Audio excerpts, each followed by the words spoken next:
Your Majesty, please awaken." A voice pierced through the slumber of the man, reclining upon his bed. As he slowly opened his eyes, he beheld a stunning woman draped in sheer fabric. Her garments were somewhat disheveled.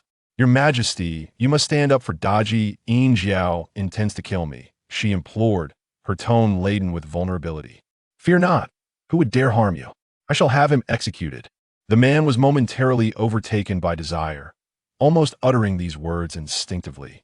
But then a sudden realization struck him appeared to have overlooked something of profound significance. Daji, Yin Jiao, were these not characters from the investiture of the gods? Moreover, she referred to him as Your Majesty. Was it possible that he was not merely dreaming, but had transcended into the realm of the tyrant Di Xin of the Shang Dynasty?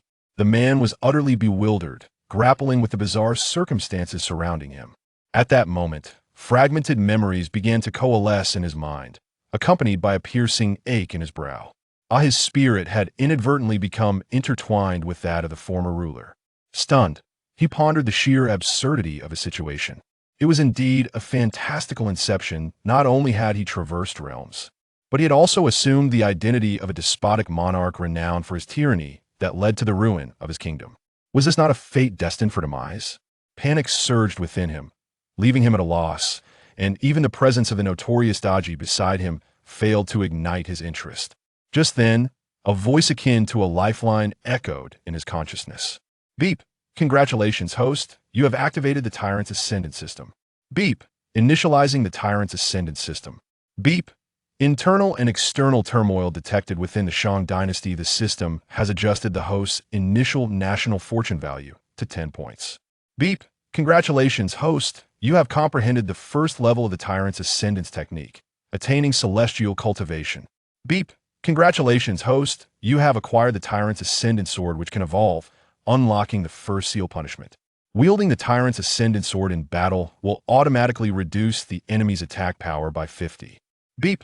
For instructions on the system, techniques, and divine weapons, please refer to the backend. Beep! If the host fails to accomplish a reversal in fate as DXIN, the system will automatically erase you. Beep! A friendly reminder. You are the 666th host of the Tyrant's Ascendant System. Do not squander such a fortuitous number.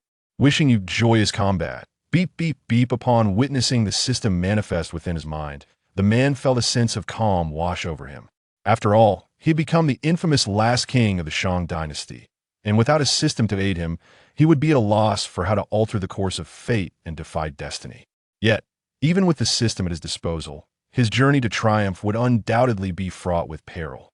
The system had just revealed that he was the 666th host, implying that the previous 665 had perished, a staggering failure rate that spoke volumes. 666 hardly seemed auspicious.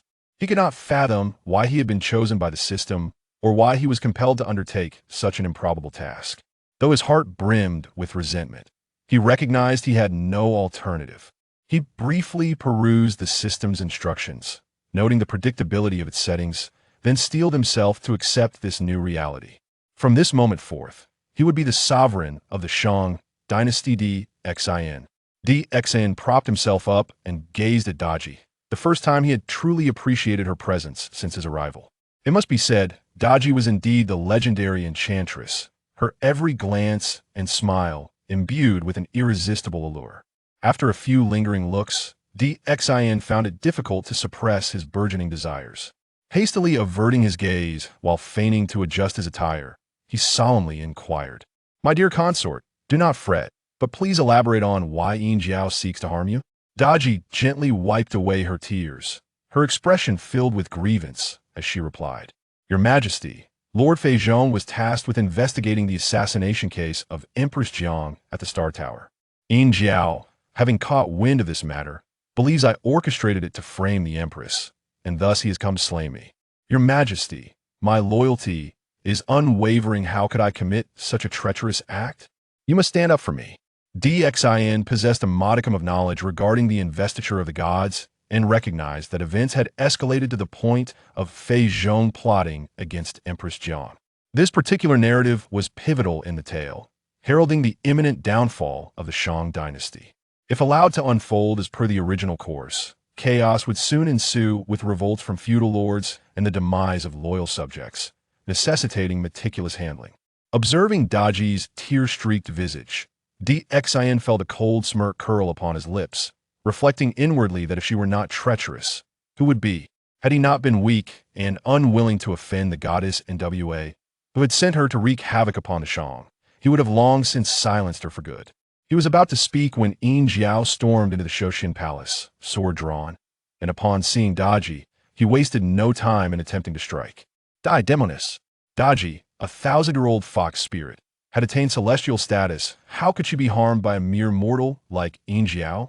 With a swift movement, she evaded him, positioning herself behind Di Xin as his sword swung through the air. Daji harbored intentions of killing two birds with one stone, having already manipulated events against Empress Jiang. She believed that by directing Yin Jiao's sword toward Di Xin, he would undoubtedly execute him for treason. Little did she realize that the current Di Xin was not the same as before, and her machinations had been unraveled by him. How could he allow her to succeed? Yet, the dignity befitting a sovereign must still be upheld. Di Xin summoned the might of the tyrant, and a tempest erupted within the Shoshin Palace, sending Yin Jiao hurtling through the air before crashing to the ground. Utilizing the tyrant's ascendance technique for the first time, Di Xin was immensely satisfied with its performance. Yin Jiao, do you wish to commit regicide? His icy words reverberated throughout the palace, immediately cooling Yin Jiao's furious blood. Aware of his father's authority, he finally regained his senses, remorse flooding his heart as he bowed. Father, forgive me. I did not intend to harm you. It was all the fault of this Demonis. Meanwhile, Daji, concealed behind Di Xin, was utterly astonished. Having spent time with him, she knew him to be valiant, but she had not anticipated such overwhelming power hidden within him. He was at least at the pinnacle of celestial cultivation, and her mind began to race with calculations. With a flourish of his sleeve, empowered by the tyrant's ascendance technique, Di Xin emanated an air of superiority as he queried, "What do you have to say?" Yin Jiao replied, "The Demonis Daji has corrupted the inner palace, spread slander, and persecuted the loyal. Now, she conspires to harm the empress and usurp the central position. This woman is as venomous as a serpent. Viewing human lives as mere chaff, she is indeed a grave threat to our Shang Dynasty. I implore you, Father, to execute her to inform the realm." Di Xin recognized the veracity of Yin Jiao's claims. Empress Jiang had indeed been ensnared by Daji's schemes. The decline of the Shang Dynasty was not solely due to Di Xin's obstinacy and disrespect for the divine, but Daji's machinations had played a significant role. However, the time to deal with her was not yet ripe, although a reprimand was certainly in order. "My dear consort, do you wish to refute the allegations presented by Yin Jiao?" Daji was taken aback. She had not anticipated such a question from the man before her.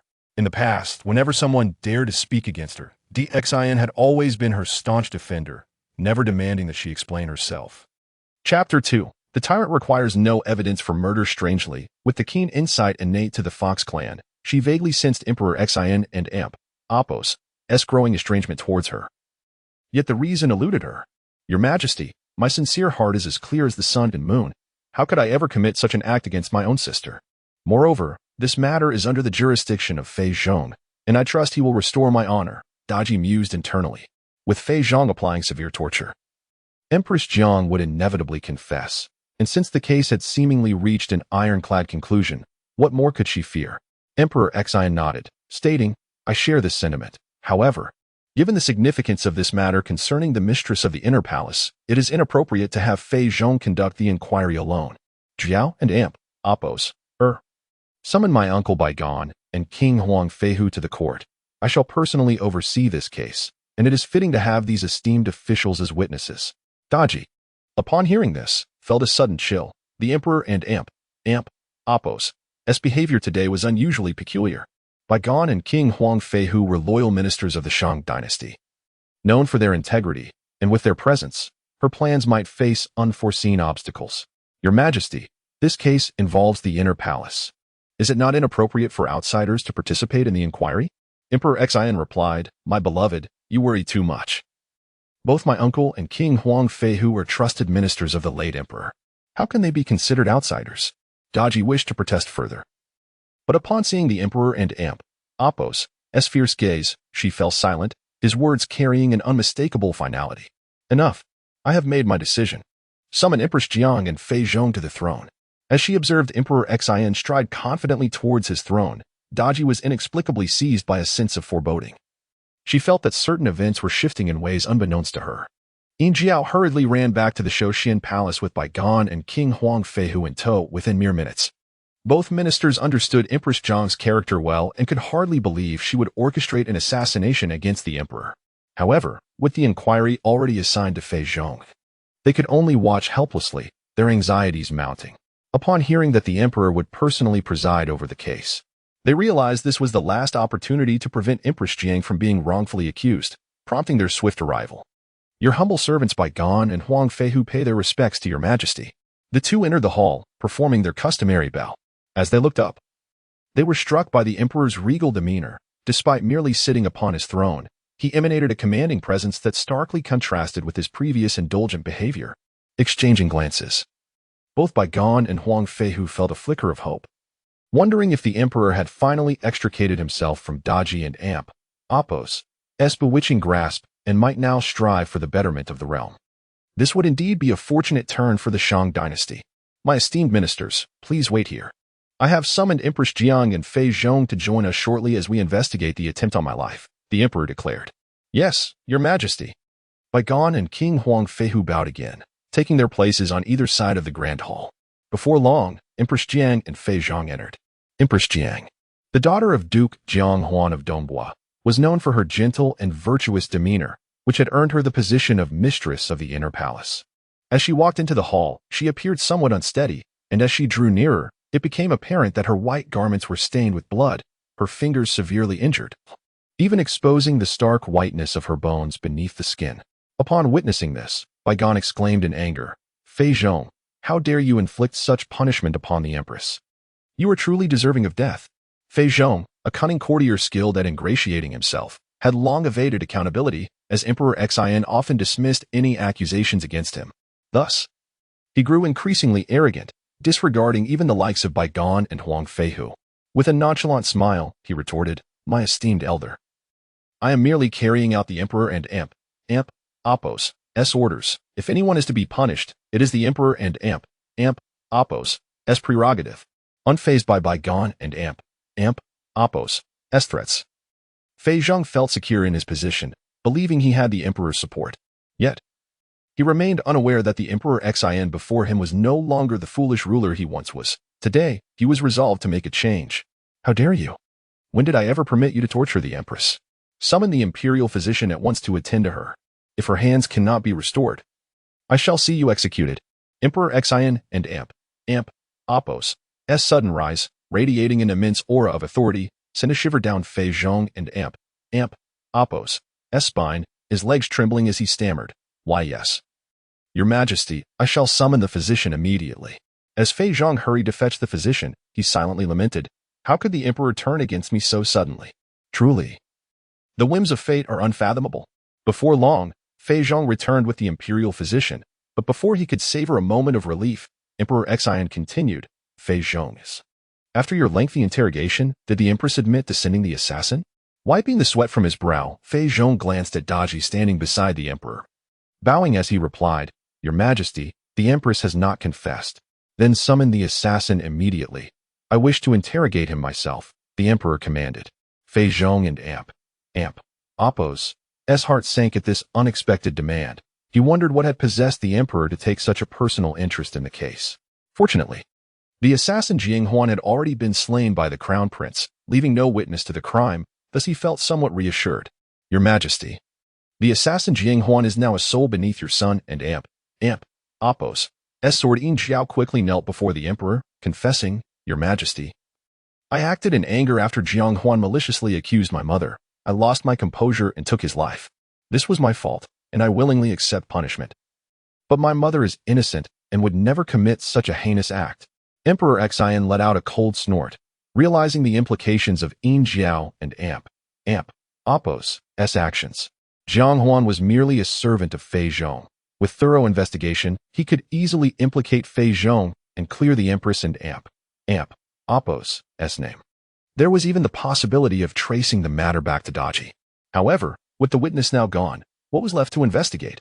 Foolish boy. You are unfit for such responsibilities. Go tend to your mother.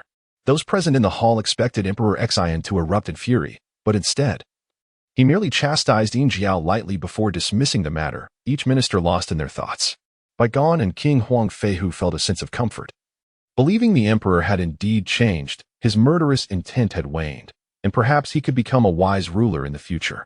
Meanwhile, Daji and Fei Zhong were filled with anxiety, sensing that something ominous was impending. Emperor Xian rubbed his temples in frustration, uncertain of how to proceed. But then he thought to himself, am I not a tyrant? Do I truly require evidence to justify a killing? Fei Zhong, do you know this assassin Jiang Huan? As Jiang Huan was indeed a servant of Fei Zhong, he had been compelled to carry out the assassination under his orders. He recognized him but dared not admit it.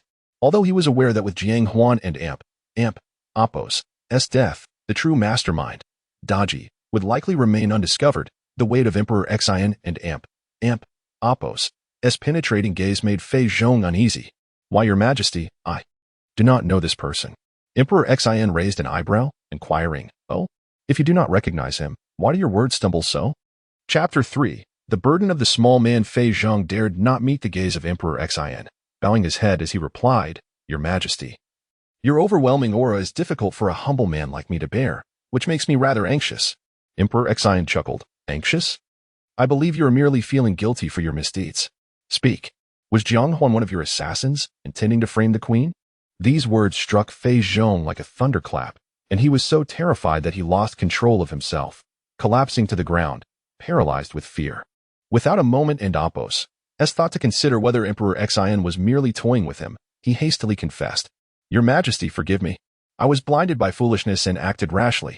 Please consider my past loyalty and spare my life. Bai Gan and King Wucheng observed the scene and marveled at Emperor Xian and Appo's cunning. Noting that although the evidence was no longer present, he still managed to uncover the truth with remarkable skill. Emperor Xian rolled his eyes, pondering how Fei Zhong could be so easily intimidated. He had wanted to relish the experience of a tyrant, mercilessly executing without discernment, yet it seemed more challenging than anticipated. No, this was not satisfying enough. He resolved to provoke Fei Zhong further, hoping to draw Daji into the fray. Oh? What grievances do you hold against the Jiang Queen that you would seek to harm her?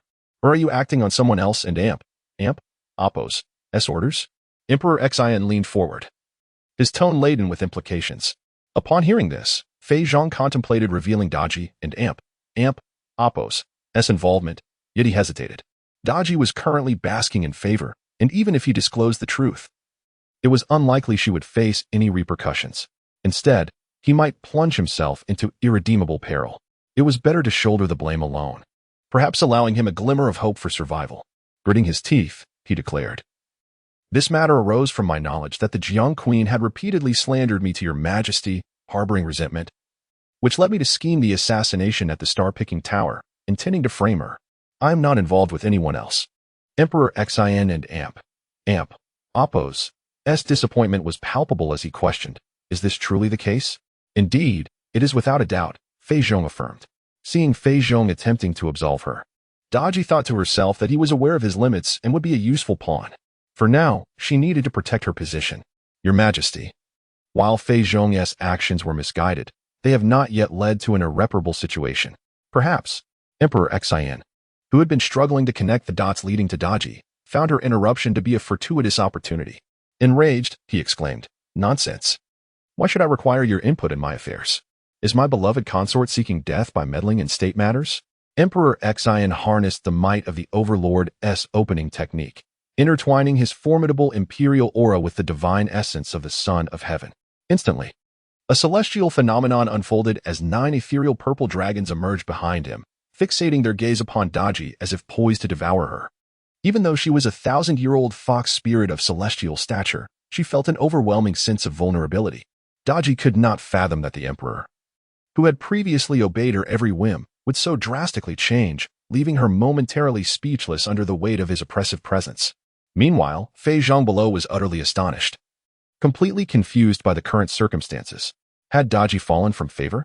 Did this mean his doom was sealed? Bring forth the bronze cauldron. Before long, a gleaming yellow copper pillar was wheeled into the hall, hollowed and filled with roaring flames, soon glowing a fierce red. The moment Fei Zhang laid eyes on the cauldron, he was paralyzed with terror, losing all composure. Emperor Xian glanced at him with a smile, saying, "Minister Fei, this cauldron was constructed under your direct supervision. Consider it your final resting place, a twist of fate indeed. Bring him to the cauldron." Yin Jiao had eagerly awaited this moment and wasted no time binding Fei Zhong to the cauldron. "Your Majesty, Fei Zhong barely managed a cry of despair before he was reduced to charred remains, the stench pervading the grand hall. Seeing Fei Zhong and Appo's demise, Huang Feihu noted Daji and Appo's waning favor and seized the opportunity to eliminate the enchantress once and for all to prevent further chaos in the harem. He hastily advised, "I implore your Majesty to execute Daji as well, to quell public outrage and stabilize the realm. Only then will our great Shang enjoy lasting peace and prosperity." Emperor Xian mused to himself, "Do you think I do not wish to slay her? It is simply that this vixen has powerful backing. She was sent by the goddess Enhua herself. The goddess harbors resentment towards me for mocking her with my writings. And she has orchestrated Daji and Appo's chaos within the Shang. Killing Daji would be tantamount to striking Enhua's face and spitting in her eye. Who knows what reckless action she might take in her wrath. It would be a fool and Appo's errand." However, he could not voice these concerns and instead rebuked, "The harem must not meddle in state affairs, nor should ministers dare to comment on them. General Huang, you have overstepped your bounds." Feeling the weight of Emperor Xian and Appo's majestic presence, Huang Feihu and Appo's heart sank. His loyalty was unquestionable, yet he had previously exhibited a hint of arrogance as a trusted minister of the late emperor. Now, with a gentle nudge from Emperor Xian, he finally recognized the distinction between sovereign and subject, quickly kneeling to apologize. "Please forgive me, your Majesty." With a slap followed by kindness, Emperor Xian continued, "However, Daji and Appo's meddling in court matters is indeed inappropriate. As a form of punishment, she shall be confined to the cold palace from this day forth, and may not leave without my express command." Huang Feihu understood that such a measure was a significant concession on Emperor Xian and Appo's part and respectfully replied, "Your Majesty is wise." Bai Gan, too, beamed with joy, thinking that Emperor Xian had finally returned to reason. He bowed in agreement, "Your Majesty is indeed wise." In stark contrast, Daji's face turned ashen. She wondered what madness had overtaken Emperor Xian. Just last night, he had been utterly compliant, yet upon awakening, he seemed a completely different person. If she were to be cast into the cold palace, how could she continue the mission assigned by Enhua? "Your Majesty, I acknowledge my mistakes. I beseech you, for the sake of my devoted service, do not cast me into the cold palace," Daji implored, attempting to entwine her ivory arms around Emperor Xian, ready to employ her innate charm to sway him. But Emperor Xian was not inclined to grant her such opportunity. With a powerful surge of his overlord and Appo's might, he forcefully cast Daji aside. "My favor is not a tool for your misdeeds. I hope you can remember that," he declared. "Now, to the Kundef Palace, where I shall spend time with the queen." Having said this, Emperor Xian departed Shoshian Palace with Jiang Huan, leaving Daji slumped on the cold floor, her beautiful eyes swirling with uncertainty. Ding. Assassination of the treacherous minister Fei Zhong accomplished, increasing national fortune by 2 points. Ding. Daji confined to the cold palace, increasing national fortune by 3 points. Ding. The host has accumulated 5 points of national fortune, rewarding 1 point of overlord value. As he made his way to Kundef Palace, Emperor Xian was suddenly greeted by the melodious sound of the system and Appo's notification in his mind. Surprised by the increase in national fortune, he mused, "Merely confining Daji to the cold palace has garnered more national fortune than executing Fei Zhong. It appears this vixen has indeed drawn the ire of the people. But what is this overlord value?" Emperor Xian accessed the system interface, calling upon the system steward. "Steward, I have just received 1 point of overlord value. What is it used for?" Whenever the host accumulates 5 points of national fortune, the system rewards 1 point of overlord value. This can be exchanged for treasures, techniques, or even lotteries, and can also be utilized to enhance one and Appo's cultivation. "Oh, that sounds promising. Let me see what I can exchange for." Chapter 4. Redemption of items. Emperor Xian, intrigued, opened the redemption list only to discover that top-tier celestial techniques such as the 9 mysteries of the 8-9 Unity transforming into the 3 pure ones, and 9 transformations of the golden body were prominently featured. He even spotted the sword array of the immortal slaying alongside the 4 celestial swords, Zhu, Lu, Xian, and Zhu. This revelation prompted him to question the authenticity of the items offered by the system. I say, System Steward, are you not merely peddling counterfeit goods? I can overlook the top-tier techniques, perhaps imagining you acquired them through some dubious means. But what of the sword array and the 4 celestial swords? Are they not the legendary singular artifacts? Can you truly replicate them? Ah, it appears that you, the new host, possess a commendable intellect, far superior to those previous failures. As one of the most advanced systems in this universe, replicating all things is my fundamental function. Thus, you need not be astonished or doubtful regarding any item that appears in the system. Emperor Xian felt momentarily stifled, rolling his eyes inwardly, thinking how the system exhibited a rather proud demeanor that befitted its name. He continued to peruse the list, only to feel a chill in his heart upon realizing that redeeming these items required an exorbitant amount of sovereign power. Hastily, he exited the redemption interface, preferring not to anguish over unattainable desires. Next, he clicked on the lottery interface, where the prize pool displayed 3 empty slots, with 7 others filled with various treasures. The most coveted reward was a vial containing holy water of returning to the source, a primordial essence capable of reviving the deceased. A single drop could revitalize any being as long as they still drew breath. The vial contained 10 drops of this miraculous water, meaning acquiring it would effectively grant him an additional 10 lives, an undeniably invaluable treasure. The other items paled in comparison, though they were still noteworthy. Emperor Xian took special note of the lottery requirements, discovering that 1 point of sovereign power allowed for a single draw, and with each item drawn, the pool would be replenished with new treasures. In other words, the chances of obtaining the holy water depended entirely on luck, even if he attempted 10 or 100 consecutive draws. Host, you should concentrate your efforts on elevating your national fortune value. A friendly reminder, should your national fortune drop below 0, the system will automatically initiate a host termination protocol. You are still young. I hope you do not follow the path of your predecessors. I currently possess 15 points of national fortune, do I not? There is no need for haste, is there? 15 points merely signify that you have just crossed the danger threshold.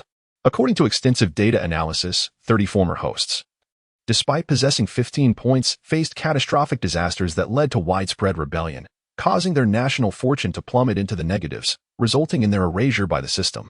What the? Steward, you are not trying to deceive me, are you? I have not encountered such a plot in any of the novels I read. As an outsider, any action you take may trigger a butterfly effect within the world of deification, leading to unpredictable consequences.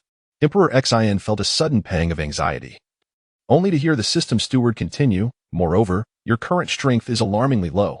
You will be of little use in the impending war of deification.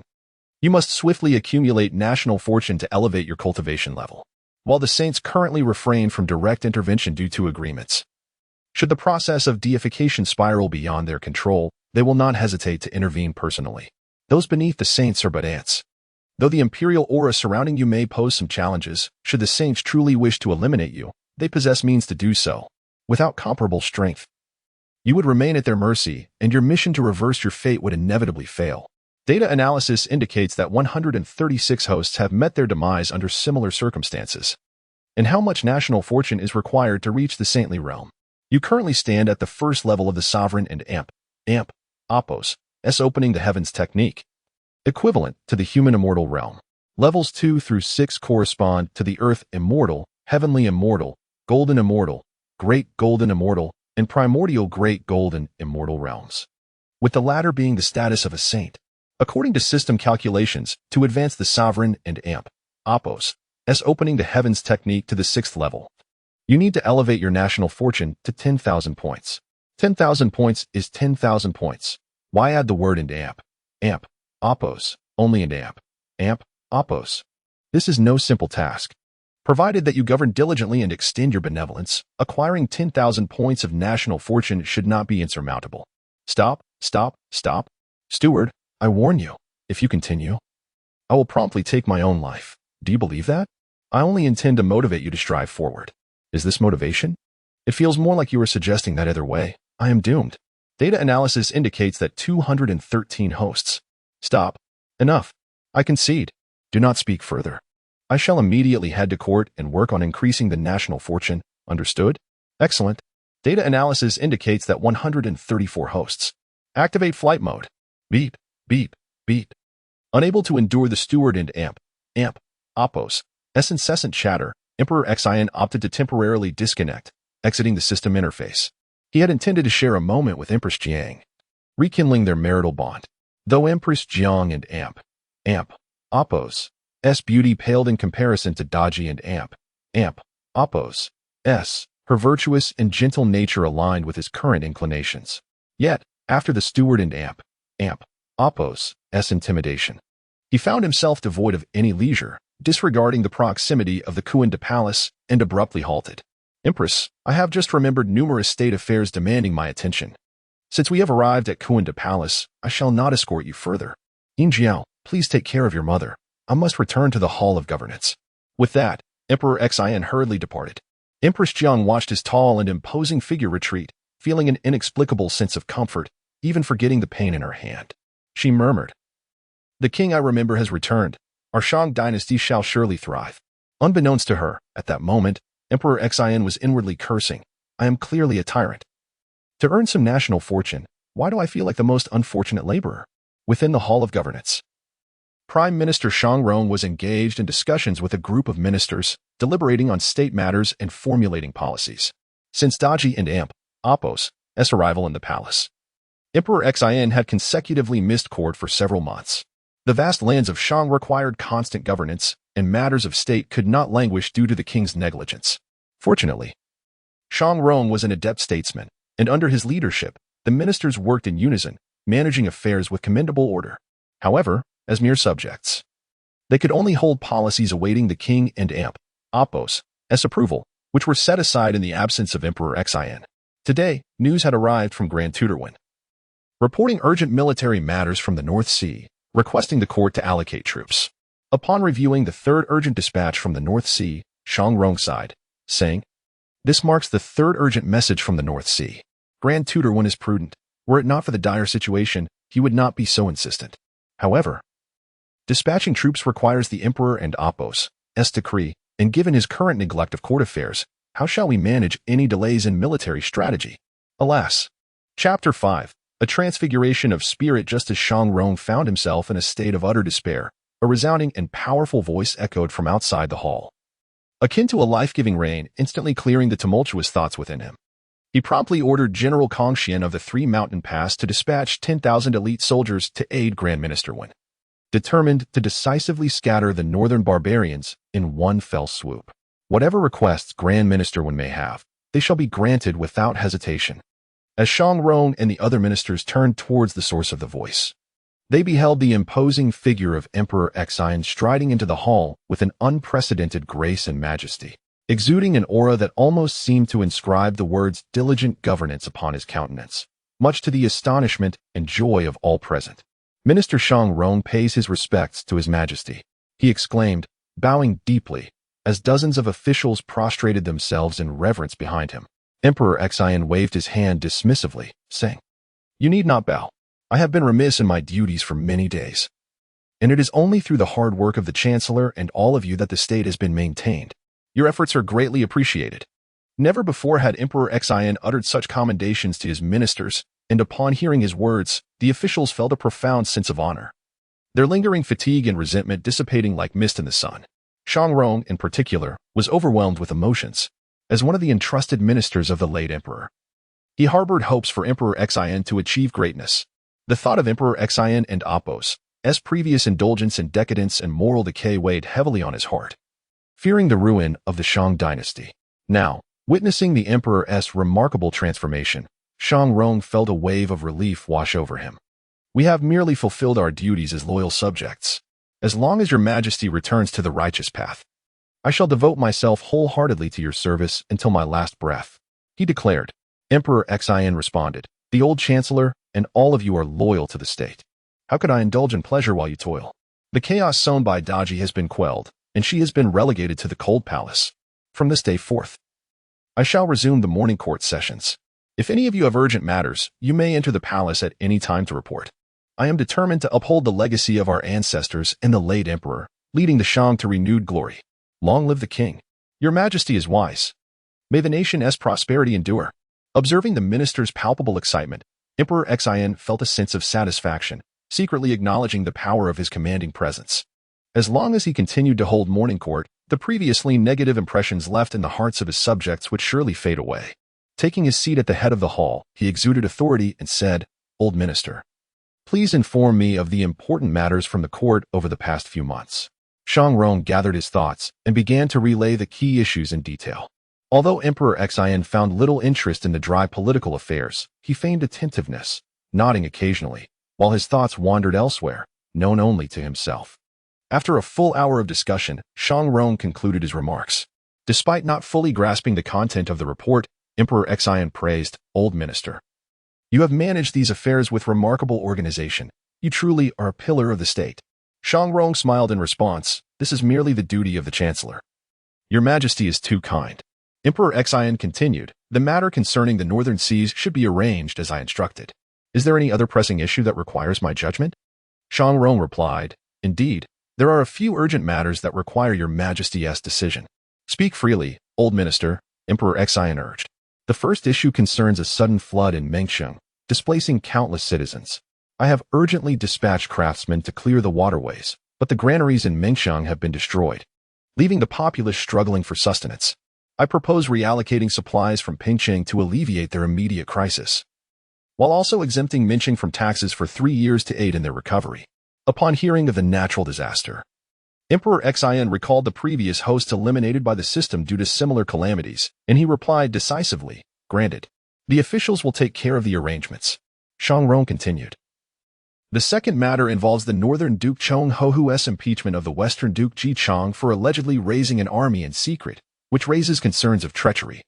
I suggest we revoke Ji Chong's title. I believe Ji Chong is renowned for his benevolence, and given his past disputes with Chong Hohu, the truth of this matter requires careful consideration. However, as it pertains to two formidable lords, it is essential that your majesty makes the final determination." Emperor Xian mused that while Chong Hohu might be grasping at shadows, he could use this opportunity to summon Ji Chong, his long-standing adversary, without having to expend additional effort. Given the high positions of the four great lords, this matter required prudent handling to avoid bias. He drafted a decree summoning both lords to attend the court, instructing that if Chong Hohu wished to impeach, he must provide evidence, while ensuring Ji Chong was prepared to defend himself. Though Emperor Xian spoke with grandiloquence, he alone understood that once Ji Chong arrived, he would find various reasons to detain him. With Ji Chong as his hostage, the battle for divinity would be delayed, granting him ample time to consolidate his power. Of course, Shang Rong was unaware of this ulterior motive, perceiving the approach as fair and balanced. He praised, "Your majesty is indeed wise," and continued, "There is also another matter that seems rather peculiar. For the past 3 months, Yu City and its surroundings have experienced no rain, and the crops are on the verge of withering. If a solution is not found, we fear this year will yield no harvest." Emperor Xian furrowed his brows and inquired, "Isn't Yu City near the East Sea? It has always been abundant in rainfall. Why is it dry this year?" Shang Rong shook his head in frustration, replying, "This is precisely the source of confusion for me and my colleagues. It defies all reason." After pondering for a moment, Emperor Xian declared, "I shall issue a decree in my name, sealed with the imperial jade seal, commanding the East Sea Dragon King to ensure rain falls upon Yu City within 3 days. Should he fail to comply, I shall personally lead an army to hold him accountable at his lair." The moment these words left his lips, the ministers were taken aback. After all, the East Sea Dragon King, although a divine being recognized by the heavens, was still a deity. Would he heed the commands of mortals? Yet, as they beheld the ancestral dragon energy emanating from Emperor Xian, they began to feel that such a command was not only reasonable, but inevitable. The King of Shang is the sovereign of the world, the supreme embodiment of humanity, inherently bestowed with the fortunes of heaven and earth. The East Sea Dragon King, though a ruler of the seas, was still within the dominion of the Shang, and thus should comply with imperial orders. As they gazed upon the formidable Emperor Xian, the ministers felt a surge of fervor, exclaiming in unison, "Your majesty is unparalleled. We are willing to follow you in achieving great accomplishments." Chapter 6: A startling surprise. When Emperor Xian arrived at the Hall of Governance, it was nearing noon. By the time all governmental affairs were concluded, the sun had already begun its descent in the west. Endowed with innate divine strength and bolstered by his celestial cultivation, he felt invigorated, experiencing little fatigue aside from a tinge of monotony. Noticing that there was nothing further to attend to, Emperor Xin resolved to return to the Kuan Palace. As he walked, he was greeted by the familiar chime of the system notification. Ding. Host implements the strategy of purging the North Sea. Rewarded with 2 points of national fortune. Based on event progress, the host may continue to receive rewards, with a maximum of 10 points of national fortune for this strategy. Ding. Host implements the Ming City Rescue strategy, rewarded with 1 point of national fortune. Based on event progress, the host may continue to receive rewards, with a maximum of 6 points of national fortune for this strategy. Ding. Host implements the strategy of stabilizing the feudal lords, rewarded with 1 point of national fortune. Ding. Host implements the E-City reign-seeking strategy, rewarded with 1 point of national fortune. If the reign-seeking is successful, the host may receive an additional 2 points of national fortune. The melodious notifications resonated continuously, reflecting the successful handling of months' worth of accumulated governmental duties. Regardless of the event and Oppos, S magnitude, appropriate points of national fortune were awarded. Once the notifications ceased, Emperor Xin was astounded to discover that he had garnered a total of 20 points of national fortune. Now, he possessed 35 points of national fortune, alongside 5 points of freely available sovereign value.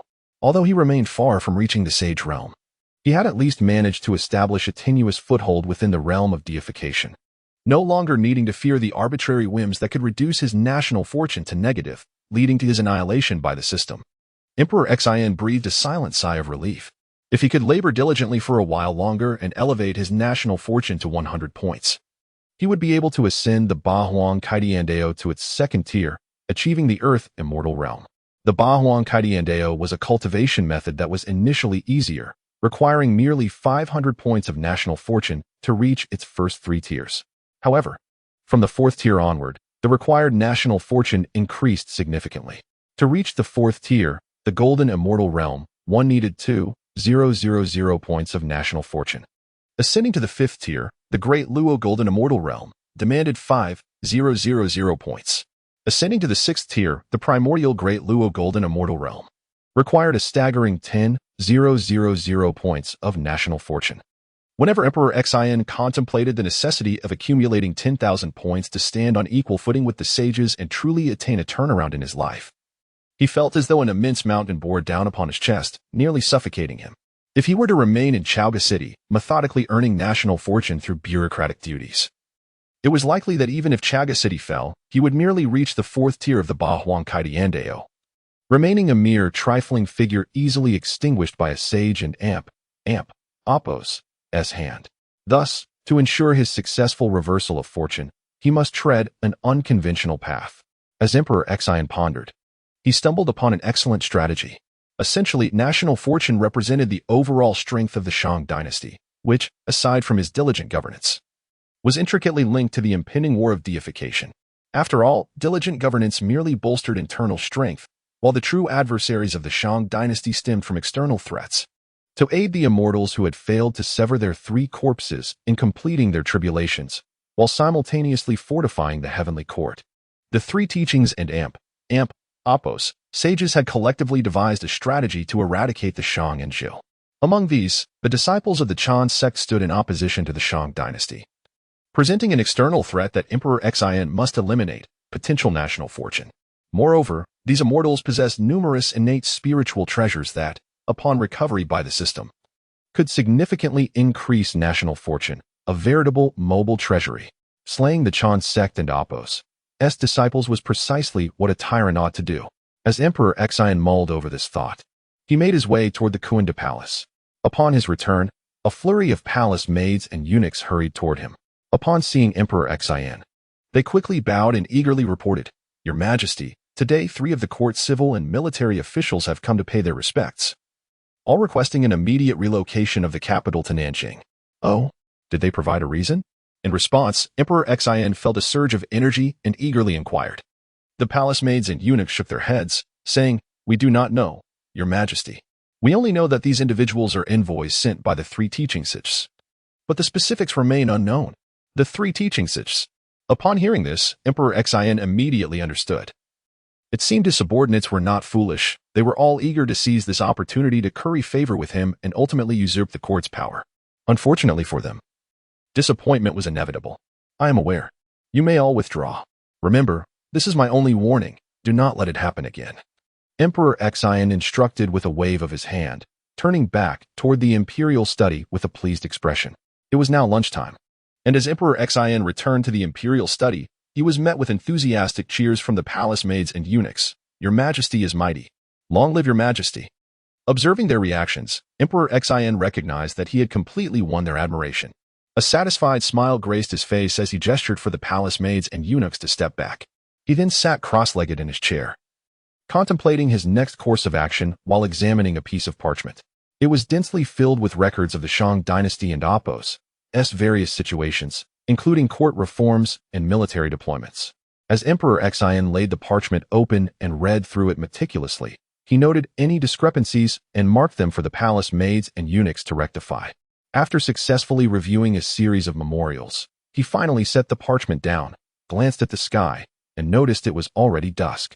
He summoned Lu Hong, asking, "It is dark now. I intend to host a banquet in the imperial garden for several esteemed guests. Issue the decree." Upon hearing this, Lu Hong respectfully bowed and departed to fulfill the command. Before long, Lu Hong returned, carrying several thick edicts, bowing as he presented them to Emperor Xian. Upon unfolding one, Emperor Xian discovered it was a version of the edicts related to the deification list, filled with characters he had never seen before.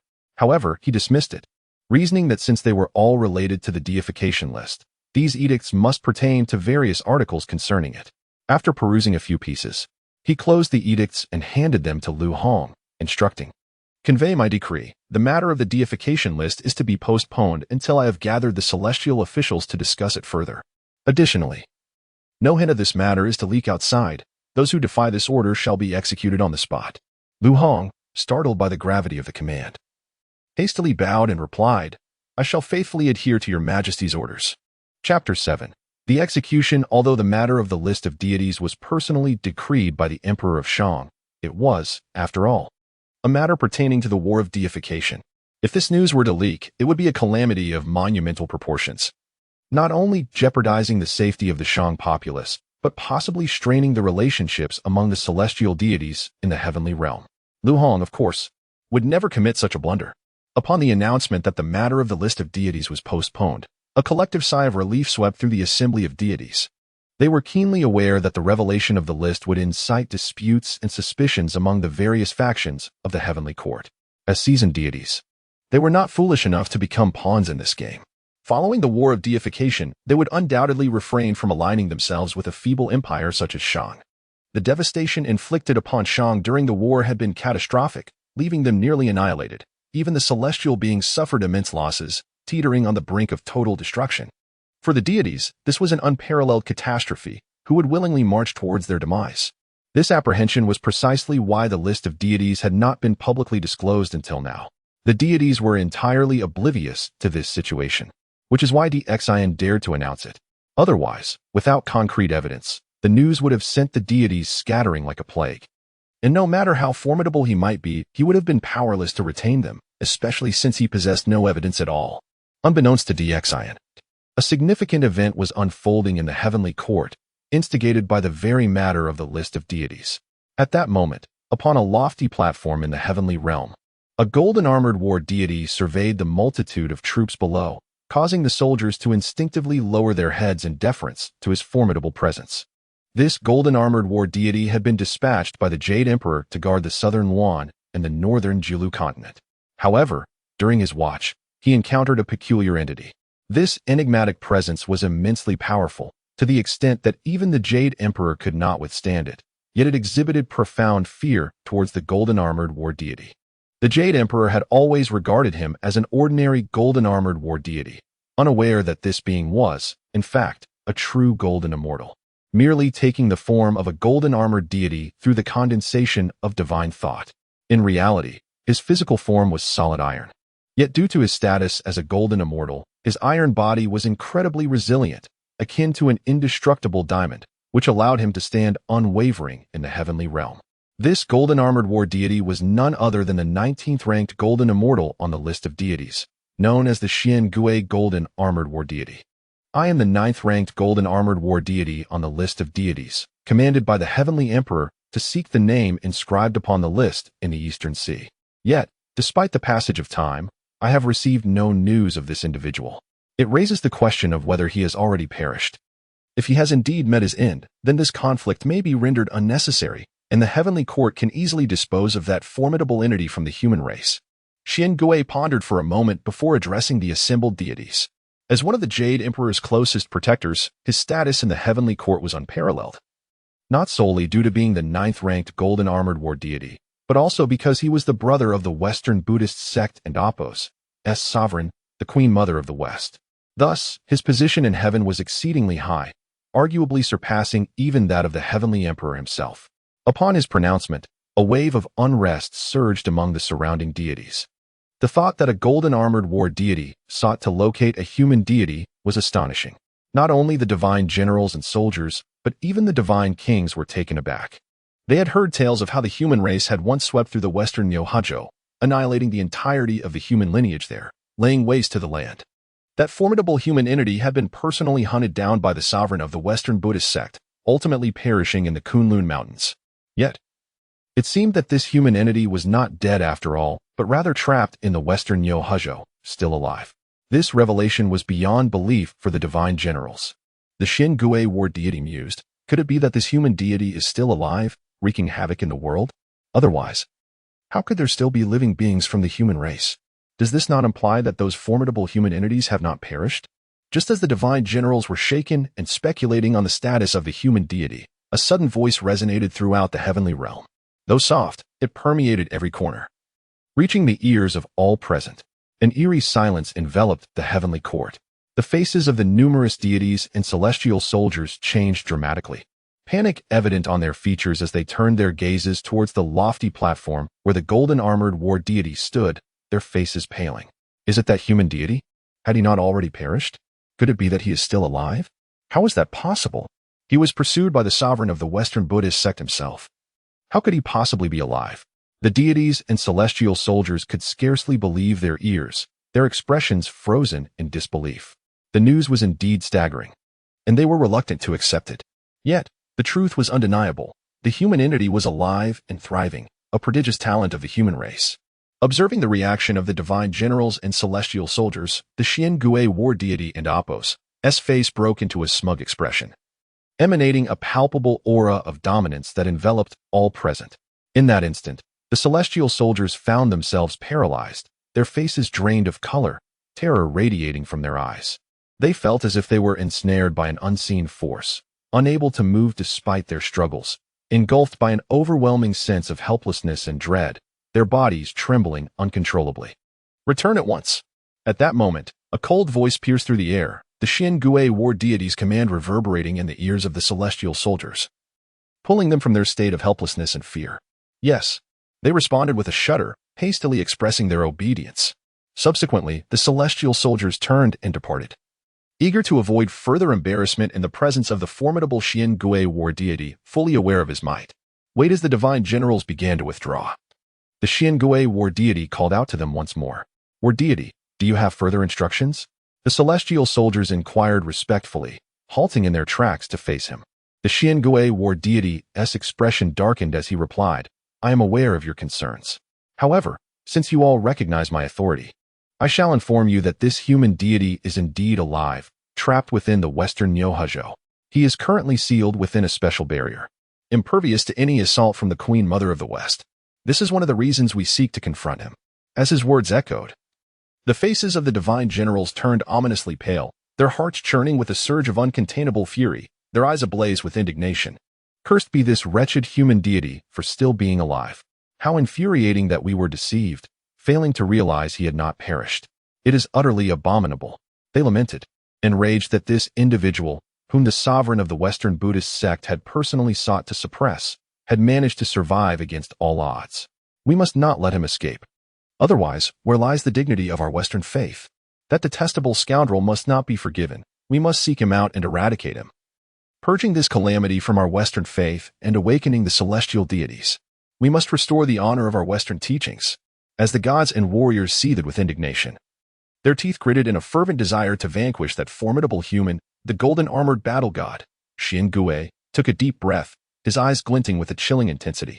He spoke coldly. However, the foremost priority is to capture the two women beside him. We must seize them and present them to His Majesty. Surely, His Majesty will reward us for our merits in the Western faith, and we may even aspire to attain the Buddha's realm. At that point, our Western faith shall truly flourish. Chapter 8. Greed, the golden-armored god of war, with a cold expression, revealed a chilling glimmer of murderous intent in his eyes as he stated, "We may take those two women, but this powerful human must not be spared." Indeed, the Lord of War speaks wisely.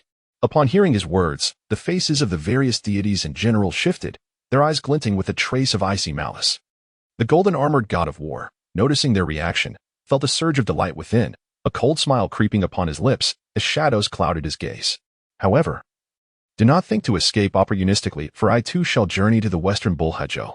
I aim to capture this powerful human and present him as a sacrifice to our sovereign, who will surely bestow great rewards upon us. With that, he erupted in an endless golden radiance, transforming into a golden dragon that soared toward the direction of the Western Bulhazhou. The remaining deities and generals, witnessing the golden dragon's flight, exhibited an intense fervor and excitement in their eyes. What divine providence! Such a treasure exists within the Western Bulhazhou. If we can offer this powerful human as a sacrifice to our sovereign, our Western sect's reputation will undoubtedly soar. The deities and generals erupted into wild laughter. Meanwhile, in the heavenly court, the gods and generals observed the golden dragon ascending toward the Western Bulhazhou, their eyes alight with anticipation and eagerness. The movements of these divine generals did not escape the notice of the celestial officials atop the Lingshao Hall, who were struck by their peculiar expressions. Although they were unaware of the events that had transpired, they could sense that the generals' reactions were undeniably linked to the powerful human. This human possesses a certain wickedness, capable of deceiving even us. Truly, he is a spirit beast born of the heavens. Thankfully, we have yet to engage him. Had we done so, our lives may have been forfeit. A sense of dread washed over the celestial officials as they reflected on their close call, grateful to have avoided a confrontation. We cannot let those two women escape either. At that moment, a divine general cast a greedy glance toward the celestial officials. Upon hearing his words, the other generals were taken aback, their expression shifting dramatically as they regarded him with disdain. What do you intend? Do you dare to set your sights on those two women? Your audacity knows no bounds. Though they are indeed gifted, they have yet to attain the level of a Deluo golden immortal. For a mere general like you to covet them is sheer folly. Their disdainful gazes bore down upon him. My strength surpasses that of these women by far. I shall pursue them regardless of your opinions, the general retorted, dismissing their scorn with a laugh. As the derisive comments of the other generals echoed around him, his expression darkened, and he shot a chilling glance at them, his eyes glinting with murderous intent. How dare this general show such disrespect towards the divine emperor? The emperor suddenly erupted in fury. Boom. The turbulent aura of the human emperor surged, and the emperor eagerly absorbed this newfound power. Having just advanced to the late stage of the Tai Golden Immortal, he now found himself flooded with even more human emperor energy. It was as if a pie had fallen from the sky. Without hesitation, he began to absorb it. The ground trembled violently as the emperor absorbed this power, causing countless stones to tumble and ancient trees to sway uncontrollably. As the human emperor energy intensified, it felt as though some extraordinary treasure was being drawn forth, ready to burst from the earth. Atop the mountain, a divine light radiated, signaling the presence of an opportunity. Goddess Shurji, upon witnessing the divine glow, swiftly discerned the source of the opportunity. Earlier, while wandering the Shouyang Mountain, she had sensed the eruption of human emperor energy. Unfortunately, as a non-human emperor, she lacked the requisite aura to resonate with it. Now, with the emperor and Apos' arrival, the mountain trembled, and the surrounding human emperor energy boiled over. The emperor gazed upward and beheld a divine light shooting skyward, as streams of human emperor energy coiled like golden dragons around the mountain and Apos' peak. 9 golden dragons circled, their divine light illuminating the sky. A treasure of the human emperor was emerging. The emperor immediately recognized the aura resembling that of the Xianyuan Qiankuan Bao, confirming it to be another treasure of the human emperor, even more formidable than the Bao itself. What kind of powerful treasure might lie within Shouyang Mountain? Fairies, let us hurry to uncover this marvel. The emperor and Apos' heart brimmed with joy as he absorbed the human emperor energy, soaring toward the mountain and Apos' summit. At this moment, the 9 divine dragons circled tirelessly around Shouyang Mountain, clearly drawn by some precious artifact. The human emperor and Apos, sacred dragon sensed the energy outside and roared, manifesting from the heavens. Upon the appearance of the human emperor and Apos, sacred dragon, the 9 celestial golden dragons promptly bowed in submission, gathering around it as if in reverence. With the 9 sacred dragons now allied with the human emperor and Apos, sacred dragon, his absorption of human emperor energy accelerated dramatically. This unexpected development took the emperor by surprise, as even the sacred dragon began assisting him in the process. Suddenly, the mountain shuddered more violently, and the radiance at its peak grew ever more brilliant. The divine light shone brighter than the sun itself. Boom! A series of violent tremors erupted as the treasure at the summit finally broke free from its confinement. Soaring into the sky, the treasure has emerged. The emperor's heart soared with delight. He had long sensed its allure, and now that it had come into view, all his focus was fixated upon it. Boom! The divine light shot skyward as the emperor acted swiftly, manifesting laws to ensnare the treasure. "I've got you," he cried out in triumph, knowing that this treasure would significantly aid him. Yet, just as he grasped his prize, a beam of divine light shot toward him from an angle.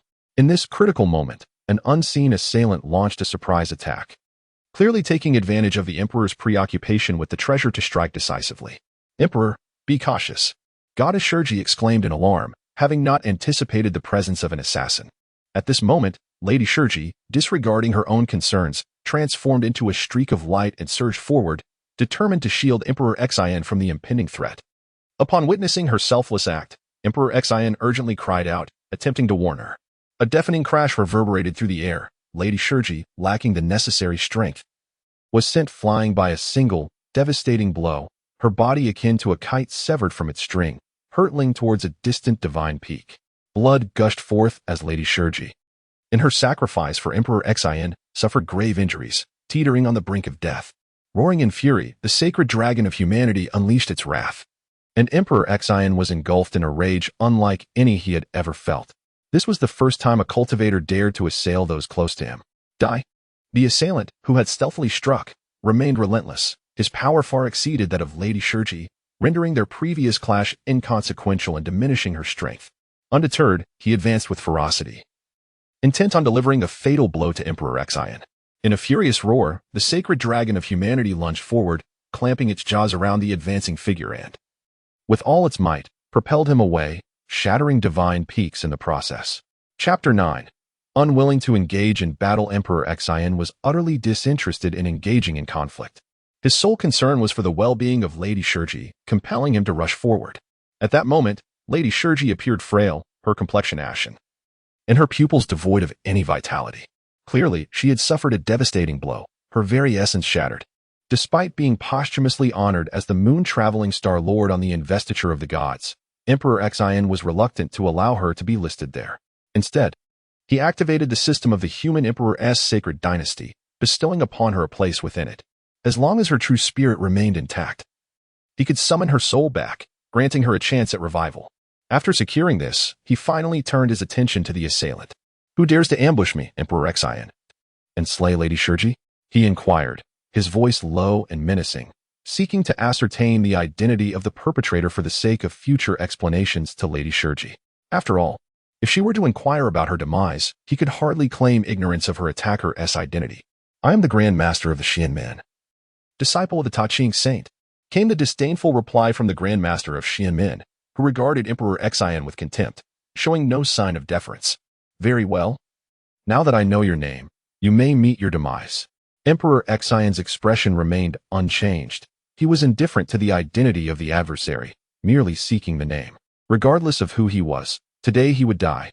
Fueled by rage, Emperor Xian was incensed by the death of Lady Shurji, who had perished in her attempt to save him. His previous negligence had allowed the Grand Master of Xianmen to strike. "You are indeed arrogant. I am a revered disciple of the saint. What right do you have to battle me?" The Grand Master sneered, still not taking Emperor Xian seriously. With a glacial glare, Emperor Xian remained silent, consumed by a singular desire for vengeance. The title of saint disciple meant nothing to him. Offending Emperor Xian would only lead to death. Although the Grand Master was fortunate to study under the Ta Ching Saint, he had failed to assist humanity since his ascension. Once he had departed from the human realm, Enduring countless tribulations to gain his master's favor, he had long since forgotten his former companions. Die! Emperor Xin roared, causing the heavens to tremble. The winds of the 9 heavens swirled violently, and the light of the sun and moon dimmed. It felt as though the world had descended into chaos, with a terrifying pressure engulfing the surroundings. What is happening? The heavens have changed.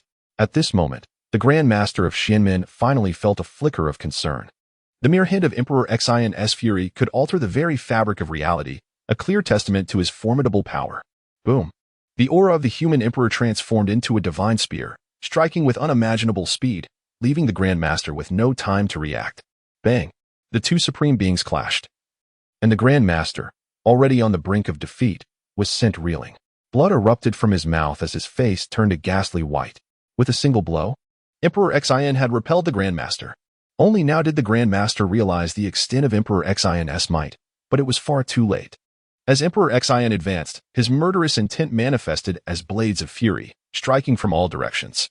Emperor Xin's wrath will leave the world strewn with corpses. The human emperor's sacred dragon roared, a golden dragon spanning 100,000 feet, unleashing a series of devastating blows. Boom! The Grand Master, unwilling to hesitate, hastily summoned a protective artifact.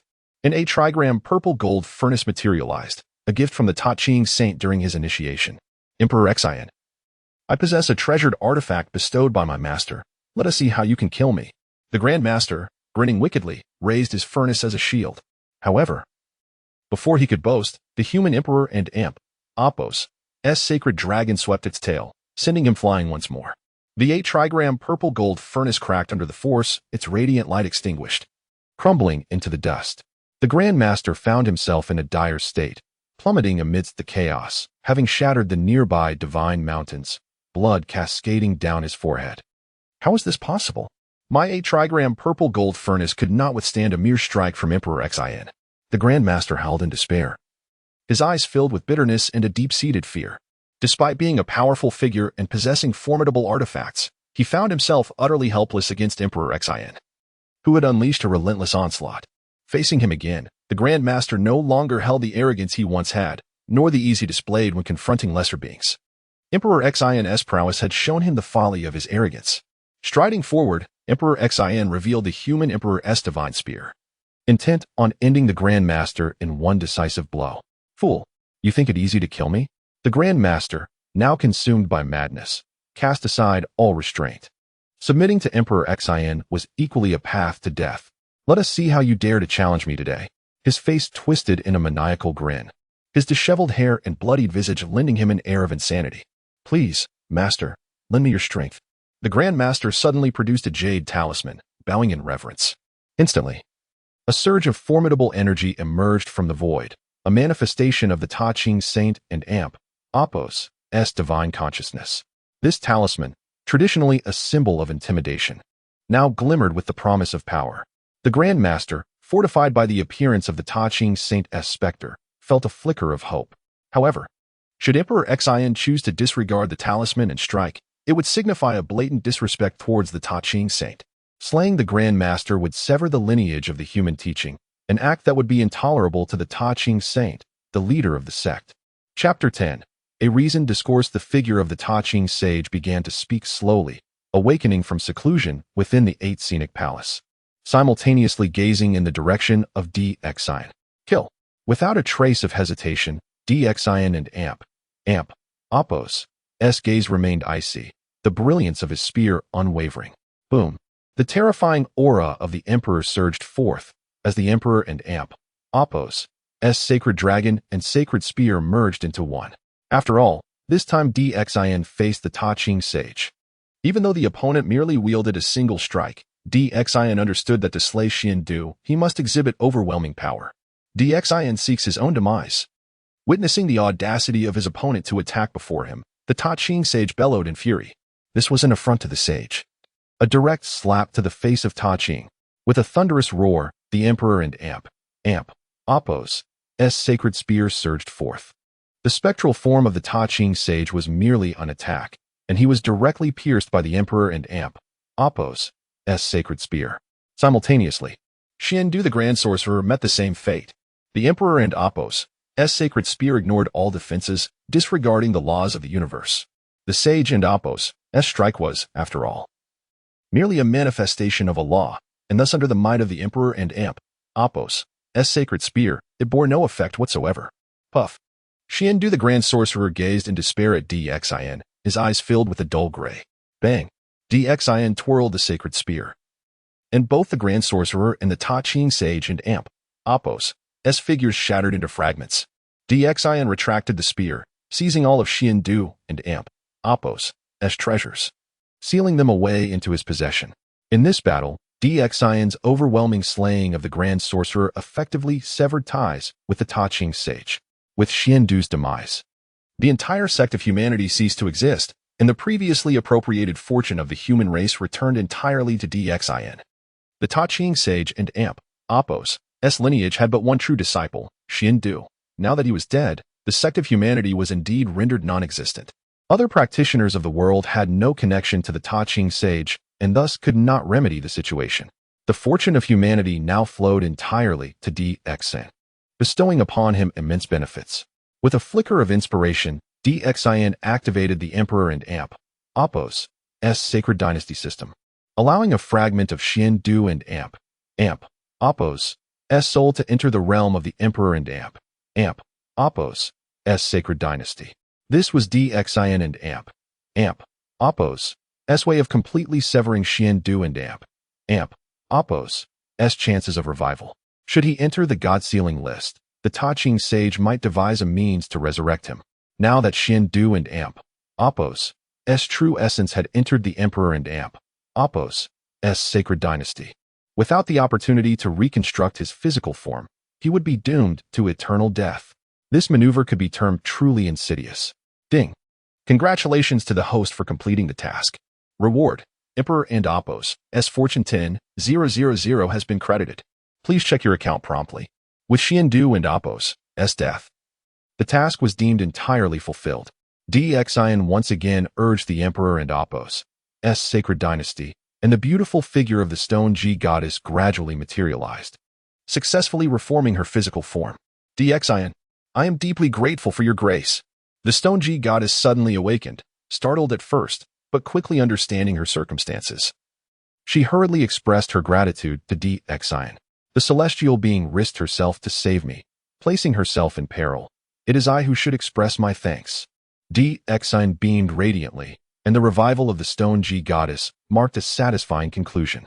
However, as Xin reveled in joy, the Ta Ching Sage, situated within the 8th scenic realm, erupted in sheer fury. The destruction of the sect of humanity would inflict a devastating blow upon his own fortune. After all, the foundation of the Ta Ching Sage and Apos' enlightenment lay within the sect of humanity. Xin, very well. You shall pay for this. The Ta Ching Sage roared, rising personally to confront Xin atop Shouyang Mountain. Yet, at that moment, he discovered he could not even leave the 8th scenic palace. What is happening? An invisible barrier had emerged beyond the 8 sceneries, sealing the entire palace. Even the Ta Ching Sage found himself incapable of breaking through this barrier, let alone leaving the palace. Who dares to obstruct me? The Ta Ching Sage bellowed repeatedly, his mind consumed with thoughts of vengeance against Xin. Yet, he suddenly realized he could not even exit his own domain. This sensation was utterly humiliating. Boom! The Ta Ching Sage invoked his mystical arts, manifesting laws in the air. A formidable aura surged through the heavens, a terrifying pressure enveloping all directions. Boom! The entire chaos of the great Luo heaven trembled. Yet no matter how the Ta Ching Sage exerted himself, he could not penetrate this layer of confinement, let alone advance another step. Very well.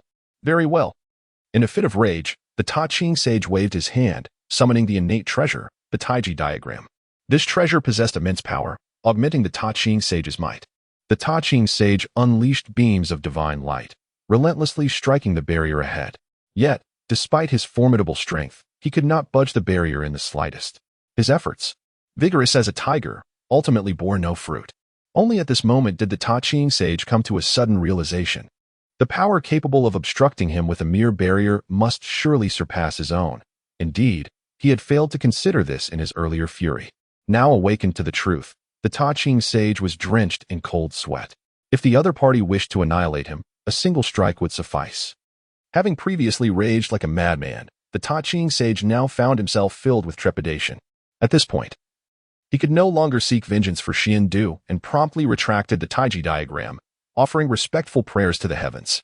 Disciple Ta Ching, lacking decorum, has offended the immortal. I humbly beseech the immortal not to hold it against me. With 3 bows to the void, Ta Ching hastily returned to the 8 scenic palace. No longer daring to show his face, the Ta Ching sage found himself utterly humiliated, originally intent on avenging his disciple, only to be thwarted by a hidden supreme power that confined him within his own abode. What manner of situation is this? Meanwhile, in the world of the primordial chaos, the news of DXIN slaying Xian Du the Grand Sorcerer was keenly observed by numerous supreme beings. The 2 saints of the Western Church reveled in the misfortune, laughing heartily. Haha, this time, that foolish monarch has slain Xian Du the Grand Sorcerer. How could the Master Brother let this go unpunished? Saint Chuani's eyes sparkled with delight, clearly elated. Indeed, as long as the Master Brother eliminates this DXIN, the God-sealing calamity will surely proceed smoothly, and we of the Western Church shall await the flourishing of our power. Saint Jiejing also brimmed with enthusiasm, his eyes brimming with joy. This time, DXIN's audacity to slay Xian Du was unexpected by all. Even the 2 saints of the West dared not recklessly confront Xian Du, as he was the foremost disciple of the Taoist sect and a disciple of Ta Ching. Yet now, it was precisely this Xian Du who had been slain by DXIN. The 2 saints of the West had ample reason to believe DXIN was undoubtedly doomed. However, they waited and watched, only to discover that not only did DXIN face no punishment, but he instead achieved a breakthrough atop Shouyang Mountain. Chapter 11. Inextricable, what is happening? From the Deluo heaven to Shouyang Mountain, at the pace of the eldest senior brother, he should have arrived by now. The Saint of Purity wore a puzzled expression. Despite the vast distance of Deluo heaven within the chaos, several hours had passed. Yet the figure of the Tai Ching saint was still absent. Could it be that he has ventured deep into the chaos? If that were the case, even if he wished to return, he would surely waste some time. The Saint of Guidance remained unconvinced, unaware that the Tai Ching saint would not be coming back. At least, he would not appear in the near future. Meanwhile, DXIN, having acquired boundless benefits, began to break through on Shouyang Mountain. The abundant luck of the human emperor allowed him to absorb and refine it without reservation. This spectacle left Lady Shiji in awe. She could clearly sense the ever-increasing aura emanating from DXIN. The fact that DXIN could attain such an opportunity through his cultivation was truly admirable. Lady Shiji, feeling the terrifying flow of energy surrounding DXIN, was filled with great joy. After this brush with life and death, she had completely opened her heart. She desired to become DXIN's woman. Upon returning to Chaoga City, she would confess her feelings to him. At this moment, DXIN was fully engrossed in absorbing the luck of the human emperor, his own strength continuously rising. Waves of formidable energy spread forth, indicating the tremendous transformation occurring within him. At this instant, DXIN felt a powerful urge to break through. It seemed that the Tai Ching saint would not be coming.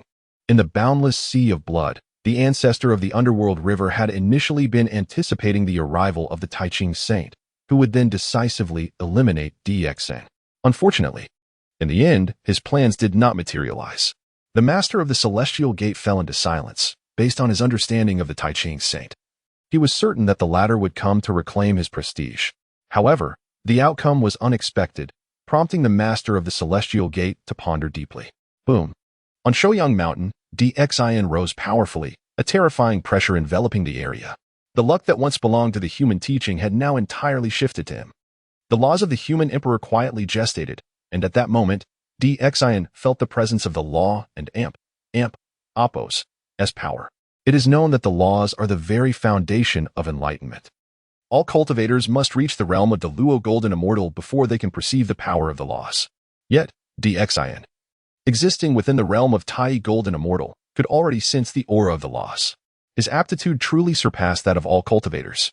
The luck of the human emperor evidently not only fortified DXIN and Oppos' physical form, but also assisted in enhancing his aptitude, increasing his comprehension, and consolidating his blessings. Boom. With such violent luck bestowed upon him, coupled with the rewards from the system and the luck that had been lingering over Shouyang Mountain, DXIN's cultivation surged explosively, successfully breaking through to the peak of the Tai Golden Immortal realm. Waves of powerful energy surged forth, causing Lady Shiji, who was nearby, to wear an expression of astonishment. She had to hastily retreat to maintain a relatively safe distance from Xin. Following his breakthrough, Xin did not cease his efforts. He continued to absorb the luck of the human emperor. Simultaneously, clouds of celebratory auspice began to slowly manifest above his head. These clouds contained the powers of gold, wood, water, fire, and earth. This was the innate 5 energies of Xin. Lady Shiji was taken aback in her understanding. A cultivator's 5 energies should begin to coalesce upon reaching the golden immortal realm. The 5 energies correspond to the 5 organs of a cultivator. Once a cultivator steps into the golden immortal realm, their physical body undergoes a transformation, becoming indestructible and immortal. Once this transformation occurs, they can transmute essence into energy, which is the coveted 5 energies of the cultivators. However, all cultivators complete this transformation of the 5 energies within the golden immortal realm. They would experience variations in the size of the auspicious clouds due to their differing aptitudes. Yet, Xin directly coalesced the 5 energies and auspice clouds at the peak of the Tai golden immortal realm. Lady Shiji was perplexed, while Xin himself felt no particular significance. His rate of advancement was simply too swift. Thus, only moments ago did his body complete its transformation, followed closely by the manifestation of the 5 energies and auspice clouds. This was not difficult to comprehend. For instance, some ordinary mortals, upon consuming the 9 transformation golden elixir, would directly ascend from mortality to Deluo golden immortal. Such Deluo golden immortals would take some time after entering the Deluo realm to gather their 5 energies and auspice clouds. Xin and auspice's situation was quite similar. He had advanced so quickly that his 5 organs had not been able to complete their transformation in time, which was why the 5 energies and auspice clouds coalesced at this moment. At this very moment, within the Deluo heaven, the Taiching saint, unable to leave the 8 sceneries, continued to observe the situation concerning Xin. Xin. Let you bask in your arrogance for a while. Do not give me an opportunity. The Taiching saint and auspice's expression was calm, but his heart was already a tempest of fury. Those who watched Xin and auspice's breakthrough were not only the Taiching saint himself. Other hidden cultivators also desired to witness what qualifications Xin possessed to contend with the saint. Boom. The 5 energies and auspice clouds above Xin and auspice's head rapidly converged, and waves of elemental power emanated forth, the auspice clouds unfurling directly above him. 3 acres of auspice clouds. The auspice clouds above Xin and auspice's head reached a size of 3 acres from the very beginning, leaving the cultivators who had been closely monitoring him in shock. Within Kunlun Mountain, the golden immortals of the Chan sect wore serious expressions. Tai Jinren and auspice's countenance darkened. The auspice clouds he had coalesced were precisely 3 acres in size. Xin is nothing exceptional. Tai Jinren could not help but voice his sarcasm, and the surrounding disciples nodded in agreement. While the auspice clouds were indeed impressive, they were only comparable to those of their senior brother. However, as they were discussing, the auspice clouds above Xin's head continued to coalesce. 4 acres of auspice clouds. Zhu Lushun and auspice's eyes widened, having previously suffered losses at Xin and auspice's hands, witnessing Xin and auspice's aptitude surpass his own filled him with unease. Tai Jinren was utterly speechless. Just moments ago, he had mocked Xin, and in the blink of an eye, the latter had surpassed him. What a slap in the face. Brothers, what does it matter if it is 4 acres of auspice clouds? Xin cannot possibly rival us, can he? Yun Zhangzi stepped forward to comfort everyone. His aptitude surpassed that of Zhu Lushun and the others, having also reached the level of 4 acres of auspice clouds. Thus, he believed that Xin was not a cause for concern. After all, Xin had previously slain Daoxing Tianzuan and Yuding Jinren, leaving the disciples of the Chan sect and Xin at odds like fire and water, irreconcilable. Chapter 12. Unyielding resolve. Yun Zhangzi was on the verge of seeking an opportunity to descend the mountain and meet with Emperor Xin. His senior brother was right. In the future, if our brotherhood united, we would undoubtedly have the power to slay Emperor Xin. One by one, the disciples voiced their agreement. Although Yun Zhangzi did not belong to the ranks of the 12 golden immortals, he was a deity of fortune and prosperity, far surpassing the average of the 12 golden immortals in strength. Boom. As the numerous cultivators engaged in conversation, the auspicious clouds above Emperor Xin surged once again, expanding to a size of 6 acres. This left the disciples of the Chan sect utterly stunned. Even Yun Zhangzi, with a dark expression, remained silent. Nearby, Guang Qingzi observed his fellow disciples with a sense of amusement. He himself had not yet unveiled his 7-acre auspicious clouds, while his juniors were reveling in the spectacle. Emperor Xin's aptitude had already reached an impressive level. Guang Qingzi spoke, taking on the role of a mentor to the younger generation. As he condensed his 7 acres of auspicious clouds, appearing undeniably stronger than the current Emperor Xin, as a distinguished golden immortal of the Chan sect. Guang Qingzi held an esteemed position and was regarded as a core disciple in the eyes of the primordial heavenly venerable. Guang Qingzi and Amp, Oppos, S words rang true. When Shu Guangfa Tianzuan interjected, clearly eager to flatter Guang Qingzi. Just as Guang Qingzi opened his mouth to continue mocking Emperor Xin, the aura surrounding Emperor Xin surged once more. Boom. 9 acres of auspicious clouds. At this moment, the second-generation disciples of the Chan sect were utterly speechless. Among them, even the most enigmatic, the South Pole Elder, possessed only 8 acres of auspicious clouds. Emperor Xin's 9 acres of auspicious clouds had surpassed the majority of cultivators in the primordial world. Truly, the king was endowed with extraordinary talent. Madame Shurji was left in awe, completely captivated by Emperor Xin. The 9 acres of auspicious clouds transformed into a celestial canopy, enveloping her overhead. The saints present wore somber expressions as they gazed at Emperor Xin. His exceptional aptitude posed an increasing threat to them. The emperor's fortune continuously gathered his auspicious clouds. However, it was evident that Emperor Xin's talent would not wane due to the sentiments of the saints. He showed no signs of halting, persistently absorbing the energies of those around him. Boom. The auspicious clouds above Emperor Xin not only showed no signs of abating but instead intensified with ferocity. 10 acres of auspicious clouds. 20 acres of auspicious clouds. 30 acres of auspicious clouds. Witnessing this spectacle, countless cultivators were left utterly dumbfounded. Even the saints were rendered speechless. Could it be that Emperor Xin's auspicious clouds were merely a fade? Niwa paused mid-bite of the celestial peach, staring at Emperor Xin as if he were a monster. The 5 auspicious clouds, a convergence of the quintessence of the 5 organs, were not to be taken lightly. Had the king's vitality truly reached such formidable heights? Niwa's lips parted slightly in disbelief. Boom. Above, lightning flashed, and boundless auspicious phenomena manifested. At this moment, the clouds above Emperor Xin expanded to 100 acres. The expanse surrounding him was enveloped in his auspicious clouds. The grand ancestor of the underworld was left in a state of shock. As an innate divine being, even he had never possessed auspicious clouds of 100 acres. Not even the 6 heavenly Tao saints could boast such aptitude. Yet, the spectacle did not cease. Emperor Xin continued to voraciously absorb the emperor's fortune, amassing even greater auspicious clouds. Boom. The 5 auspicious clouds above Emperor Xin coalesced into 1,000 acres, finally coming to a gradual halt. 1,000 acres of auspicious clouds. Madame Shurji was utterly astounded. Compared to Emperor Xin's formidable presence, she felt dwarfed by hundreds of times. Within Kuansong Mountain, whether it was the 12 golden immortals, Yun Zhangzi, or the South Pole Elder, they all fell silent. Even the primordial heavenly venerable wore a grim expression, sitting there without uttering a word. Emperor Xin's aptitude not only surpassed that of the second-generation disciples but also eclipsed that of the primordial heavenly venerable himself. Even he had never attained a fortune of even a tenth of what Emperor Xin possessed. This was a reality too difficult for the proud primordial heavenly venerable to accept.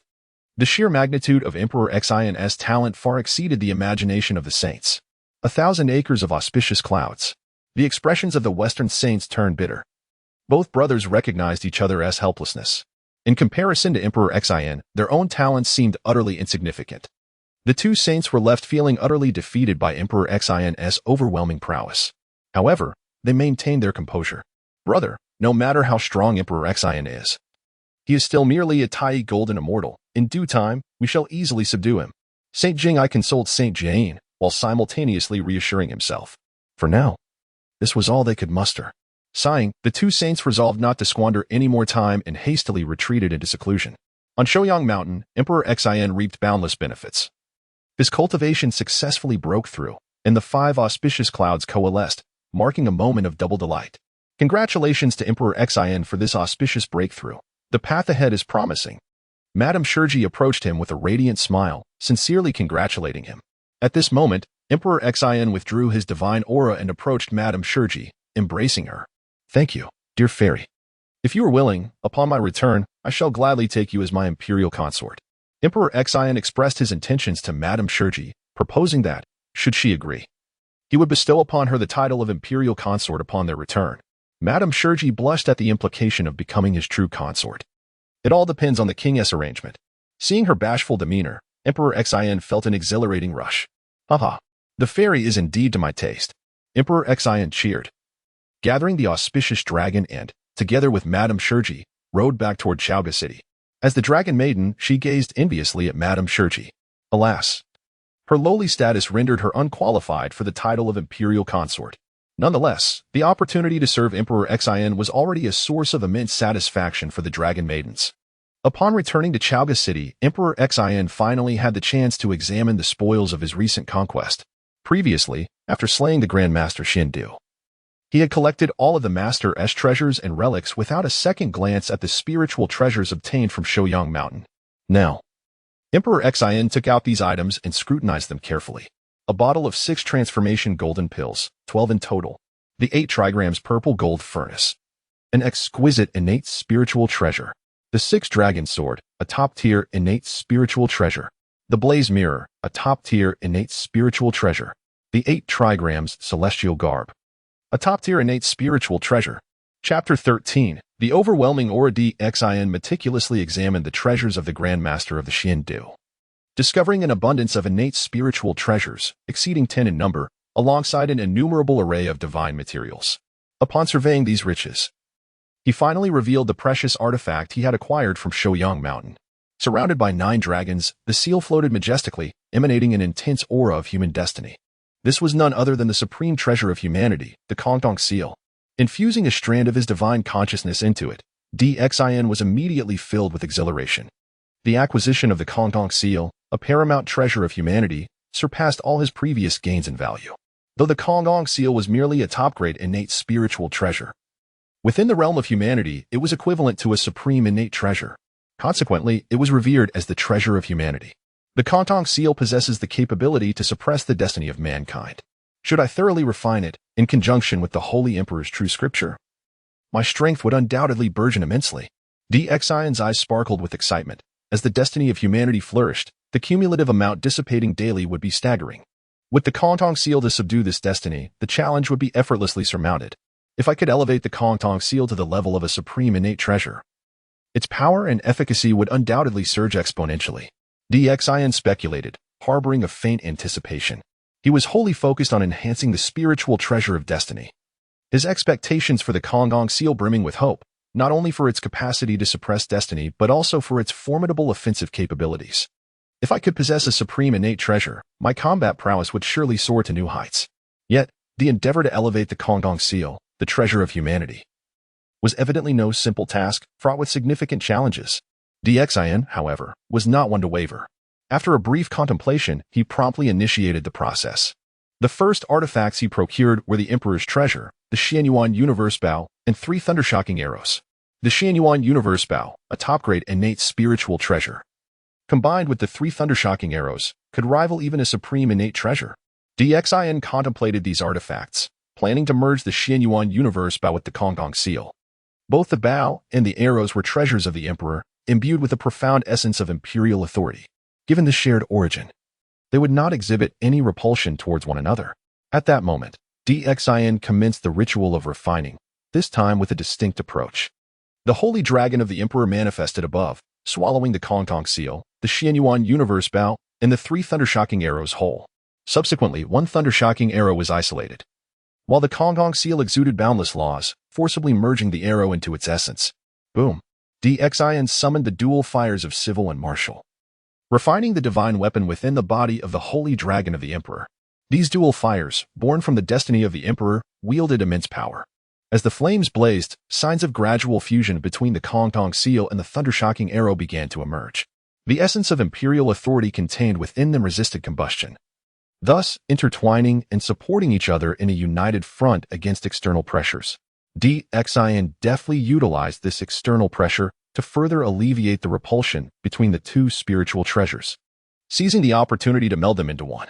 Even if the attempt ultimately failed, the impact on the Honghuang seal would remain minimal, preventing its complete destruction. The flames of the emperor burned fiercely, casting a terrifying aura across the cosmos. Strikes of thunder descended from the heavens. Yet they were effortlessly thwarted by the holy dragon of the emperor, unable to inflict even the slightest harm. Xin, since the moment was ripe, he roared, amplifying the output of imperial essence. Boom. Such a forceful fusion incited a fierce resistance from the artifacts. Under Xin and Appo's unwavering effort, that resistance quickly dissipated, and the two treasures melded seamlessly. Success. Witnessing the successful amalgamation of the treasures without any unforeseen complications, Xin erupted in jubilant cheers. At that moment, the innate restrictions within the thunder-shocking arrow flawlessly integrated into the Honghuang seal. This triumphant beginning instilled immense confidence in Xin. Onward to the next.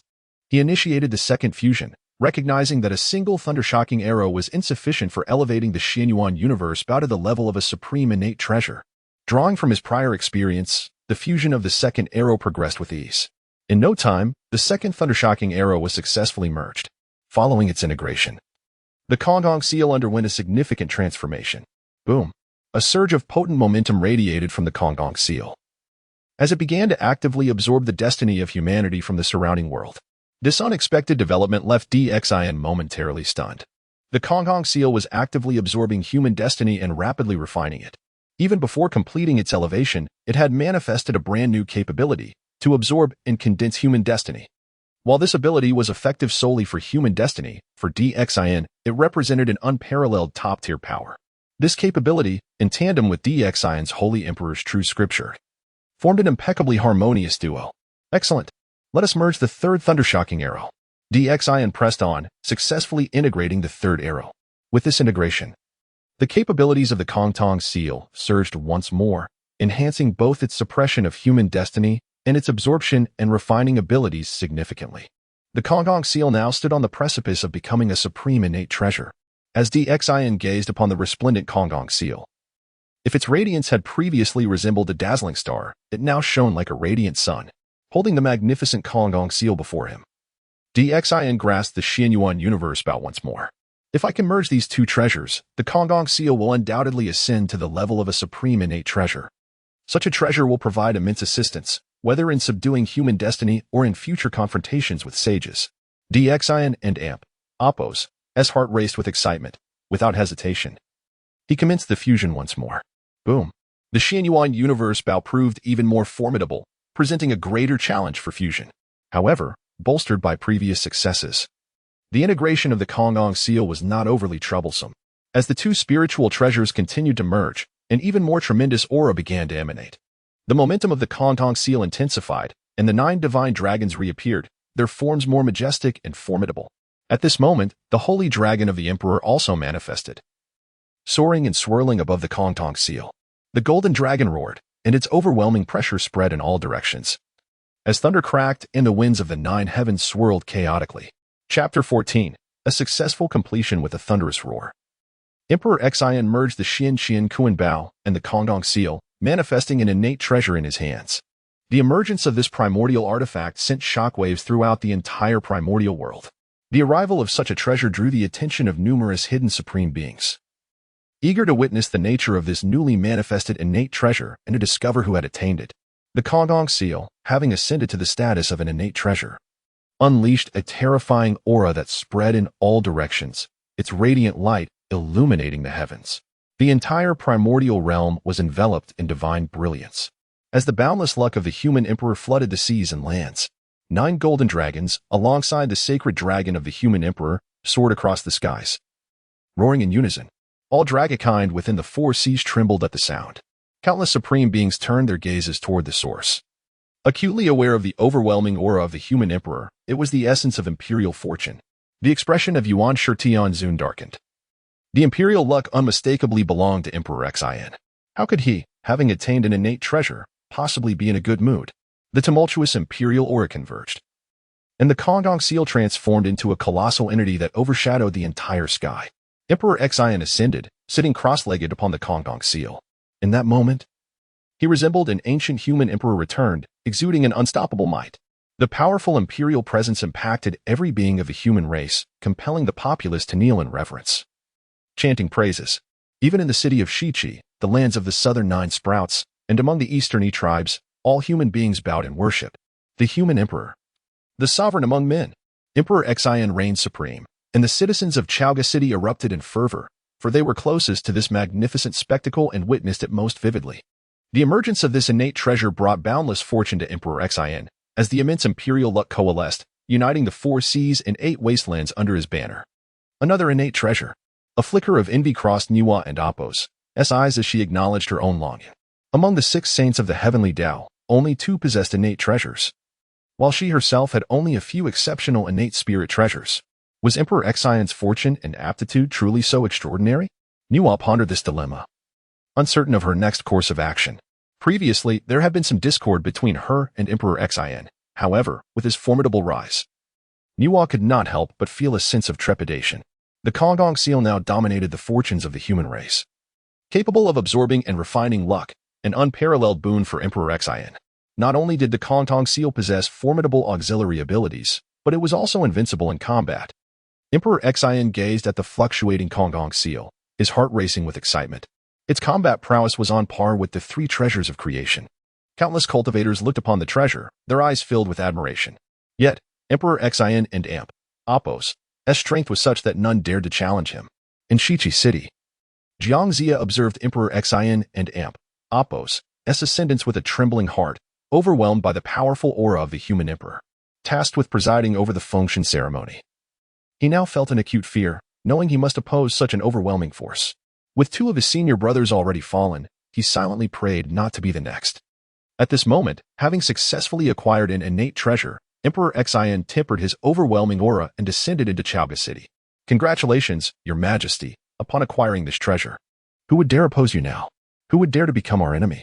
Baigan exclaimed proudly, as if the treasure were his own. Emperor Xian chuckled and shook his head, aware that Baigan likely did not even grasp the significance of an innate treasure, still eager to flatter. Congratulations to Your Majesty on this treasure. The future is bright for you. Emperor Xian. Bixiao Fairy expressed her envy, along with her 2 sisters, as they eagerly eyed the innate treasure. Ah, my beloved consorts, this treasure is indeed extraordinary. Tonight, I shall ensure you see it to your heart and Appo's content. Emperor Xian laughed heartily, surrounded by the myriad celestial maidens, as he retreated to his inner chambers. With the system task successfully completed, the imperial luck enveloping Emperor Xian allowed him to bask in triumph. Yet, while Emperor Xian reveled in his fortune, many cultivators throughout the primordial world could not share in his joy. Several saints secretly convened, deliberating on how to contend with Emperor Xian and Appo's burgeoning power. With his luck soaring and the innate treasure by his side, the fate of the great Shang Dynasty surged once more toward a prosperous future. What shall we do? In Kunlun Mountain, the Zhuanti saint gazed at Yuan Shi Tianzun with a troubled expression. This time, Niwa had not attended, and the Taiji saint was detained in the 8 Scenery Palace, leaving only the 2 Western saints and Yuan Shi present. Emperor Xian is but an insignificant insect. How could he ever contend with us, the saints of the heavenly Tao? Yuan Shi Tianzun remarked coldly, showing no concern for Emperor Xian's rise. While your words hold truth, brother, Emperor Xian and Appo's momentum is formidable. If we allow him to develop unchecked, the function calamity may take an unforeseen turn. The Jiayin saint concurred, his primary concern being the interests of the Western teaching. He remained indifferent to who might perish during the calamity, as long as their sect thrived. If not for the protection of the human emperor and Appo's aura in the favor of fate, a mere Emperor Xian would face a fate worse than death at my hands. Yuan Shi Tianzun declared haughtily. Yet he refrained from articulating a strategy to deal with Emperor Xian. It was evident that with 2 of the 12 golden immortals of the Chan teaching already fallen, had Yuan Shi possessed a solution, he would not have waited until this moment. Seeing Yuan Shi devoid of ideas, the 2 Western saints exchanged glances, each feeling a sense of helplessness. Just as the saints deliberated their predicament, word arrived in Chaoga City. Your Majesty, the martial King Huang Feihu has been slain. The urgent report from Wen Taisher jolted Emperor Xian from his thoughts. What? How could the martial king be killed? Emperor Xian rose in anger as the Sanshao fairies, Shijing Yangyang and Jiao Tianxian Nu were equally taken aback by the shocking news in the dead of night. Your Majesty, let us discuss this further in the Longda Hall. The civil and military officials await your presence. When Taisher noted the presence of several senior figures in the hall and hesitated to enter, opting instead to remain outside. Chapter 15. The resurrection of King Wucheng let us hasten. The heart of Emperor Xin was filled with urgency. King Wucheng, stationed at the Sishui Pass, had always brought good news. How could he have met his demise so swiftly? The death of King Wucheng could spell disaster for Sishui Pass. Emperor Xin arrived at the Longda Hall under the cover of night, where civil and military officials had gathered. My lord, King Wucheng must have fallen victim to the treacherous arts. He did not engage in open battle within the pass, yet perished within the city walls, proclaimed Chong Heihu, who had been sent by Emperor Xin to assist Huang Feihu in securing Sishui Pass. With Huang Feihu now dead, Chong Heihu had come to report the military situation. What is the status of Sishui Pass? Who is in command? Emperor Xin noted that only Chong Heihu had returned, indicating that Sishui Pass was not yet in dire straits. For now, General Lu Xiong is temporarily safeguarding Sishui Pass. Although the forces from Shiqi have employed dark sorcery, they remain unaware of King Wucheng's fate. I rushed here to relay the news, Chong Heihu reported, his face etched with tension, for the death of the main commander meant shared culpability. A single failure in protection could cost him his life. After a moment of contemplation, Emperor Xin nodded and said, Lord Xiaozhou, you have worked hard. Please take your leave and rest, while I confer with the others. Unfazed by the dire circumstances, Emperor Xin and Apos' decision to allow Chong Heihu to rest moved him deeply. After expressing his gratitude, Chong Heihu withdrew. At this juncture, the ministers began to discuss the matter, and Grand Tutor Wen stepped forward. My lord, the forces from Shiqi are protected by disciples of the Chanjiao, and they have gathered numerous practitioners of the dark arts.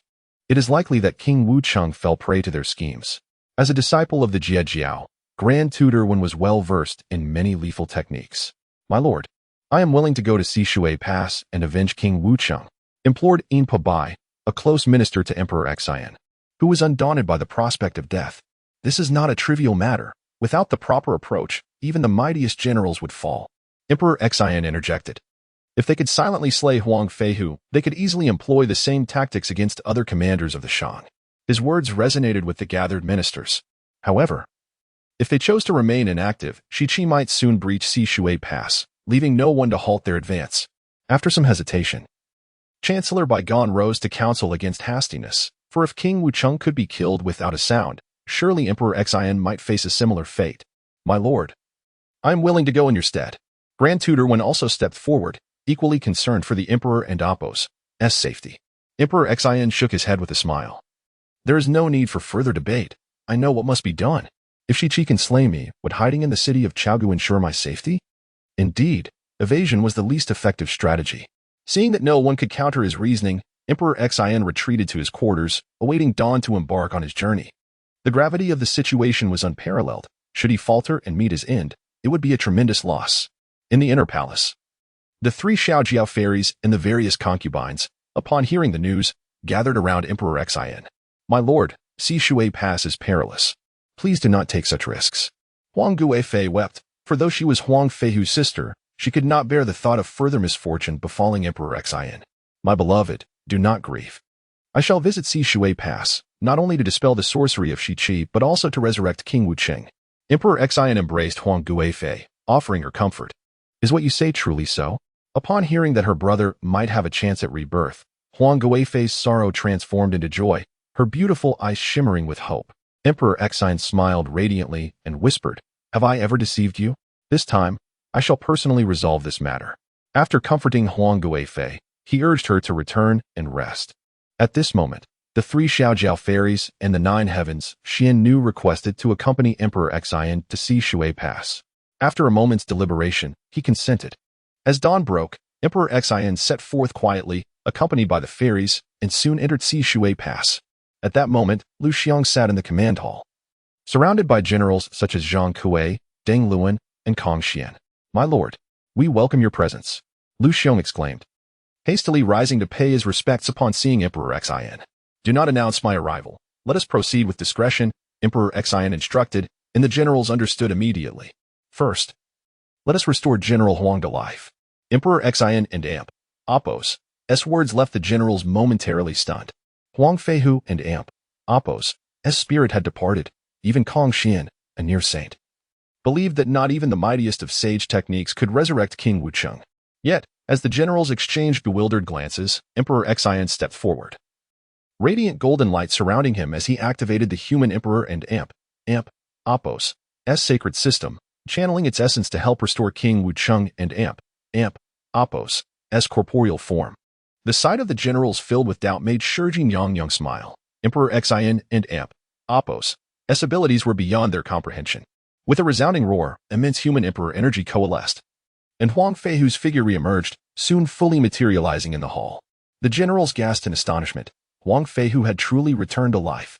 Huang Fei, who slowly opened his eyes, taking in Emperor Xin and the gathered officials, comprehension dawning upon him. "Thank you, my lord. Thank you all," he expressed, overwhelmed with gratitude. The surrounding generals gleamed with newfound hope. If they should fall in battle, might Emperor Xin not also resurrect them? Realizing this, the generals' spirits soared, their bloodlust ignited, eager to rush out and claim victory. "My lord, what shall we do next?" they inquired, invigorated by the resolution of their predicament. Emperor Xin smiled and said, "Let King Wucheng issue a challenge, feigning that nothing has transpired." This strategy was indeed brilliant. If the forces from Shiqi saw that King Wucheng was unharmed, they would surely come to investigate. Thus, Emperor Xin and his generals would uncover the identity of those responsible for King Wucheng's demise. "My lord, your plan is truly ingenious. Today, I shall personally ascend the battlements and issue the challenge." Chapter 16. Confusion. King Wu of Cheng laughed heartily. For days, the troops of Shiqi had been shouting insults, attempting to provoke him and his forces into battle. Unfortunately, Emperor Xin had ordered them not to engage before their departure, instructing them to defend the city instead. Although King Wu ventured forth, Emperor Xin himself was there to bolster their morale. After deliberating with his generals, they decided to wait until lunchtime to summon King Wu for a challenge. Just as the generals were strategizing, a voice called out from beyond the Sisui Pass. Reporting to the commander, "There are 2 wild Taoists seeking an audience. They claim to come to assist our great Shang in defeating Shiqi." The messenger entered the commander's residence and, upon seeing King Wu and the others present, promptly relayed the message. The news of King Wu's demise had not yet spread, nor was anyone aware of Emperor Xion's arrival. "Very well, let them in," Emperor Xion commanded. King Wu feigned indifference, sending the messenger away. Soon, 2 practitioners entered the commander's residence together. "Haiming, Haiju, at your service, commander." The 2 introduced themselves, and upon hearing their names, Emperor Xion's eyes gleamed with recognition. They were none other than the renowned Thousand-Mile Eye in the Wind listening ear. King Wu turned to Emperor Xion, who nodded encouragingly. He stepped forward and proclaimed, "Haiming, Haiju, I am Emperor Xion. You may pay your respects." The 2 brothers did not initially recognize Emperor Xion. They had come in response to a recruitment notice issued by Prime Minister Baigon, seeking to achieve glory and merit. "We humbly greet Emperor Xion. We were unaware of your divine presence. Please punish us." Haiming and Haiju hastily apologized, astonished to find Emperor Xion at Sisui Pass. Emperor Xion smiled and replied, "Since you wish to serve the great Shang, I wholeheartedly welcome you. I shall now appoint you as divine generals of the human emperor, aiding you in your further cultivation." Without hesitation, despite it being their first meeting, he recognized their loyalty and bestowed upon them their titles. With a thunderous roar, Emperor Xion conferred upon Haiming and Haiju the titles of divine generals of the human emperor. Instantly, a surge of boundless fortune enveloped them, and a powerful aura radiated from the 2 brothers, filling the commander's residence with a rich essence of wood energy. They were originally spirits of peach and willow, naturally infused with potent wood essence. Coupled with the luck of the human emperor, their cultivation soared, propelling them from the true immortal realm to the profound immortal realm in an instant. "Thank you for your grace, Emperor Xion." The brothers, having just pledged their allegiance, were thrilled by their sudden breakthrough in cultivation, which deepened their loyalty to Emperor Xion. This miraculous elevation before they had even achieved any exploits was indeed a most persuasive gesture. With the addition of Haiming and Haiju, Emperor Xion and Apos' own luck grew even more formidable, reinforcing the foundation of his power within the divine dynasty of the human emperor. Meanwhile, the great Shang was confidently strategizing their next moves, while within the Shiqi military tent, plans were also being hatched. "Prime Minister, is it true that Emperor Wu Xian has perished?" GFA questioned, his face a mask of disbelief. To him, it seemed they had accomplished nothing. Aside from a Taoist who had come before, who had constructed a small altar, lit 3 oil lamps, and set up a straw effigy. If this was sufficient to bring down Emperor Wu Xian, what need had they for their hundreds of thousands of soldiers? At that moment, Jiang Zia had yet to speak. But a practitioner nearby flashed a knowing look, then enthusiastically proclaimed, "Fear not, Emperor Wu Xian. I have come from Shikuan Song to assist you in unifying the realm. Huang Feihu, in his ignorance of fate, deserves to die. My methods have already sent his spirit into disarray." His confident demeanor suggested that the forces of the Great Shang were of little consequence. GFA wished to inquire further. But seeing the silence among the civil and military officials, he wisely held his tongue. During this time, Bowie Cao had been subdued by disciples of the Chan sect, and GFA had witnessed their methods before. However, he secretly hoped that the practitioner's techniques would prove effective. For Huang Feihu was a seasoned general and not easily dealt with. Rest assured, once Huang Feihu is eliminated, the Sisui Pass will fall, paving a clear path to Chaoga City. Jiang Zia said, fanning himself with an air of calm confidence. Emperor Xian's malevolent actions have drawn the heavens' aid to us in Shiqi. General Nangongshu chuckled, knowing he had to flatter Jiang Zia. While the officials of Shiqi mocked the Great Shang, shouts of challenge and derision rang out from the Sisui Pass. "Old scoundrel Jiang Shang, come swiftly to meet your demise. If the traitors of Shiqi do not surrender soon, the heavenly soldiers of Emperor Xian will turn you all to ashes." These boisterous taunts momentarily left the Shiqi side in utter confusion. With General Huang Feihu reportedly dead, how could the Great Shang's forces appear so invigorated? The Shikuan practitioner's expression darkened. Moments ago, he had clearly heard Huang Feihu's voice calling out in anger. As a practitioner of the Daluo Jingxian level, it was impossible for him to be mistaken. What was happening? Jiang Zia, sensing the gravity of the situation, stood and looked outside the tent. Hadn't he been said that Huang Feihu was dead? He had just heard Huang Feihu's shouts. The assembled civil and military officials stood in speechless astonishment. They had just been discussing how to attack Chaoga City following Huang Feihu's demise, even planning a victory feast. Yet now, Huang Feihu was still cursing at Shiqi. Jiang Zia turned to the Shikuan practitioner, his eyes narrowing in suspicion. "This cannot be. I must investigate this matter further." The practitioner promptly rose, joining the Shiqi generals as they exited the tent, making their way to the Sisui Pass. Clearly cautious, he blended in among the generals, not drawing attention to himself. "Prime Minister, Huang Feihu is indeed alive. Allow me to take his head," Neza exclaimed, brandishing his fiery spear, eager to confront Huang Feihu. "Impossible. Having been struck by my nail-headed 7-arrow book, Huang Feihu cannot possibly be unharmed."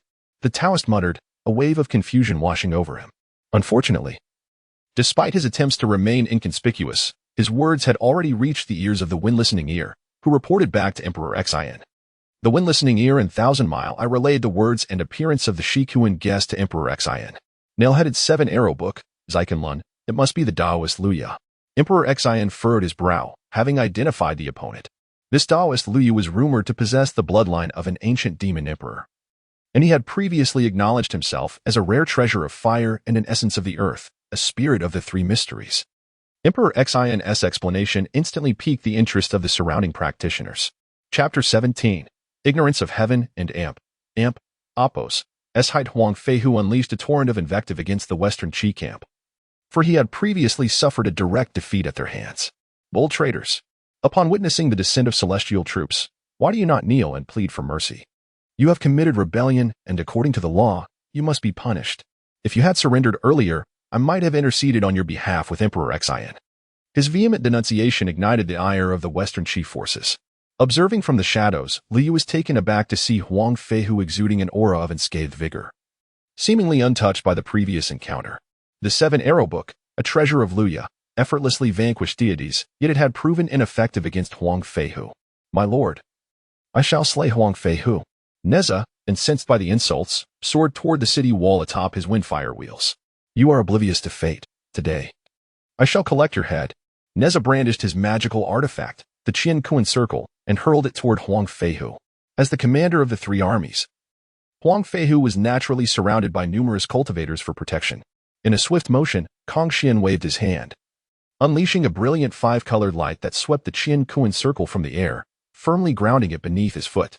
Unaware of the gravity of the situation, Neza, seeing his treasure being seized and trampled, became even more enraged. "Who dares to steal my treasure? Return it at once, or I shall ensure your demise," Neza roared, charging forward on his wind fire wheels to confront Kong Xian. "Loose arrows," commanded General Lu Xiong, and a multitude of arrows rained down upon Neza. The onslaught of arrows left Neza in a state of disarray. At that moment, Yang Jian, witnessing Neza and Apos, plight, hastily wielded his trident to join the fray.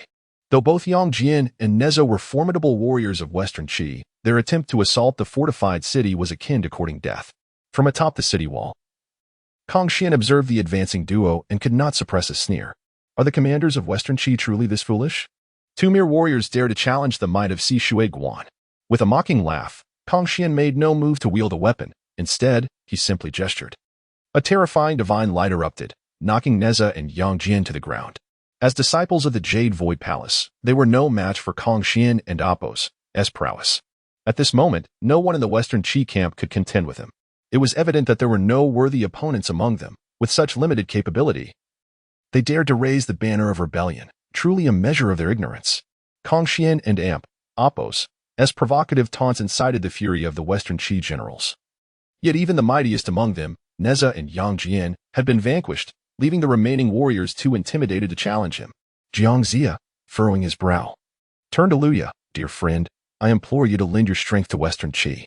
Luya had originally descended to assist Western Qi, and Jiang Zia and Apos' request seemed most fitting. However, given Kong Xian and Apos' formidable power, which had repelled both top disciples of the Chan sect with ease, Luya was reluctant to engage directly. Yet, having boldly proclaimed his intent to aid GFA in confronting the Shang Dynasty, the current predicament compelled him to act. Such a trifling opponent as Kong Xian is of no concern. I shall claim his head, Luya declared, charging forward on a cloud. Kong Xian, prepare to meet your end. Luya unleashed a torrent of divine flames, aiming to incinerate Kong Xian. The conflagration surged forth, enveloping the surrounding landscape.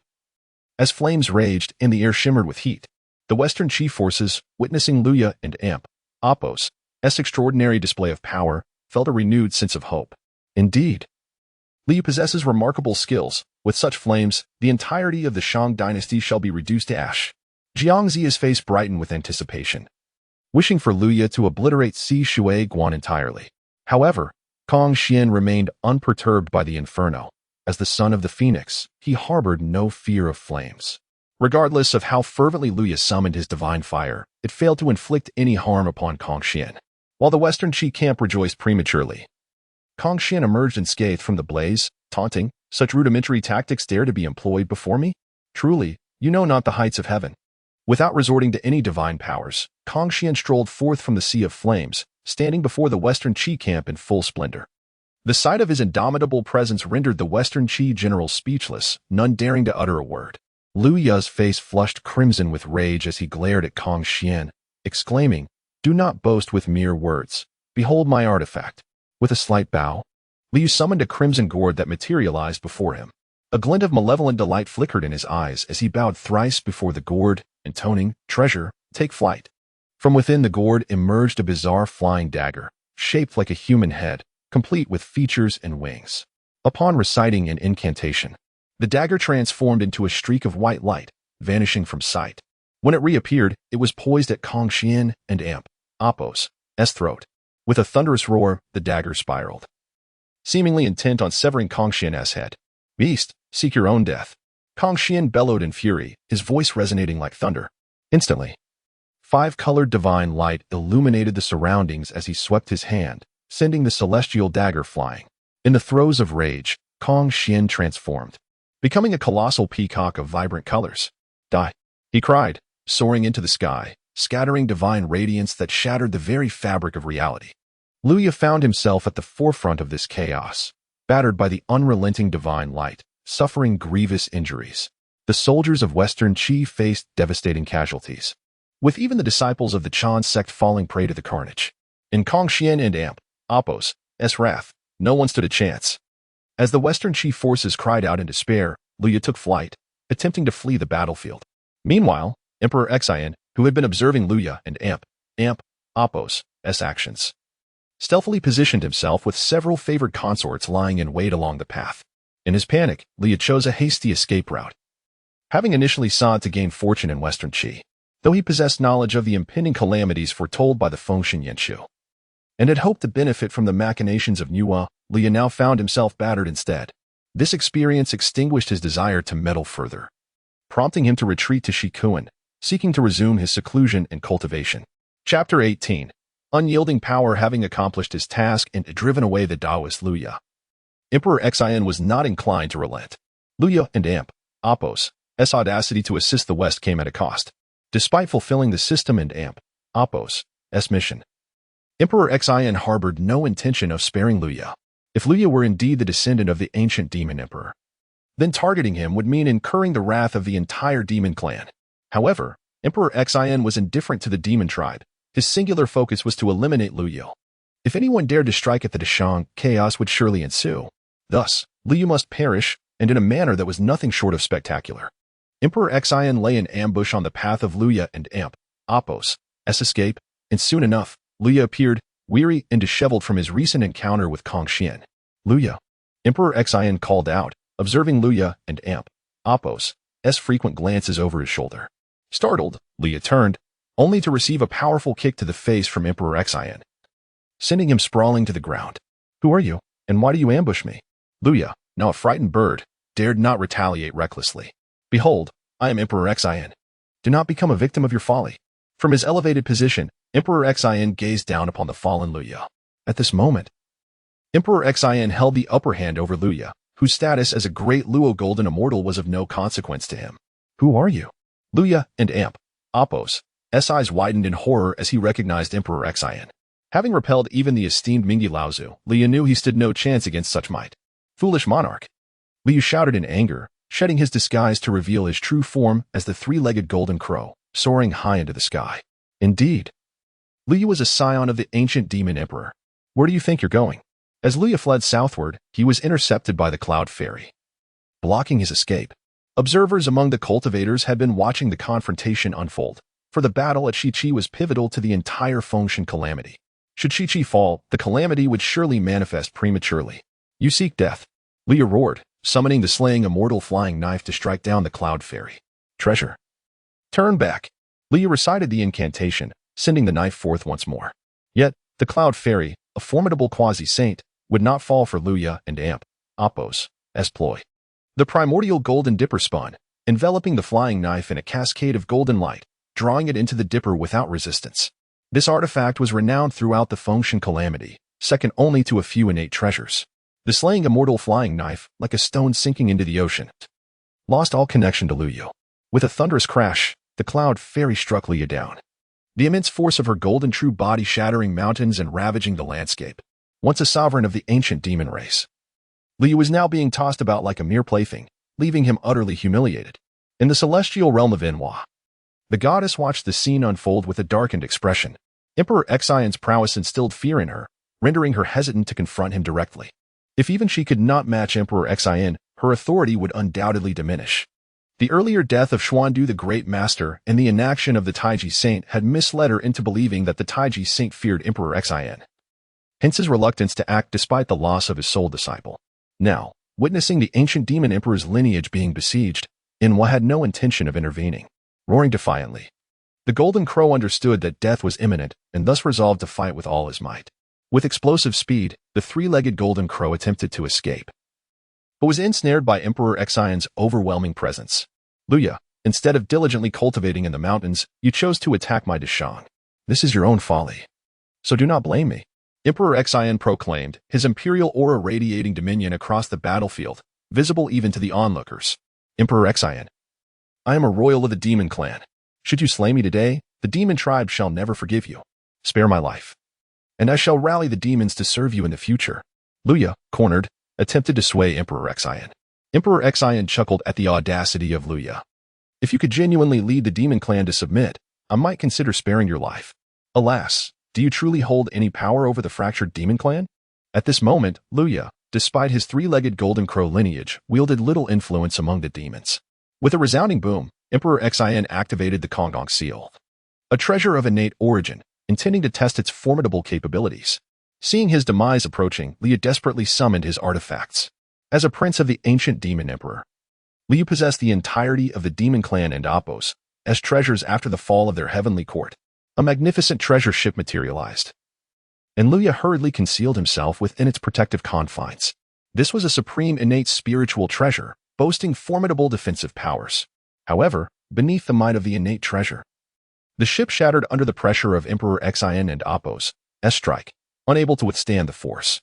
Luya, caught within the wreckage, suffered further injuries from the Honghuang seal and Appo's overwhelming power. Prepare to meet your end. Emperor Xian's eyes glimmered with cold resolve as he struck once more with the Honghuang seal. Foolish monarch. It will not be so easy to kill me. At this critical juncture, Luya, pushed to the brink, resorted to desperate measures. With a resounding clang, the sound of a bell reverberated through the heavens and earth, startling all cultivators, even the 6 heavenly Tao saints, who straightened to observe. The emergence of the chaos bell captured the attention of all. Indeed, it was the chaos bell after the fall of Donghuang Tai. It had remained in Luya and Appo's possession. The supreme beings, witnessing this spectacle, hastened to Luya and Appo's side. In the depths of the North Sea, a colossal divine Kuan soared, transforming into a divine ping in the skies, traversing vast distances in the blink of an eye. Chapter 19. Unity as one upon the majestic Kunlun mountain. The primordial supreme being wielded the Panga banner, utilizing this innate treasure to open a temporal and spatial passage, channeling the powers of a sage to hasten his journey to the battlefield. Meanwhile, at the western spirit mountain, the 2 saints of the west clasped hands, merging their formidable divine light into a singular force, thus surpassing the speed of the primordial supreme being. Alas, the distance to the west was great, and they were destined not to be the first to arrive. With a thunderous roar, Goddess Nuwa descended from the Nuwa Emperor and Appo's realm, while the celestial teacher made his way from the overseas Jade Palace, within the 8th scenic palace of the great Luo heaven. The supreme sage of Taiji also propelled himself at great speed. Unfortunately, the barriers outside the 8th scenic palace remained intact, causing him to tumble helplessly, rendering him unable to depart even a step from the palace. Infuriated, the supreme sage of Taiji let out a low growl, begrudgingly retreating to observe once more. His inability to leave the 8th scenic palace meant that the opportunities beyond were of no concern to him. The supreme sage felt utterly constrained. Yet he dared not utter a curse. The supreme being capable of confining him here could easily extinguish his life with but a thought. Thus, despite his inner turmoil, the sage maintained an outward calm, the depth of his frustrations known only to himself. In the vast wilderness, Emperor Xian unleashed a strike, causing the Honghuang seal to collide violently with the chaotic bell. The overwhelming aura of the emperor clashed with the vast resonance of chaos, each treasure radiating brilliant divine light, with infinite laws permeating the air. The terrifying pressure tore apart the fabric of reality, reducing countless mountains to dust, transforming the earth into an abyss, and causing rivers to vanish entirely. Alas, Taoist Luya, despite possessing such a treasure, was utterly incapable of showcasing its true combat potential. With a resounding crash, after a brief skirmish, Taoist Luya was sent flying, spitting blood as he retreated, while the chaotic bell was similarly struck away. In this critical moment, aware that the chaotic bell was doomed, Taoist Luya pushed it away, sending it flying in the opposite direction of his escape. In this scenario, should Emperor Xian desire the chaotic bell, he would have to forsake Taoist Luya, thus allowing Luya a chance to flee. Luya, do you think such trivial tricks can deceive me, Emperor Xian? I seek your head. Emperor Xian advanced relentlessly, his focus unyielding on Taoist Luya rather than the chaotic bell. To him, the innate treasure was of little consequence. The Honghuang seal was the true treasure suited to him. Seeing Emperor Xian in pursuit, Taoist Luya was overtaken by panic. He had indeed intended to use the chaotic bell as a diversion, but his ploy was easily seen through by Emperor Xian. From the moment the chaotic bell appeared, it no longer belonged to Taoist Luya. Thus, he was compelled to relinquish the innate treasure post-haste. Otherwise, the relentless pursuit would not only be from Emperor Xian but from all supreme beings of the wilderness. However, it seemed Taoist Luya would not witness such an outcome. He could not even escape Emperor Xian's grasp. Emperor Xian preferred to abandon the innate treasure rather than let Taoist Luya live. This murderous intent extinguished any hope for Luya's survival. Boom. The Honghuang seal descended once more, and without the chaotic bell, Taoist Luya was utterly powerless against Emperor Xian. Puff. The 3-legged golden bird was crushed, its once indomitable form now reduced to shambles, crashing onto a divine peak. The golden bird's blood flowed down the cliffs, staining the entire mountain. The blood of the golden bird gathered into a river, slowly trickling at the foot of the mountain. The descendant of the demon emperor was thus slain by Emperor Xian, severing the bloodline of the 3-legged golden bird forever. From now on, any who dare to harm my Dashang shall meet the same fate as the 3-legged golden bird. Emperor Xian and Appo's might surge with the Honghuang seal. While the human sovereign's divine spear shot forth in endless radiance, its overwhelming aura suppressing all directions. This was a proclamation to the world. All beings felt the weight of Emperor Xin's power and trembled in fear, none daring to harbor ill thoughts against him. Clang! At that moment, the chaotic bell, struck away by Taoist Liu Ya, sensed its master's demise and attempted to conceal itself once more. The three heavens fairies had long since made their move, seeking the chaotic bell. Yet, they arrived too late. Despite being the closest, they failed to seize it. Boom! Just as the chaotic bell tore through the void to escape, a golden light descended swiftly. The chaotic sword energy surged in all directions, shattering the space and leaving the chaotic bell with nowhere to flee. It was the primordial supreme being, wielding the Panga banner. Recognizing the primordial supreme being, some supreme cultivators acknowledged that the chaotic sword energy originated from one of the three treasures of creation, the Panga banner. Should the primordial supreme being acquire the chaotic bell, possessing two innate treasures, both of which were among the three treasures of creation, none would dare to offend him thereafter. However, just as the primordial supreme being sought to seize the chaotic bell, a colossal embroidered ball descended from the heavens, colliding with the chaotic bell and casting it away from the primordial supreme being's control. Nuwa, how dare you interfere with my plans? The primordial supreme being bellowed, fully aware that this was the work of goddess Nuwa. Brother Primordial, the chaotic bell rightfully belongs to my demon clan. How can you claim I am thwarting your endeavors? Goddess Nuwa retorted, equally determined to possess the chaotic bell, which she had coveted for quite some time. Wait, my fellow Taoists. A voice called out as the two saints of the West finally joined forces, united in purpose, as they beheld the chaotic bell flying toward them. The Saint of Salvation swiftly unleashed a beam of divine light, aiming to secure this treasure. This treasure is ours. The two saints of the West were filled with elation, realizing the truth that timing is of the essence. Just as they arrived, the chaotic bell was drawn toward them, indicating a destined connection. Yet, at that moment of elation, a sword energy sliced through the air once more, sending the chaotic bell hurtling away. This strike created an insurmountable distance between the saints and the chaotic bell, causing their fortune to slip away. Unbeknownst to them, the origin of this strike remained a mystery, as did the eventual possessor of the chaotic bell. Boom! The sword energy surged for tens of thousands of miles, cleaving the heavens apart. Who dares to thwart our endeavors? The Saint of Purity roared in fury, for the innate treasure was nearly within his grasp, only to be sent flying by that sudden force. At that moment, a figure appeared, riding the winds upon a sword, radiating with a dazzling light, his eyes gleaming with sword energy, enveloped in a brilliant aura. Upon seeing this, the two saints of the West fell silent, while the Saint of Purity donned a sheepish smile. Chapter 20. Total collapse. It turned out that the Master Tong Tian had arrived. The Saint of Enlightenment quietly retreated, pursuing the chaos bell. The Master has come. Upon seeing the arrival of the Master Tong Tian, Fairy Xiao and her companions hurriedly bowed in respect, while Lady Shiji also showed utmost reverence.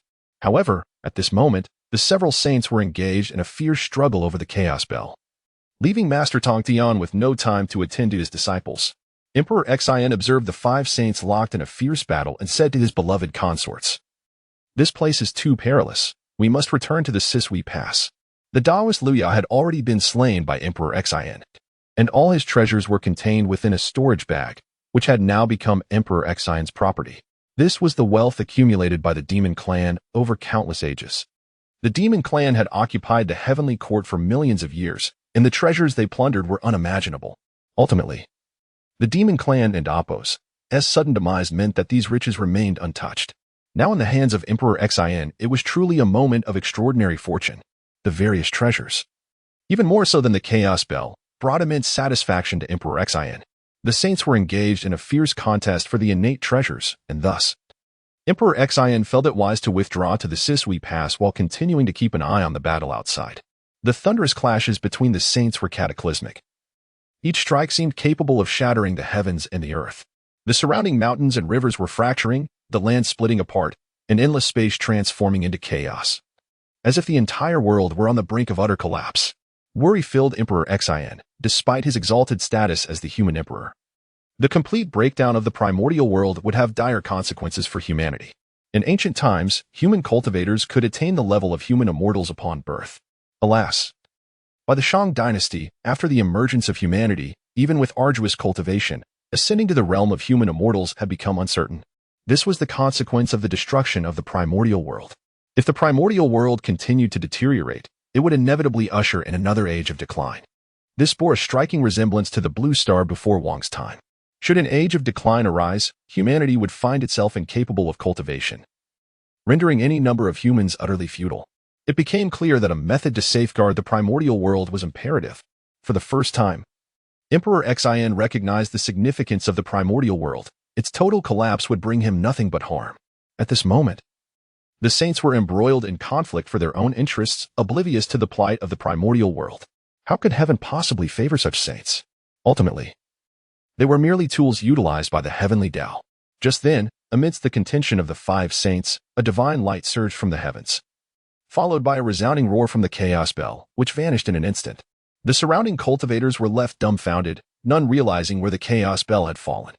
By the time they regained their senses, the chaos bell had already disappeared, and tranquility enveloped the world once more. The primordial heavenly venerable hastily attempted to calculate its whereabouts but ultimately found nothing. With a heavy heart, he turned away and returned to Kunshan. Originally, the primordial heavenly venerable intended to reprimand Emperor Xin, but seeing Master Tong Tian engaged in conversation with the three fairy sisters, he decided against it. In contrast, the two saints from the west began to calculate where the chaos bell had vanished. Ultimately, in the face of their failure to deduce its location, they tore through the void, attempting to trace the whereabouts of the chaos bell. Upon witnessing the arrival of Master Tong Tian, Wang regarded it as a familial connection. Considering that the three fairy sisters and Lady Shiji were all disciples of the Jie sect. Master, I pay my respects. Emperor Xin stepped forward, respectfully bowing to Master Tong Tian. Having wooed one of his female disciples, Emperor Xin understood the need for modesty. There is no need for such formalities, Your Majesty. Your exceptional talent and profound accomplishments will surely lead humanity to brilliance in the future. Master Tong Tian's impression of Emperor Xin was evidently favorable, showering him with praise. The three fairy sisters and Lady Shiji stifled giggles, finding the experience of meeting the Oppos, in-laws and Oppos, quite novel. Thank you for your kind words, Master. In the future, my people of the Shang shall rely greatly on the strength of the many esteemed disciples of the Jie sect. Wang candidly expressed that in the forthcoming battles against Qi, the power of the Jie sect would be indispensable, a fact which Master Tong Tian clearly understood. The calamity of the Fengshan is fraught with peril. Take utmost care. Should you encounter insurmountable challenges, do not hesitate to seek me at the Bo Palace. Master Tong Tian and Oppos' words were directed at Emperor Xin as well as the three fairy sisters and their fellow disciples. The impending Fengshan War was originally destined to spell doom for the Jie sect, but with Wang's arrival, the situation had shifted slightly. Thus, Master Tong Tian was more than willing to assist Wang, for the Jie sect represented his own lineage. Preserving the Jie sect would be a monumental blessing for him. While he was acutely aware of the dire outcome of the Fengshan War, as a supreme leader of a sect, Master Tong Tian could not bear to witness the annihilation of his disciples. If he could lend them aid, he would not shy away from defying fate. Especially after witnessing Wang's extraordinary capabilities, Master Tong Tian felt a glimmer of hope. Be cautious, each of you. I shall return to the Bo Palace now. With that, Master Tong Tian turned and vanished. The three fairy sisters watched him depart, and Yunchi turned to Emperor Xin, asking, Your Majesty, now that the matter of Sisui Pass has been resolved, why not take this opportunity to infiltrate Shichi and eradicate their faction, thus restoring peace to the realm? Upon hearing Yunqian's suggestion, the other fairies nodded in agreement. However, Wang shook his head with a smile, saying, Now is not the time for a confrontation with Shichi. You shall wait for me here at Sisui Pass, for I have a personal matter to attend to. Since Emperor Xin had come to Sisui Pass and encountered the divine figure of Erlangshan, he now intended to seek out Yangchan. Three holy mothers, haha. I have arrived. Joy radiated from Emperor Xion's face as he left Sisui Pass, concealing his presence and soaring above Shichi City. At this moment, Yang Jian had just exited the central military tent, unaware that he was being covertly observed by Emperor Xian. It appeared that Yang Jian was not residing within Shichi City. He had left the western city and was heading eastward. Wang concealed his presence and followed him discreetly. Yang Jian traveled on clouds, soon arriving at a bustling area. Is this Taosan? Emperor Xian remarked, bemused, as Yang Jian, a trader from Shichi, had ventured into the territory of the Great Shang. Beneath Taosan, the Princess Yunhua, who had once suppressed Yang Jian, was none other than the renowned Yaji. However, upon Yang Jian's arrival, he swiftly entered a humble farmer's courtyard. Chapter 21. At a loss for words, sister. Yang Jian called out, and immediately a young woman emerged from the thatched cottage, Yang Jian's sister, the exquisite San Xingmu. Yang Chan bearing the celestial bloodline, she was as delicate as a work of art, embodying the essence of beauty. Since the rescue of Princess Yunhua, she had returned to the heavenly court to repent. However, both Erlangxin and Yang Chan were reluctant to ascend to heaven, choosing instead to remain at the foot of Peach Mountain. "Brother, what brings you here at this hour?" Yang Chan and Appo's eyes sparkled with joy. Having grown up side by side with Yang Jian, her heart swelled with happiness at the sight of her elder brother. "My dear sister, I am assisting the Westqi in their campaign against the Shang, yet the king's might looms large, rendering Westqi unable to lift its head. I fear for your safety here. It would be wiser for you to seek refuge in the heavenly court for the time being," Yang Jian replied. His visit was prompted by his concern for Yang Chan and Appo's well-being after witnessing the king and Appo's formidable power. From the shadows, Dxian chuckled at Yang Jian and Appo's words. Yang Chan shook her head. "Brother, if the king is indeed invincible and the people rally behind him, why then do you persist in attacking him alongside Westqi?" Her inquiry momentarily left Yang Jian speechless. "My sister, everything is ordained by fate. It is not within our power to change," he said, invoking destiny as the basis for his argument. "But brother, our parents were once deeply in love and kind to others. Yet they suffered for defying fate. Our father was slain, and our mother was suppressed beneath Peach Mountain. If this is fate, should we still submit to it?" Yang Chan struggled to comprehend. The suffering of their parents had opened her eyes to the so-called destiny, and though she lacked the strength to resist, she had never entertained the idea of passively accepting it. "Silence! How dare you speak so recklessly about fate?" Yang Jian admonished her sharply. Acutely aware of the power of the heavenly order as a disciple of the Chanjiao, the edicts of heaven could not be defied. Not everyone dared to oppose them. Yang Chan's cheeks flushed with shame, and tears welled in her eyes, yet she remained silent. "What a show of bravado! You dare to scold your sister while shying away from battle on the battlefield? I admire your audacity." Dxian emerged from the shadows, a mocking smile gracing his face. Upon seeing Dxian, both siblings were taken aback. The king arrived, riding on a divine dragon, and the citizens of Peach Mountain gathered to behold his presence. "The king has arrived. Long live the king!" The people shouted in fervent adoration, their faces radiant with joy. Yang Chan felt a stir of emotion within her. She had long heard of the king's benevolence and wisdom from the neighbors, and naturally, she wished to see his noble visage. However, today, since Yang Jian refused to bow, she dared not approach the king either. "Please rise, everyone. I have come for a purpose. You may disperse," the king said.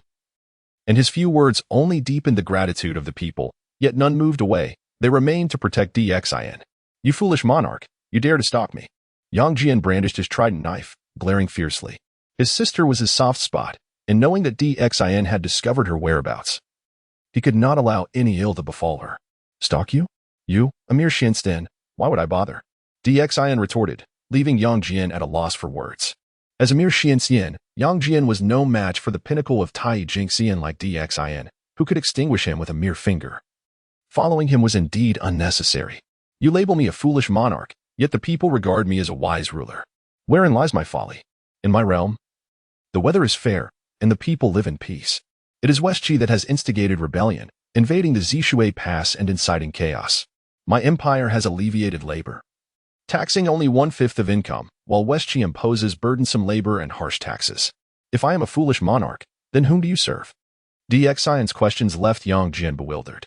As a martial general, Yang Jian lacked Dxian's eloquence. He was furious, shouting incoherently. Yet he could not deny that Dxian and Appo's arguments held some merit. The citizens around them began to point fingers at him, causing Yang Chan to feel a deep sense of shame, wishing she could vanish into the ground. "You consume my resources, dwell in my lands, yet dare to challenge my authority. How could I let you go unpunished?" Dxian thundered, igniting the fervor of the crowd. "Kill the traitors! Kill the unjust!"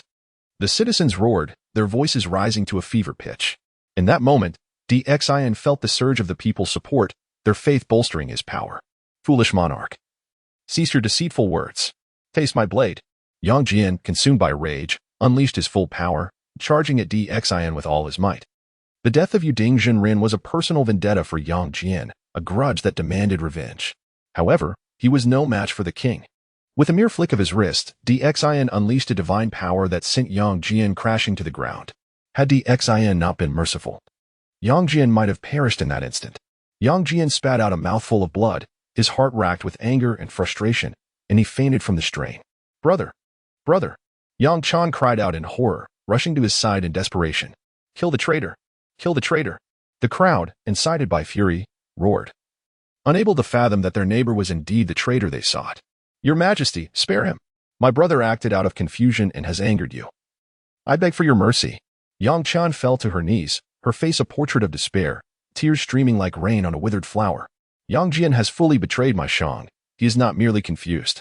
Nevertheless, out of respect for the bond between you two, if you agree to serve me, I shall spare his life. However, should he defy me again on the battlefield, I will not show him mercy, Xin declared, laying down his terms for Yang Chan to consider. Chapter 22. A complete breakthrough. With tears streaming down her face, Yang Chan gazed at Yang Jian before finally bowing deeply. I am grateful to your Majesty for sparing my life. If my elder brother dares to oppose you in the future, it shall be his fate. Xin felt a surge of joy within. He had not anticipated Yang Chan would so readily acquiesce to his demands. Having grown up together, Yang Chan was devoted to her brother, and for his salvation, she would not hesitate to serve the king or comply with any request he made. Your loyalty to your brother is commendable. Rise. Xin responded, dismissing Yang Jian as inconsequential. With the king and Appos as current might, he could easily eradicate Yang Jian with a mere snap of his fingers, rendering any further consideration unnecessary. However, acquiring Yang Chan was indeed an unexpected boon for Xin. My loyal subjects of the great Shang, disperse. I must take my leave. The king cheerfully bid farewell to the crowd and embraced Yang Chan, whisking her away. As for Yang Jian, a figure of great renown, should he perish so easily, it would simply be his destined end. Once they had departed from Peach Mountain, Yang Chan momentarily set aside her sorrow, feeling the warmth and strength of Xin's embrace, her cheeks flushed with a rosy hue. After all, she was still a young girl, inexperienced and naturally shy in the presence of such power. From this day forth, you shall accompany me, and I promise you shall want for nothing. Xin gently patted Yang Chan and Appos as shoulder in reassurance. Thank you, your Majesty. It is my utmost honor to serve at your side. Yang Chan harbored little resistance towards Xin. Rather, she felt a sense of admiration and aspiration towards him, especially after he had so graciously spared Yang Jian. Such an act of mercy for Yang Jian's treachery was a profound display of benevolence that thoroughly captivated Yang Chan's heart. Upon our return to Chaoga City, I shall elevate you to the rank of imperial consort, and you shall remain by my side each day, Xin declared, causing Yang Chan's face to redden even further as she shyly nestled into his embrace, too bashful to speak. Soon, they arrived before the Sisui Pass, where the armies of Shichi had already retreated within their city walls. Upon witnessing the king and Appos' return, the ministers and generals instantly regained their vigor. Your Majesty, allow me to lead the troops into Shichi City and capture that GFA and Jiangshang. Huang Fei, who stepped forward, seeking permission to engage in battle. Xin, however, shook his head. Wucheng Wang, while breaching Shichi City may not pose a challenge, annihilating Shichi is a different matter entirely. To destroy Shichi would prematurely end the celestial calamity, and neither side has truly escalated the conflict yet. The list of deities has yet to see anyone named upon it. If we initiate a grand battle now, the sages will undoubtedly intervene. His analysis left the generals speechless. Should the sages disapprove, their attempt to eliminate Shichi could result in the annihilation of the entire Great Shang. Your Majesty, if that is the case, how shall we proceed? Lu Xiong inquired. An offensive was implausible, leaving them with a passive defense. Yet, with the sages backing Shichi, how long could they endure? Continue with our previous strategy, maintain vigilant defense. I shall handle the rest. Xin's objectives were clear. He intended to gradually accumulate strength while subtly fortifying his own power. Once he had matured sufficiently to rival the sages, it would be time to destroy Shichi. After imparting his directives at Sisui Pass, Xin returned to Chaoga City with the Celestial Maidens. Regrettably, he lamented the absence of the Chaos Bell, wondering to whom it had fallen. Nevertheless, his journey to Sisui Pass had proven immensely beneficial. Not only had he successfully won over Yang Chan, but he had also acquired the treasures of the ancient demon court. Upon returning to Chaoga City, Xin immediately began to assess the vast array of spiritual treasures, powerful elixirs, and rare materials from the world around them. The current wasteland of the Honghuang world stood in stark contrast to the bountiful ancient times, where such wealth could only be amassed by the demon race. Ecstatic, DXIN examined the treasures, momentarily at a loss as to how to utilize them. He had previously contemplated cultivating a battalion of cultivators, and now the conditions were ripe, with his Imperial Guard numbering 50,000 elite soldiers. If he could successfully transform them into cultivators, their combat prowess would skyrocket. Only a force of cultivators could fully unleash the power of the Emperor's sacred formation. After deep contemplation, DXIN summoned Fei Lian, Eli, Inpabai, Cheng Xiu, and Lei Kai, 5 commanders of his Imperial Guard, each leading 10,000 troops. Your Majesty. The 5 Tiger generals arrived, perhaps not the finest of leaders, yet they were fiercely loyal to the king. In the original battle for deification, they had fought valiantly to the end for the Great Shang, making them DXIN's first choice for cultivation. I possess elixirs that can grant you divine enlightenment. I bestow them upon you now, and your subordinates shall each receive their share. DXIN distributed the elixirs, ensuring the finest for the 5 generals, while the soldiers received slightly lesser ones. Let us proceed to the training grounds and partake together. DXIN led them to the training grounds, where the elixirs were distributed among the soldiers. As 50,000 cultivators simultaneously consumed the elixirs, torrents of potent spiritual energy surged forth. Boom! The overwhelming force reverberated in all directions as powerful auras began to materialize. Fei Lian, Eli, Inpabai, Cheng Xiu, and Lei Kai were the first to break through. Their strength rapidly escalated, and soon, all 50,000 soldiers followed suit, achieving enlightenment together. Such a magnificent scene sent tremors throughout the entire Honghuang world. While individual breakthroughs were common, the simultaneous ascension of 50,000 human cultivators would serve as a catalyst for the resurgence of humanity. Boom! The formidable aura shook the very stars, instilling terror in all who beheld it. Every cultivator turned their gaze toward the direction of Chaoga City. DXIN had once again fostered an unprecedented number of cultivators. The supreme beings were astonished, as the current Honghuang world was no longer akin to the ancient times. Nurturing a cultivator had become an exceedingly arduous task. Chapter 23. Restless Nights. However, DXIN astonishingly cultivated 50,000 cultivators at once, which was nothing short of earth-shattering. At this moment, in the city of Shiqi, Jiang Zia gazed at the scene before him, rendered speechless. How could they possibly fight against this? Jiang Zia contemplated stepping aside to let others take the lead. But upon thinking of Yuan Shi Tianzun, he hesitated once more. He truly lacked the courage to confront a sage. In the training grounds of Chaoga City, the soldiers were utterly ecstatic. With the aid of the elixirs bestowed by DXIN, all 50,000 soldiers ascended to the Earth Immortal realm, and the 5 leaders achieved the Golden Immortal level. Eli, feeling the overwhelming power coursing through him, could not help but roar to the heavens. Like DXIN, Eli possessed innate divine strength, leading to an insatiable thirst for power. Thank you, Your Majesty. The 50,000 soldiers knelt in unison, their voices soaring to the heavens, shattering the clouds above. You are all valiant warriors of the Great Shang. Nurturing you is my royal duty. DXIN surveyed the soldiers with satisfaction. With all these soldiers now at the Earth Immortal level, when united and utilizing the human Emperor and Apos as sacred formation, they equated to 5 great Luo Golden Immortals. Such a formidable force could indeed sway the battlefield in the impending Fengshan War. Eli, your current armaments are as ineffective as scrap metal. I shall bestow upon you superior weapons and armor. With a swift gesture, DXIN summoned countless weapons and armors to the training grounds. These standard-issue gear were crafted by the Demon Emperor Di Jun himself, who had intended to forge a core legion before his untimely demise. Now, this complete set of equipment fortuitously fell into DXIN and Apos' hands.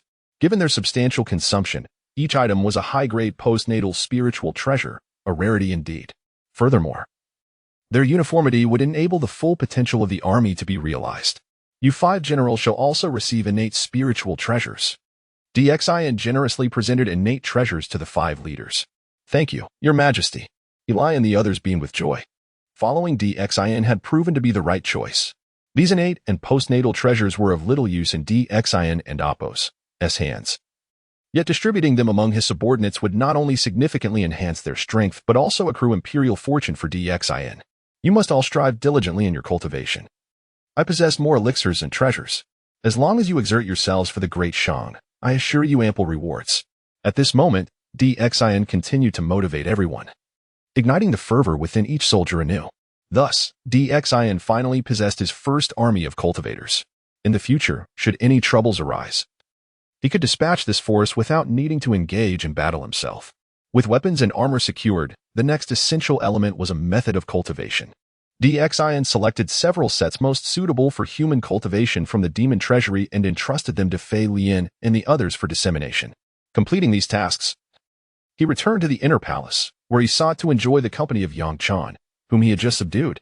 Upon entering, Xin was surprised to find Princess Long Ji present. She was the daughter of the Wu Tian Emperor, while Yang Chan was the niece of the Heavenly Emperor. Witnessing this, Xin's heart soared with delight. Princess Long Ji pays her respects to your majesty. Princess Long Ji hurriedly bowed, now a consort of Xin, thus exhibiting utmost deference. My beloved, since you have arrived, do not leave tonight. Xin took her hand, inviting her to sit beside him.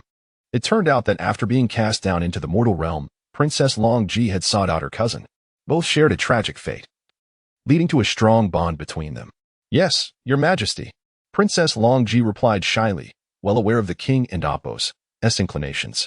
Yet this time, she would share the night with her cousin.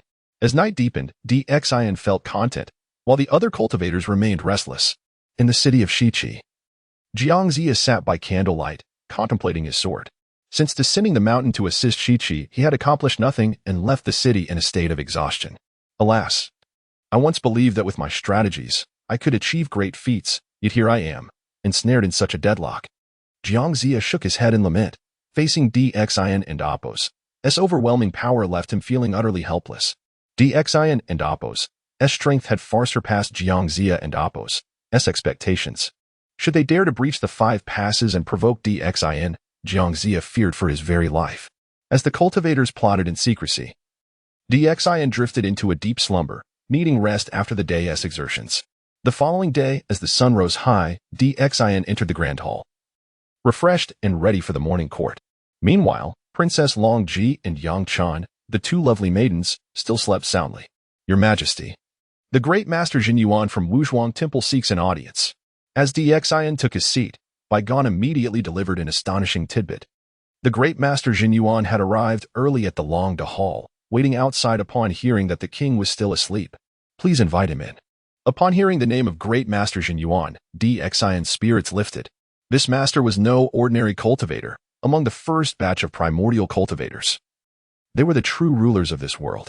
Such figures had always looked down upon humanity, and even more so, upon Xin.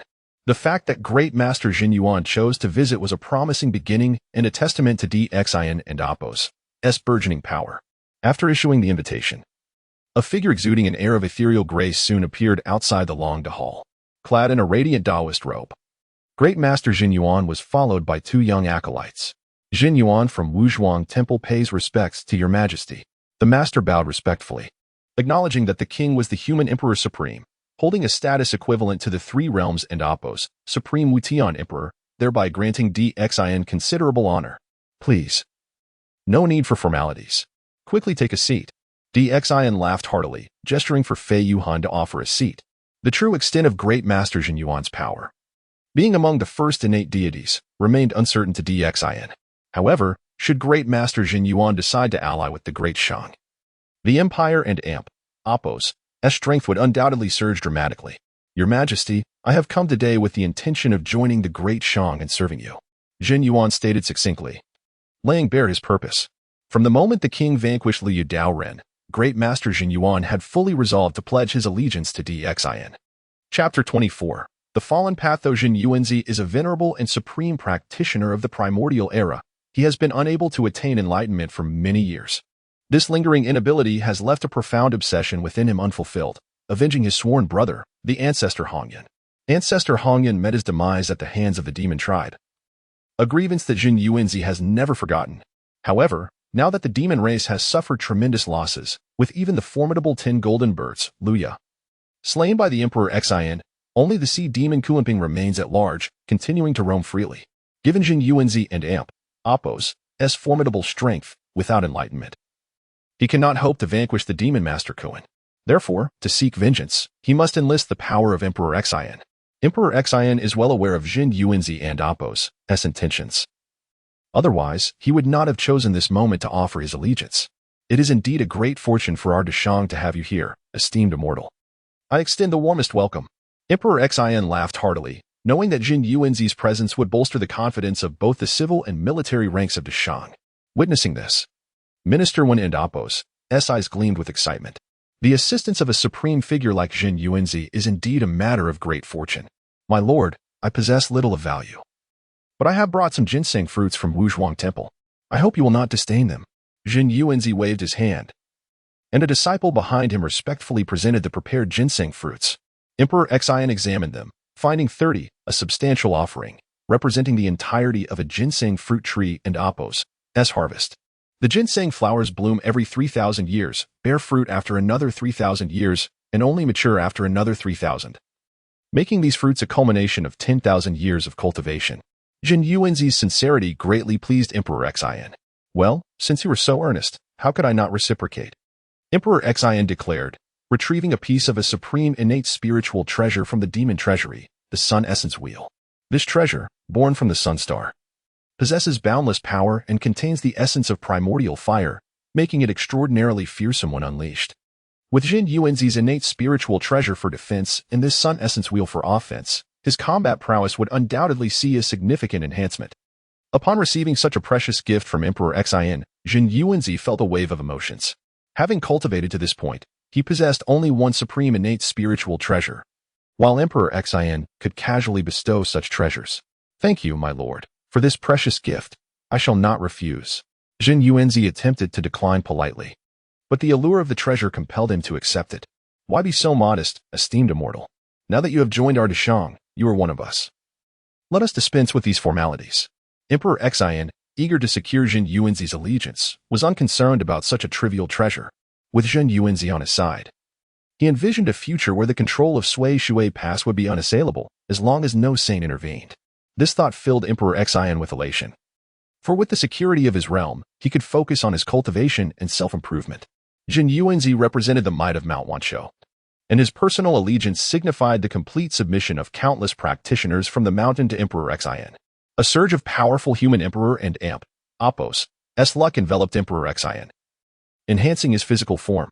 As this immense luck coalesced, his strength grew exponentially, causing the skies to rumble with thunderous reverberations. It appeared that Emperor Xian's breakthrough had captured the attention of the heavenly Tao, the great Luo Golden Immortal Realm. Emperor Xian erupted into joyous laughter. Only by entering this realm could one grasp the true essence of the Tao.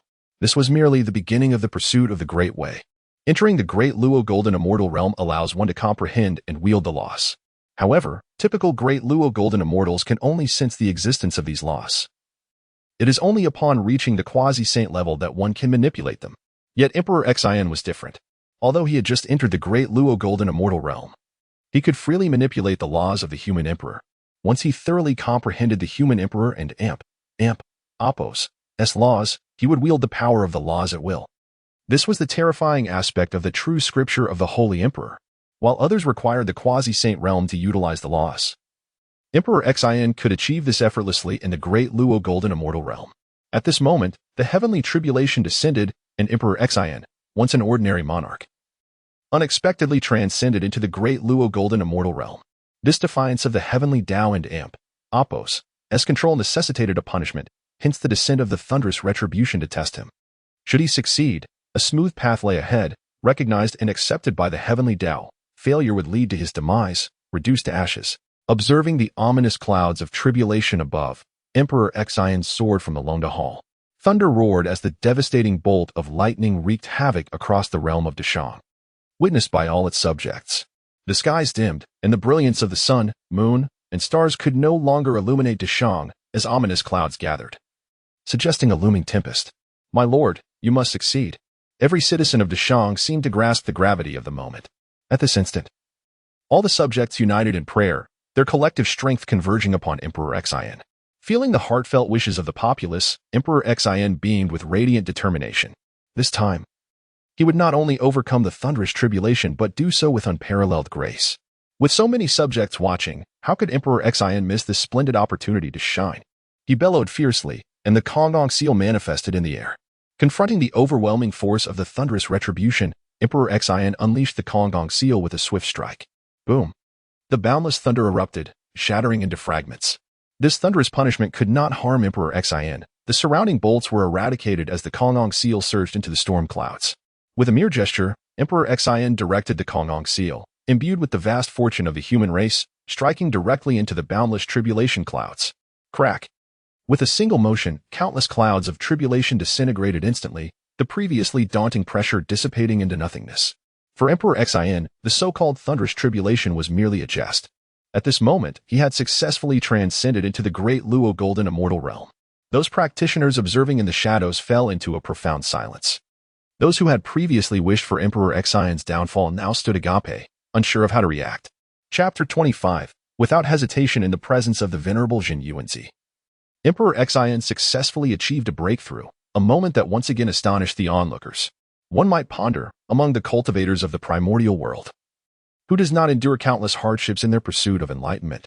Yet, Emperor Xian managed to perform continuous breakthroughs. Now standing at the apex of the great Luo golden immortal realm, this prompted Jin Yuanzi, who had been secretly observing Emperor Xian, to reflect deeply. Emperor Xian, having retracted his formidable aura, addressed Jin Yuanzi, saying, "Since the great immortal has pledged allegiance to the Deshang, I hereby bestow upon you the title of Divine General of Deshang." As Emperor Xian and Apos' decree echoed, he activated the system of the human emperor and Apos' Holy Dynasty, directly conferring the title upon Jin Yuanzi. As a peak quasi-saint, Jin Yuanzi was instantly infused with immense fortune upon receiving the title. His luck became intertwined with that of Deshang, resulting in significant benefits for him. "Thank you, Your Majesty, for the honor," Jin Yuanzi exclaimed, his heart swelling with excitement as he felt the enhancement of the human race's fortune. This fortuitous blessing immediately clarified many of Jin Yuanzi's prior doubts in his cultivation, granting him an unexpected sensation of substantial advancement. Emperor Xian nodded, then turned to the attendant behind Jin Yuanzi, instructing, "Now that the great immortal has been conferred, let us also bestow titles upon all disciples and followers of Honghuang, making them divine generals to protect Deshang." With this proclamation, hundreds of names of cultivators instantly appeared within the human emperor's holy dynasty, including as many as 36 great Luo golden immortals and several hundred Tai golden immortals. This outcome filled Emperor Xian with both astonishment and joy. The sudden influx of formidable beings into the human emperor's holy dynasty greatly enriched Deshang's foundation. "Thank you, Your Majesty, for the honor." At this moment, the two attendants also expressed their ecstatic gratitude, evidently having gained considerable advantages themselves. However, compared to the fortune bestowed upon Jin Yuanzi, the benefits reaped by Emperor Xian were evidently far greater, a radiant smile illuminating his face. With a quasi-saint supreme being, 36 great Luo golden immortals, and hundreds of Tai golden immortals, Wu Zhuangguan's depth and strength were indeed remarkable. Following their integration into the human emperor's holy dynasty, a vast reserve of human emperor's fortune was once again conferred upon Emperor Xian. As the fortune enveloped Emperor Xian, it unexpectedly triggered a task. As it was a task concerning the promotion of his fortune root, Emperor Xian found no reason to decline. Previously, upon upgrading his fortune root, he had reaped immense benefits. Should it ascend once more, the implications for Emperor Xian would be profound. "Great Immortal, there are rebellious forces from the West Qi causing turmoil at the Sisui Pass. I request that you and your esteemed disciples proceed to Sisui Pass to assist me in fortifying the defenses." Emperor Xian unceremoniously assigned the task to Jin Yuanzi. Since he had come to pledge allegiance, it was only fitting to assign him some responsibilities. Dispatching Jin Yuanzi to guard Sisui Pass was a straightforward task. His mere presence would likely deter any reckless actions from the West Qi. "Rest assured, Your Majesty, I will prepare Wu Zhuangguan and lead my disciples to safeguard the borders," Jin Yuanzi replied without a moment's hesitation.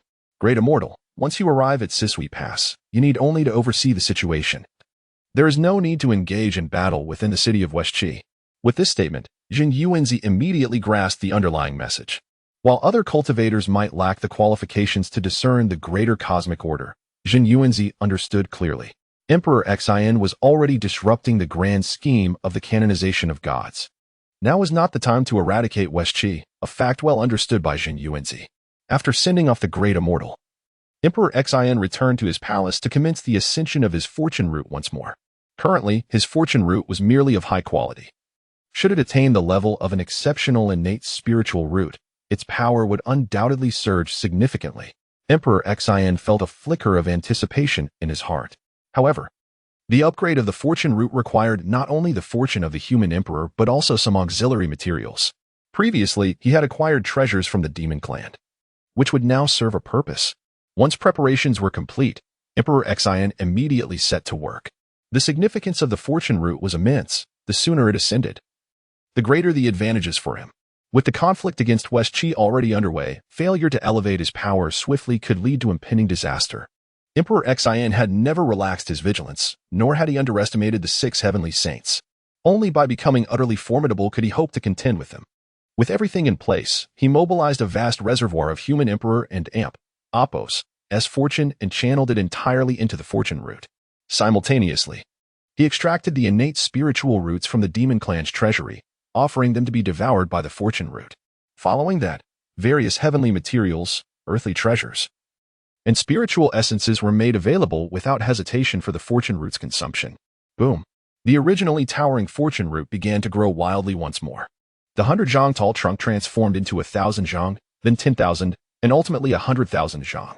This divine tree surged in growth, unabashedly altering the landscape of Deshang and Appos' territory. At this moment, the entirety of Chaoga City could no longer accommodate it. However, the primordial world began to experience subtle changes.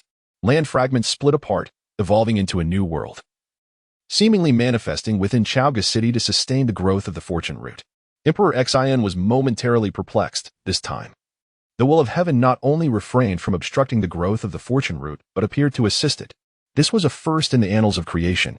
Emperor Xian had no time to ponder the implications of this phenomenon. He continued to gather fortune to supply the fortune root. The root, exhibiting no restraint, voraciously absorbed the human emperor and Appos' fortune, causing Emperor Xian to feel a pang of concern. He feared that the fortune root might consume all the human emperor and Appos' fortune, thereby stripping him of his greatest support.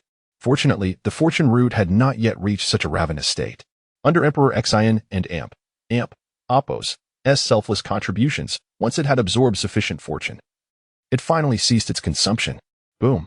A colossal divine tree, towering 1,000,000 zhang, now lay across the heavens and the earth, drawing in boundless fortune from all directions like a storm. At that moment, the fortune root successfully ascended to the level of an exceptional innate spiritual root.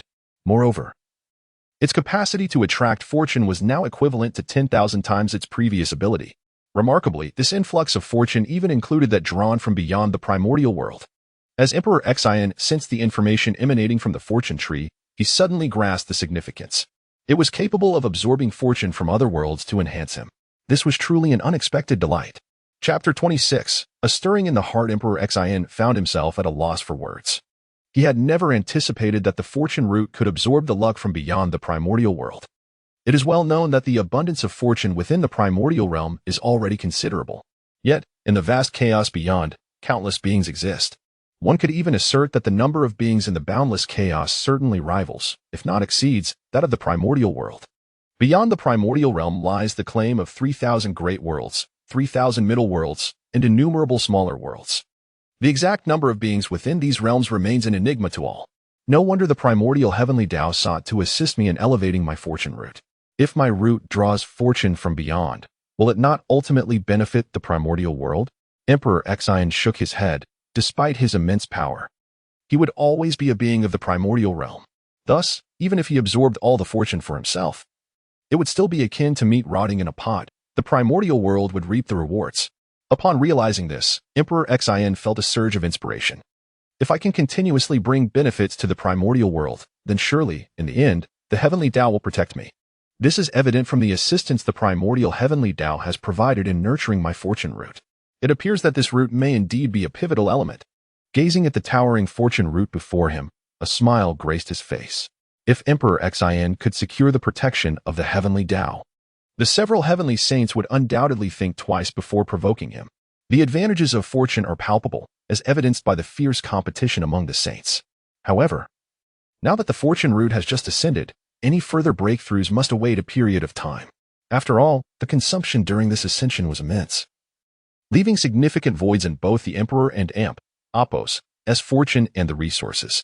Currently, the 1,000,000 units of Emperor and Appos' fortune hold little surprise for Emperor Xian. Yet the influx of fortune invigorates him.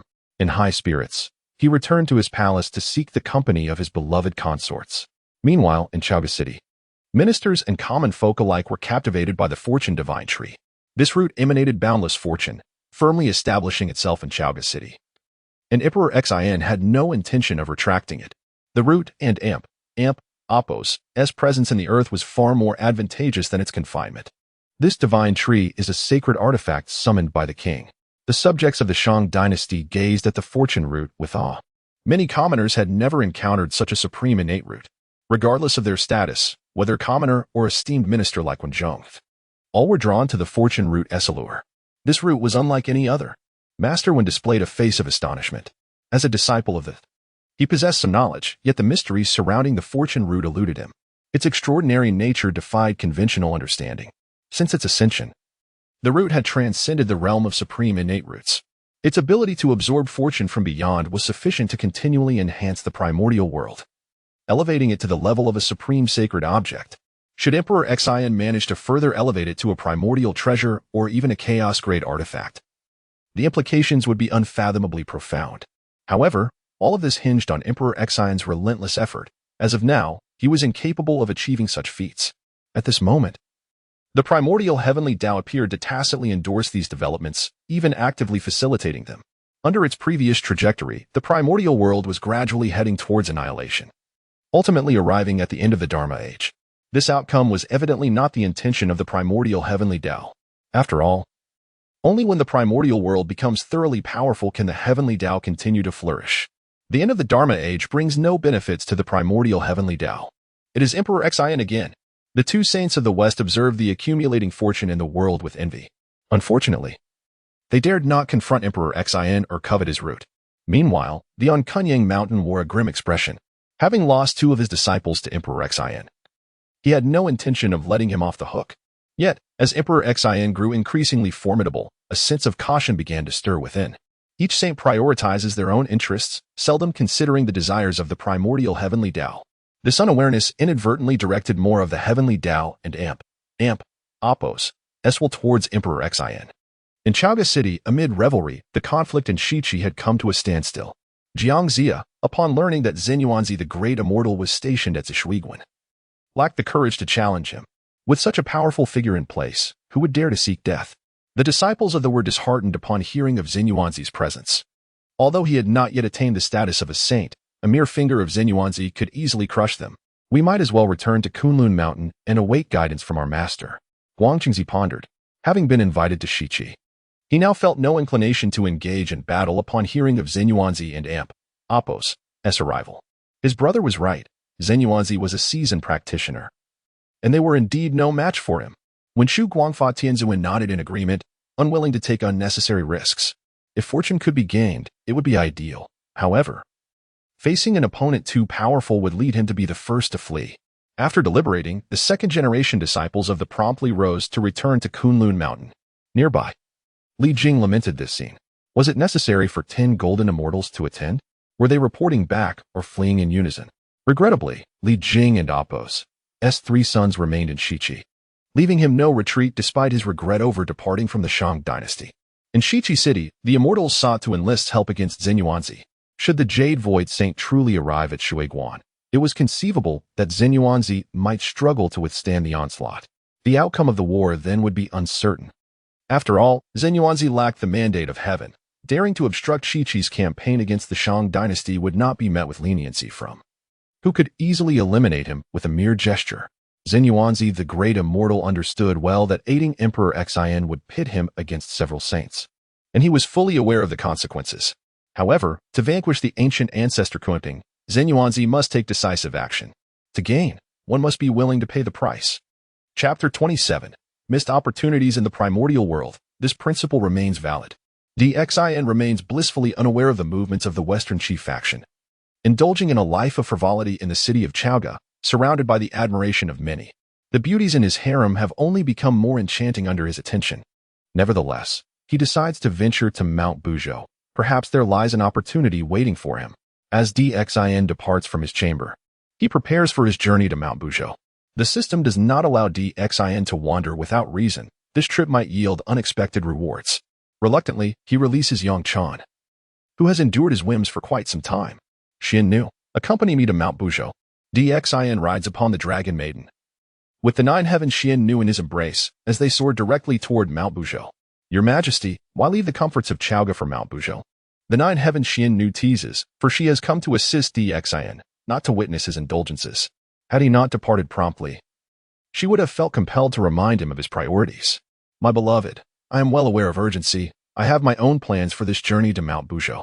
Dixin gently caresses Xian Nu's cheek, and in an instant, they have left the city of Chaoga behind. Why is the aura of the human emperor so dense here? Dixin is taken aback, astonished to discover an unexpectedly rich aura of the human emperor emanating from Mount Buzhou. With little time to ponder, he eagerly begins to absorb the energy. With the Honghuang seal in hand, continuous absorption of this energy promises him boundless benefits. Boom. The terrifying aura of the human emperor reverberates as Dixin voraciously absorbs it. The further he ascends the mountain, the more concentrated and refined the energy becomes. Dixin and Apos' heart swells with excitement. Acquiring such aura feels like a windfall. My king, the spiritual light emerging from the mountain suggests an opportunity is at hand. The Nine Heaven Xian Nu suddenly exclaims, having spotted the flickering divine light emanating from the mountainside. Dixin looks up and indeed sees the surrounding celestial radiance. Let us hasten to investigate. A kaleidoscope of colors shines forth, and upon closer inspection, Dixin's excitement grows. Before him stands a superior innate spiritual root, perfect to take back for the evolution of his fortune root. Without hesitation, he collects the superior innate spiritual root. The fortune divine tree has grown immensely powerful, and should it seek to ascend once more, it will require even more spiritual roots and divine materials. Thus, Dixin prepares in advance. The aura of the human emperor on Mount Buzhou is surprisingly dense. Dixin is overjoyed. This journey has provided him with everything he desires. Roar. At that moment, a colossal figure emerges in the skies above Mount Buzhou. It is the Great Pangu. The Nine Heaven Xian Nu is instantaneously stunned.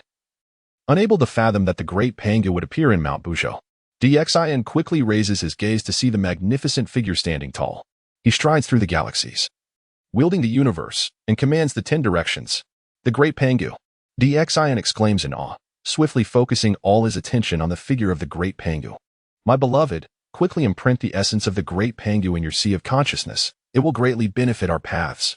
Dixin urges the Nine Heaven Xian Nu, who promptly begins to visualize the Great Pangu's form. Alas, each strand of the Great Pangu's essence embodies the true principles of the Tao. Engraving it into one and Apos' primordial spirit is no simple task. Meanwhile, the 6 saints of heaven are shaken, witnessing the re-emergence of Hong Daozu. All gazing incredulously at Mount Buzhou. The Great Pangu has not fallen? The supreme beings are astonished, unable to believe what lies before them.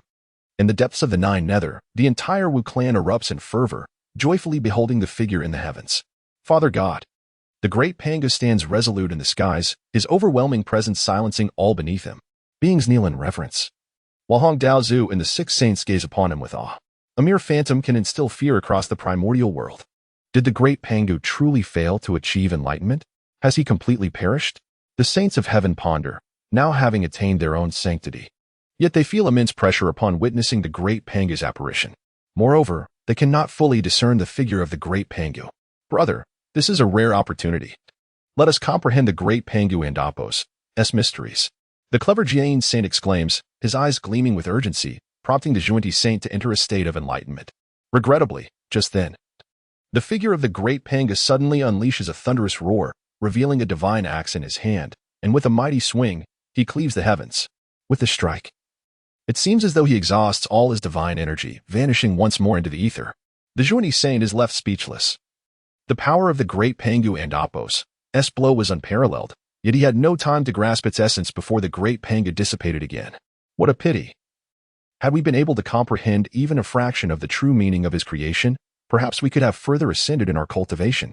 Jian Saint shakes his head in dismay, feeling helpless. As these two missed their opportunity, the other saints similarly found themselves empty-handed. However, Dixin and the Nine Heaven Xian Nu, having recognized the moment, gleaned valuable insights.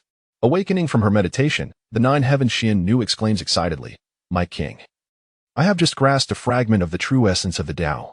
Let us retreat into seclusion. Though she has only perceived a sliver of the Great Pangu's truth, she feels confident in her imminent breakthrough. Your words are wise, beloved.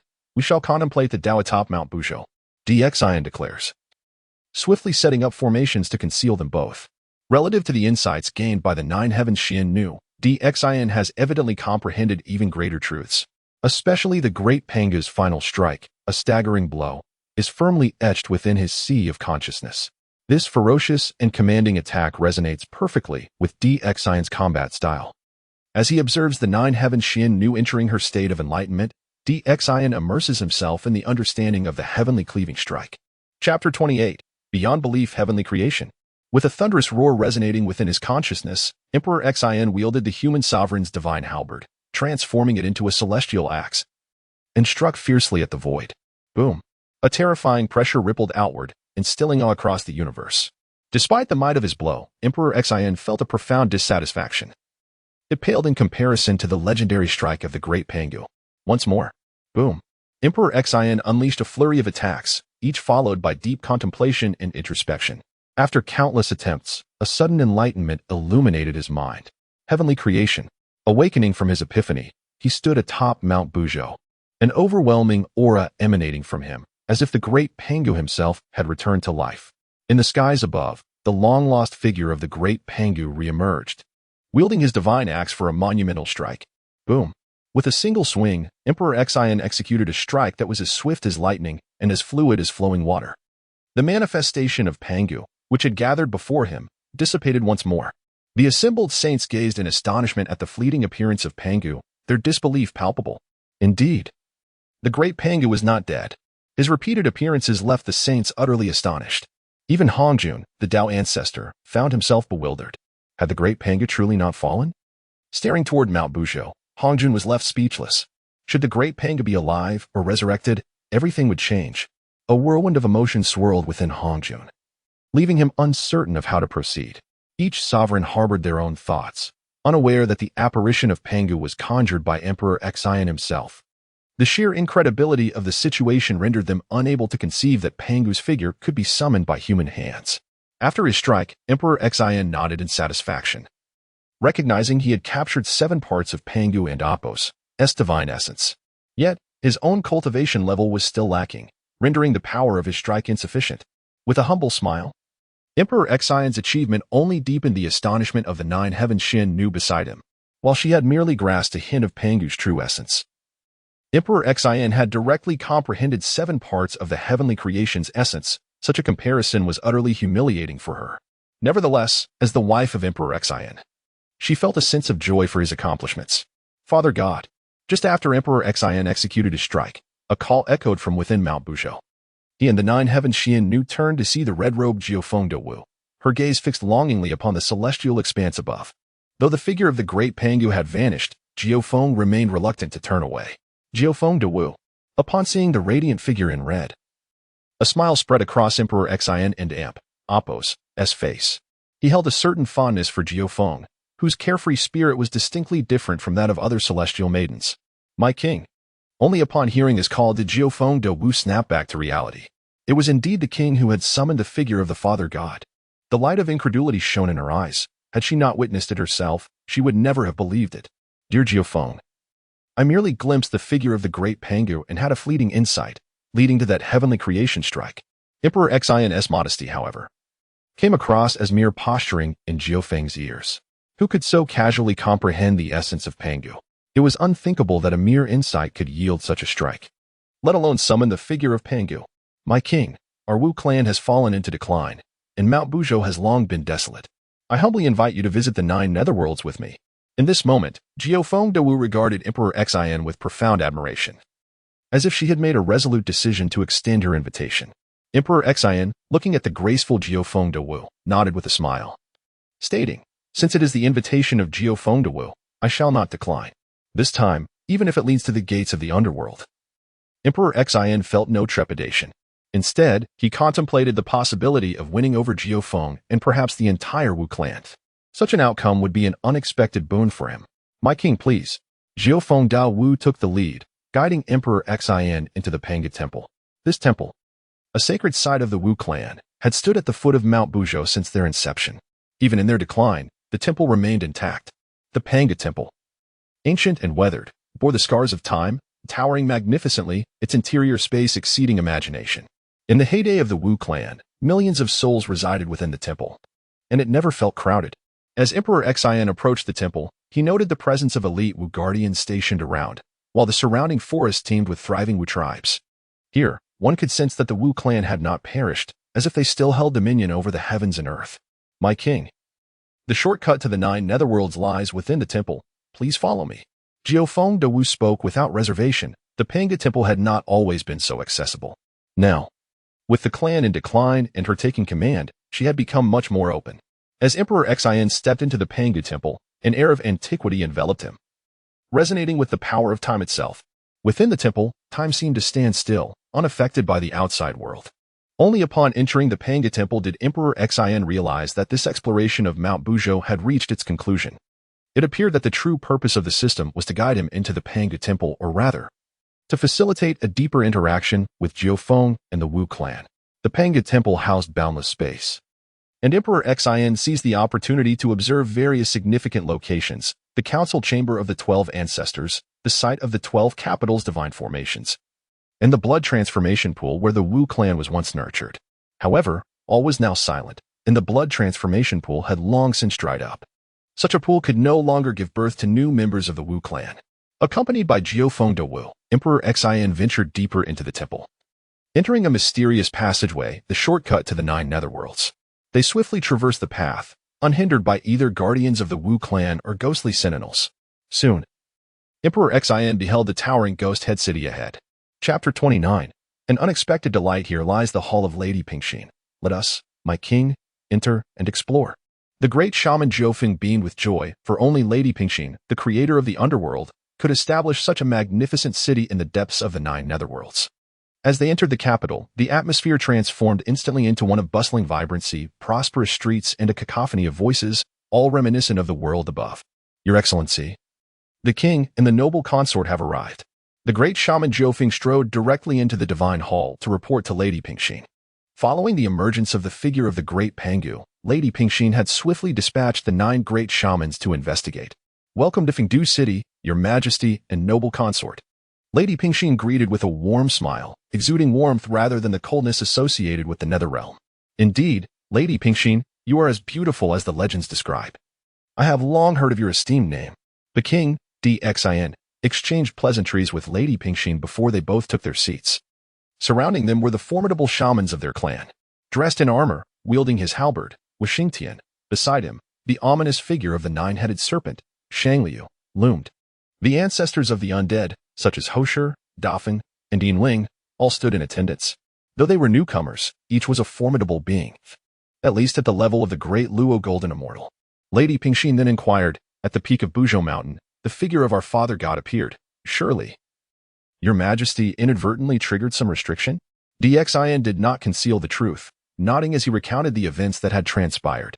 The shamans, witnessing the true identity of Xin and the 2 appearances of the great Pangu, were filled with astonishment.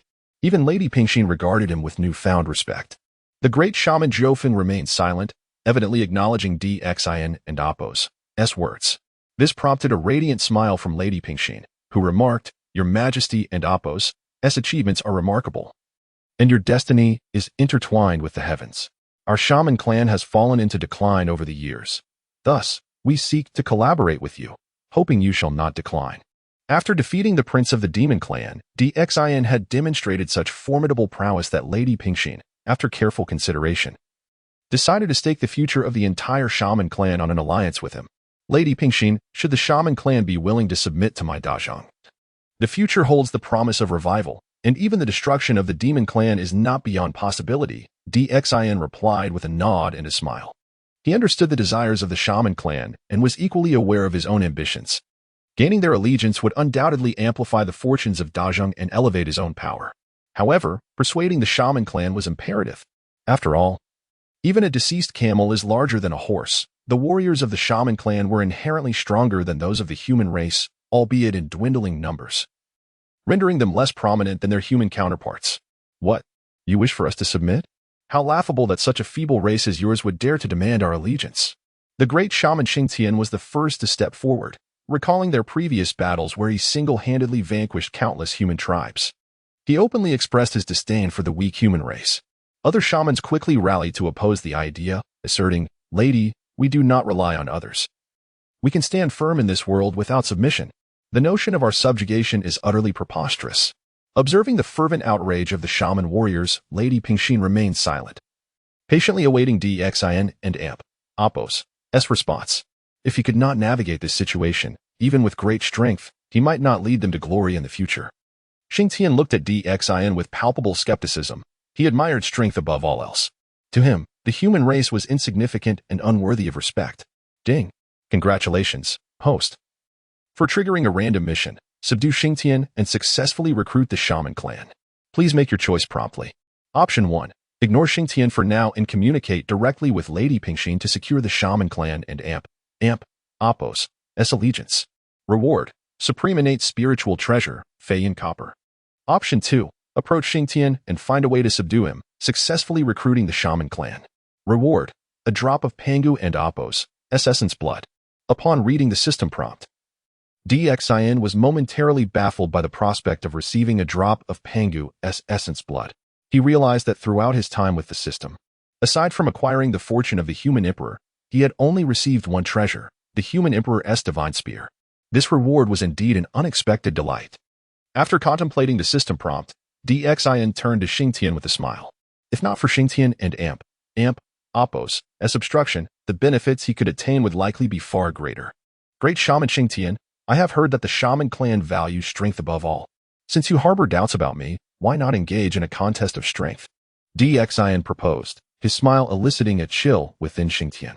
The latter pondered whether the king harbored some ulterior motives. Xingtian assessed his own formidable physique and robust muscles, growing increasingly convinced of his suspicions.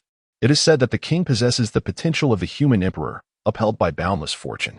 While I may be reckless, I am aware that I am not his match. Xingtian chose to retreat strategically, bringing up the fortune of the human emperor. Xin, grasping the implication, nodded with a grin. You speak wisely, great shaman Xingtian.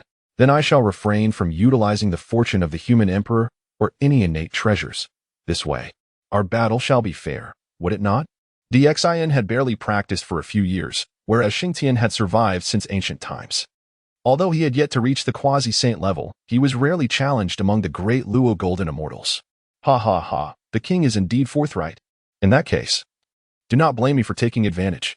Xingtian's interest piqued, for if he dared not engage under such constraints, he would not deserve to be called the god of war of the shaman clan. Very well, great shaman Xingtian. Should I be fortunate enough to win, what then? Xin inquired, purposefully yielding to elicit Xingtian's response.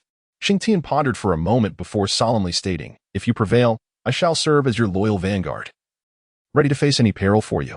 Xin nodded, acknowledging the arrangement. At this moment, Xingtian refrained from voicing what would happen should Xin lose, as he was at the pinnacle of the great Luo Golden Immortal realm, having cultivated for countless years. In terms of cultivation level and battle experience, he was beyond Xin and Apos' comparison. Chapter 30. Spine-chilling this time, the great shaman Xingtian did not intend to embarrass Xin or render him incapable. Rather, he sought to suppress Xin and Apos' arrogance and make him aware of the strength of the shaman clan. For this reason, Xingtian wisely refrained from making any demands of Xin. His approach was both coarse and intricate, reflecting a meticulous mind. However, this confidence stemmed from his absolute belief that he would never be outmatched by Xin. Meanwhile, Lady Pingxin had no intention of intervening. She observed with a smile. Arms crossed. Your Majesty, please, Xingtian declared, wielding a shield in his left hand and an axe in his right, standing poised for battle. Very well. Xion's expression turned grave as he summoned all his strength, the dazzling divine radiance erupting forth. If he was to defeat Xingtian and subdue the shaman clan, he needed to make a sufficient impression.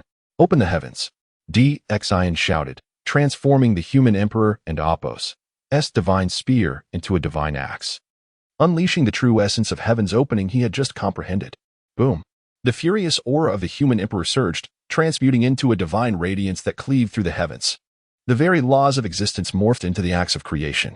With a strike, Xion gathered his essence, unleashing a blow that stunned the cosmos, eclipsing the sun and moon. Bang!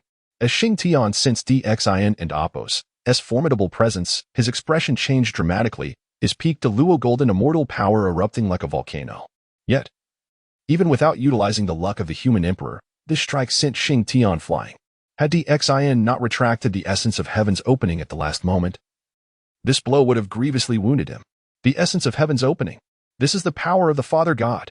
At that moment, feeling the heavenly force within DXIN, all the shamans fell to their knees in reverence. They had always held the Pangu deity in profound awe. Your Majesty is valiant.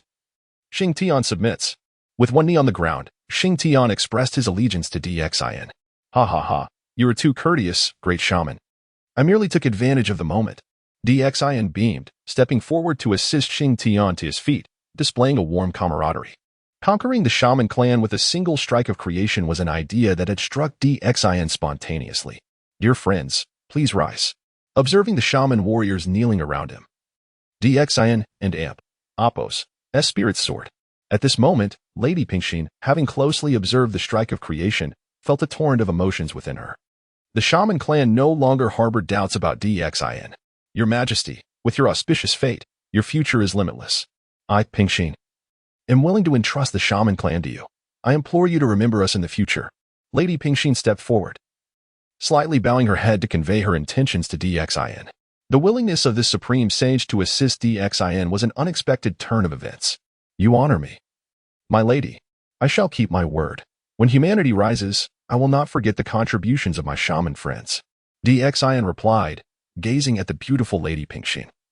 His heart cautious against unwarranted thoughts. Now was not the time for frivolity with such a woman. Boom. The shaman clan fully submitted to DXIN, and in that moment, the violent aura of the human emperor surged to envelop him. The auspicious dragon of fate soared through the skies, while the national fortune of the Shang Dynasty increased dramatically. The shadow of the mysterious bird appeared over the city of Chaga, and the fortune of the Shang Dynasty surged by 5,000 years.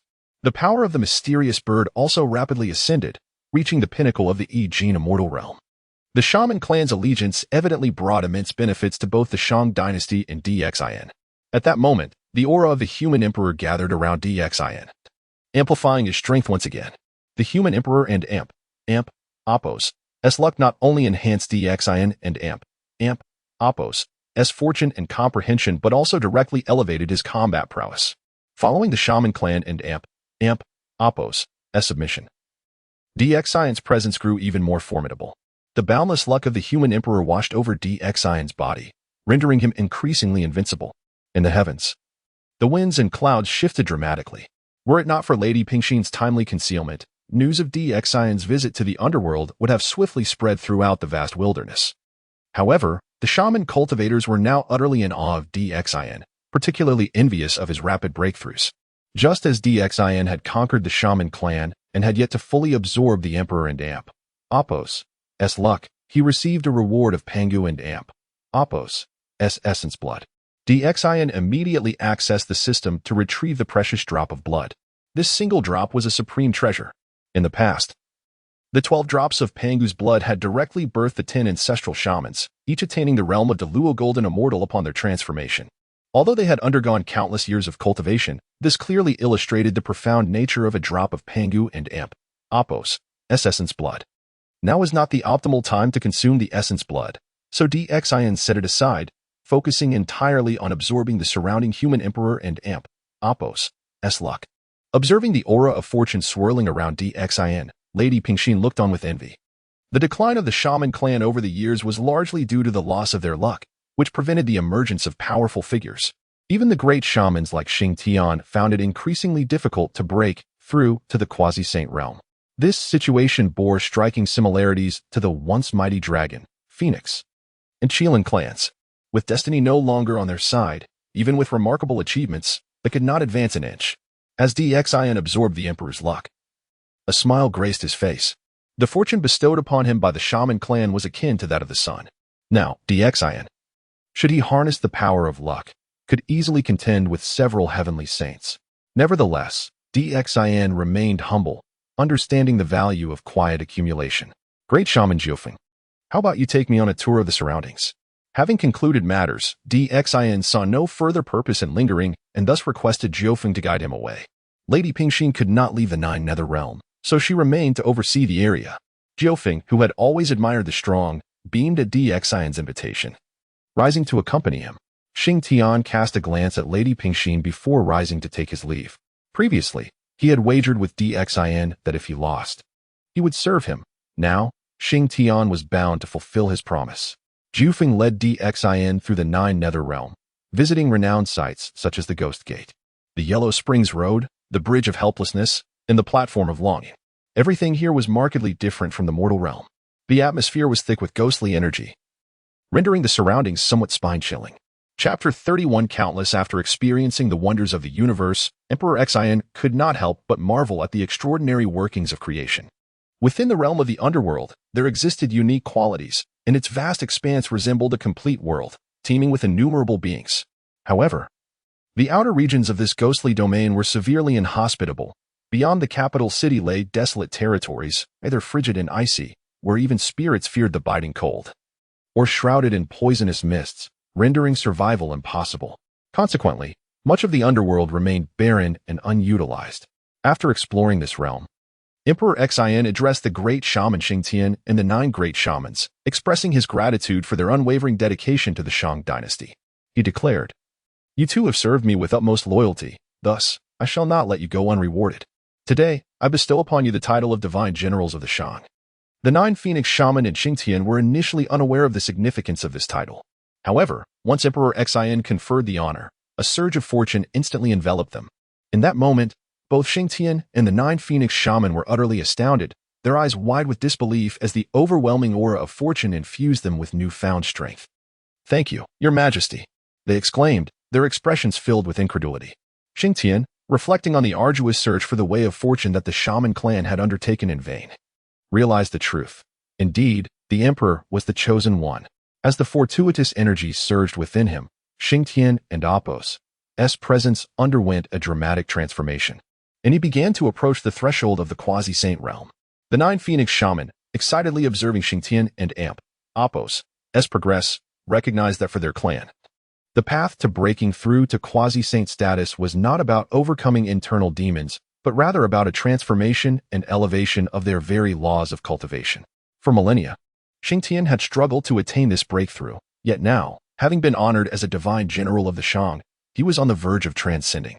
Immersed in the moment of his ascension, Xing Tian delighted in the prospect of his progress, while the 9 Phoenix Shaman, who had previously attained quasi-saint status but had been unable to advance further, felt invigorated by the influx of fortune. 9 Phoenix among the noble ladies in my harem. They are not only divine generals but also beauties of the court, having been honored twice, their fortunes compounded. Emperor Xion's words were clearly directed at the 9 Phoenix Shaman.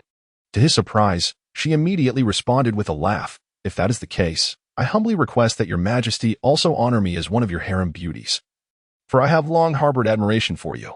The 9 Phoenix Shaman's forthrightness left Emperor Xian somewhat flustered. Nearby, the mysterious lady of the 9 heavens stifled a laugh. The 9 Phoenix Shaman and Apos' candidness transformed an otherwise awkward conversation into one of sheer delight. Taken aback, Emperor Xian mused that if all celestial maidens were as direct as the 9 Phoenix Shaman, his efforts would be rendered unnecessary. Yet, the 9 Phoenix Shaman was unaware that to be honored as a beauty of the harem, one must share a marital bond with the emperor, thus preventing him from granting such an honor outright. The mysterious lady of the 9 heavens chimed in, explaining that the titles of harem beauty and divine general of the Shang belong to distinct hierarchies. "Then, I shall accompany your majesty back to Chaoga City. Once I become your woman, will I not be eligible for such an honor?" The 9 Phoenix Shaman's straightforwardness was undeniably accurate.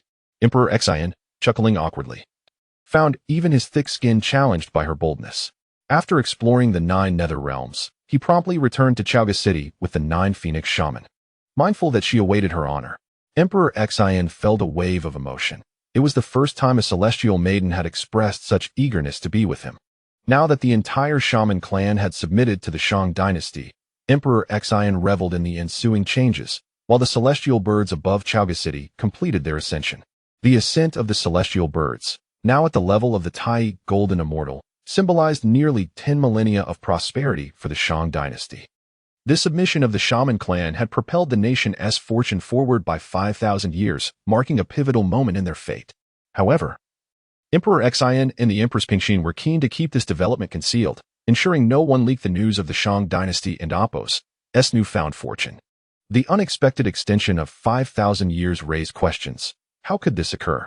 In Kunlun Mountain, the primordial heavenly venerable wore a grim expression. The originally anticipated 28 years of the Shang Dynasty and Apos, as fortune had suddenly been extended by nearly 10 millennia.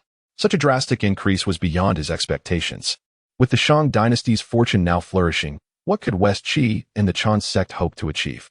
If the Shang Dynasty persisted, the ones facing extinction would undoubtedly be West Qi and the Chan sect. Master, please, we beseech you to take action.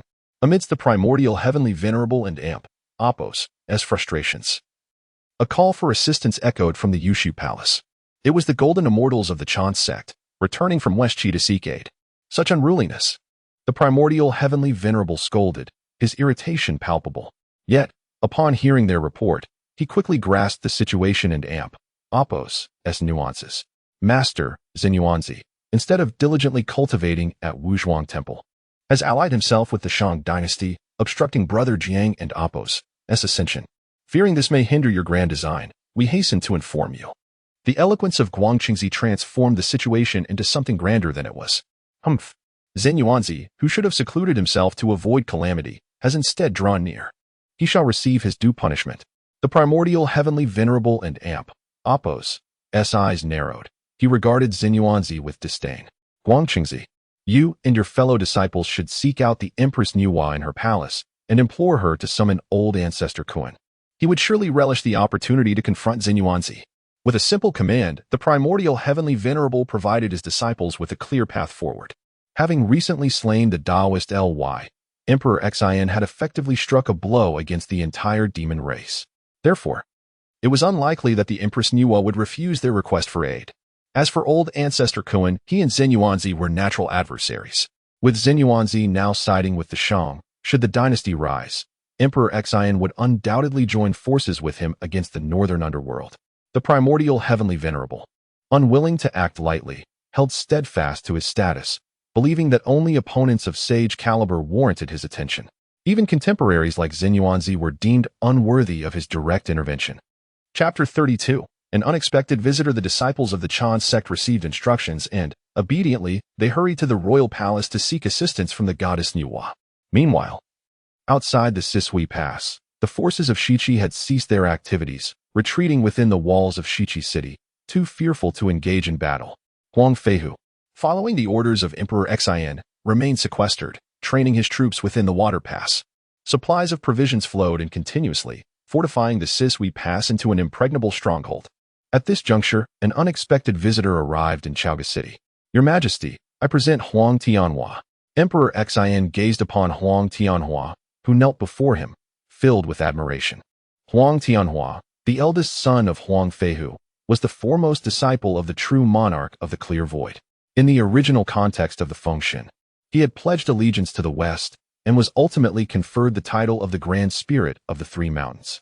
Now, as Huang Feihu had not defected, Huang Tianhua found himself fortuitously joining the ranks of the Shang Dynasty. Seeing Huang Tianhua and Apos' arrival, Emperor Xian felt a surge of joy. However, he remained uncertain whether this disciple of the Yushu sect was genuinely committed to his cause. Huang Tianhua, please rise. Your father is the current martial king, and your aunt is one of my favored consorts. Should you choose to ally with the Shang, it would indeed be a divine blessing. Emperor Xian laughed heartily, showing no doubt in Huang Tianhua and Apos' intentions. Thank you, Your Majesty.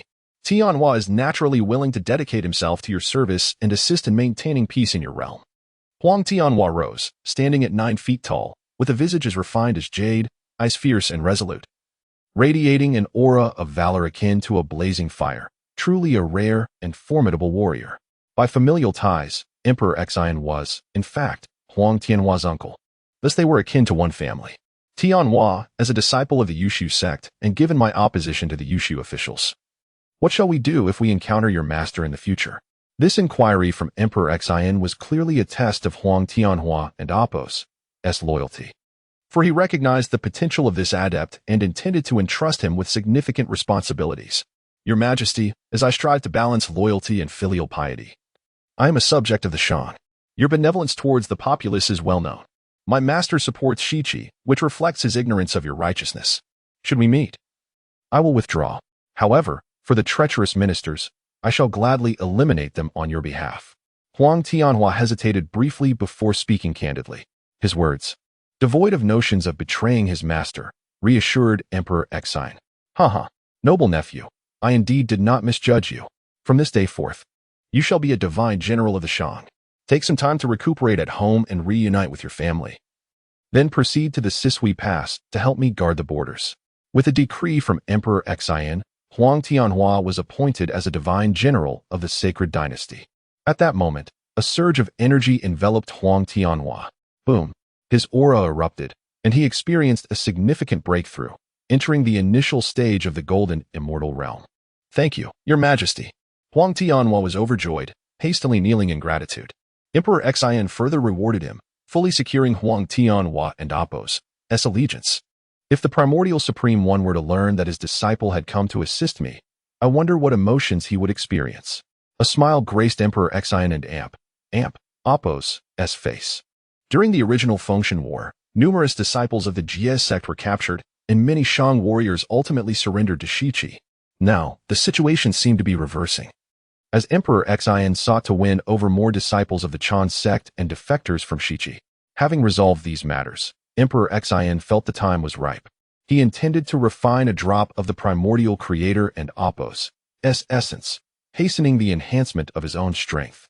The essence of Pangu was something Emperor Xin had never contemplated before. In the system and Appo's marketplace, the cost of exchanging for Pangu and Appo's essence was exorbitantly high. However, for the current monarch, the essence would not significantly bolster his power. Rather, he valued the profound truths contained within it.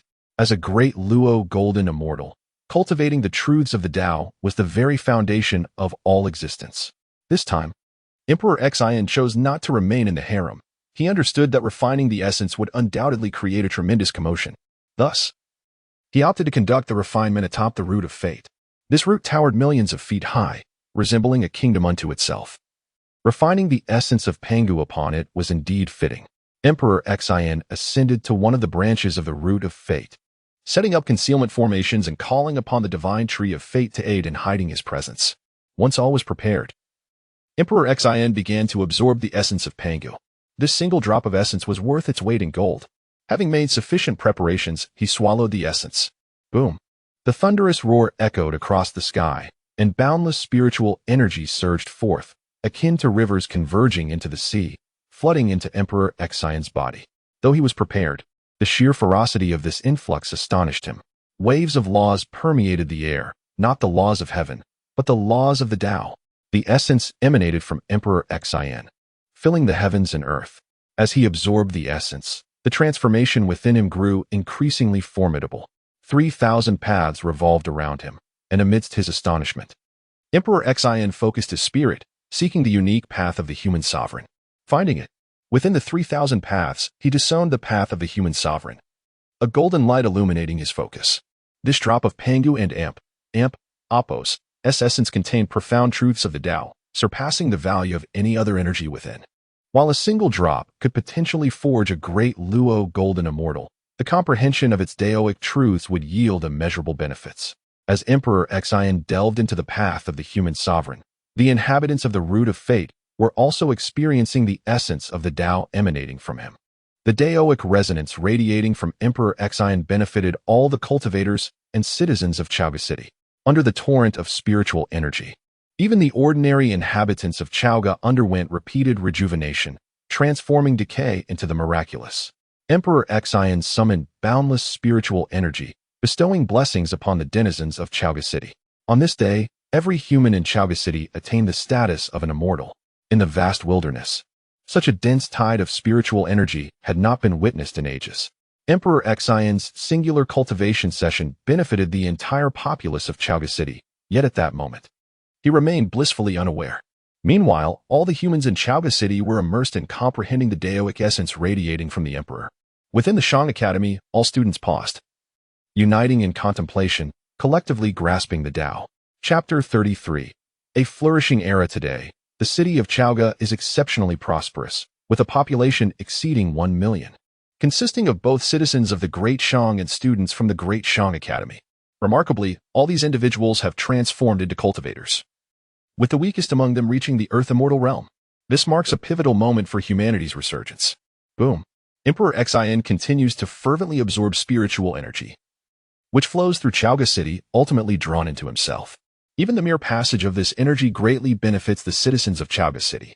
At this moment, Emperor Xin comprehends the Tao of the human emperor, experiencing a sudden breakthrough in his power, successfully advancing to the mid-stage of the Great Luo Golden Immortal Realm. However, this is merely a fraction of the benefits he reaps. His understanding of the Tao is of utmost significance. As the king breaks through, he remains immersed in enlightenment, while the other citizens gradually awaken. Master Wen, astonished, never anticipated that humanity would witness the emergence of over 1 million immortals. Wen Zhong, as a member of the human race, understands the profound implications of this development. With 1 million immortals selected from these citizens and given some training, they could form an invincible army. At that point, not only could they sweep through Shiqi, but even the entire primordial world would not be beyond their reach. The king and Apos' accomplishments reflect a tremendous fortune. He must have encountered an extraordinary opportunity. In the eyes of Prime Minister Qian, uncontained joy sparkles. Now, as an immortal himself, he shares in Master Wen and Apos' sentiments. With 1 million human immortals, which neighboring nations would dare to challenge the great Shang? At this moment, an overwhelming force emanates from the king, instilling awe and reverence among all the human populace. As Emperor Xin delves deeper into his understanding of the Tao, his invisible pressure renders it difficult for cultivators to resist. Long live the king! Long live the king! The citizens of Chaoga City erupt in joyous cheers upon sensing Emperor Xion's awakening. This time, Emperor Xion's breakthrough is a serendipitous occurrence. Having forcibly attracted a vast amount of spiritual energy from the primordial world, combined with the resonance of his own Tao to create this remarkable phenomenon. However, areas far from Chaoga City do not enjoy such a benefit. The Tao and Apos' resonance cannot propagate far and dissipates beyond a certain distance. As the king feels the surge of his newfound power, he realizes that not only has he comprehended the Tao of the human emperor, but to achieve his future ambitions, he must rely on the power of the laws to validate his path. After all, Emperor Xian lacks the primal purple energy and is unwilling to become a puppet of the heavenly Tao. Thus, he must validate his path through the laws. Now, having reached the mid-stage of the Great Luo Golden Immortal Realm, the prospect of his future validation seems increasingly attainable. My king, you are indeed 1 in 1 million. Numerous favored concubines surround Emperor Xian. These enchanting ladies, including the queen and concubine Huang, have also attained the Earth Immortal Realm. Haha, my beauties. Now that you have ascended to the celestial ranks, you are even more radiant than before. Emperor Xian jestingly remarks, causing the concubines to blush with bashfulness. At that moment, the roots of fortune suddenly burst forth with an aura of power, and flowers bloom rapidly among the leaves, yielding fruits that mature almost instantaneously. This signifies that the roots of fortune have borne fruit. As Emperor Xian witnesses this scene, he gains sudden clarity. This breakthrough atop the roots of fortune has enabled 1 million human cultivators to ascend, bestowing upon Emperor Xian an abundance of the human emperor and Apos' fortune, which in turn benefits the roots of fortune, leading to the successful fruition. While the fruits of fortune remain unripe, Emperor Xian and the concubines frolic among the trees, awaiting their maturation. In contrast to Emperor Xian and Apos' revelry, in the Nuwa Palace, the goddess Nuwa furrows her brow. Recently, several disciples from the Jade Void sect visited her, seeking assistance to help Shiqi defeat the great Shang. However, in the blink of an eye, Emperor Xian has broken through once more and successfully cultivated 1 million human cultivators. This unexpected turn leaves Nuwa uncertain. Initially, Nuwa intervened in the Fengshan affair due to the schemes of the Western Two Saints. Emperor Xian and Apos' defilement of Nuwa also stemmed from these machinations, making him, by all accounts, a victim. Yet at that time, Nuwa was immensely powerful, and she had little regard for the feelings of this insignificant being, seeking only to eradicate the great Shang to quell her resentment. After all, Nuwa could not afford to offend the Western Two Saints, and thus vented her frustrations upon the king. However, it now appears that Emperor Xian is not a pushover. And given the current momentum, the situation seems perilous. My lady, should the great Shang be vanquished and Shiqi rise to dominance, the future merits of the heavenly Tao will undoubtedly include a share for you. Grandmaster Guangqing hastily urges, emphasizing that this calamity of sealing gods is in accordance with heavenly will. Assisting Shiqi in extinguishing the Shang is, therefore, an act of immense merit. Now, Nuwa finds herself in a difficult position. She has already dispatched the 3 demons of Xianyuan to descend to the mortal realm and sent the spirit pearl down as well. Unfortunately, the three demons of Xian Yuan have pledged their loyalty to Emperor Xin, completely severing ties with Nuwa. As for the Spirit Pearl, it appears incapable of rendering significant aid. Very well, I shall summon the Demon Master Kuenping to lend you assistance. Nuwa concedes, waving her hand to conjure a treasured gourd. Upon opening it, a precious banner emerges. Enveloped in boundless black mist, this treasure is the Demon Clan and Appos' summoning banner. As Nuwa chants incantations, the black mist swirls ominously, and the summoning banner sways thrice before a fierce wind howls in response. Boom! A colossal black mist descends, swiftly parting to reveal the cultivator within. Kuenping, at your service. Lady Nuwa. This figure is none other than the Demon Master Kuenping of the Northern Underworld Sea, his eyes gleaming with a cold light. Clad in a simple yet elegant dark robe, no one would suspect that this is the formidable Demon Master who rules over the Northern Underworld Sea. Do not stand on ceremony, Demon Master. I have summoned you for a specific task. Nuwa grants him a seat and speaks directly to the point. Upon seeing the several golden immortals of the Chan sect seated below, Kuenping begins to grasp the broader context. Your command shall be fulfilled, my lady. I will venture through fire and water for you. The Demon Master Kuenping, astute and shrewd, recognizes that opposing the Saint Nuwa is beyond his capabilities. Chapter 34. Vividly realistic. Thus, it was decided to articulate the words in a manner both elegant and pleasing, ensuring that both parties maintained their dignity, and that the goddess Enwa would not create any hindrances for him. The several golden immortals of the Chan sect observed the Demon Master Kuenping's perceptiveness with expressions of delight, though they could not help but harbor a tinge of disdain for his servile demeanor. All of this was noted by the venerable Kuenping, yet he remained outwardly impassive, betraying not a hint of his inner turmoil. Deep within, he had already condemned these Chan sect golden immortals to a dire fate. The Demon Master, Zhou Yuanzi, acted contrary to the heavens, aiding tyrants in their cruel deeds.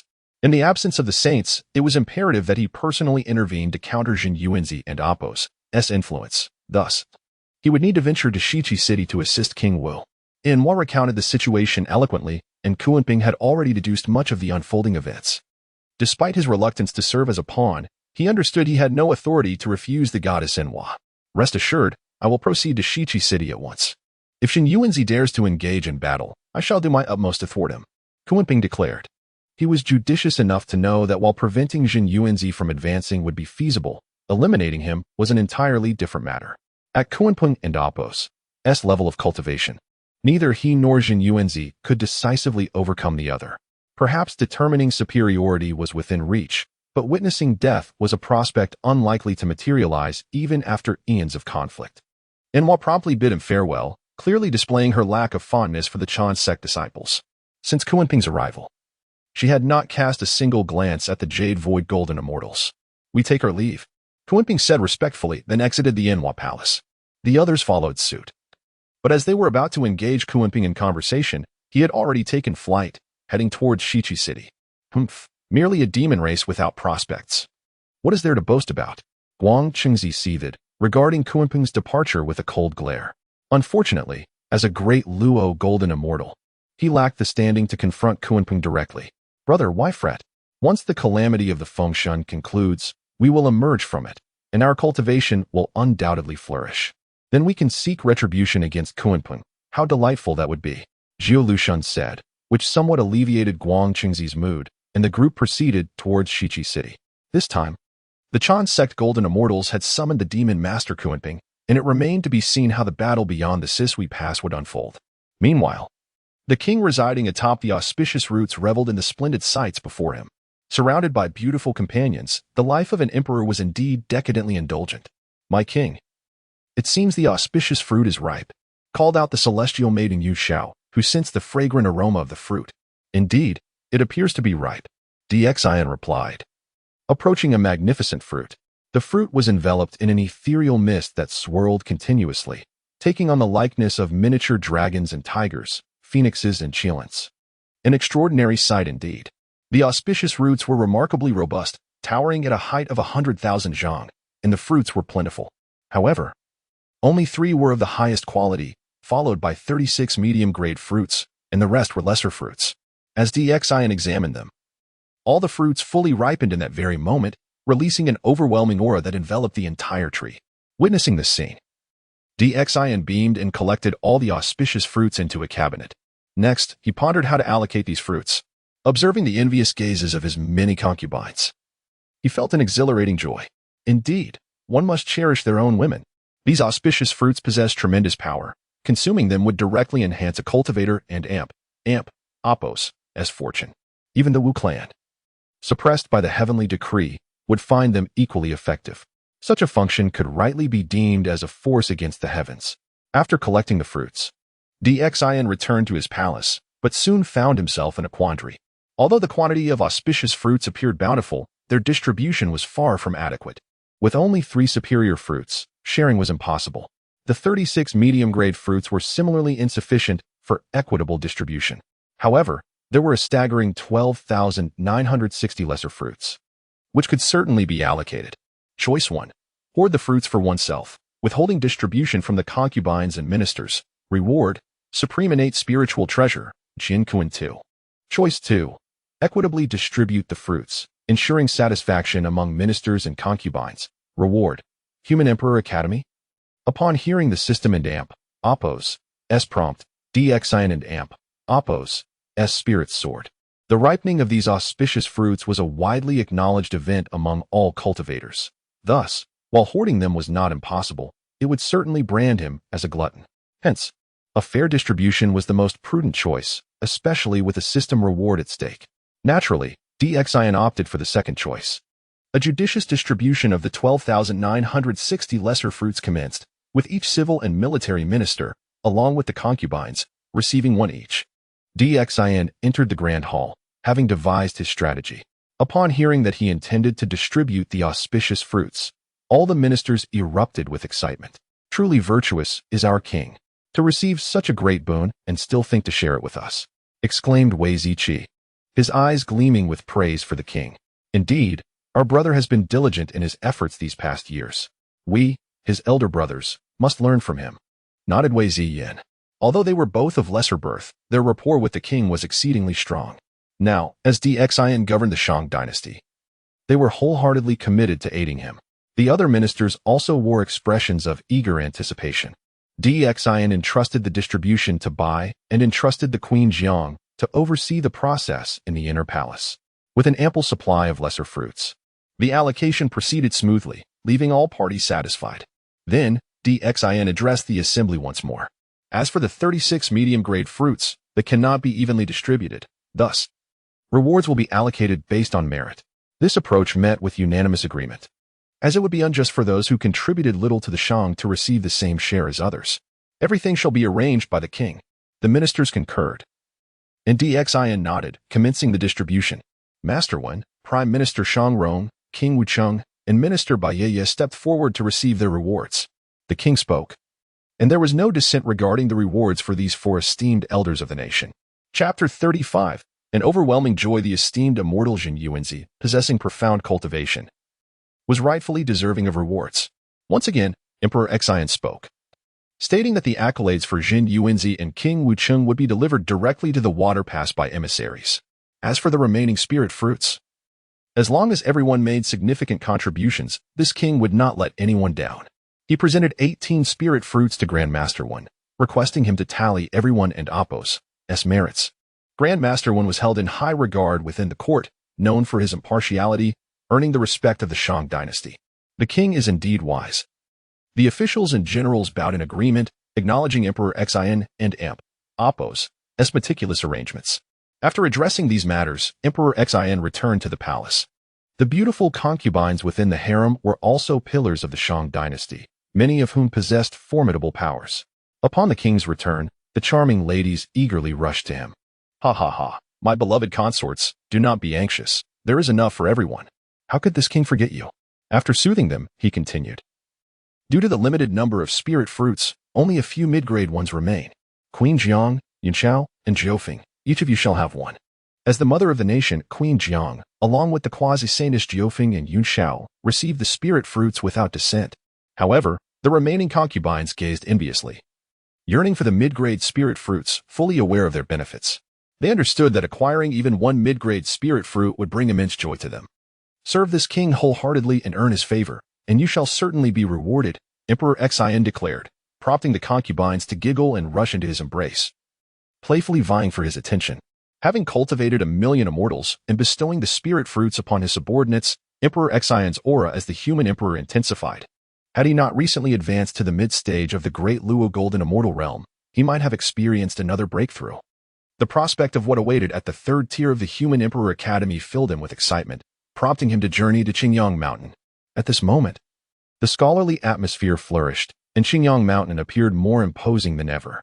The literary energy from the mountain nourished the surrounding earth veins, gradually restoring the once damaged terrain, causing the nearby mountains to exhibit newfound grandeur.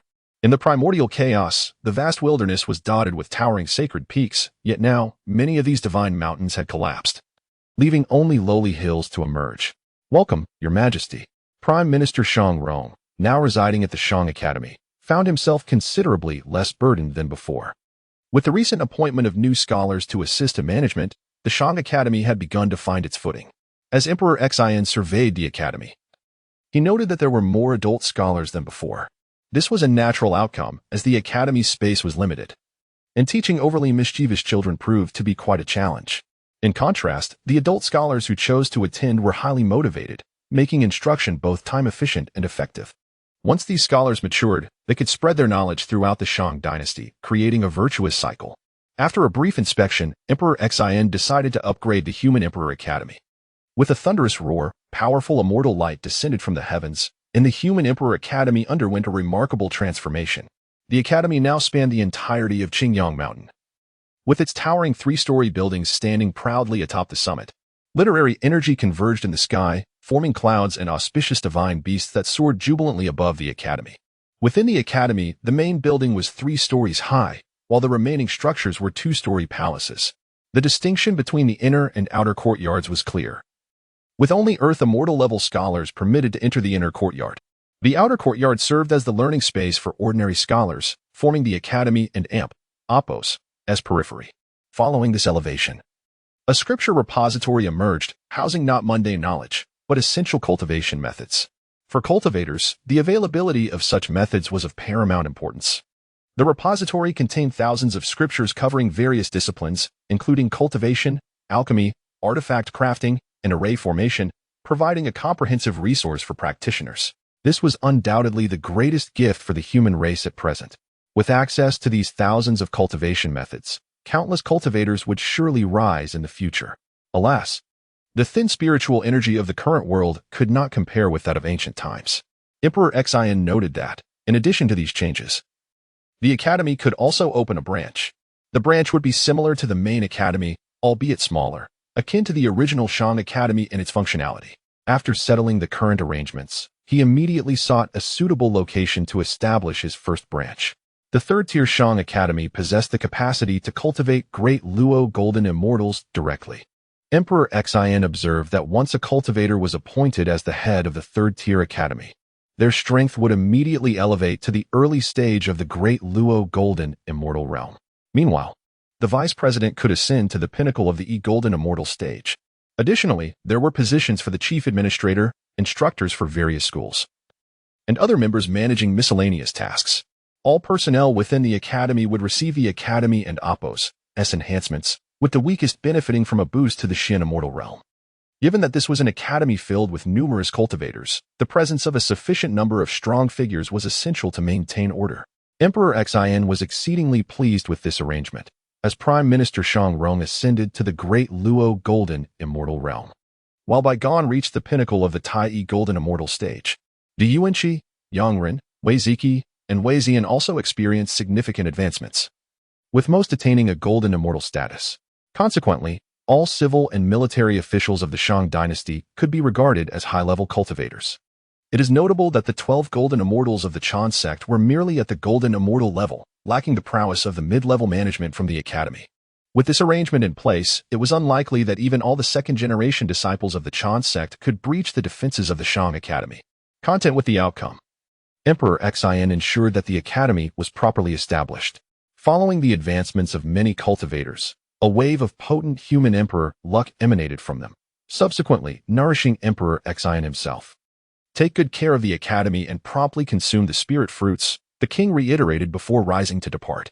Chapter 36. A rare talent. As Emperor Xian retraced his steps, The city of Chaoga reverberated with the palpable energy of breakthroughs, echoing through the heavens. The powerful storm of spiritual energy was awe-inspiring. Clearly, the ministers who had obtained the fortune spirit fruit could no longer restrain themselves and began to advance in their cultivation. The enhancement of their skills not only bolstered the nation and Apos' fortune of the Shang Dynasty, but also conferred immense luck upon the emperor himself. With the ministers growing stronger, Emperor Xin was bound to reap the rewards. This time, the number of cultivators breaking through was in the thousands. Thus, the benefits to Emperor Xin were monumental. Upon returning to the palace, the emperor immediately entered seclusion. Surely, his beloved consorts were utilizing the fortune spirit fruits, so he decided not to disturb them. It was a rare occasion for the emperor not to indulge in the beauty of the harem. Instead, he too took out a low-grade fortune spirit fruit. The essence of the fortune spirit fruit contained boundless luck.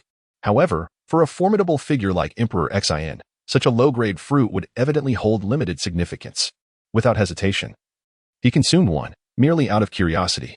As the low-grade fruit melted in his mouth, the emperor and Apos' eyes gleamed with surprise.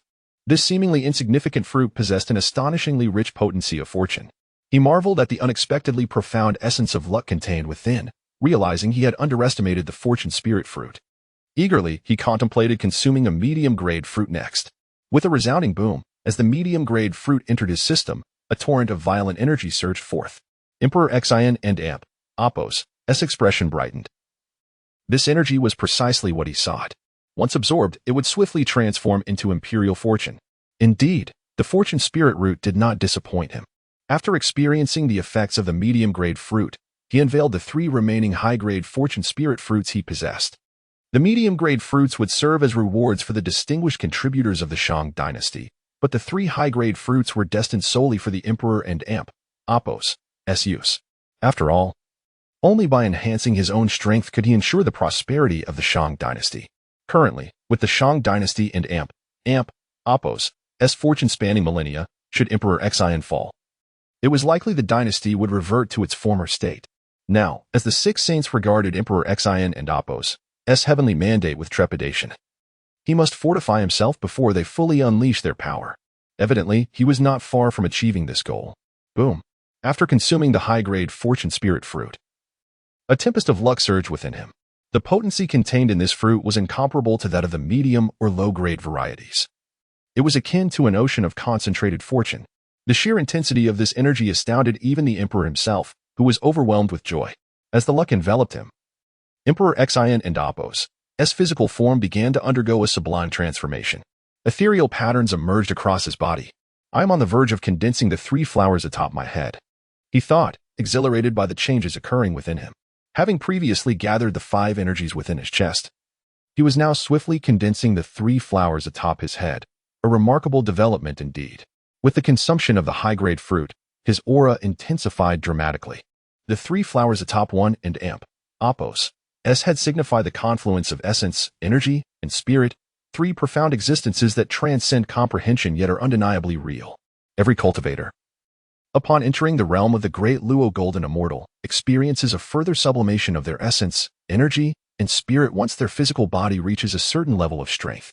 At this moment, bolstered by an abundance of imperial fortune, Emperor Xin and Apos' physical form was continuously reinforced, ultimately leading to the blossoming of the 3 flowers.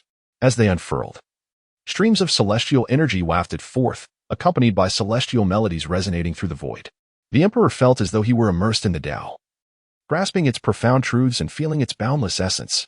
The heavens and earth rejoiced in unison, and the realms paid homage, with the 3 flowers radiating above him. A fragrant aura permeated the air. The blossoming of the Great Luo heralded the sight of eternity. The term Great Luo signifies vastness and inclusivity, encompassing all within its boundless expanse. The blooming of the Great Luo Golden Immortal and Apos' flowers signifies the potential for saintly qualification.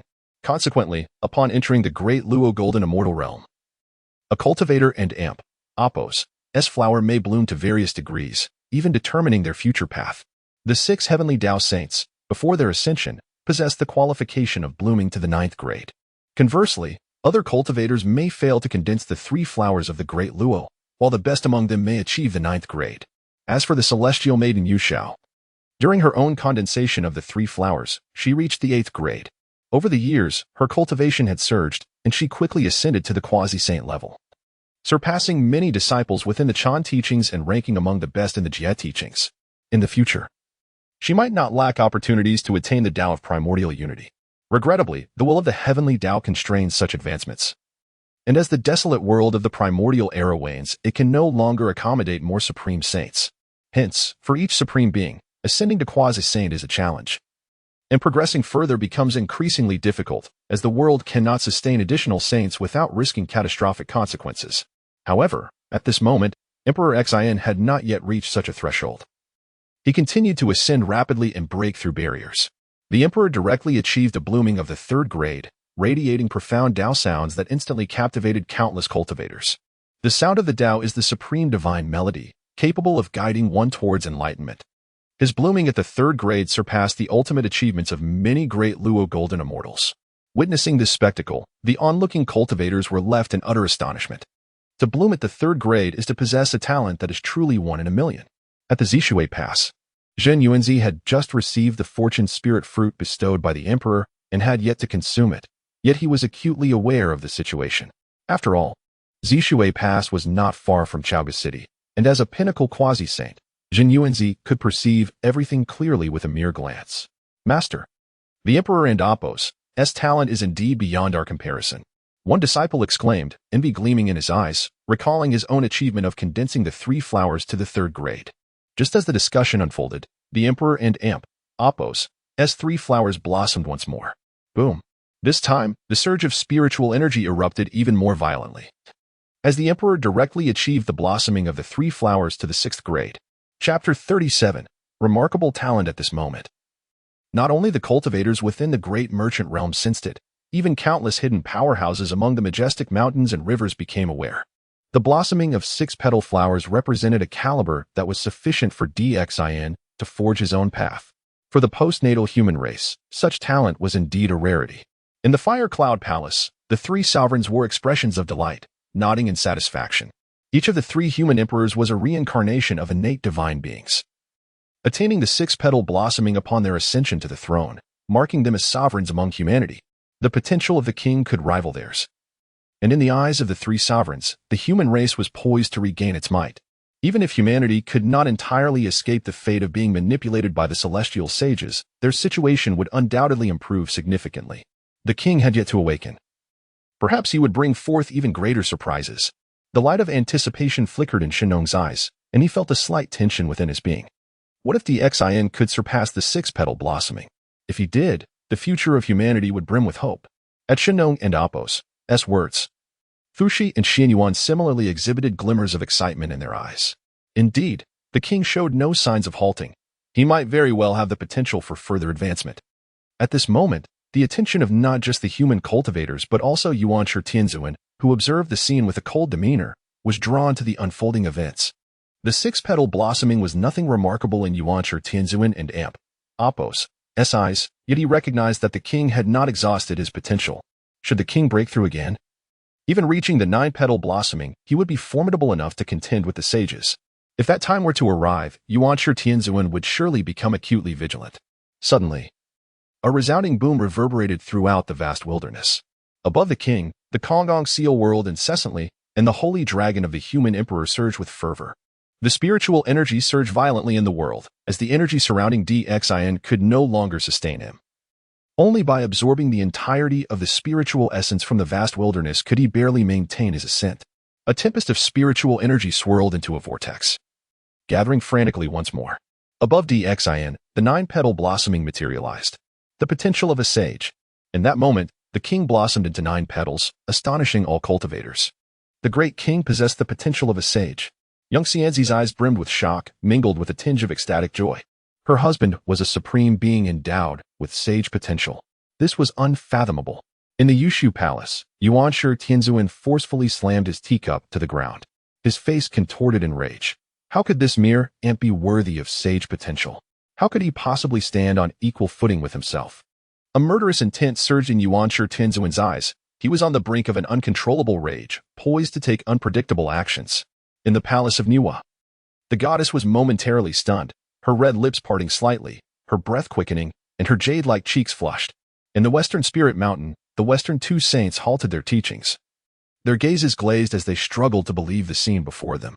However, in contrast to the reactions of the saints, Zhen Yuanzi from the Sui Shui Pass and the three sovereigns of the Fire Cloud Palace were filled with exhilaration and joy. The better the king's potential, the brighter their future would be. Now, as Dxin blossomed into 9 petals, he showed no signs of stopping. Within the Zixia Palace, Hongjun Daozu unexpectedly opened his eyes, gazing at Dxin with a complex array of emotions. Witnessing Dxin and Amp, Oppo's talent, Hongjun Daozu was at a loss between joy and concern. How had the supposed fallen Dxin risen to such heights? When had he garnered the recognition of the Heavenly Tao? As the spokesperson for the Heavenly Tao, Hongjun Daozu knew far more than the 6 sages, yet he found himself perplexed by certain developments. To the Heavenly Tao, Hongjun Daozu was merely a more potent tool than the 6 sages, and he was acutely aware of this fact, which was also his greatest sorrow. No, the king had not yet ceased. Hongjun Daozu looked upon Dxin, his eyes shimmering with divine light. At this moment, he truly felt a twinge of panic. The king's potential would surpass the 9-petal sage realm. Yet, the spiritual energy of the vast wilderness was scarce, insufficient to support him in reaching his utmost limit. After a brief respite, the spiritual energy of the world began to replenish, once more being absorbed by Dxin. He consumed a superior fortune spiritual fruit. Suddenly, Dxin opened his eyes, a radiant smile gracing his face as he directly swallowed the fortune fruit. He was more acutely aware of his current state than any other cultivator. He had indeed not reached his limit. The spiritual energy of the world was too scarce to meet his demands. Now, the king resumed his absorption, consuming the fortune fruit. As boundless fortune began to coalesce once more, all the sages within the vast wilderness were attentively observing this unfolding spectacle. The king had ascended to the 9-petal blossoming. Yet he was embarking on another ascent. The 9-petal blossoming represented sage potential, and should the king advance further, would he not surpass the sages? The ancestor arrived outside the Sui Shui Pass, initially prepared to challenge Zhen Yuanzi, but upon witnessing the king and Oppo's 3 flowers gathering atop his head, he hesitated. The gathering of 3 flowers was a direct manifestation of a being and Oppo's potential, if the king possessed potential that surpassed the sages. The consequences of offending Dxin would be utterly catastrophic. After all, given Dxin and Oppo's current circumstances, even the sages might find it impossible to completely suppress him. If given the opportunity, who could predict how far he might evolve? It was precisely because of Dxin and Oppo's immense potential that Kunping ancestor hesitated repeatedly, delaying any aggressive actions against the great merchant. Boom. Just as Kunping ancestor wavered, in the city of Chaga, the king and Oppo's 3 flowers once again blossomed. The originally 9-petal blossoming successfully advanced to a 12-petal blossoming. 12 petals. The supreme beings were utterly astonished. Dxin and Oppo's potential had now transcended that of the sages, reaching the terrifying 12-petal caliber. Hongjun Daozu fell silent. Even he dared not compare himself to Dxin. What caliber was a 12-petal blossoming? Hongjun Daozu silently observed all that unfolded, his thoughts unknown to any. In Kunlun Mountain, Yuan Shi Tianzuan was equally bewildered, unable to accept that Dxin had surpassed his own potential. Yet the reality was undeniable, leaving no room for disbelief. How could such an insignificant creature possess such formidable talent? This was impossible. Chapter 38. Unmatched. The primordial supreme master roared with a fierce disdain for Emperor Xin, yet now the king exhibited a talent that surpassed his own, shattering the supreme master's composure. We must convene at the 8 Scenery Palace and discuss our course of action. A glimmer of murderous intent flickered in the supreme master's eyes. He preferred to involve the clear sage in all matters, and this confrontation with Emperor Xin was no exception. At this moment, in the city of Chaoga, Emperor Xin and Oppo's flower bloomed at the 12th grade, and he finally came to a halt. The surrounding spiritual energy had been completely devoured by him, causing a significant decline in the richness of the elemental essence throughout the primordial world. Congratulations, Your Majesty. On achieving the 12th grade bloom, this surpasses even the qualifications of a saint. The Great Witch of the 9 Phoenixes approached Emperor Xin, admiration evident on her face. Now, the 9 Great Witches had become Emperor Xion's consorts, dedicating themselves entirely to his side and no longer returning to their own clan. With qualifications that transcend those of a saint, Your Majesty and Oppo's future is boundless. The Fairy of the Clouds blushed with excitement. Nearby, the female specter The celestial maiden of the 9 heavens and the other consorts were all expressions of elation. Though my strength is still lacking, one day I shall stand at the pinnacle of the primordial world, commanding the reverence of all beings. Emperor Xin proclaimed with vigor. As his power continued to ascend, the essence of the imperial Tao within him grew even more formidable. Both the fortune of the emperor and the imperial Tao were in a constant state of enhancement. This time, Emperor Xin successfully condensed the 3 flowers atop his head, presenting a spectacle that astonished all cultivators. In Chaoga, the common folk bowed in reverence, feeling the might of Emperor Xin, treating him as a deity. At this moment, the entire primordial world was in an uproar. Yet, Emperor Xin understood the virtue of humility. So he retreated to the inner palace to indulge in pleasures with his beloved consorts. Meanwhile, in Shichi City, the ancestor Kuanping descended from the heavens. Aware of Emperor Xin and Appo's formidable nature, he felt compelled to comply with the command of the Saint Inhua, albeit begrudgingly. As for the future, that was a matter for later consideration. The king, no matter how powerful, could not extinguish the existence of several heavenly Tao saints. As long as he stood alongside the saints, he would remain safe. The ancestor had certainly devised a clever plan as he landed in Shichi. Jiangxia had already received word from the Jade Void, thus preparing to welcome the ancestor before his arrival. We welcome the master of demons, Jiangxia. Accompanied by the civil and military officials of Shichi and the ruler GFA, approached to greet Kuanping. The ancestor, observing the grand reception, merely nodded, saying little. Master, we shall count on your strength to deal with Jin Yuanzi. Jiangxia respectfully stepped forward, ushering Kuanping into the main tent and seating him at the position of prime minister. It was worth noting that even the arrival of the lantern holder did not grant him such a privilege. However, the demon master Kuanping took the highest seat, clearly disregarding all the cultivators of Shichi. Neza and Yang Jian seethed with indignation but dared not express their fury before Kuanping. Their strength was insufficient to contend with such a supreme being. I will find a way to assist you against Jin Yuanzi, but the conquest of the Great Shang must be undertaken by you. Kuanping was astute. The order from Lady Inhua was solely to confront Jin Yuanzi. Thus, he would not inflict any harm on the Great Shang beyond that.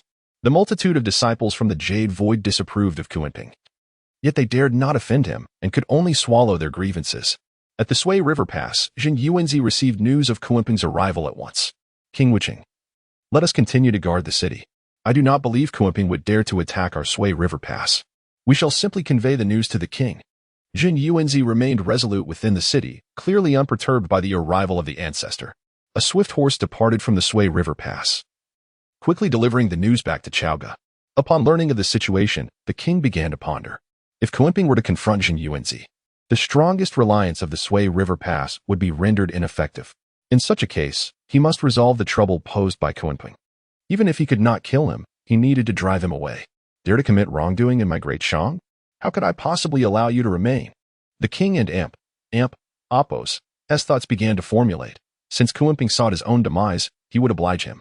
The 10 Regions Divine Killing Formation was the supreme array of the Witch Clan, capable of contending with the formidable arrays of the saints. Should Emperor Xin grasp the intricacies of this formation and deploy it, he would possess an additional safeguard for his life. The 10 Regions Divine Killing Formation was profoundly intricate, and the key to its deployment lay in possessing a divine body to contain the spiritual essence of the formation. Emperor Xin was well aware that the difficulty lay not in comprehending the formation, but in gathering the necessary practitioners. If the king wished to recreate the splendor of the 10 Regions Divine Killing Formation, he would need a physique akin to that of the 12 ancestors of the Witch Clan. While this might pose a challenge for other cultivators, it was not a concern for the king. Recently, Emperor Xin had consumed a drop of Pangu and Appo's essence blood, endowing his physical form with attributes rivaling the ancestors. Now, the only matter at hand was how to utilize his humanity to embody the 12 ancestors, and then set the formation. Transforming oneself into 12 avatars was indeed no simple task. Contemplating deeply, Emperor Xin mused that it was not strictly necessary for the formation to consist solely of the 12 ancestors, but it must include those with divine bodies. Let us set the formation first before worrying about anything else, he decided. Currently, the 10 Regions Divine Killing Formation remained elusive, and any further thoughts were superfluous. As for dealing with the ancestor Kuanping, Emperor Xin had already devised a plan. In his eyes, Kuanping was no longer a formidable opponent. After all, Emperor Xian's own strength had ascended to the mid-stage of the great Luo Golden Immortal Realm, and his imperial fortune flourished like the sun, making him unmatched. 9 Phoenix. Shall we venture to the North Sea together? Emperor Xian proposed directly to Jiu, expressing his desire to explore the North Sea but uncertain of the way, thus requiring a guide. The 9 great witches had endured countless years within the primordial realm, making them the most familiar with it. And having her lead the way would ensure the journey was far from dull. Chapter 39. Utter silence. The king desires to journey to the North Sea? Then let us set forth. The high priest of the 9 phoenixes had indeed heard of the news regarding the arrival of the ancestral Kunping at the Zishui Pass. Given Xin and Amp, Appo's temperament, he would certainly not tolerate any affront. Guided by the high priest, they swiftly arrived at the realm of the North Sea. Situated at the northernmost pole of the earth, the North Sea is characterized by its harsh environment, beset by cutting winds and relentless snow. The perpetual cold has transformed this place into a realm of ice and snow, where both mountains and ground are encrusted in frost. Here, a few creatures that thrive in icy conditions live joyously, for this is paradise to them: massive ice giants, ferocious snow monkeys, and swift ice sculptures. Unique species that distinguish this land from others. As the king continued onward, they soon beheld an endless expanse of ocean. Your Majesty, is this not the boundless sea deep within the north? Jufeng leaned against the king, pointing towards the vast waters ahead. The North Sea remains unfrozen throughout the year. Even amidst the icy tempest, its waves rise high and fierce. Yet, the temperature within is terrifyingly low, deterring even the earthly and celestial immortals from venturing into its depths. For the chilling cold could freeze their very essence. Any source of warmth would be extinguished by the North Sea. Very well, Kunping intends to assault our Zishui Pass? Then let us demolish his Demon Master Palace. Xin smiled knowingly. He had reached the pinnacle of his power and sought to exercise a degree of discretion. This tactic of diverting attention from Zishui was indeed a masterstroke, capable of alleviating the crisis at the pass while imparting a lesson to the ancestral Kunping. Let us first demolish the Demon Master Palace. Xin led the high priest of the 9 phoenixes to the depths of the North Sea, where an ethereal island floated unsteadily. This island was the very heart of the North Sea, home to the temple of the Demon Master Kun. Who dares to intrude upon the Demon Master Palace? The defenses within the palace were evidently stringent, and Xin and Appo's presence was soon detected. However, he regarded the defense forces with utter disdain. Listen well, I am the sovereign of the great Shang. I have come here today to dismantle your Demon Master Palace. His direct proclamation sent the North Sea and Appo's cultivators into a frenzy. Xin, the harbinger of doom, has come to our North Sea? Panic ensued among the North Sea cultivators. Even in their remote northern abode, the name of Xin had become synonymous with fear. If you wish to survive, quickly inform the Demon Master Kunping that I am about to make my move. While the king feigned ignorance, the North Sea and Appo's demons were expressions of despair. Demon Master Kun was not even in the North Sea. Boom. Xin unleashed his power, obliterating the protective formation entirely, causing the entire island to tremble. Hurry, summon the ancestral Kunping. The cultivator overseeing the formation bellowed, urging his subordinates to fetch Kunping from beyond the Zishui Pass to take command of the situation. Boom. The great formation of the North Sea succumbed effortlessly to Xin and Appo's might, collapsing without the presence of a peerless expert to suppress it. The ferocious energy erupted skyward, and countless beings within the North Sea perished, scattering in terror, unwilling to confront Xin and Appo's formidable presence. Listen closely. If Kunping does not arrive, I shall raise your entire North Sea to the ground. Ascending into the clouds, Xin surveyed the chaos below, where the beings of the North Sea were utterly subjugated. He was an unparalleled existence, surpassing even the sages, and his oppressive aura was unbearable for any impudent tyrant. Once our ancestral master returns, you shall be reduced to ashes.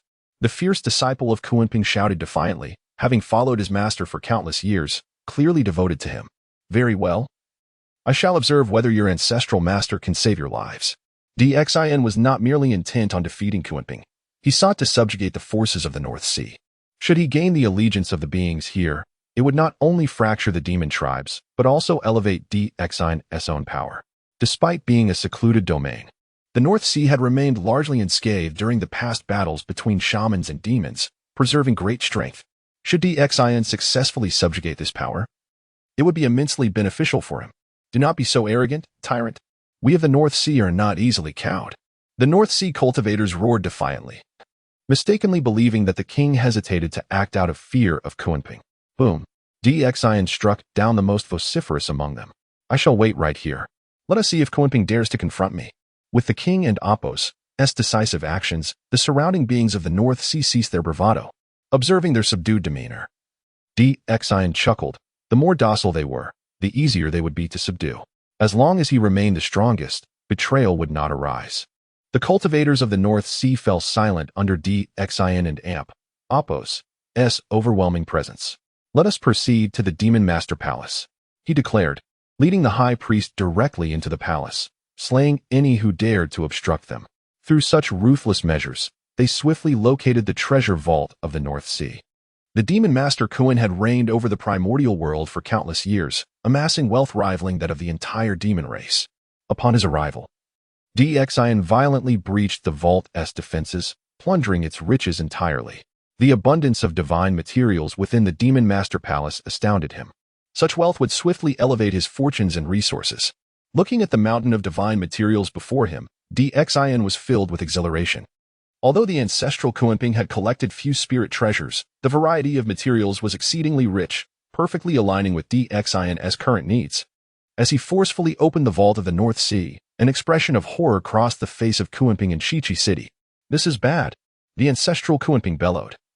Rising abruptly. What has transpired, Demon Master? Jiangxia inquired with a facade of respect, his eyes shifting anxiously. That tyrant Xin has dared to wreak havoc in my North Sea, even smashing my treasure vault. Chapter 40.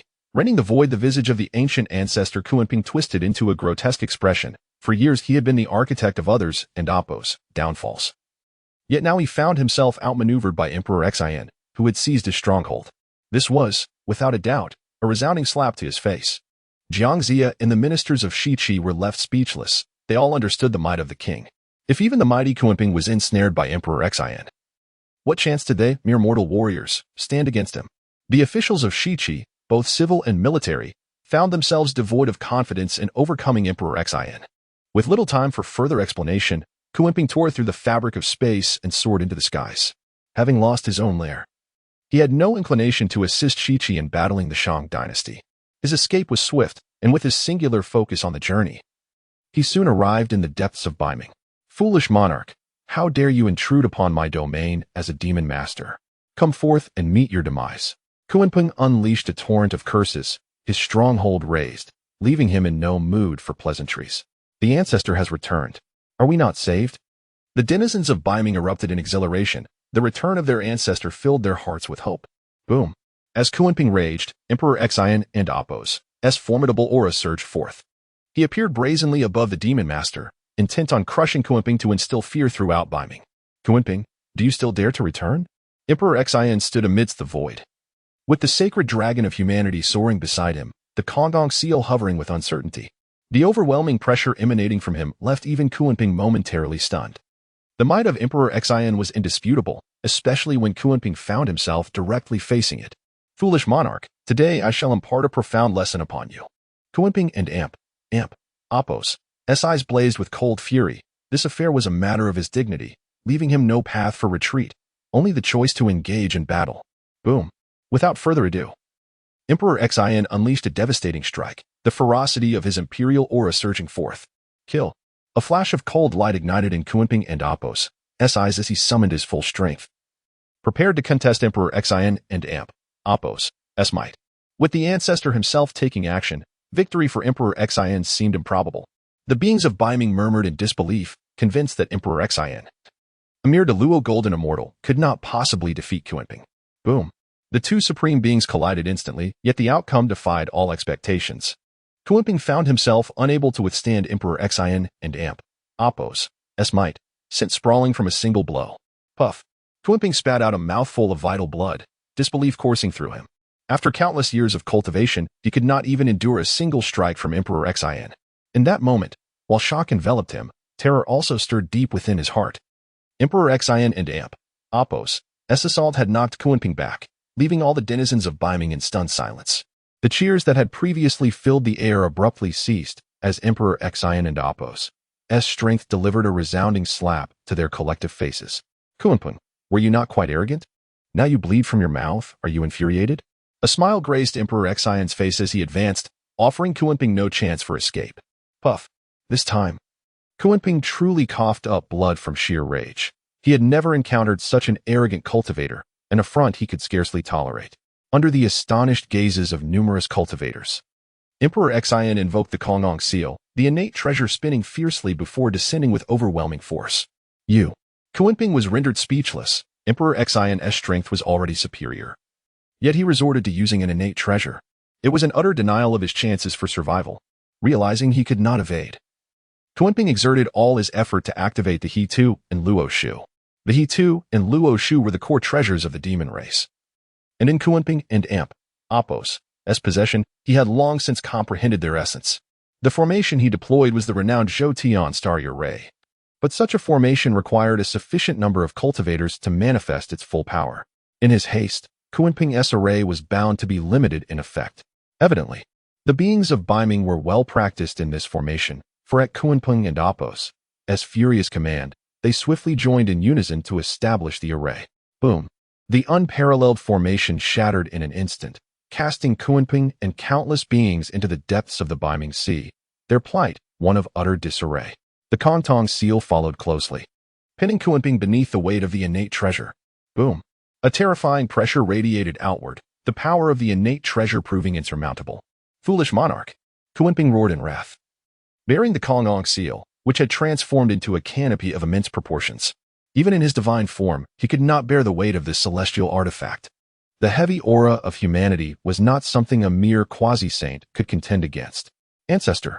The denizens of Baiming were utterly aghast, their eyes wide with fear. Yet they dared not approach. Boom!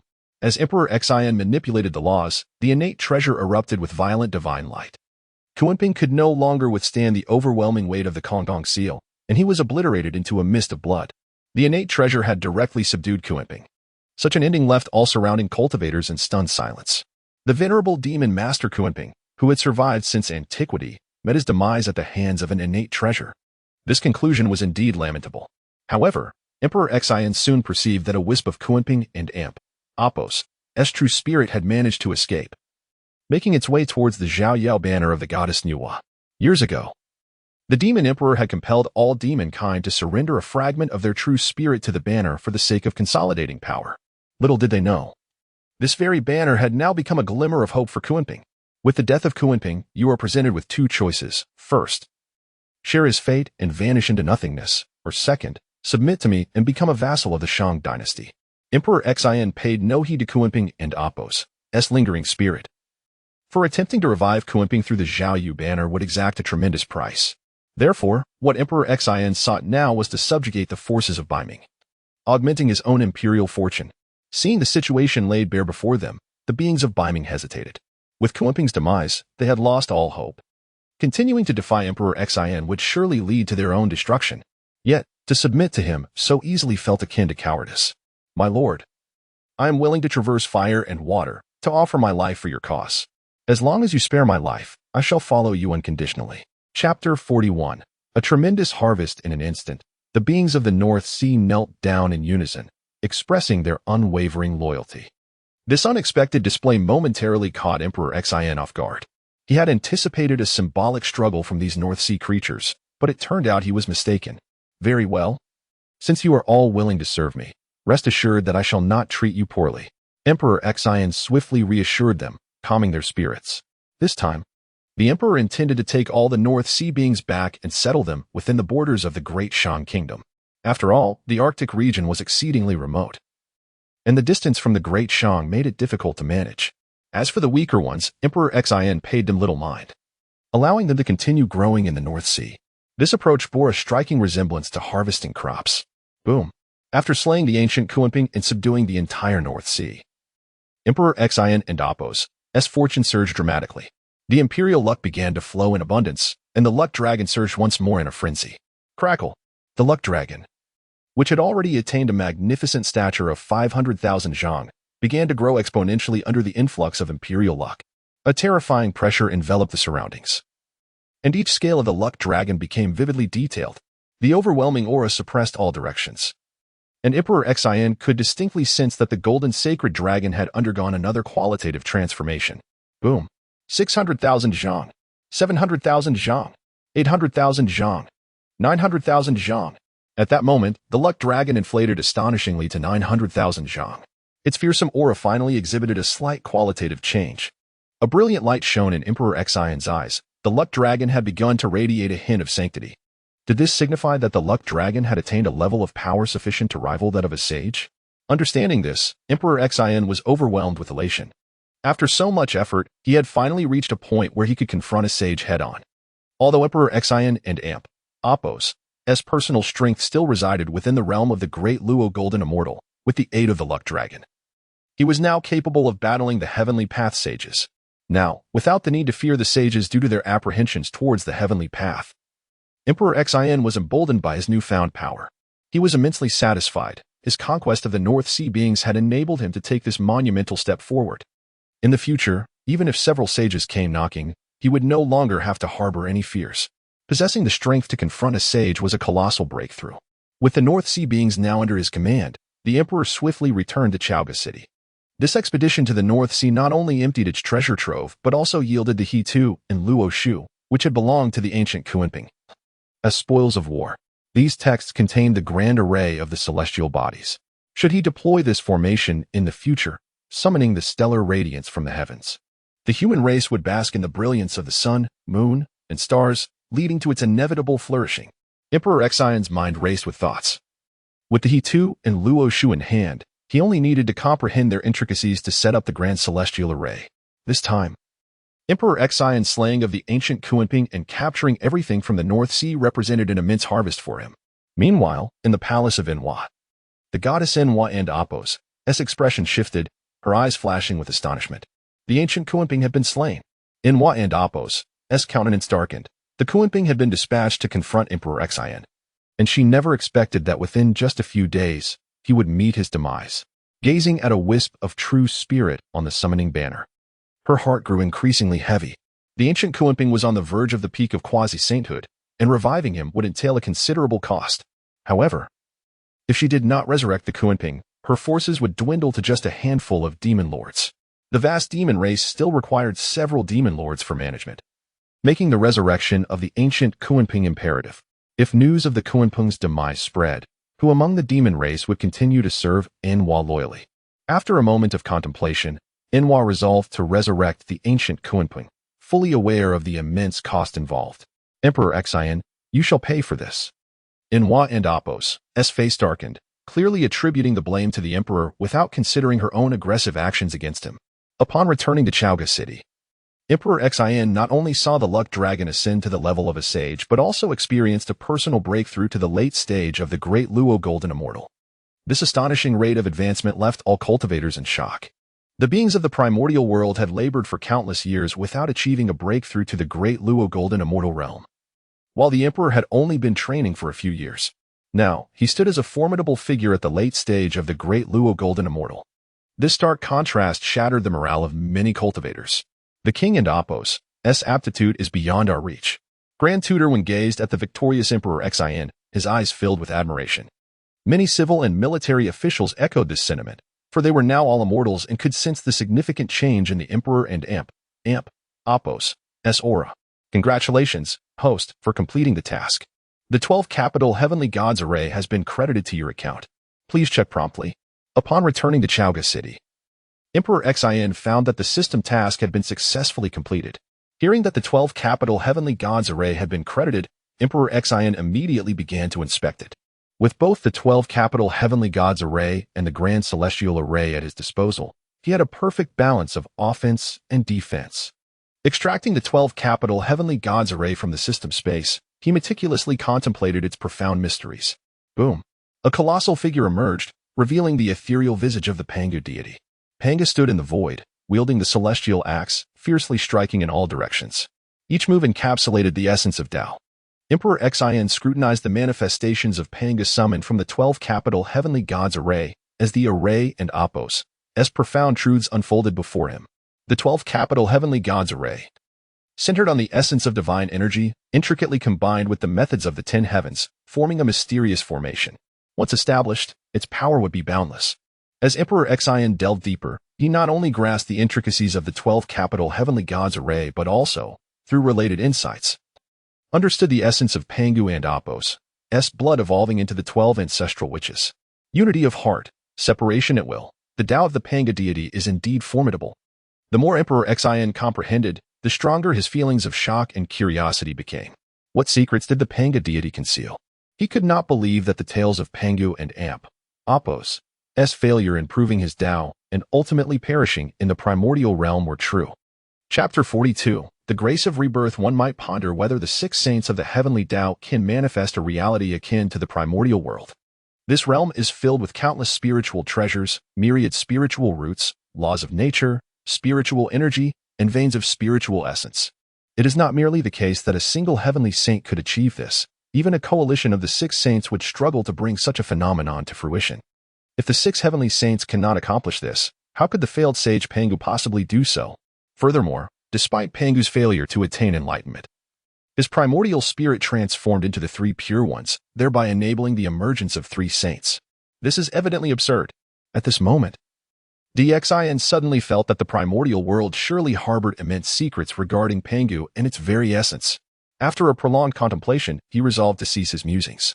His current strength was still too feeble, rendering him unworthy of probing into these mysteries. However, in the future, Xian was determined to uncover these secrets. Presently, his foremost priority was to comprehend the 10 capitals, heavenly divine killing formation, and the great array of the Zhou Tian stellar sphere.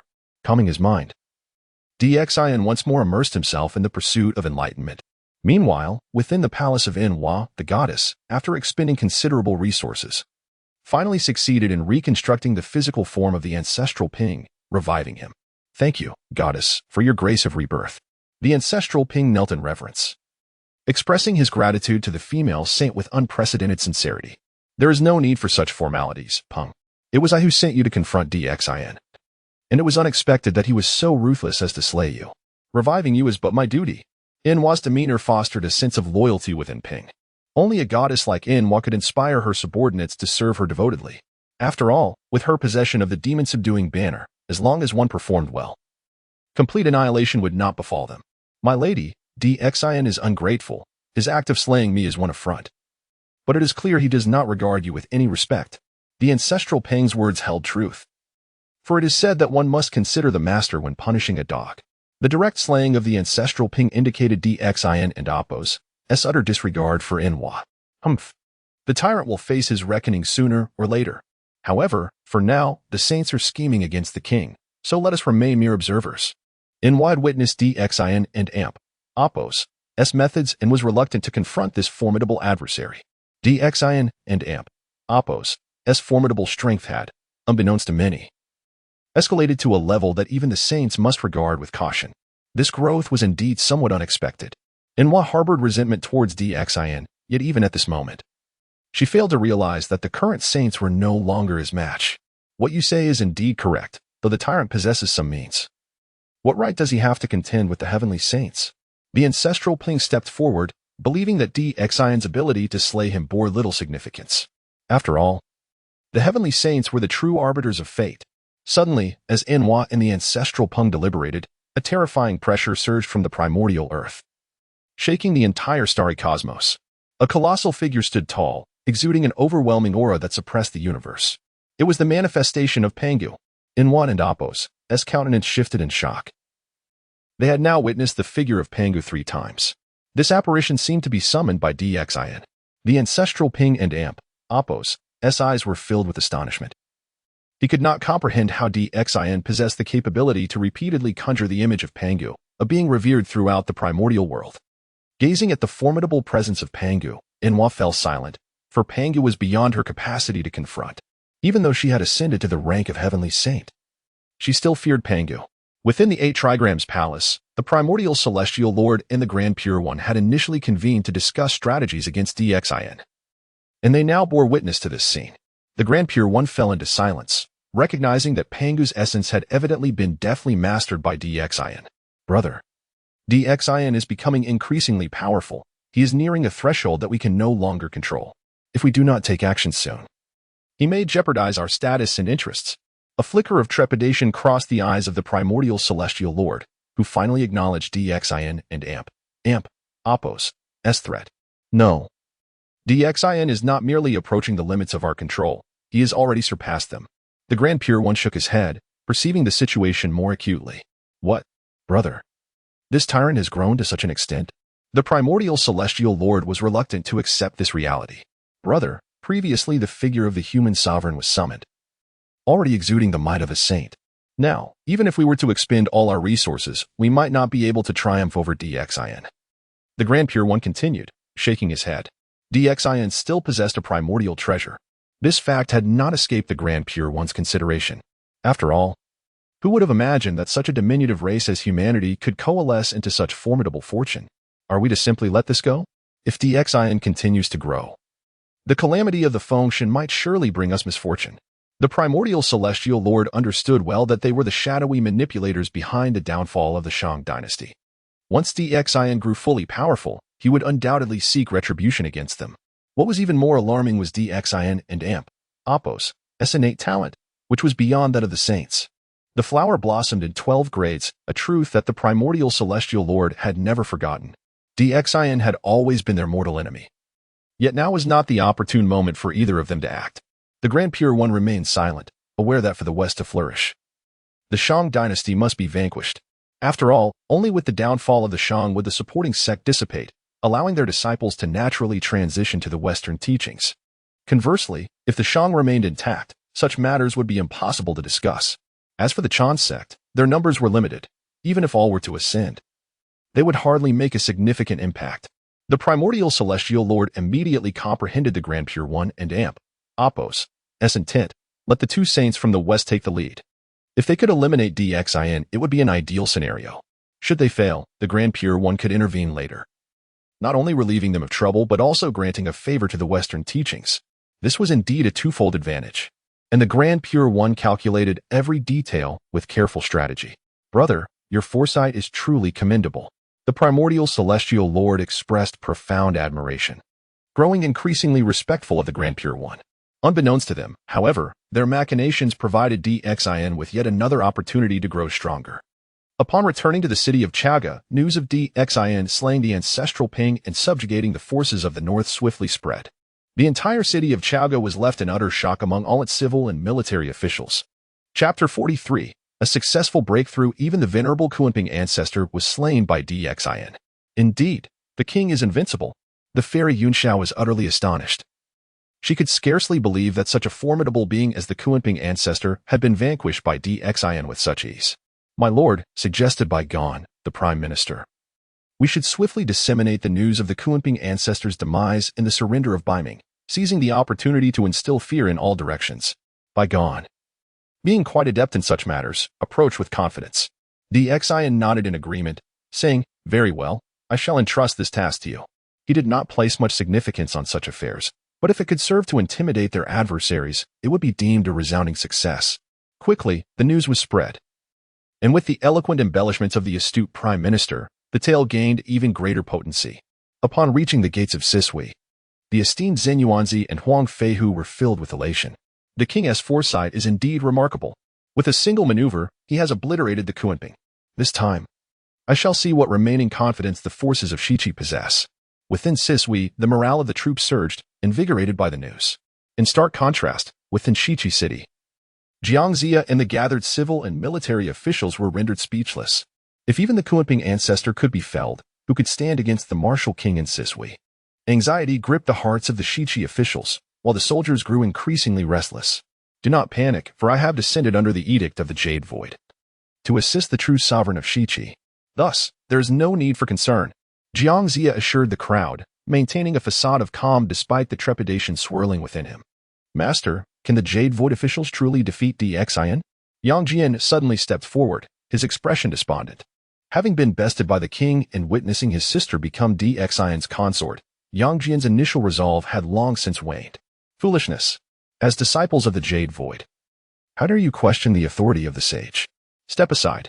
Jiangxia reprimanded Yang Jian, pushing him to the side. However, this rebuke only deepened Yang Jian and Apos' discontent. Humph. In this insignificant land of Shiqi, with my prowess, Why not abandon it and return to the Deshang to reunite with my sister? Anger welled within Yang Jian, further fueling his dissatisfaction with Shiqi. As one of the most distinguished disciples of the 3 generations of the Changjiao, Yang Jian possessed his own aspirations and ambitions. Yet, he was disheartened by the Changjiao and Appos' constant subjugation, too fearful to confront Xin, leaving him deeply disappointed. With several second-generation disciples slain and Yuan Shitian Zun unresponsive, Xin now basked in his prime, while the Changjiao retreated at every turn, especially after Xin exhibited qualities that surpassed a sage. An atmosphere of trepidation enveloped the Changjiao, dissuading any thoughts of rivaling the king.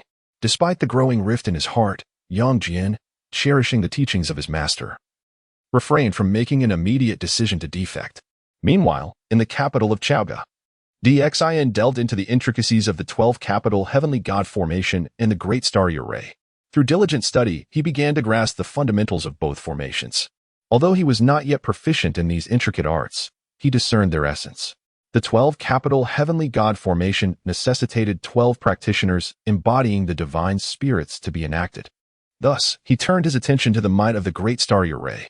Previously, within the treasure trove of the Demon Clan, Xin had discovered 129, 600 star banners, crafted by the Demon Emperor Dijuan as a means to amplify the power of the Great Starry Array for the elite of the demon race.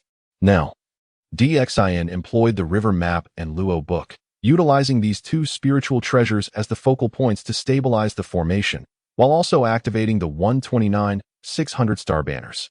Instantly, a grand formation arose, enveloping the entirety of Chaoga City. Boom! Radiant beams ascended to the heavens as the formidable array descended, safeguarding Chaoga City within its embrace. Within the starry expanse, the light of the sun, moon, and stars was drawn forth, piercing through the infinite firmament and descending upon Chaoga.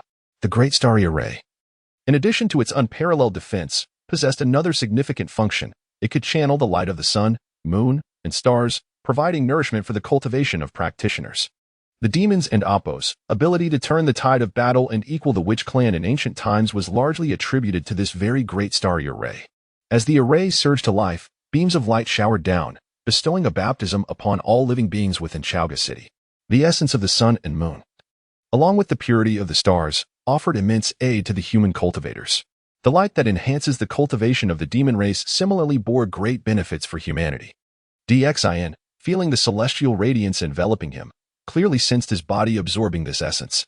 This essence and spiritual energy shared a commonality, both significantly aiding the cultivation of practitioners.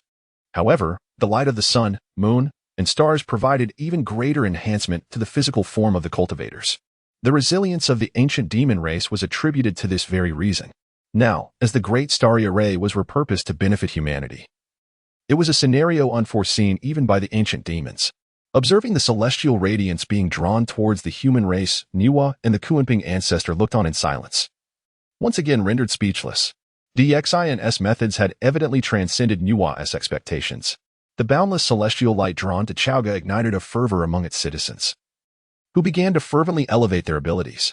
Experiencing the initial baptism of the sun, moon, and stars, the effects were strikingly apparent.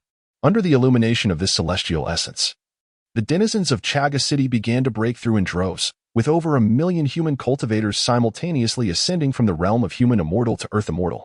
Such an elevation may seem trivial to the strong, yet for humanity, it represented a qualitative leap. Over 1 million earth immortals, what a staggering force indeed. Moreover, a significant portion of these cultivators did not cease their advancement, but rather continued to forge ahead. Boom! Approximately 10,000 human cultivators broke through the earth immortal realm, successfully ascending to the heaven immortal realm. These practitioners had previously sensed the aura of the Tao, but their prior levels had precluded them from comprehending its mysteries. Now, through a twist of fate, they passively merged with those opportunities, achieving their breakthroughs. Chapter 44. Overjoyed Emperor Xin gazed in delight, marveling at how a seemingly trivial act of his had inadvertently fostered the rise of countless human cultivators. Under the illumination of the 3 lights, among the 100,000 celestial beings of the human race, another 10,000 had successfully transcended, stepping into the realm of true immortals.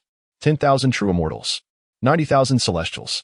These cultivators would soon take on the responsibility of operating the great array of the heavenly stars, and it was evident that Emperor Xin had already secured their roles. Could it be that the human race was poised for resurgence once more? Within Lingyao Hall, the usually reserved and patient Wu Tian, the great emperor, observed the remarkable transformations occurring in Chaoga City through the Wu Tian mirror, unable to maintain his composure any longer. The heavenly court itself lacked such a multitude of celestials. In comparison to Emperor Xian and Amp, Apos, as to Shang, the heavenly court and Amp, Apos, as power distinctly paled. Though the heavenly court boasted 1,000,000 heavenly soldiers, they were merely beings of the human immortal realm. As for the celestial generals, their numbers were scant, and higher-tier cultivators were even fewer. Boom. Just as Wu Tian was envious, another burst of spiritual light erupted from Chaoga City. Once again, the cultivators achieved breakthroughs. The cultivators of the Xian immortal realm transcended. This was merely the immediate benefit reaped from Emperor Xian's establishment of the great array of the heavenly stars, which had yielded immense advantages for the human race. If these individuals continued to dwell in Chaoga City, the benefits they would receive would be incalculable. The great array of the heavenly stars. The Queen Mother of the West gazed with envy, despite being the sovereigns of the three realms alongside the great Emperor Haoyan. They were regrettably denied the fortune of enjoying the great array. How could such weak human cultivators be worthy of basking in the three lights? Alas, the reality was as it was. How infuriating. Emperor Xian and Apos' arrangement of the great array surprised even him. While he anticipated some advantages, he had not foreseen such overwhelming benefits. The countless human cultivators achieving breakthroughs returned a wealth of fortune that was extraordinarily rich. Sensing the continuous influx of this fortuitous power, Emperor Xian nodded in satisfaction.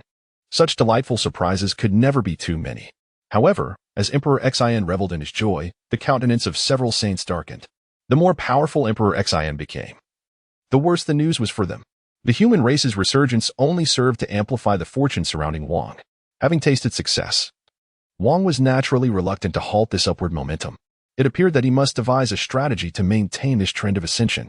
Emperor Xian was acutely aware that since he had demonstrated his exceptional qualifications surpassing those of the saints, the heavenly Dao saints were undoubtedly already plotting their next move against him, deliberating on who would strike first.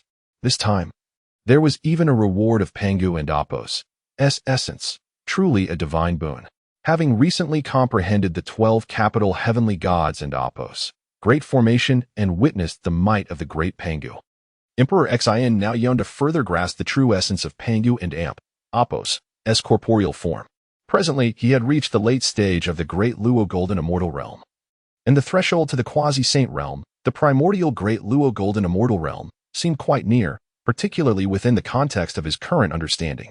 Thus, Emperor Xian felt compelled to expedite his breakthrough, to genuinely enter the realm of primordial great Luo Golden Immortals. It seemed he must depart from Chaoga City. With a smile upon his face, leaving Chaoga City did not imply that he could not be accompanied by his beloved consorts. Bringing them along would allow for delightful exchanges on the journey. Long Ji, Xiao Chan, shall we take a stroll together? Emperor Xian sought out the enchanting sister duo. Given their recent union, it was indeed a time filled with romance. Certainly, Your Majesty. Let us set forth. Princess Long Ji exclaimed with excitement. Since becoming Emperor Xian and Apos' consort, both she and Yang Chan had shed their former shyness, now exuding a mature charm. Emperor Xian took the reins of the Dragon Maiden, setting off with his two beloveds, soaring away from Chaoga City towards the territories of Dashang, as they aimed to establish a branch of the Dashang Academy. It was imperative that this branch held substantial value. Being too close to Chaoga City would undoubtedly draw immediate attention, thus necessitating a greater distance. After surveying the topography of Dashang, Emperor Xian quickly devised his plan. He intended to establish this branch in the southern regions. Presently, Dashang and Apos' territory offered immense potential for development in all directions, yet the south was where Emperor Xian most aspired to expand. During the previous Fengshan War, he had frequently waged battles against the southern Nine Miao, leading to a depletion of Dashang and Apos' national strength, granting Shiqi an opportunity. As Emperor Xian and his two beauties journeyed southward, they soon arrived at Dashang's border. Yizhou City lay adjacent to the southern Nine Miao territories. It marked the southernmost point of Dashang. Previously, the Marquis of Yizhou had disregarded Emperor Xian and Apos' commands, and after Emperor Xian and Apos' assent, the Marquis fled his post. The current Marquis of Yizhou was none other than the Marshal General Zhang Shan, whom Emperor Xian had personally appointed. Zhang Shan, one of the commanders of the 36 routes against Shiqi, had previously served as the general at Sand Mountain Pass, his martial prowess surpassing even that of Deng Jiogong. Recognizing Zhang Shan's strength, Emperor Xin designated him as the Marquis of Yizhou. Upon entering Yizhou city, Zhang Shan promptly came forth to pay his respects. Your Majesty, Zhang Shan, fiercely loyal to Emperor Xin, had recently ascended to the Earth Immortal realm, signifying that his fate had irrevocably changed. He would no longer aspire to be the Lord of the Serpent Star. Zhang Shan, what name does that mountain peak bear? Upon arriving at Yizhou city, Emperor Xin had already set his sights on the tallest mountain. This mountain was blessed with celestial beauty and abundant spiritual energy, evidently a rare treasure. Zhang Shan, upon glancing at it, hesitated before responding, I dare not hide it from your Majesty. This is a renowned mountain known as Honghuang Ridge. However, it is claimed by another, and our Deshang soldiers have always refrained from approaching it. Upon hearing this, Emperor Xin laughed heartily. Within the territory of Deshang, this is my land. What do you mean our soldiers dare not approach? Today, I shall lead you to Honghuang Ridge. With an indomitable presence, Emperor Xin commanded, and Zhang Shan, no longer apprehensive, rallied the troops, leading a grand procession towards Honghuang Ridge. The imposing legion swiftly attracted the attention of the cultivators atop the ridge. Bold! Who dares to trespass upon my Honghuang Ridge? Halt at once! A sharp voice rang out, as three celestial maidens descended from the clouds, confronting Emperor Xin and Apos' entourage. Chapter 45. A commanding presence who dares approach and not pay homage to our great king? Zhang Shan brandished his mighty blade, bellowing at the three celestial maidens before him. Upon realizing that it was the esteemed Emperor Xin of the Shang Dynasty, a flicker of apprehension crossed the eyes of the three maidens. However, the imposing presence of Shang's soldiers instilled a profound dissatisfaction in their hearts. Older sister, why waste words? Let us strike them down at once, asserted the second sister. Indeed. As the three fairies of Honghuang Ridge, should we fear the soldiers of the Shang? The two sisters urged, yet the eldest remained visibly wary. I have personally descended. No matter your origins, within the borders of my Shang, you are bound to adhere to our laws, Emperor Xin declared, incredulous that they would dare discuss confrontation in his presence. The eldest sister, unable to remain silent any longer, retorted, we three sisters have cultivated here for a millennium. This is our sanctum. Emperor Xin, dismissing her words with a scoff, replied, this land belongs to my Shang. All that is wrong here is under my dominion. You may either depart or submit to my rule. He brazenly scrutinized the three maidens, their delicate figures exposed before his eyes. Presumptuous. The three maidens felt their ire rise at Emperor Xion's gaze, casting aside their caution as they united to attack him. Boom. Yet their combined assault proved utterly ineffectual, and even as they struck together, they were effortlessly repelled by Emperor Xion. Had it not been for Wang Lianxiang and Apos' reluctance to harm them, that blow could have obliterated them entirely. Retreat, sisters. Quickly, cried the eldest maiden, and the three siblings soared into the heavens, transforming into three flaming divine phoenixes that ascended southward. Ah, the Phoenix clan. It seems I have indeed come to the right place. Emperor Xion's eyes gleamed with excitement, and rather than extinguishing their existence, he pursued them with determination. His ambition now extended beyond the three maidens to encompass the entire beauty of the Phoenix lineage. Nihong, leading her sisters in haste, sensed Emperor Xion and Apos' aura trailing behind them. He is still in pursuit, the fiery phoenix exclaimed, her heart aflame with indignation. Having guarded Honghuang Ridge for countless years, it was intolerable to be hunted by this tyrant. Do not be distracted, sisters. Let us return to the undying volcano. If he dares to follow, we shall teach him a lesson. Quangfang sensed Emperor Xion's overwhelming presence, yet they were not his match. So retreating to their clan was their only option. My lord, the Phoenix clan has waned. Why not seize this opportunity to claim the entire clan? This would surely augment your fortune, suggested Princess Longji, having witnessed the king and Apos' formidable prowess. The thought of Emperor Xion and Apos' ascendance thrilled her, as she harbored resentment and bitterness since being cast down by the Emperor of Heaven. Your reasoning is sound, my beloved, as we pursue them to the undying volcano. If the moment is ripe, we shall indeed absorb the Phoenix clan. Emperor Xion had tasted sweet victory before and would not allow the Phoenix clan to slip away again. The clan not only promised him immense imperial fortune but also housed countless stunning maidens to enrich his court. Soon, Emperor Xion had closed in on Nihong near the undying volcano, where the temperature soared to unbearable heights, forbidding ordinary beings from existing. The intense heat could incinerate any untrained soul. Before him loomed a colossal dormant volcano, an imposing giant shrouded in silence. The mountainside bore the remnants of myriad magma rivers, now parched and lifeless. Upon their arrival, the Phoenixes swiftly informed the current leader of the Phoenix clan, the enigmatic young Black Phoenix. Clan leader, the tyrant approaches. We beseech your guidance. Honghuang and Appo's face was etched with despair, for the clan had dwindled, forcing them to scatter in search of fortune. Humph! This lecherous king covets our beauty and dares to encroach upon our clan. I shall not spare him. Young Black Phoenix, resplendent in both beauty and strength, had transcended to the early stages of quasi-saintship through years of profound understanding. Fire Phoenix guards, assemble and prepare for departure. At her command, thousands of fiery phoenixes took to the skies, emerging from the depths of the undying volcano, a realm far more expansive than it appeared from without. Boom! A torrent of flames surged forth, igniting even the scorched earth of the volcano with vibrant hues of lava. Who dares trespass upon my undying volcano? Halt at once! Young Black Phoenix's voice resonated with authority, yet Emperor Xin, undeterred, continued his advance, unperturbed by her admonition. With a glacial glare, Young Black Phoenix commanded, "Seize this scoundrel and eliminate him." The elite Fire Phoenix guards surged forward, their combat prowess formidable. Boom! Without lifting a finger, Emperor Xin watched as Princess Longji brandished her twin dragon sword, effortlessly dispatching 6 of the attacking Fire Phoenix guards. How dare you be so disrespectful in the presence of our king? Do you wish for your clan's annihilation? Princess Longji's brows furrowed, her fierce countenance radiating authority. Chapter 46. Unfathomable. The ethereal figure of the Black Phoenix swayed gently in her dark gown, aware of the formidable presence of Emperor Xin. However, with the capital now under siege by the undying volcano, she found herself compelled to act, as this matter pertained to the dignity of the Phoenix clan and their very future. Those who dared to trespass upon the undying volcano would face no mercy. With a graceful wave of her delicate hand, more Phoenix guards coalesced into formation, preparing to strike down Emperor Xin. Wang restrained Princess Longji, intending to intervene personally. How audacious! Why, upon encountering this sovereign, do you not submit? If that is the case, then I shall demonstrate my might. Emperor Xin stepped forward, his gaze cold and indifferent, the aura of slaughter enveloping him. Presumptuous fool, today you shall meet your demise at the undying volcano.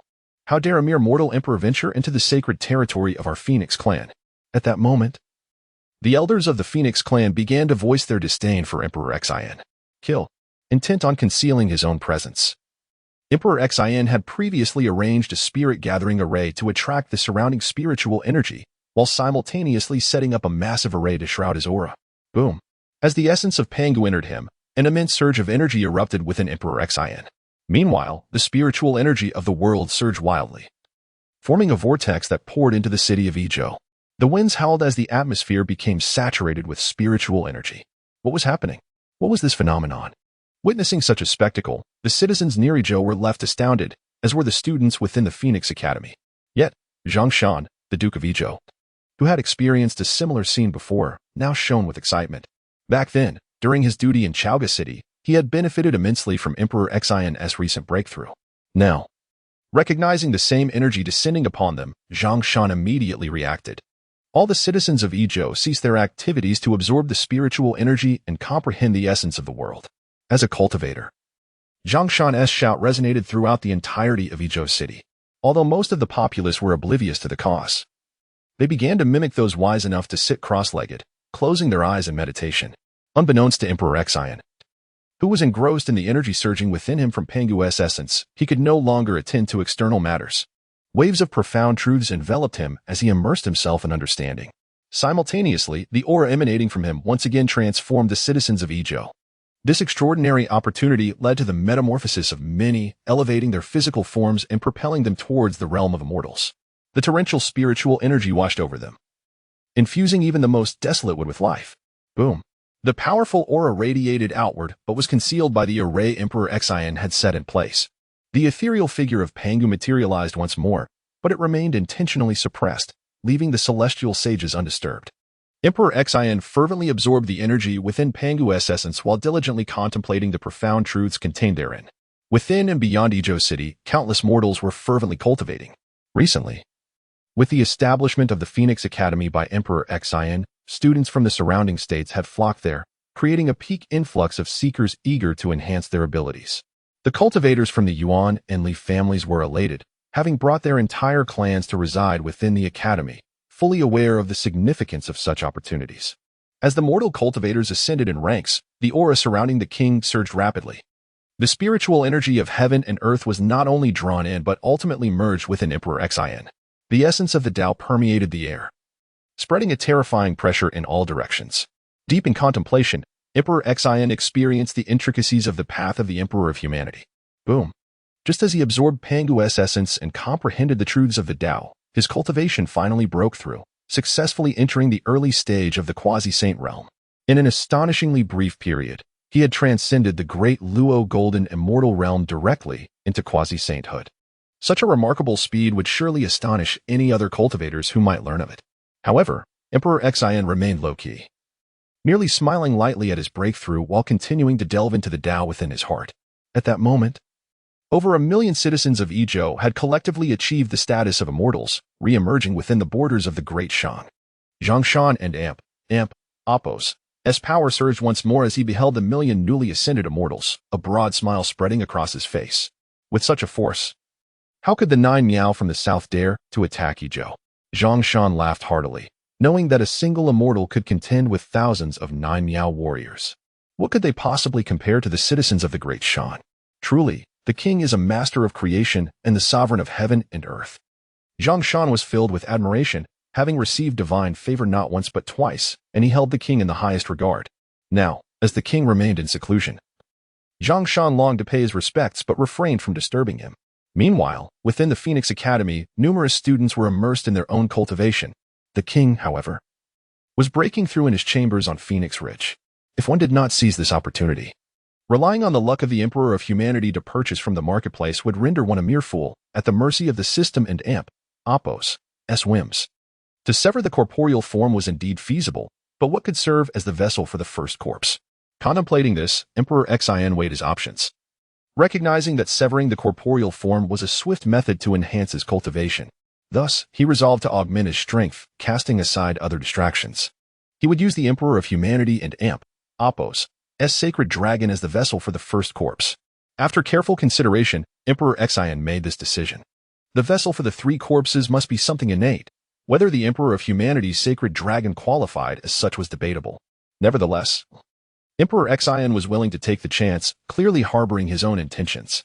With clarity of thought, Emperor Xian no longer hesitated. He concentrated all his energy and spirit, commencing the first step in severing the corporeal form. Sever. In that moment, the majestic figure of Emperor Xian ascended to the heavens, his colossal silhouette standing tall, surveying the vast expanse below, exuding an aura of divine majesty. Boom. As Emperor Xian spoke, boundless divine power converged in an instant, then transformed abruptly. Chapter 47. Utter shock. The first corpse, the benevolent corpse, was successfully severed. This benevolent corpse, having merged with the sacred dragon of fortune, which originally merely represented destiny, now emanated a trace of vibrant spirit. Roar. The Emperor of Humanity and Appos' sacred dragon roared across the heavens, its colossal form stretching for miles.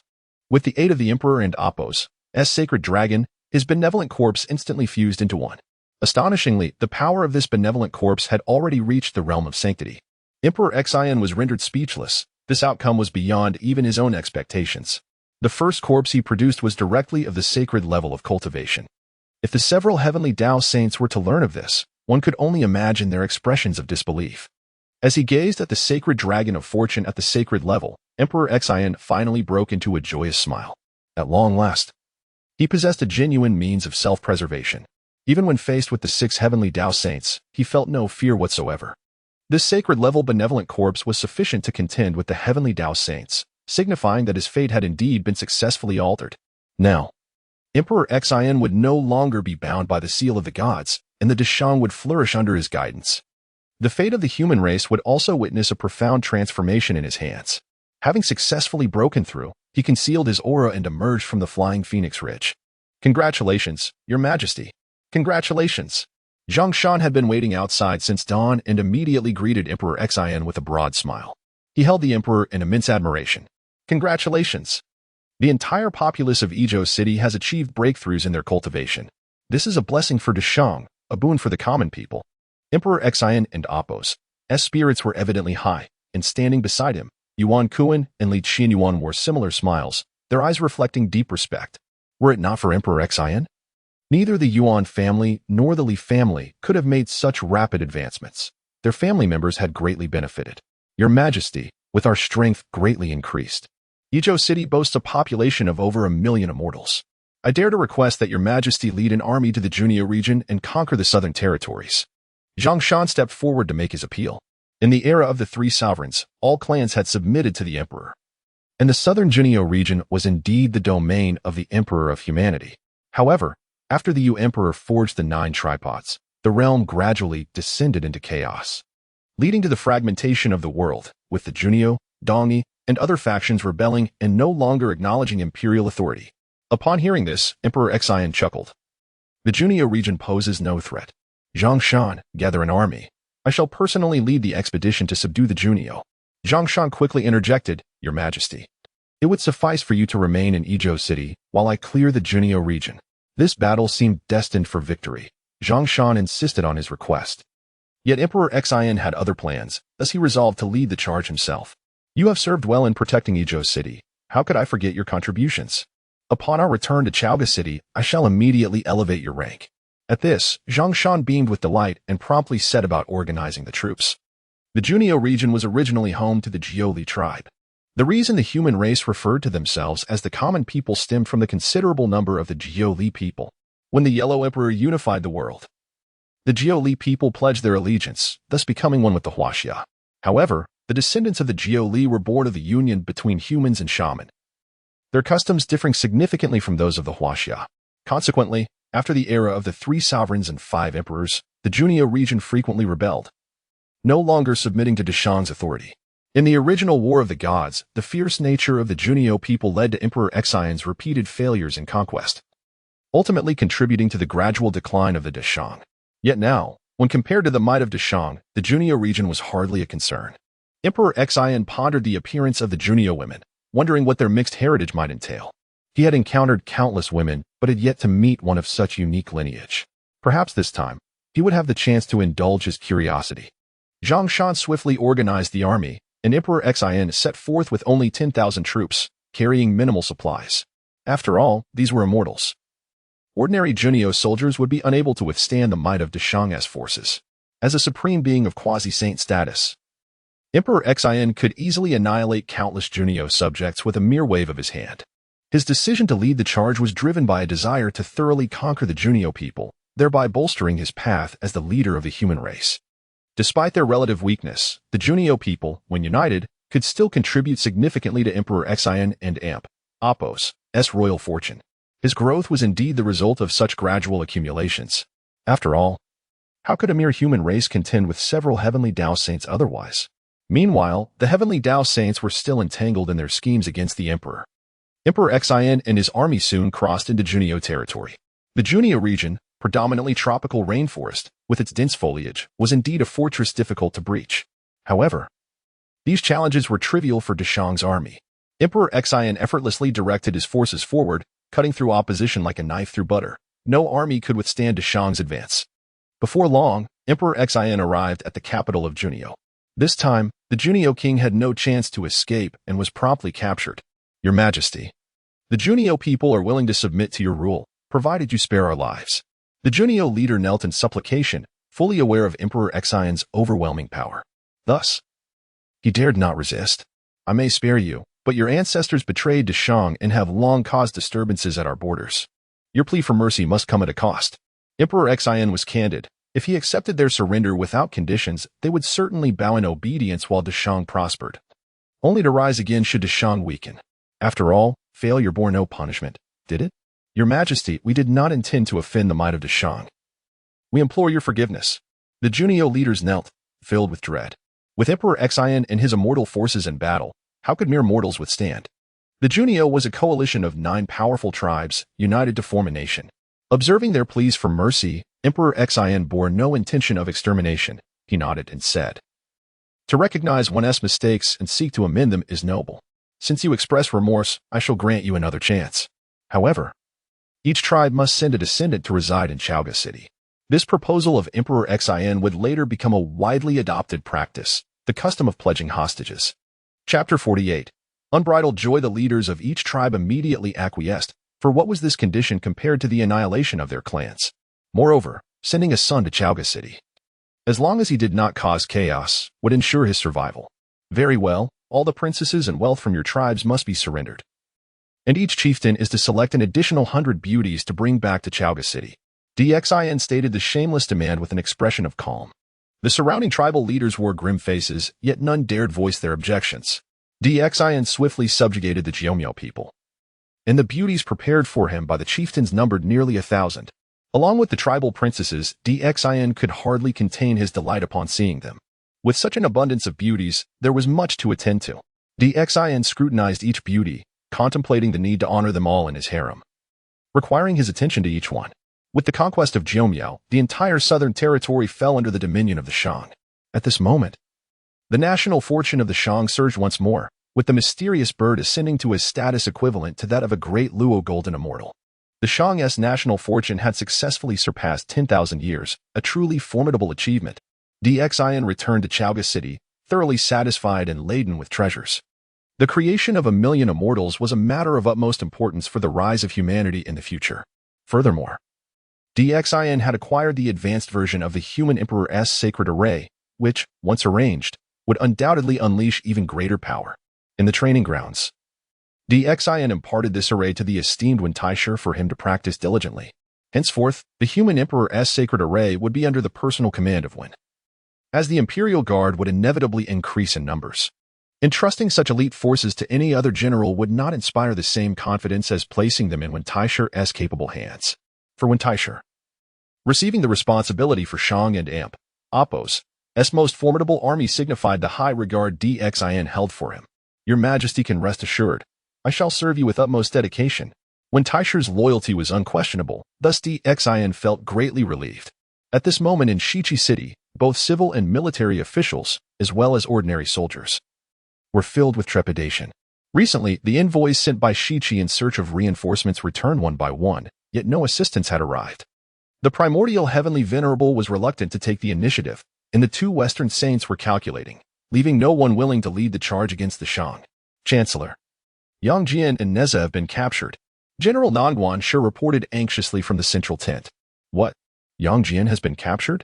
Jiang Zia sprang to his feet, feeling a wave of headache wash over him. Yang Jian and Neza had been dispatched to secretly gather intelligence on the Sisui Pass. However, instead of returning with news, Yang Jian had been taken prisoner. What of Neza?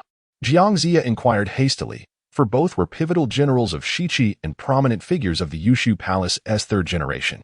Any misfortune befalling them would be difficult to explain. Chancellor, Neza was killed instantly, while Yang Jian, possessing profound abilities, was severely injured and taken alive.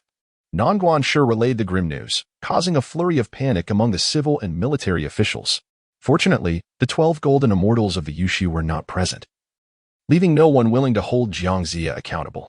Sweating profusely, Jiang Zia pondered deeply, realizing he had no means to break this deadlock. Ultimately, he could only say, Weihu, you must hasten to Yushu Palace and report everything to the Holy One. Unable to confront the Shang, Jiang Zia had no choice but to seek aid from Yushu Palace once more. Meanwhile, in Chaoga City, Yang Jian was escorted to the Grand Hall. As a general of Shiqi, his capture warranted his presence before Xin for direct handling. In the Longda Hall, Xin regarded the kneeling Yang Jian with a sense of incredulity. What was most significant was the opportunity to humiliate the primordial heavenly venerable and potentially persuade other generals to surrender. Furthermore, with Yang Chan's deep affection for Xin, subjugating Yang Jian posed no difficulty. How can one be so disrespectful? Release the general at once, Xin commanded, rising to his feet. Yuhan promptly stepped forward to untie Yang Jian. Yang Jian was momentarily taken aback. He had anticipated facing death for the sake of loyalty to Shiqi. Yet here he was treated with such courtesy by the king. In the conflict between nations, it is not the fault of the soldiers. Therefore, Yang Jian need not take offense. Xin's words not only filled Yang Jian with gratitude, but also earned him admiration from the ministers of Shang. Thank you, Your Majesty, for sparing my life. Yang Jian expressed his heartfelt gratitude. Even though he held some reservations towards Xin, he still bowed respectfully. Very well, you may leave. Xin waved his hand, seemingly indifferent. In an instant, all present were dumbfounded. Your Majesty, you want to execute Yang Jian? Yang Jian himself was bewildered, wondering if it was due to the fact that his sister was the king's beloved consort. Your Majesty, Yang Jian is formidable. If he is released, our soldiers may suffer bloodshed. Poba stepped forward, having witnessed Yang Jian's prowess firsthand. Xin waved his hand, interrupting Poba. Yang Jian is but 20 years old, yet possesses extraordinary skills. It would be a pity for him to perish in Chaoga City. Dixin's expression conveyed his appreciation for talent as he gestured for Yang Jian to depart. Thank you, Your Majesty. Yang Jian felt a surge of camaraderie and gratitude. Yet as a general of Shiqi, defecting to Dixin would mean betrayal of his own side. Embracing his fists, he exited the Longda Hall, finding no one to obstruct him. Alas, Dixin is wise and values talent. Though I am an enemy general, I have been spared due to my abilities. How can I continue to show disrespect to the king? Yang Jian's mind was in turmoil as he summoned a cloud and, accompanied by the howling celestial dog, made his way back to Shiqi City. At this moment in Shiqi City, upon hearing the news of Yang Jian's return, Jiang Ziya's heart skipped a beat. And he, along with the civil and military officials, wore expressions of confusion. How has Yang Jian returned? Though they were puzzled, the people of Shiqi greeted him with warmth. Disciple, your return is indeed a stroke of fortune. Jiang Ziya approached with a beaming face, seemingly genuinely happy for Yang Jian. Apologies for worrying you. It is my lack of skill that led to my capture by the enemy general. Yang Jian bowed respectfully, yet he sensed skepticism in the eyes of his colleagues. Chapter 49. A sudden realization, disciple.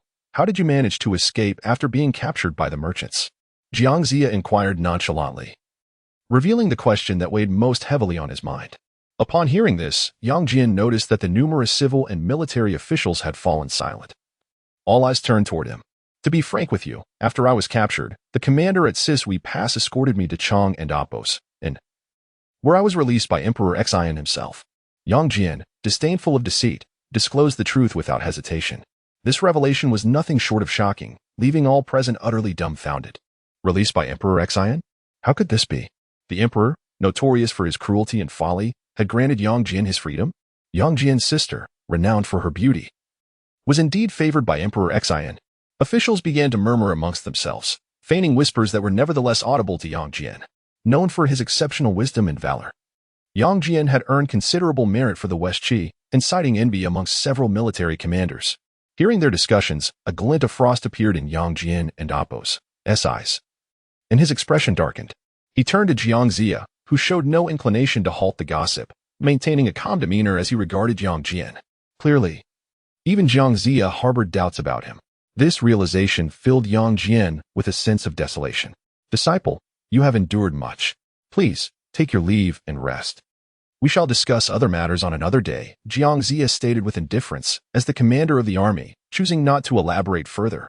Understood, Yang Jian replied. His fists clenched, a surge of anger igniting within him. He promptly exited the main tent. Prime Minister, given Yang Jian's demeanor, should we discreetly send someone to keep an eye on him? As he left the tent, the whispers behind him only solidified his resolve. In such a chaotic West Qi, what purpose did his presence serve? He had fervently wished to serve his master, yet was the Ji family truly worthy of his allegiance? Was it by mere chance that West Qi became the destined protagonist because of a mention of Foaming Mountain? If that were the case, Yang Jian would not hesitate to defy fate, just as he had once cleaved a mountain to rescue his mother. Upon returning to his tent, Yang Jian discovered that his trusted soldiers had been replaced, leaving only unfamiliar faces guarding his quarters.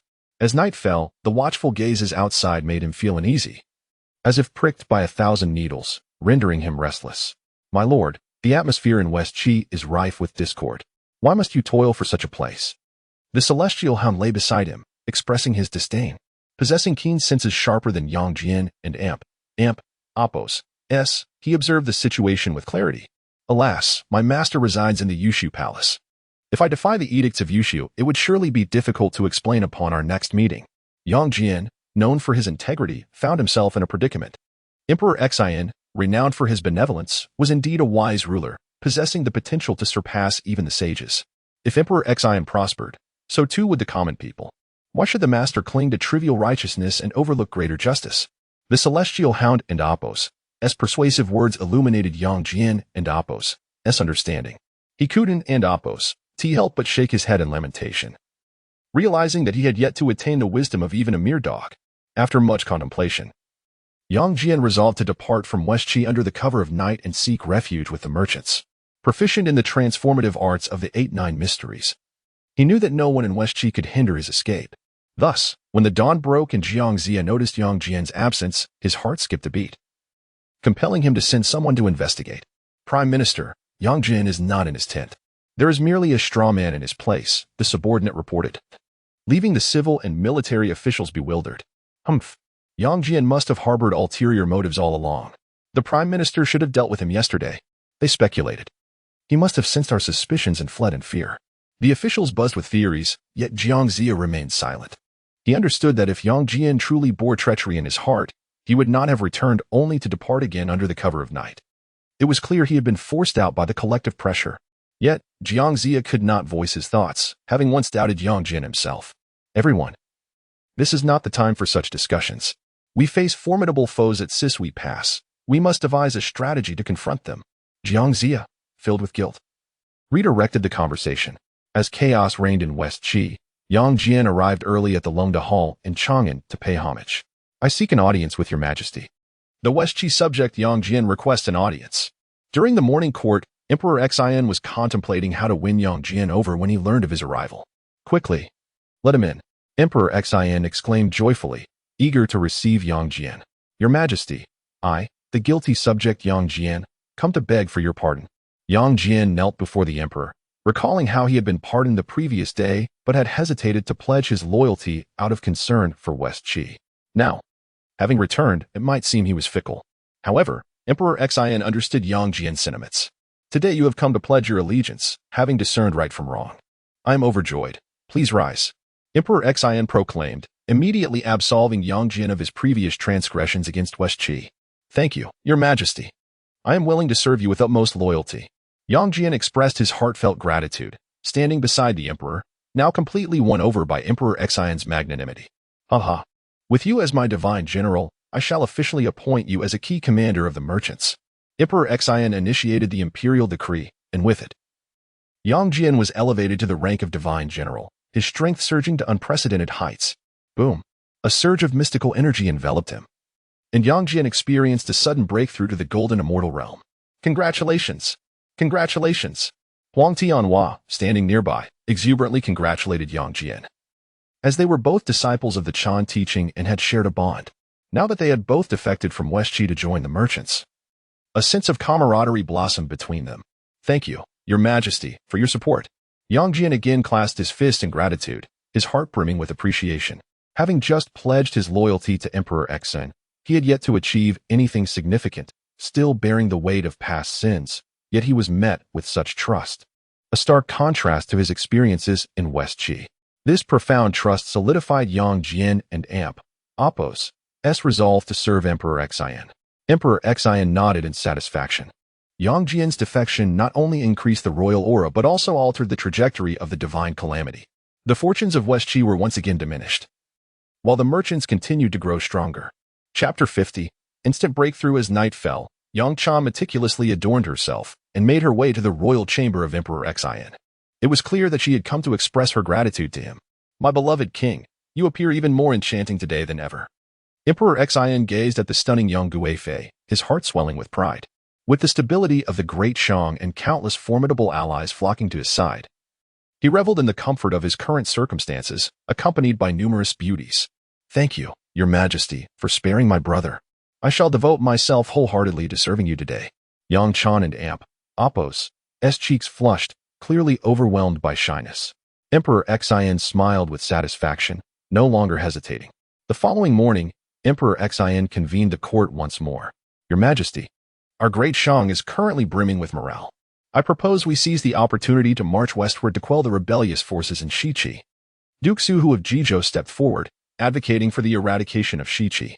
The presence of 1 million human cultivators within Chaoga City filled the ministers and generals of the great Shang with confidence. However, Emperor Xian merely shook his head dismissively. Duke Su, I previously stationed a formidable garrison at the Sisui Pass, with the esteemed Zenyuanzi overseeing it, to stabilize Shiqi. Our primary focus now must be on subduing the treacherous factions in the other 3 directions. It was evident that Emperor Xian intended to bolster his strength until the saints could no longer remain passive. When that moment arrived, he would undoubtedly present them with a grand surprise. As Emperor Xian elucidated his thoughts, Duke Su gradually grasped the situation. The ministers were acutely aware of the dynamics among the saints, realizing they did not stand united with the great Shang. Thus, the king faced not only the armies of Shiqi but also the suppression from several celestial saints. Nevertheless, the great Shang was swiftly rising in power. Capable of contending against the saints, the king chose to bide his time rather than immediately strike at Shiqi. To the south, the Nine Miao had surrendered. Yet further south remained tribes that resisted the great Shang. Who among you is willing to march for me, to conquer and claim more territory? Emperor Xian understood well that beyond the lands of the Nine Miao lay vast expanses, including territories such as Nanchao, Beinong, and Dongyi, all of which were outside the borders of the great Shang. Once part of the human emperor's tribes, these regions, like Nanchao, were once under the aegis of the Fofeng clan. However, the world was now fragmented, and without a unifying human sovereign, no one could unify the human race. Now, if the king wished to revive the glory of the human emperor, he must gather all the tribes of humanity once more to unify the realm. Your Majesty, I, Yang Jian, am willing to be your vanguard, aiding the great Shang in seizing cities and expanding our territories. Yang Jian, having recently surrendered, eagerly sought to serve Emperor Xian, pleasing the king greatly. Your Majesty, we too wish to lead troops into battle to expand the domains of the great Shang. The ministers and generals clamored to volunteer, clearly prioritizing the interests of the great Shang. Emperor Xian was overjoyed. The national strength of the great Shang was surging, and the soldiers were valiant and unyielding. This was indeed the opportune moment to broaden their territory. Very well, I plan to divide our forces into 6 contingents, advancing simultaneously southward to reclaim all lands in that direction for the great Shang. This declaration left the ministers astounded. It was evident that the king was preparing for a significant campaign. Should this plan unfold, many nations in the southern territories would likely face annihilation. However, given the terrifying combat prowess of the great Shang, even if all southern nations united, they could not withstand the might of the great Shang's forces. Your Majesty is divine in martial prowess. The great Shang shall surely prosper for generations. Emperor Xian promptly issued orders, designating 8 generals, including Yang Jian, Zhang Kuei, and Wu Wenhua, each commanding 10,000 troops, to embark on their campaign into the southern territories. This represented the entirety of the military forces within Chaoga City. As the Imperial Guards numbered merely 100,000, and the city's garrison was required to safeguard Chaoga and its various passes, necessitating a streamlined and elite force. Yet, these troops were all elite, each at the level of Earth Immortals, more than capable of dealing with the forces of the southern territories. Emperor Xian aimed to strengthen himself completely before the celestial saints could act against him. Once the southern and eastern regions were thoroughly pacified and the northern D tribes subdued, the great Shang could focus on the conflict with Shiqi. By then, even the eradication of Shiqi would likely pose no significant challenge. Emperor Xian and Appo's audacious strategy took everyone by surprise. As the 8 armies advanced in unison, Emperor Xian found himself rather unburdened. Once I subdue these smaller nations, the aura of the human emperor within me shall undoubtedly surge once again. Emperor Xian felt a wave of exhilaration. Since he had slain his first corpse, he realized that reaching the realm of Honghuang Daoyuo Jingxian was far from simple. This realm consists of 9 tiers, and only above it lies the Dao Harmonization realm. Presently, the 6 celestial saints were entrenched within the Honghuang Daoyuo Jingxian realm, while the specifics of their strengths remained unknown to Emperor Xian. The title of celestial saint was merely a designation beneath the heavens, while Honghuang Daoyuo Jingxian represented their actual power level. Hongjun Daozu was the supreme being of the Dao Harmonization realm. His strength was such that even the 6 celestial saints might not fully comprehend it. Given that Emperor Xian had grown sufficiently formidable, the saints could no longer afford to ignore him. Such a threat needed to be eliminated promptly. The human emperor and Appo's divine banner, what function might this treasure possess? Emperor Xian had never heard of this banner, instilling a sense of curiosity within him.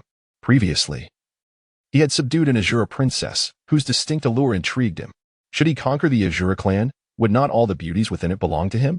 Returning to the inner palace, Emperor Xian took several of his favored consorts and gathered an army of 10,000, setting off immediately toward the abyssal Blood Sea.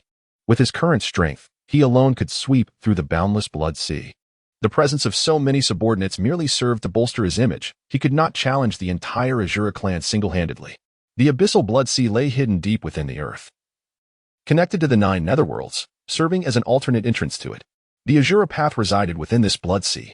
If he succeeded in subduing the Azura clan, would he not become the master of the Azura path? A smile spread across Emperor Xian and Appo's face. Becoming the master of the Azura path would undoubtedly allow him to reap celestial merits continuously from the cycle of reincarnation. This was an opportunity too enticing for anyone dwelling within the primordial world to reject, as celestial merits bestowed endless benefits upon all beings. Thunderous roars echoed as Emperor Xin and his entourage ascended above the boundless blood sea, only to find the protective formation springing into action. The surging waves of blood churned violently, and the acrid stench assaulted their senses, inducing nausea.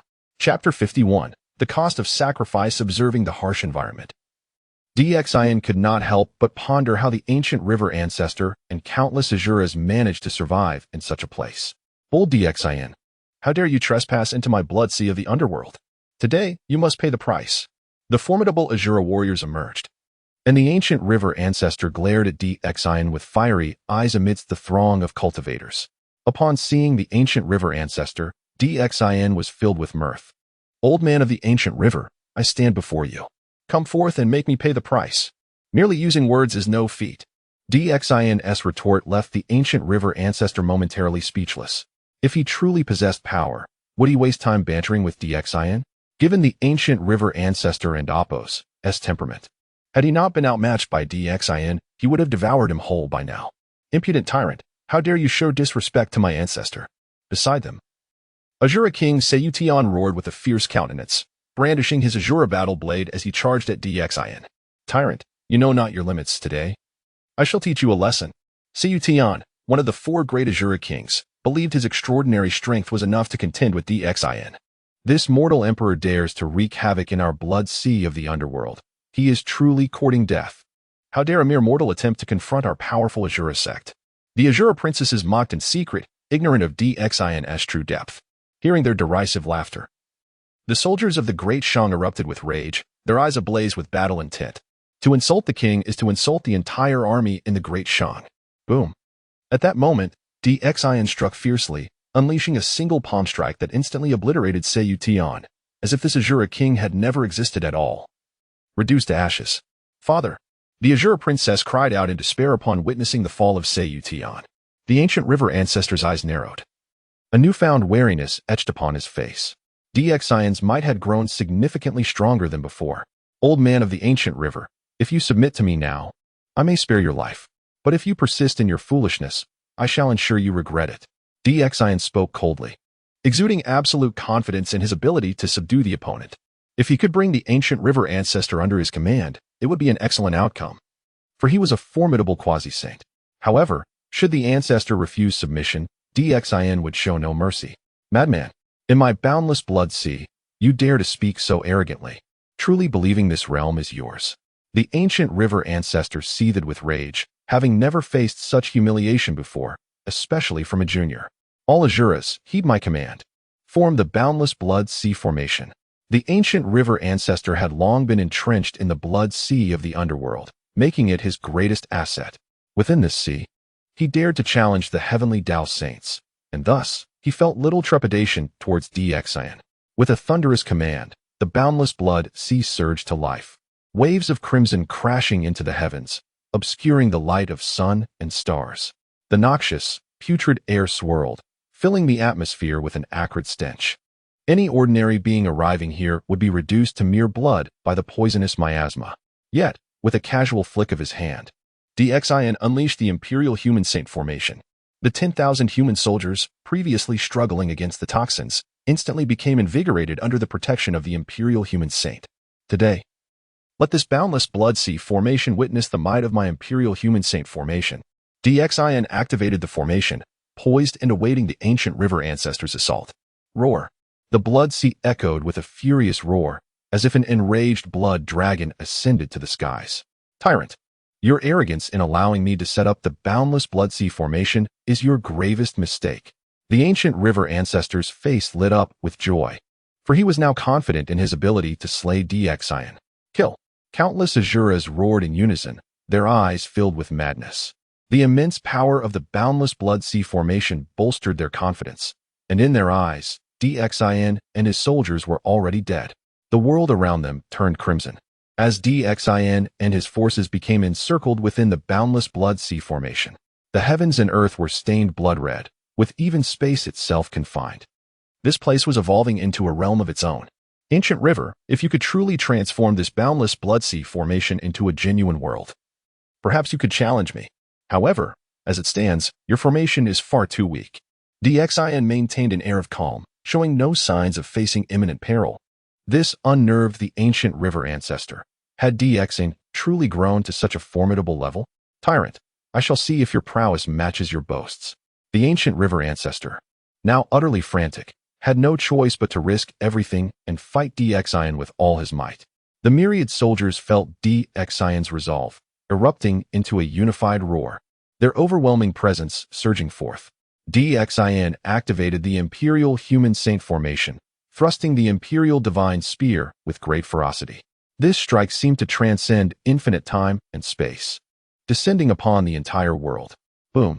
The fierce aura of the Imperial Human erupted, terrifying laws of power permeating the air as the Imperial Tao struck with unparalleled force against the boundless Blood Sea formation. The two unparalleled formations clashed, leaving the outcome uncertain. Boom! The boundless Blood Sea roiled, transforming the entire world into a realm of blood. Yet, DXIN's Imperial Human Saint formation manifested as a divine spear, radiant and shimmering. Exuding a sharp and potent aura, the 10,000 soldiers erupted in unison, their energies intertwining with DXIN's. In that moment, they were one. Bang! The two formations collided violently, the Imperial Divine Spear elongating into a colossal spear that pierced through the blood-red sky. The heavens shattered, mountains crumbled, and the universe was thrown into chaos. The formidable boundless Blood Sea formation could not withstand even a single strike from DXIN, shattering under the force. As the formation broke apart, the Azuras were sent tumbling backward, spitting blood in retreat. The ancient river ancestor, who had arranged the formation, suffered tremendous backlash. Left in a state of despair. Is this all you are capable of, ancient river? DXIN smirked derisively, realizing that the ancient river ancestor, a quasi-saint, was no match for him. In the face of DXIN's mockery, the ancient river ancestor could only glare fiercely, filled with resentment. Chapter 52. Inexorable power. The fury of the powerless resembles a dog barking wildly, thus the ancestor of the underworld river would not resort to such measures. Boom! The ancestor of the underworld river immediately activated his movement technique, opting to flee at once. However, Wang waved his hand, as if already anticipating this maneuver from the ancestor. Array after array was swiftly established, securing the surroundings and ensnaring the blood god, the manifestation of the ancestor of the underworld river. Once, I allowed you to escape, but now you wish to employ the same trick again? You truly underestimate me. DXIN had previously permitted the ancestor of the underworld river to flee. This time, he would not allow him to escape again. DXIN came forth with great strides, wielding the divine spear with a sweeping motion. The ancestor of the underworld river, who had transformed into 129,600 blood gods, sought to take advantage of the moment to slip away. Little did he know that DXIN would capture them all in an instant. At that moment, the divine spear emerged, and countless blood gods were reduced to ashes. With this strike, the ancestor of the underworld river suffered another grievous blow. Puff! After losing countless blood gods, the ancestor of the underworld river, left with no choice, had to reveal himself once more. DXIN, you are truly despicable. The ancestor's eyes glimmered with malice as he glared at DXIN, astonished by his audacity. Before the battle commenced, he had already prepared for a total confrontation. If you wish to kill me, the ancestor of the underworld river, I shall ensure you pay the price even in death. A sinister look filled the ancestor's eyes, fully aware of his inability to escape. He was prepared to fight to the bitter end. Very well, I shall see how you intend to make me pay. DXIN advanced like a celestial being descending to earth, his boundless fortune manifesting as a golden armor. With the Emperor's divine spear in hand, it was as if he grasped the entirety of the world. Kill! With no path for retreat left to him, the ancestor unleashed his full strength. The laws of slaughter transforming into a vast net, shrouding the surroundings in lethal intent. Yet DXIN appeared unconcerned, with a single effortless strike. He was capable of repelling everything. It was an aura of invincibility, a grandeur that threatened to engulf the 4 seas and 8 wildernesses. Bang! The net woven from the laws of slaughter shattered into pieces, entirely unworthy of clashing with the Emperor's path. The ancestor of the underworld river was utterly defenseless against DXIN's might. Boom! The ancestor fell into an endless sea of blood, and the king advanced directly, pinning him down with a foot. "Ancestor!" The Azuras exclaimed in astonishment, unable to comprehend how easily their leader had been defeated. "Quickly, save the ancestor!" The Azuras surged forward. But Xin waved his hand, and swathes of Azuras were obliterated into nothingness. At that moment, all the Azuras recoiled, and even the bravest among them felt only fear. "Great king, spare us!" With the ancestor of the underworld river underfoot, blood gushed from his mouth, his face pallid. Xin looked at the ancestor, whose eyes were filled with pleading, and shook his head, saying, "I have already granted you one opportunity, which you failed to seize. Now, how shall you ask me for mercy?" A cold glint flashed in Xion's eyes as he thrust the spear. Bang! The ancestor's physical form was rent asunder, and his primordial spirit was instantly shattered by the Emperor's divine spear. A wisp of true spirit drifted, and Xion activated the Emperor's Holy Dynasty system, incorporating the ancestor into it, bestowing upon him the title of Holy Dynasty Divine Weapon. Even if Xion did not resurrect the ancestor, the latter and Appos' fortune would still be conferred upon the Emperor and Appos' Holy Dynasty. This maneuver by Xion was undeniably treacherous. Though the ancestor of the underworld river had perished, he had not escaped Xion's exploitation. His fortune would continue to be siphoned. At this moment, countless Azuras witnessed the ancestor being slain before their eyes, their hearts filled with trepidation. "Submit to me, and you may continue to live. Those who refuse shall face annihilation." Xion addressed the killing machines directly, offering no room for negotiation. The Azuras averted their gazes, too fearful to meet his eyes. "Russell!" The Azuras knelt in submission, expressing their fealty to Xion. Among the Azura tribe, they revered only the strong. Xion and Appos' decisive slaying of the ancestor of the underworld river granted him the right to be their king. The entire Azura clan bowed before Xion, prostrating themselves in reverence. Xion's eyes sparkled with satisfaction as he nodded approvingly. The Azura tribe was vast and formidable, and their allegiance would undoubtedly benefit him greatly. With the Azura submission, Xion's fortune surged, and the Emperor's holy dragon joyously soared through the skies. The fortune bestowed by the Azura tribe was immensely powerful, far surpassing that of the Phoenix and Nine-Tailed Fox clans combined. The ancestor of the underworld river had reigned over the boundless sea of blood for countless years, and his depth of resources was immeasurable. Fortune continued to accumulate around Xion, and simultaneously, the national fortune of the Great Shang began another unprecedented ascent. With the successful subjugation of the underworld blood sea, one could only wonder to what heights Xion's power and the national fortune of the Great Shang would rise. The absorption process was still ongoing. Due to the overwhelming fortune within the underworld blood sea, Xion would need time to fully harness its power. He decided to first inspect the ancestor's temple. This individual must have gathered a wealth of treasures. Holding 4 innate spiritual treasures seized from the ancestor, Xion appeared somewhat unsatisfied. The king led everyone directly to the ancestor and Appos' temple, which resembled a celestial island, protected by countless formations. "Great king, this is the treasury within my underworld blood sea." The Azura king guided him, showing no hint of shame for betraying the ancestor. Xion approached the treasury with ease. The formations posed no challenge for him. The ancestor of the underworld river had dominated the primordial world for countless years, and his strength was among the most formidable, making this treasury extraordinarily affluent. Upon opening the treasury, even the Azuras beside him were left in a state of shock at the sheer abundance of treasures within.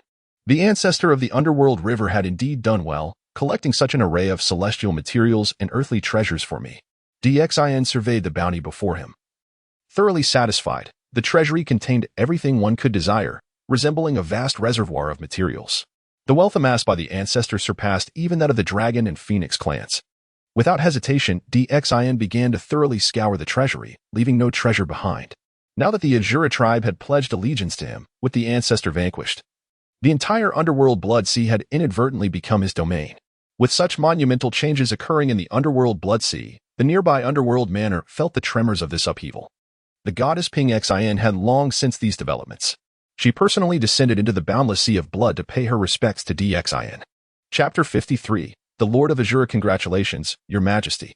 With the defeat of the old ancestor of the underworld river, you are now the sovereign of this boundless sea of blood. Moreover, the Azura path of the 6 realms is now without a master. You may ascend as the Lord of Azura. Lady Pingxin treated Emperor Xion with great deference, for he had become a force capable of contending with the saints. Even she felt compelled to regard him with utmost respect. The title of Lord of Azura is indeed a commendable position, and I shall gladly accept this role. Emperor Xian remarked, a smile gracing his face as he regarded Lady Pingxin. The realm of the Six Paths is a splendid place to accrue merits of the heavenly Tao. Once Emperor Xian assumes the mantle of Lord of Azura, he will be able to ceaselessly gather these merits for himself. Lady Pingxin, possessing unparalleled beauty, exuded an enchanting charm with her every smile and frown, which endeared her to Emperor Xian. However, with the heavenly Tao's six saints persistently suppressing him, he had no mind to ponder such matters with Lady Pingxin. After exchanging a few words, Emperor Xian had gathered a general understanding of the affairs concerning the Azura Path. Your Majesty, the Mosquito Taoist seeks an audience. Just as the king and Lady Pingxin were engaged in their conversation, the Azura king entered to report that the Mosquito Taoist was waiting outside the hall. The Mosquito Taoist? Let him in. Emperor Xian beckoned, for he had some knowledge of the Mosquito Taoist. This individual hailed from ancient times. If he could be brought under Emperor Xian's command, it would mean adding yet another formidable warrior to his ranks. Soon, the Mosquito Taoist entered the hall accompanied by the Azura king. Yet he did not possess the sordid appearance often attributed to him in legends. Rather, he was quite handsome and dashing. I pay my respects to your Majesty and to Lady Pingxin. The Mosquito Taoist, boasting considerable strength, had already reached the late stage of quasi-saint. Over the years, he had been in constant conflict with the old ancestor of the underworld river, fixated on the blood sea of the underworld. With the old ancestor's demise, he had seized the opportunity to present himself. Mosquito Taoist, what brings you to my court? Emperor Xian feigned ignorance, as the Mosquito Taoist had kept a low profile in the world of the primordial. Even Lady Pingxin had only come to know him through her long tenure guarding the Nine Nether Underworld. Seeing Emperor Xian's inquiry, the Mosquito Taoist's eyes glimmered as he stepped forward with a smile. I shall not conceal the truth from your Majesty. I have long been at odds with the old ancestor of the underworld river, who has monopolized the blood sea for years. Now that he has been slain by your Majesty, I am willing to submit to you. Kneeling before the ground, the sincerity in his eyes was apparent. Emperor Xian's formidable strength had easily dispatched even the pinnacle of quasi-saint like the old ancestor of the underworld river. Coupled with Emperor Xian's extraordinary potential that surpassed that of a saint, the Mosquito Taoist was willing to take a gamble. Should Emperor Xian navigate through the impending calamity and perhaps attain sainthood in the future, the Mosquito Taoist would gain a powerful ally of saintly caliber, a necessity he desperately sought. If he could not achieve enlightenment himself, he would seek to follow a strong figure capable of doing so. Such was the survival principle of the primordial world. Upon hearing this, Emperor Xian felt quite pleased with the Mosquito Taoist. Very well, since you wish to pledge your loyalty to me, I shall accept you. However, your future standing will depend on your performance. Emperor Xian was not intimately acquainted with the Mosquito Taoist. Even the fragments of memories from his past life provided only vague accounts of him. The Mosquito Taoist, filled with gratitude upon being accepted, said, Thank you, your Majesty. I have lingered in this blood sea for countless eons and have discovered a hidden opportunity. I implore you to accompany me as we seek this fortune together. To win the king's favor, the Mosquito Taoist was willing to reveal the secrets of his heart. Oh, such a fortunate discovery? Emperor Xian mused, exchanging glances with Lady Pingxin. If such an opportunity existed in this boundless sea of blood, why had the Mosquito Taoist not claimed it for himself until now? Noticing the expression on Emperor Xian's face, the Mosquito Taoist hastily explained, Your Majesty, this opportunity lies deep within the blood sea, shrouded in darkness and guarded by formidable ferocious beasts. Thus, with my limited strength, I dared not approach. After hearing this, Emperor Xian nodded thoughtfully.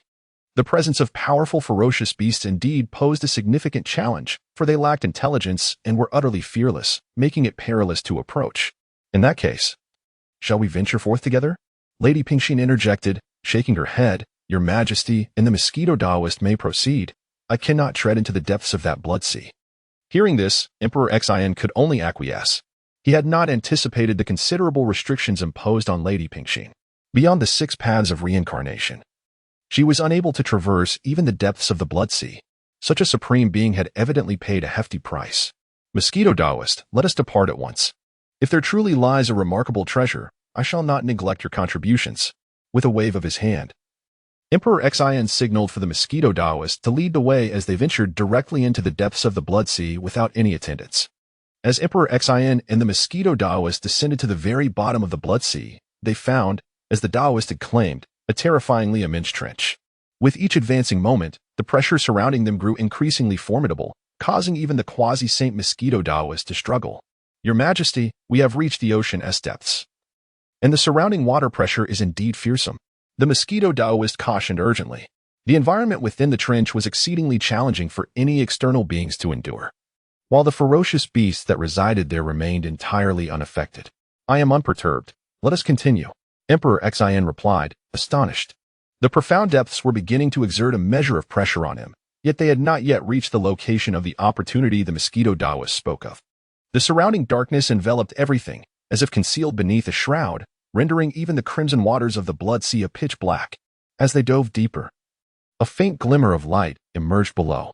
At that moment, the Mosquito Taoist's face had turned pale, clearly struggling against the oppressive environment. Should they encounter any powerful ferocious beasts, he would undoubtedly falter. Your Majesty, look, down in the depths lies the opportunity, the Mosquito Taoist exclaimed, pointing downward. In the depths, a divine tree radiating a blood-red glow extended its branches, its height unfathomable. Surrounding the tree, colossal ferocious beasts swam about, dwarfing the Mosquito Taoist as they appeared as minuscule ants amongst the leaves. Emperor Xin surveyed the scene with astonishment. The sheer size of this divine tree was nothing short of monumental. Chapter 54. Unbearable, even my fortune's spiritual root seems insignificant compared to this magnificent divine tree. Upon witnessing this, Xin was fully convinced of the Mosquito Taoist's words. You have done well this time. I shall descend to collect this spiritual root. To elevate his fortune's spiritual root, it required the absorption of more innate spiritual roots. This particular root, deep within the blood sea of the underworld, was evidently powerful enough to be devoured by his fortune's spiritual root. Should the fortune's spiritual root ascend to the level of a supreme treasure, its effects would undoubtedly be even more formidable. Xin's heart surged with excitement as he envisioned the moment of ascension. My king, exercise caution. Those ferocious beasts are exceedingly powerful, each possessing the strength of a quasi-saint, and they are utterly fearless, showing no inclination to retreat. The Mosquito Taoist hastily cautioned. For the most terrifying aspect of these beasts lay in their utter lack of fear. Once battle commenced, they could only be annihilated completely. Otherwise, the conflict would be interminable. Xin nodded as a lotus flower blossomed beneath his feet, a companion spiritual treasure of the old ancestor of the underworld, the 12-petaled flame red lotus. Simultaneously, the Kongtong seal floated above his head, while he wielded the human emperor's divine halberd, descending directly toward the location of the divine tree. Roar. Although Xin was still a considerable distance from the divine tree, the ferocious beasts surrounding it had evidently sensed his approach. Their furious roars reverberated through the depths of the ocean, stirring up a tempest. Blood waves surged, and the tremendous vibrations shook the entire blood sea. These colossal creatures were demonstrating their might, threatening him not to advance. However, Xin showed no signs of hesitation. He continued forward. The multitude of ferocious beasts roared once more, and seeing Xin's resolute advance, they charged at him in unison. With tranquility in his gaze, Xin faced these beasts, sweeping the divine halberd before him. Boom. Although these beasts were of quasi-saint caliber, they proved utterly feeble before Xin. With a sweeping motion of the human emperor's divine halberd, he instantly dispatched all the beasts that surged toward him. The Mosquito Taoist stood behind, his eyes wide with astonishment. He lacked the strength to approach the divine tree, let alone engage in battle within such a treacherous sea. Has the king truly entered the realm of saints? He pondered, recalling the rumors of Xin possessing power that could rival that of a saint. Yet, in his heart, he found it hard to believe such a thing. For the saints of the heavenly Tao were supreme existences in the world of the primordial. However, it was evident that Xin's prowess had surpassed the level of quasi-saint. Roar. In the aftermath of Xin's slaying of the ferocious beasts, their massive corpses floated around, and the vivid blood once again began to spread. The flow of this hot blood not only failed to intimidate the surrounding beasts, but rather attracted even more of them. Were a typical quasi-saint to encounter such ferocious beasts, they might well be torn to shreds. Yet, the king was no ordinary being. Xin smiled brilliantly as he gazed upon the dense throng of creatures. Striding forward once more. Roar. Xin and Apos. S approach incited the fury of the ferocious beasts. Their eyes red with rage, they surged toward him. These beasts resembled enormous whales, but their appearances were far more savage, with explosive bone spines piercing through their own flesh, laid bare for all to see. Kill. Xin fought with fervor. wielding the divine halberd. Any beast that dared to draw near was swiftly dispatched. The enormous corpses floated, and thick blood splattered in all directions. The mosquito Taoist was utterly dumbfounded. He had not anticipated the presence of so many ferocious beasts, each more powerful than the last. How could so many of them survive? This seemed implausible. Bewildered, the mosquito Taoist struggled to comprehend the scene before him. Roar. No matter how numerous the surrounding beasts were, they could not match the speed at which DXIN dispatched them. Thus, soon enough, silence enveloped the area, and the thick blood began to coalesce. At this moment, DXIN noticed that the purified blood was being absorbed by the divine tree beneath him. Just then, an even more terrifying figure swiftly approached from below the divine tree, a colossal being, towering 100 times larger than the previous beasts. This creature was evidently the king among them. Yet, DXIN paid little heed to the beast. His full attention was on the divine tree. The divine tree, absorbing and purifying blood. Could it be a blood-sucking spiritual root? A wave of doubt washed over him. A blood-sucking spiritual root is hardly a benign entity. The beast king roared as it approached, its form even more formidable. Upon seeing DXIN, it charged forward without hesitation. Boom! DXIN, engrossed in his study of the spiritual root, casually struck out. "My king, be cautious," the mosquito Taoist exclaimed in alarm, urgently warning DXIN. However, the beast king was no match for DXIN's casual strike and was sent flying. The mosquito Taoist was rendered speechless. The imposing beast king had been effortlessly repelled by DXIN. Not dead? DXIN was taken aback. He had expected a single blow to obliterate the creature, but witnessing it still standing left him astonished. The mosquito Taoist fell silent. He had thought that DXIN's ability to repel the beast was already astounding. Yet he had not anticipated that the king and Appo's strike was aimed to kill. The beast king, sensing DXIN and Appo's might, possessed a greater wisdom than ordinary beasts, and its large eyes regarded DXIN with a glimmer of fear. At that moment, however, DXIN paid no mind to such thoughts. His focus was entirely captivated by the spiritual root. This root harbored boundless vitality, managing to thrive in the fetid depths of the blood sea, truly a miracle. DXIN advanced boldly, drawing closer to the spiritual root. The beast king roared, for the spiritual root was a sacred entity that should not be desecrated. With DXIN, an intruder, daring to approach, the beast king was naturally unwilling to acquiesce. Yet, with a mere wave of his hand, the Kantong seal soared forth, directly suppressing the beast king. With DXIN and Appo's current strength, even if a supreme saint were to descend, he would not be concerned in the slightest, let alone this mere beast. Standing before the massive spiritual root, DXIN scrutinized it closely. The root was astonishingly grand, deeply rooted in the abyss. And even DXIN hesitated to plunge downwards. What secrets lay hidden at the ocean's depths? First, I shall collect this spiritual root, DXIN resolved. Unwilling to complicate matters further, he moved decisively, employing the power of the laws to extract the formidable spiritual root and utilizing the technique of the mustard seeds shumi to store it safely for later. Chapter 55, The Helpless and Weakling. Congratulations, Your Majesty, on effortlessly acquiring a spiritual root. This must be a supreme innate spiritual root, indeed. The mosquito Taoist beamed with delight, recognizing that the insurmountable boundary he faced was but trivial in the eyes of DXIN. This spiritual root harbors boundless vitality, a rare life root, which shall prove invaluable to the kingdom in the future. DXIN gazed at the innate spiritual root in his hand, clearly satisfied. You have performed admirably. I hereby appoint you as a divine general of the Dashang. With these words, DXIN activated the emperor's holy dynasty system, and waves of fortune instantly enveloped the mosquito Taoist. Boom. Empowered by the overwhelming fortune, the mosquito Taoist and Appo's eyes sparkled with brilliance as he sensed a profound transformation within himself. Under the influence of this fortune, his cultivation soared, and his realm began to break through continuously. Having been trapped for countless millennia, he now found the opportunity for advancement thanks to the king's assistance. With a thunderous roar, a violent aura radiated from him, illuminating the surroundings with torrents of bloodlight. The Taoist transformed into a massive mosquito, his wings fluttering, creating ripples that shook the very fabric of space, as if the barriers of time and space could not withstand such tremendous force. Cut! The mosquito Taoist, inspired, let out a furious cry and severed his own 3 corpses. With the annihilation of the 3 corpses, he achieved the perfection of quasi-sainthood. His eyes blazed with a radiant crimson light, exuding waves of joy. In the vast wilderness, Few could claim to have severed their third corpse. Even among the 6 saints of Heaven's Tao, who could accomplish such a feat? With the king's aid, the Mosquito Daoist achieved the severance of his third corpse and ascended directly to the sub-saint realm. This was nothing short of a monumental fortuity. Thank you, Your Majesty. I shall dedicate my life to your service. The Mosquito Daoist bowed repeatedly, having once thought it impossible to sever his third corpse. Now, freed from that obsession, he felt a newfound clarity on his path.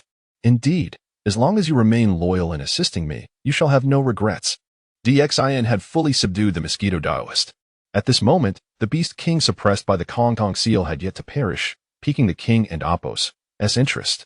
This fierce beast possessed remarkable vitality. Xin regarded the quasi-saint peak creature with admiration. To withstand the pressure of the Honghuang seal, a treasure of innate origin, without disintegrating, was a testament to its strength. Submit to me, or be obliterated, choose. Xin addressed the colossal beast. Such a quasi-saint peak entity would make an impressive mount, enhancing his prestige when displayed to the world. With the quasi-saint peak realm, the next step would be the sub-saint realm, and beyond that, the saint realm. Should Xin cultivate a mount of saint-level caliber, the impact would be staggering. Roar. The Beast King struggled mightily, yet ultimately chose to yield. Xin and Apos' overwhelming strength, having even claimed the Tree of Life, compelled the Beast King to submit, for alongside Xin, it could continue to sense the tree and Apos' essence. The survival and strength of these beasts were intricately linked to the Tree of Life. Upon witnessing the submission of the Beast King, Xin casually projected a strand of divine consciousness, effortlessly entering the beast and Apos' consciousness. With this divine thought in place, he could extinguish the beast at will. The Bone Whale King proved to be an excellent mount. From now on, you shall carry me. Xin laughed heartily, leaping atop the Whale King. The Whale King obediently shrank to a height of 3 zhang, bearing Xin towards the celestial island. Congratulations, Your Majesty, on acquiring such a formidable quasi-saint peak mount. This will undoubtedly be a significant asset. The Mosquito Daoist expressed his envy. Given his current strength, even confronting the Whale King would be an arduous task, let alone taming such a creature. Upon returning to the celestial island, the king briefly organized matters concerning the underworld Blood Sea, appointing the Mosquito Daoist as its overseer. Then, he returned to Chaoga City with his soldiers and treasures.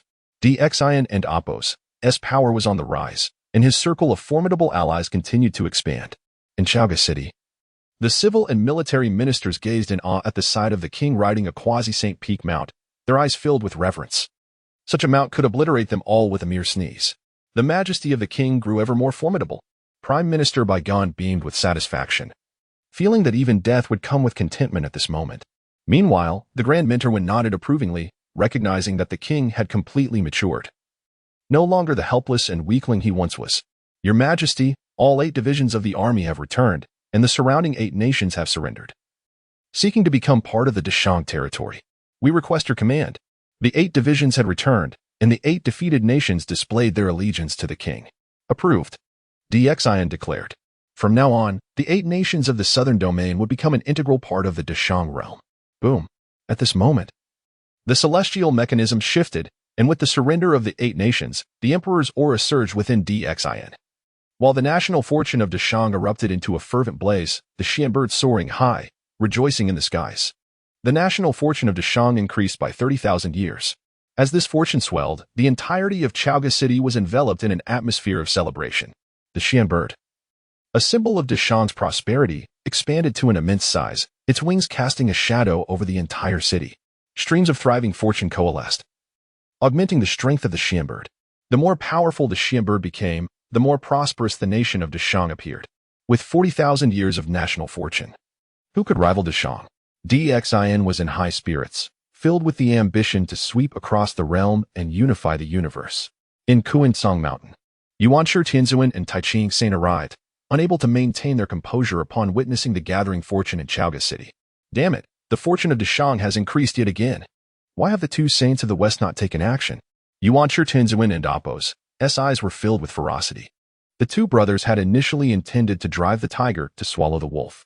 However, the Western Saints showed no inclination to intervene, remaining hidden in the Western Spirit Mountain, unwilling to step into the Eastern lands. The scene before them was clear to the 2 Western Saints as well. They merely wished to reap the benefits without taking any risks, unwilling to be the ones to step forward. After all, when confronting the Shang, Yuan Shi Tianzuan's Chan sect would be the first target. The Western saints truly doubted that if their disciples were slain, Yuan Shi Tianzuan would remain passive and refrain from striking back. Chapter 56. The accumulation of countless efforts. Brother, the two saints of the West have always been cunning. This time, we shall likely have to rely on ourselves. The touching saint shook his head repeatedly, lamenting a strategic miscalculation. He was well acquainted with the nature of the Western saints, yet, blinded by greed, he had overlooked this critical point.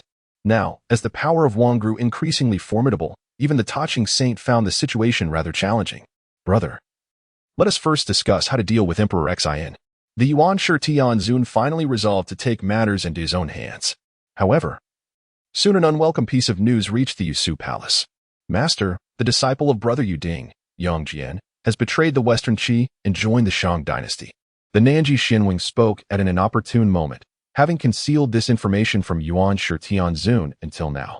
Yet, with Yuan Shi Tianzun preparing to descend personally, he felt compelled to reveal the news. Failing to do so would be tantamount to deceiving his master and given Nanji Xinwing's favored status. He dared not incur such a transgression. What? Yang Jian has joined the Great Shang? That scoundrel! Yuan Shi Tianzun roared in fury, his previously calm demeanor erupting anew. The touching saint's expression darkened at this revelation. Yang Jian was the nephew of the Jade Emperor, the foremost figure of the Chan sect's third generation. Now, with him defecting from the Chan sect, how could Yuan Shi Tianzun show his face?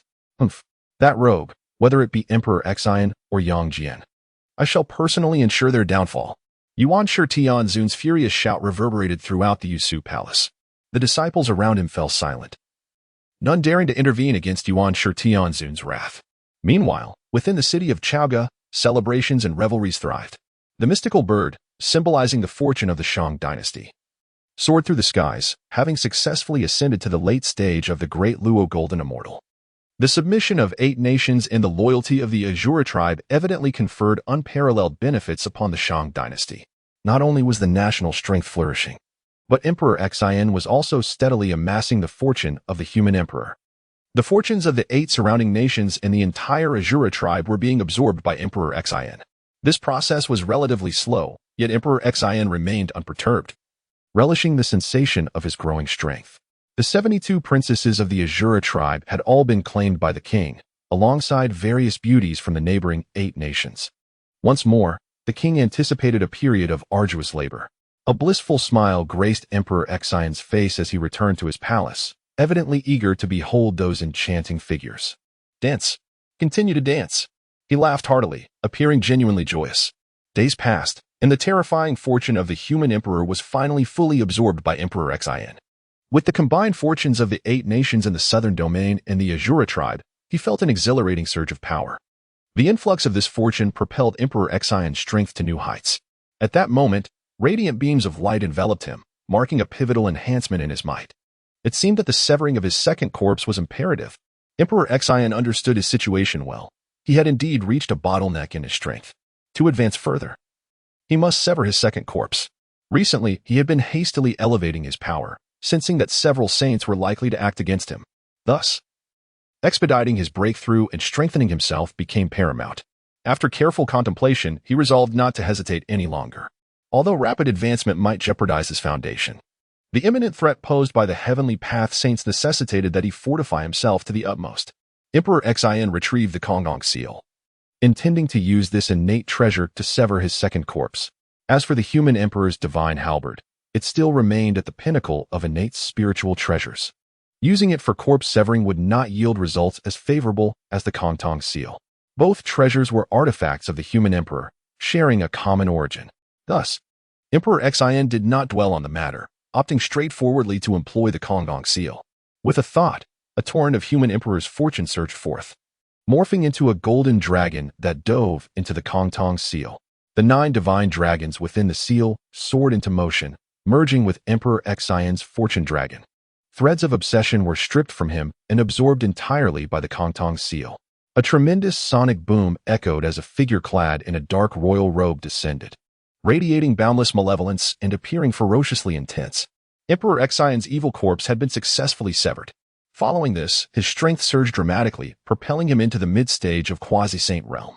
Consequently, Emperor Xion's power intensified, the fortune of the Shang Dynasty augmented, and most crucially, the Fortune Dragon had also entered a novel realm. The Fortune Dragon had already rivaled that of the Heavenly Path Saints, now, with the submission of the 8 kings and the allegiance of the Azura tribe. It reaped substantial benefits once more. However, for the Fortune Dragon to progress further, it required an even greater infusion of fortune power. Advancing from the first to the second tier of the Honghuang de Luo Golden Immortal Realm involves a significant leap. The dragon's ascent would inevitably decelerate, indeed. Once it entered the sacred realm, each step forward necessitated immense accumulation. Thus, Emperor Xian resolved to prioritize upgrading the fortune spiritual route. My king. Urgent news from the Sisui Pass. The Taching Saint and Yuan Shi Tianzun have descended upon the western Qi city with their disciples, seeking audience with you. When Taisher promptly reported the situation. Upon hearing this, Emperor Xian paused abruptly. Yuan Shi Tianzun truly cannot contain himself. I underestimated their swiftness. After a moment of contemplation, Emperor Xian relinquished his plans to further upgrade the fortune spiritual route, instead mobilizing his forces. He left Wen Taisher to guard Chaoga City while he personally made his way to the Sisui Pass. The Sisui Pass served as the gateway to the Shang Dynasty. Without the king present, there would be no one capable of withstanding the onslaught of Yuan Shi Tianzun and the Taching Saint.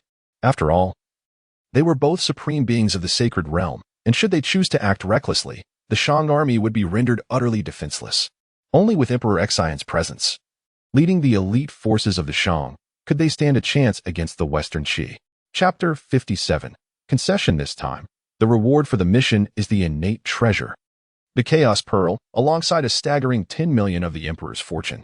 Each reward is undeniably bountiful.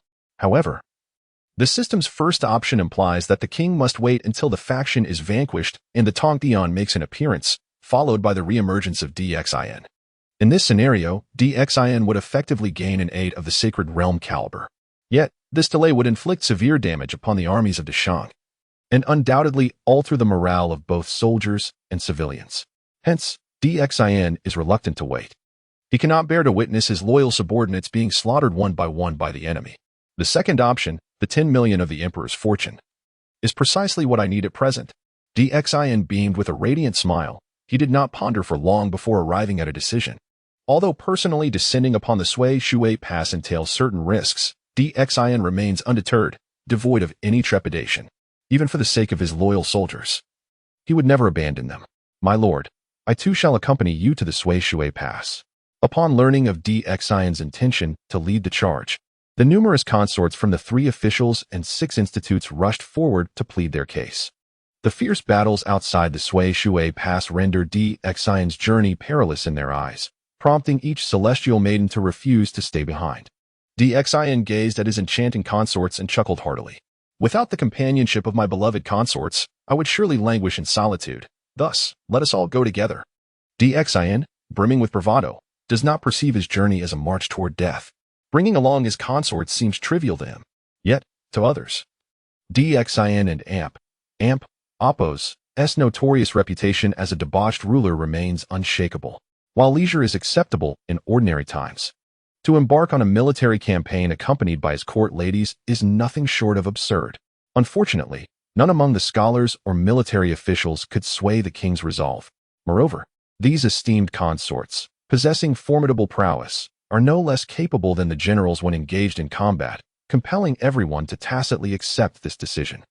Upon DXIN's arrival at the Sui Pass, the esteemed Jin Yuanzi and Huang Feihu personally came forth to greet him. We humbly welcome the great king. The soldiers, brimming with enthusiasm, showed no signs of discouragement at the arrival of the 2 saints. At this moment, the entirety of Dashang stands united, exuding unparalleled camaraderie. My valiant soldiers, you have all toiled diligently. Now that the 2 heavenly path saints have descended upon Shiqi, I am eager to witness what they can do against Dashang. DXIN's relaxed demeanor inadvertently bolstered the spirits of the troops. This time, the king not only brought substantial supplies, but also deployed 100,000 imperial guards to the Sui Pass. My lord, the forces of Shiqi have yet to make a move. They must be awaiting our response, reported the martial king. Since the arrival of the 2 saints, the enemy has not shown themselves again. Upon hearing this report, DXIN had already formulated a plan. Since they remain inactive, we shall fortify the city defenses. I have recently studied a grand formation, the Zhou Tian star array. Now, with the time at hand, I shall directly implement it here at the Sui Shui Pass. Xin yearned for the enemy to remain passive, for with each passing day, the strength of Deshang would grow, and his own fortune would amplify. Time, indeed, is of the essence for the king. After positioning the 100,000 imperial guards within the city defenses, the military strength at the Sui Shui Pass swelled. The soldiers, now more relaxed, were divided into 6 shifts, each taking turns to guard for just 2 hours, leaving the remainder of the time for rest and training. This meticulous preparation is for the imminent grand conflict. The king, accompanied by his many beloved consorts, commenced the arrangement of the Zhou Tian star array and other formations throughout the Sui Shui Pass. Meanwhile, in Shiqi City, the Yuan Shi Tianzun and Tai Ching Xingren were well aware of Xin and Appo's arrival. Master, what should we do next now that the foolish monarch has arrived at the Sui Shui Pass? Zhang Zia inquired humbly, bowing respectfully. Though he is the supreme commander of the army, he dared not show any defiance in the presence of the 2 saints. Upon hearing his query, Yuan Shi Tianzun turned to Tai Ching Xingren and spoke. This mere Xin is hardly a cause for concern. We should first reorganize our forces, restore morale, and then decisively eliminate that foolish king. The morale among the troops of Shiqi has plummeted. Each soldier harbors unease, rendering them nearly incapable of combat. Thus, Tai Ching Xingren emphasizes the need to first rejuvenate the army's spirit before engaging in battle. The grand calamity of deification must, after all, be executed through the hands of mortals. Therefore, Tai Ching Xingren cannot act too excessively. Moreover, Xin possesses boundless emperor's fortune. And even if the mandate of heaven no longer favors him, a justified reason is required to slay him. Otherwise, the esteemed saints meddling in mortal affairs would leave themselves vulnerable to reproach. Zhang Zia nodded in agreement. Everything shall be at the discretion of my master and esteemed teacher. Although Zhang Zia is destined for deification, the true orchestrators of this grand calamity are the saints, leaving him with no authority. While Shiqi fervently proclaims the saints' might to uplift the spirits of their soldiers, Xin's forces hastened to fortify the city and establish grand formations. Boom! That very night, radiant divine lights illuminated all directions. Layers of splendid luminescence ascended within the Sui Shui Pass, enveloping the entire area. Through the continued efforts of the king and his celestial consorts, the Zhou Tian star array was finally completed. Rays of sunlight and moonlight, along with starlight, were drawn down from the heavens, infusing the array with their essence. As the quintessence of the 3 lights nourished the array, all beings within the Sui Shui Pass felt an immense comfort. The king truly possesses celestial foresight. This Zhou Tian star array, thought to be lost to time, has been resurrected by him. Jin Yuanzi marveled at the rich essence of the sun, moon, and stars, his eyes alight with astonishment. Such precious celestial essence, if absorbed over time, would yield tremendous benefits for cultivators.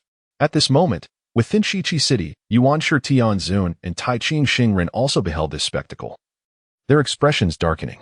Xin and Appo's audacity to deploy formations signifies a blatant disregard for the 2 saints. In the western Spirit Mountain, the Jiayin and Zhuani saints observed the unfolding scene, their faces adorned with smiles. It seems that Yuan Shi Tianzun and Tai Ching Xingren have failed to restrain themselves. Now, as they engage with the king, we shall reap the benefits as the opportunistic fisherman. Zhuanti, with a sly grin, expressed his delight. Chapter 58. Strength not to be underrated. Wise words from my esteemed brother. Let us observe the developments patiently. The enlightened sage expressed satisfaction, realizing that the calamity of the divine proclamation would not ensnare their western faction, ultimately allowing them to reap significant benefits. Such a fortuitous circumstance was undoubtedly welcomed by both of them. At this moment, the celestial emperor radiated excitement within the heavenly court.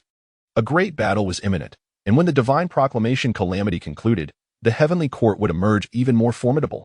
The Queen Mother gazed at the situation beyond the Sui water pass, her anticipation palpable. That arrogant Emperor Xin is unaware of his impending doom. It is high time he faced some hardship. Fueled by anger, the celestial emperor could not bear witnessing his daughter and niece being mistreated by the king. How could the heavenly emperor maintain a favorable disposition in light of this? Moreover, Emperor Xin had established the human sovereign sacred dynasty, blatantly competing with the celestial emperor for divine generals, a transgression that the celestial emperor could hardly tolerate. If the human sovereign sacred dynasty were to persist, what purpose would the Lord of the Three Realms serve? While other factions yearned for Emperor Xion's downfall, The only one who hoped for his victory was the primordial teacher of the. He understood that with numerous disciples residing within the Shang Dynasty, their losses would be minimal as long as the Shang remained intact. Previously, the primordial teacher thought that the disciples of the three teachings would rely solely on their abilities. But with the two brothers taking action against the Shang, he could no longer remain idle. After all, faced with saints, only opponents of equal stature could contend. Master. With both uncles disregarding their status and personally arriving at the Sui water pass, shall we not take action? The senior brother, the Taoist of abundant treasures, was concerned for his younger disciples and sought to persuade the primordial teacher to descend the mountain. Observing the unfolding events, the primordial teacher shook his head and replied, Disciple, if I were to go to the Sui water pass and clash with your two uncles, would we still be brothers in the future? At this moment, the primordial teacher was still mindful of their brotherly bond. The Taoist of abundant treasures dared not speak further. After all, was the bond between master and disciple more significant than that of brothers? Even though the Taoist of abundant treasures was deeply favored by the primordial teacher, he refrained from making rash comments in such a matter. The three pure ones had been together since their inception, their brotherly camaraderie forged over eons. In comparison to the disciples of the, it was impossible to weigh the significance of their relationships. Although the three pure ones had separated and turned against each other, they remained blood brothers at heart. What thoughts occupied the minds of the three saints, and how could the Taoist of abundant treasures presume to speculate? Disciple, do not underestimate Emperor Xian's strength, or may yet prevail. Let us wait a little longer. The primordial teacher pondered before saying no more. The following morning, Emperor Xian dispatched the mosquito Taoist to the abyssal Blood Sea, once again mobilizing an army of 100,000 Azuras.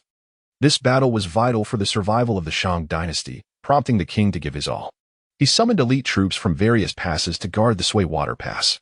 The previously doomed 36 armies had now converged to fortify the Sui water pass. At this time, the likes of Zhang Guifang from the Qinlong Pass, Qiu Yin, Chen Qi, Dou Rong, and other esteemed generals gathered. Countless civil and military officials congregated. With numerous formidable commanders at his disposal, Emperor Xian prepared to unleash his forces from the western city. He directly instructed the three Shaos, my beloved consorts, deploy the 9 curves yellow river formation. Since the two saints have assumed their lofty positions, let us take the initiative to challenge them. Emperor Xian's strategy was merely to prolong the confrontation. On the other side, the two saints, witnessing the king proactively arranging a grand formation, realized he was resolute in his challenge, further inflaming the wrath of the primordial sage. How dare a mere king set up formations against me? Today, I shall ensure his demise. Furious, the primordial sage mounted the fire and water Qilin, brandished the Panga banner, and advanced toward the city of West Qi.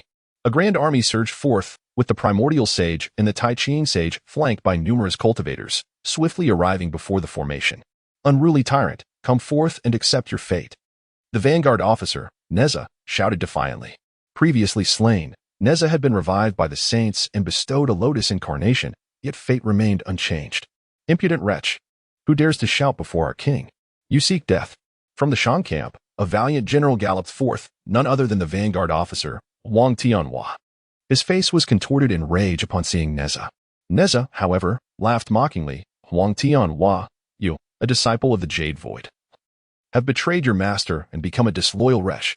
Today, Neza comes to claim your life. Huang Tianhua, confronted with Neza's sharp tongue, found himself at a loss for words. After Huang Feihu was slain by the Taoist of the Seven-Arrow Book, Huang Tianhua's resolve to assist West Qi had been extinguished. Enough chatter, let us fight before discussing further.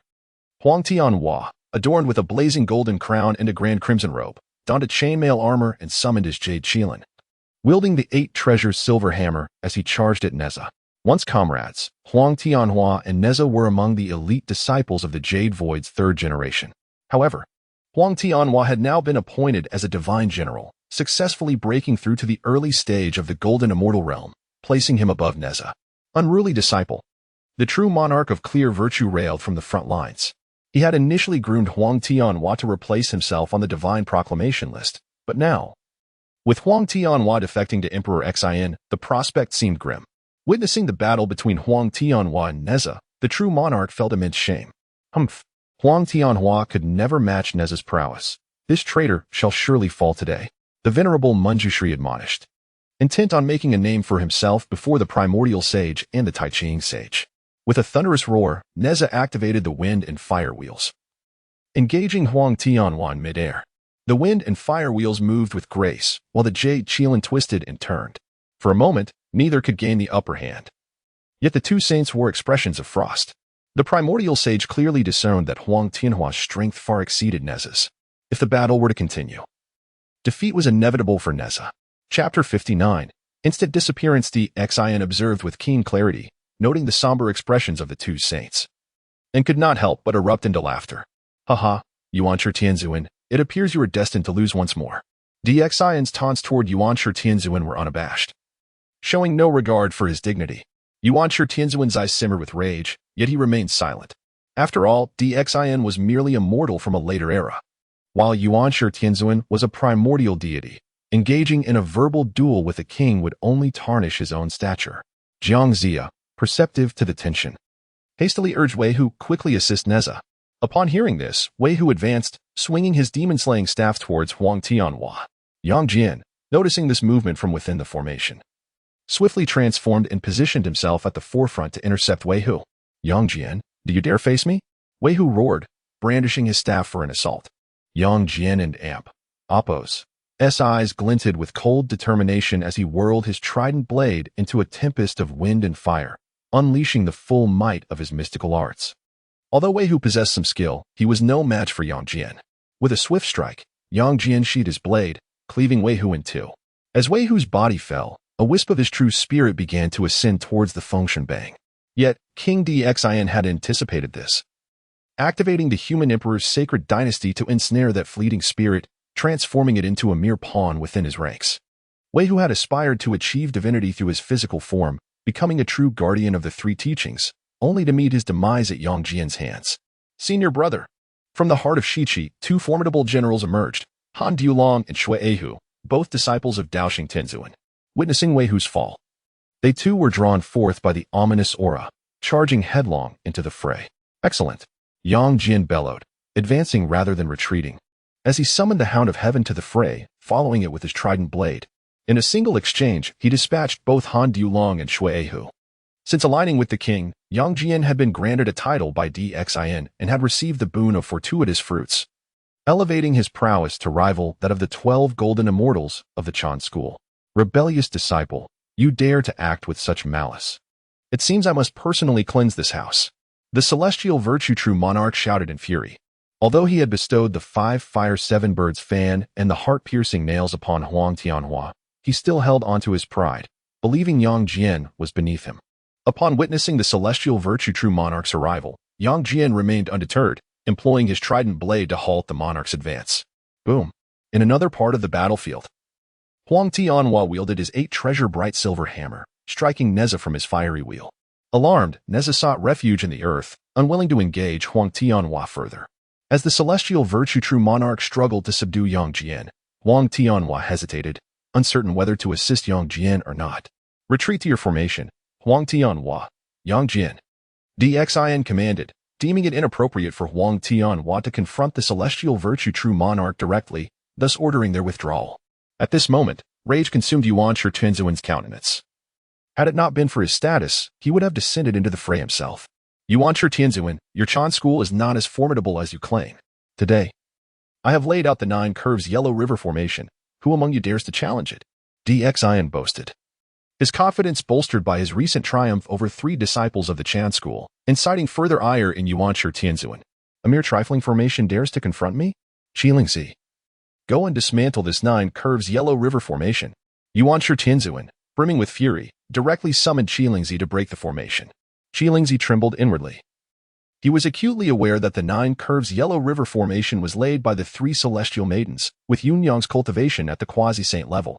Guangqingzi, Yunjiangzi, and Zhu Liuzuan, you two shall go. Yuanshi Tianzuan named 4 esteemed disciples to shatter the formation, clearly intending to breach the 9 curves Yellow River formation in one fell swoop. Disciples of the Chan school, you would not lack the courage to confront us, would you? My sisters and I have awaited you within this formation for quite some time, Yun Xianzi declared, her grip tightening around the Honghuang golden dipper, her eyes glistening with cold malice. Furious, Guangqingzi shouted, Yun Xianzi, do not overreach. Guangqingzi is here. Thus, Guangqingzi led the charge into the Nine Curves Yellow River Formation, with the other 3 disciples compelled to follow suit, each invoking their divine abilities to enter the Grand Array. However, the Nine Curves Yellow River Formation was formidable during the original Fengshan War. All 12 golden immortals of the Chan school had suffered within its confines. Now, with 4 disciples entering the formation, the outcome remained uncertain. As the 4 golden immortals entered the Grand Array, they found themselves incapable of perceiving the very fabric of heaven and earth, let alone dismantling the Nine Curves Yellow River Formation. Following DXIN, the 3 celestial maidens had not only enhanced their magical prowess but had also refined their array-laying techniques. Therefore, the golden immortals of the Chan school stood little chance of breaching the formation. The 2 saints, witnessing their disciples entangled within the formation, began to sense the gravity of the situation. Regrettably, the Nine Curves Yellow River Formation spun, presenting an entrance yet no exit. Surrender your lives. Yun Xinzi summoned the Honghuang Golden Dipper, unleashing a torrent of divine light upon the 4 golden immortals.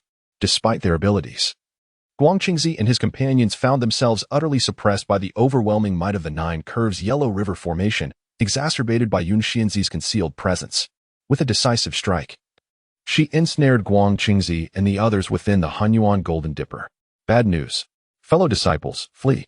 Guangqingzi cried out, but it was too late. The Honghuang Golden Dipper descended upon them, sealing their powers and rendering them as mere mortals. Observing from outside the formation, Yuanshi Tianzuan could see clearly as Guangqingzi and his disciples were captured, and he could no longer remain passive. Yun Xinzi, cease your actions. Yuanshi Tianzuan descended in a flash, his gaze ablaze with fury, prepared to confront Yun Xinzi directly. Yet, Yun Xinzi proved too formidable.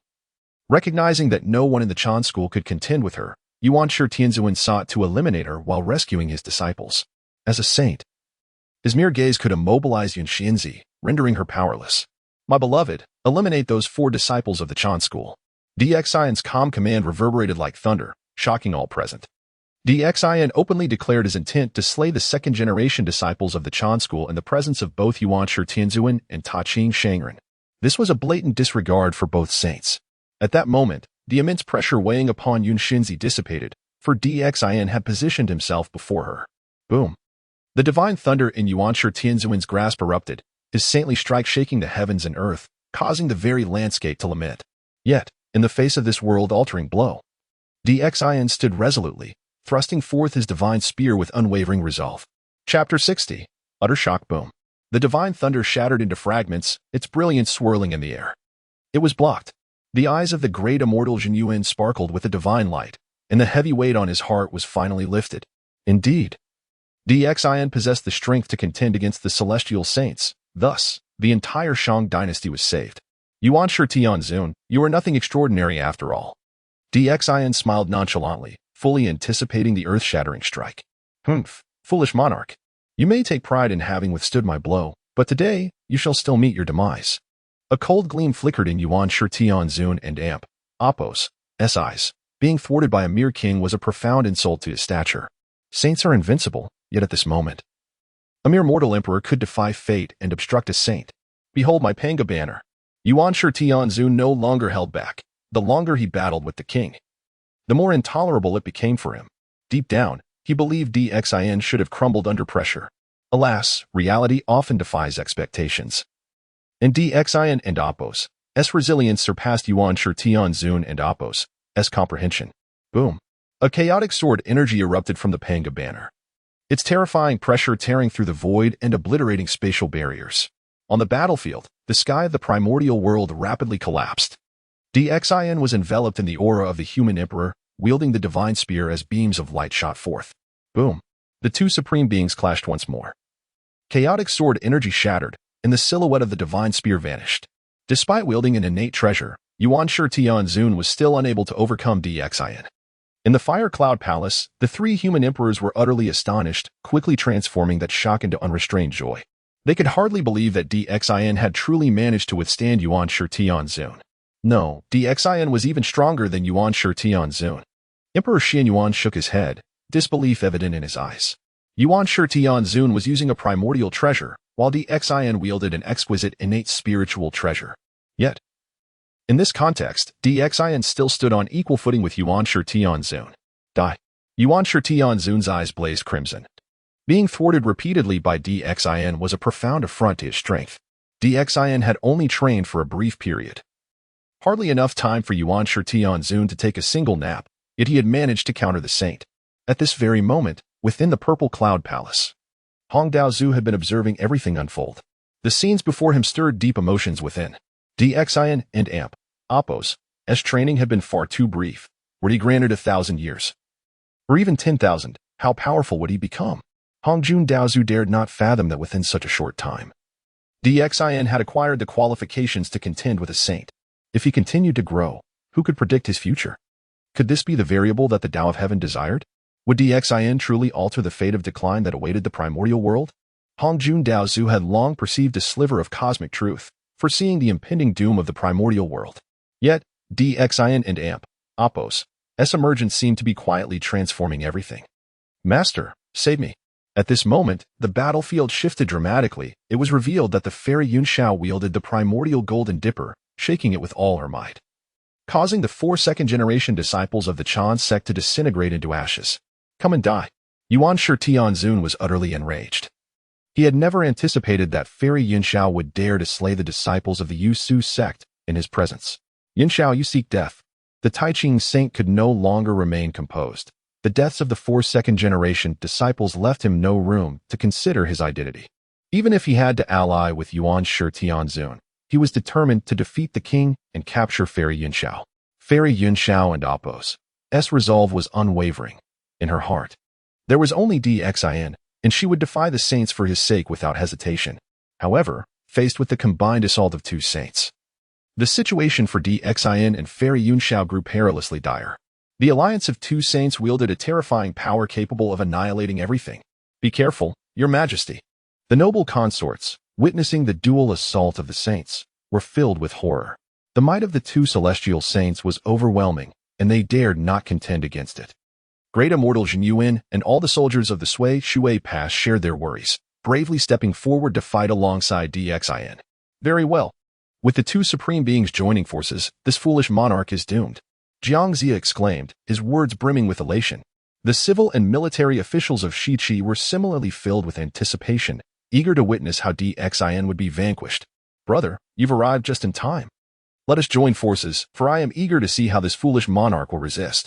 Yuan Shi Tianzun stood upon the clouds, summoning his jade clear immortal method to its zenith, a surge of law power enveloping the skies. The Taiching saint and Appo's icy gaze held a flicker of anger.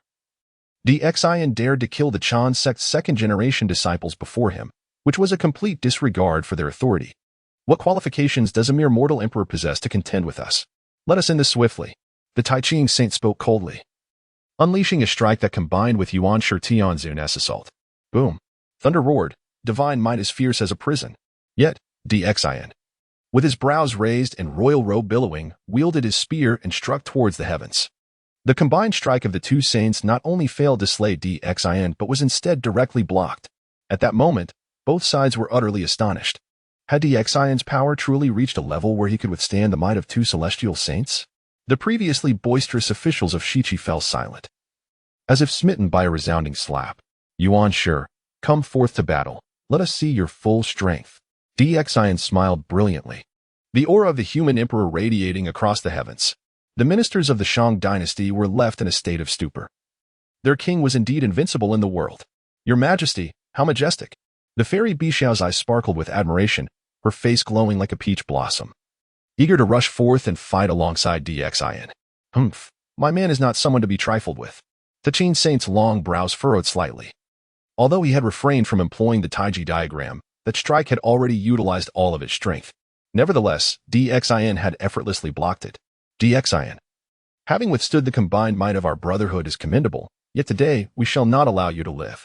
The Taiching saint maintained his aloof demeanor, yet the turbulence within his heart was unmistakable. Ha! I fear not heaven or earth. Whatever means you possess, unleash them upon me. Dixin provocatively pointed his spear at the Taiching saint, exuding defiance. Very well. I shall send you on your way. Chapter 61. Rampant confrontation. The Taiching saint and the Yuan Shi Tianzun joined forces once more, this time revealing 2 innate treasures, their terrifying pressure seemingly lowering the surrounding heavens. Emperor and Appo's sacred formation. Rise. With a furious roar, Xin summoned a formidable golden light that surged upward, instantly enveloping him. This golden radiance was the very essence of the Emperor's sacred formation, transforming into an indomitable battle armor that manifested upon Xin's form. At that moment, he wielded a divine spear, with the Honghuang seal hovering above him, oscillating uncertainly. Fight! Fight! Fight! The soldiers of the three armies roared in unison. The human Imperial Guard, the Nine-Tailed Fox clan, the Azura tribe, and the Phoenix clan, all the factions under Xin's command dispatched their forces to aid him. The convergence of these beings amplified the might of the Emperor's sacred formation to an unprecedented zenith. The soldiers of the Deshang surged forth with the vigor of a raging storm. Their thundering roars struck fear into the hearts of the Western Qi soldiers, causing them to momentarily retreat to defend their city. Witnessing such a scene, Yuan Shi Tianzun's expression darkened. He and Ta Ching Saint could no longer afford to wait and boldly launched their assault. Boom! The Ta Ching Divine Thunder and the Yu Qing Divine Thunder exploded together, followed by the Taiji diagram transforming into a golden bridge that spanned the heavens. Both the Ta Ching Saint and Yuan Shi Tianzun ascended, their formidable powers intertwining as they descended upon Xin. An overwhelming pressure enveloped the battlefield, rendering even quasi-saintly beings immobile, forcing them to retreat to the sidelines. Yet, under such immense strain, the Emperor and Apos' aura within Xin surged more violently, the Emperor and Apos' sacred dragon roaring defiantly, glaring at the heavens and earth. The Emperor is sacred and unassailable, impervious to oppression and provocation. With a thunderous roar, the Emperor surged forth. The divine spear shattered the heavens and split the earth with a single strike, dispersing the thunderous echoes. However, the arrival of the two innate treasures ignited a fierce glimmer in Xin's eyes as he pointed toward the Honghuang seal, which then crashed down. Boom! The Honghuang seal, imbued with boundless Emperor's fortune, struck Yuan Shi Tianzun, sending him and his banner flying backward. Xin then directed his spear toward the Ta Ching Saint. Ta Ching, it is your turn. Harnessing the might of the Emperor's sacred formation, at that moment, every citizen of Deshang felt their essence being absorbed and channeled into Xin. To oppose Xin was to oppose the countless subjects of Deshang. Destiny and Imperial Edict. Who would prevail? Bang! The Ta Ching Saint and Xin collided violently, neither yielding to the other. Their ferocious attacks swept across the battlefield in all directions. In that fleeting moment, the two supreme beings engaged in countless exchanges. My king! The nine heavens, Xian Nu's eyes were filled with worry. She had once witnessed the three emperors yield to the saints. Thus, she remained anxious, fearing for Xin's defeat. This was humanity's last hope. If even Xin could not shatter this predicament, the future would spell certain enslavement for humanity, and the entire primordial world would inevitably descend into ruin. If my king falls, we shall perish alongside him. Sudaji smiled lightly, her eyes clear. Her love for the king deeply rooted in her being. She would do anything for him, even accompany him in death. Life could not be shared in slumber, but death could unite them in the same grave. Boom! The sounds of violent explosions reverberated throughout the Deshang camp, where all beings were consumed by anxiety. The heavenly Tao saints loomed too powerful, an insurmountable mountain pressing down upon all living things for countless ages, instilling fear in the hearts of many. Even though they wished for Xin's victory, worry and trepidation lingered in their hearts. With the Grandmaster's intervention, Xin would undoubtedly perish. Qilingzi's face was filled with wild joy. He could not ascertain the battlefield situation, yet he brimmed with confidence. Humph, just a foolish monarch. What can he use to contend against a Grandmaster? Si Hongdarn regarded him with disdain, having entirely forgotten that he had earlier been terrified by the aftermath of the battle. Hastily retreating back to the city of Western Qi, the clash between the Ta Ching Saint and Xin was nothing short of a flash of lightning. From the moment Yuan Shi Tianzun was repelled until his return to the battlefield, the fight had quietly reached its conclusion. Xin withdrew, and the Ta Ching Saint also leaped aside, leaving only a fragmented void above the battlefield, where endless chaotic energy surged forth, rampaging in all directions as if to consume the order of the primordial world entirely. The Ta Ching Saint observed Xin with cold eyes. The turmoil within him was far from the calm demeanor he displayed. Xin's combat prowess had indeed reached a level where he could contend with him.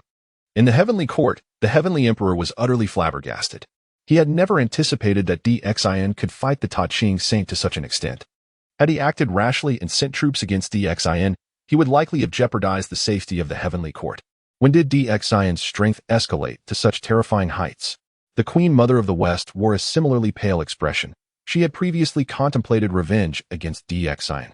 Now, it was evident that they lacked the qualifications to do so. Not only did the heavenly court fear Xin, but the two Western saints were equally astonished. Their expressions blank as they struggled to comprehend the unfolding reality. Ta Qing, Yuan Shi, come at me together, Xin declared confidently. His recent clash with the Ta Qing saint had sharpened his awareness of his own combat capabilities. Moreover, in the heat of battle, Xin's strength was solidifying rapidly. Previously, he had faced opponents with overwhelming force, depriving him of any opportunity for real combat experience. Now, the Ta Qing saint and Yuan Shi Tianzun served as excellent honing stones for Xin. Strong warriors are not forged through solitary meditation but are forged in the crucible of battle, undergoing the baptism of life and death, allowing them to shine with unparalleled brilliance. Reckless fool, since you seek death, we shall grant you your wish. The Ta Qing saint's eyes shone with cold light, and he finally ceased his hesitation.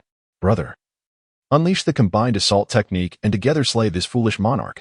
Above the Ta Qing saint, the heavenly and yellow Ling Long pagoda materialized, exuding streams of profound yellow energy that enveloped both him and Yuan Shi Tianzun, providing them with steadfast protection. With the support of the heavenly and yellow Ling Long pagoda, they stood on unassailable ground, ready to unleash their full might against Xin. Xin, prepare to meet your demise. Yuan Shi Tianzun, seemingly frenzied, transformed the Panga banner into a celestial sword, slashing down from the heavens with furious intent. Boundless chaotic sword energy surged forth, annihilating all who dared obstruct its path. Kill. At the same moment, the Ta Qing saint activated the Taiji diagram. The two innate treasures merged seamlessly, launching a joint assault. The golden light radiating from the Taiji diagram seized control of the entire cosmos. Chapter 62. The powerful trump card within this realm enveloped in golden light. All laws are rendered ineffective. Even the formidable Xin feels as though he is mired in a quagmire, his strength unable to manifest smoothly.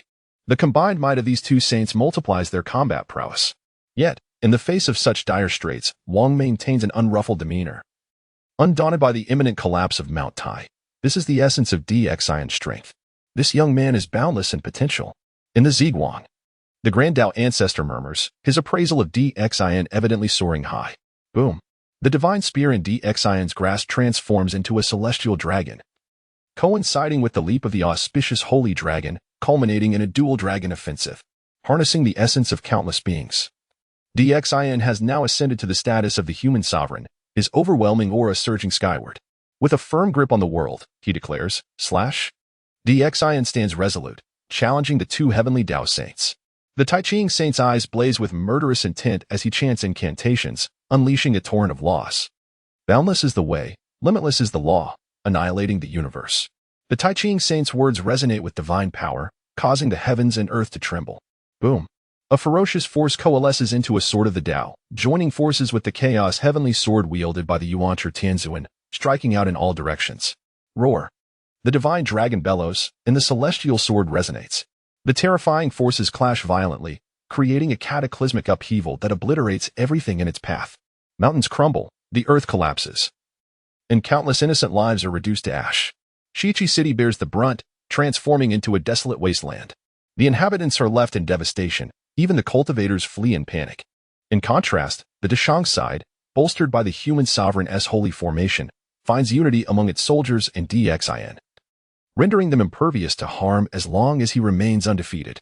The Sisui Pass, under the protection of the great heavenly star array, emanates a radiant brilliance, untouched by the tumult.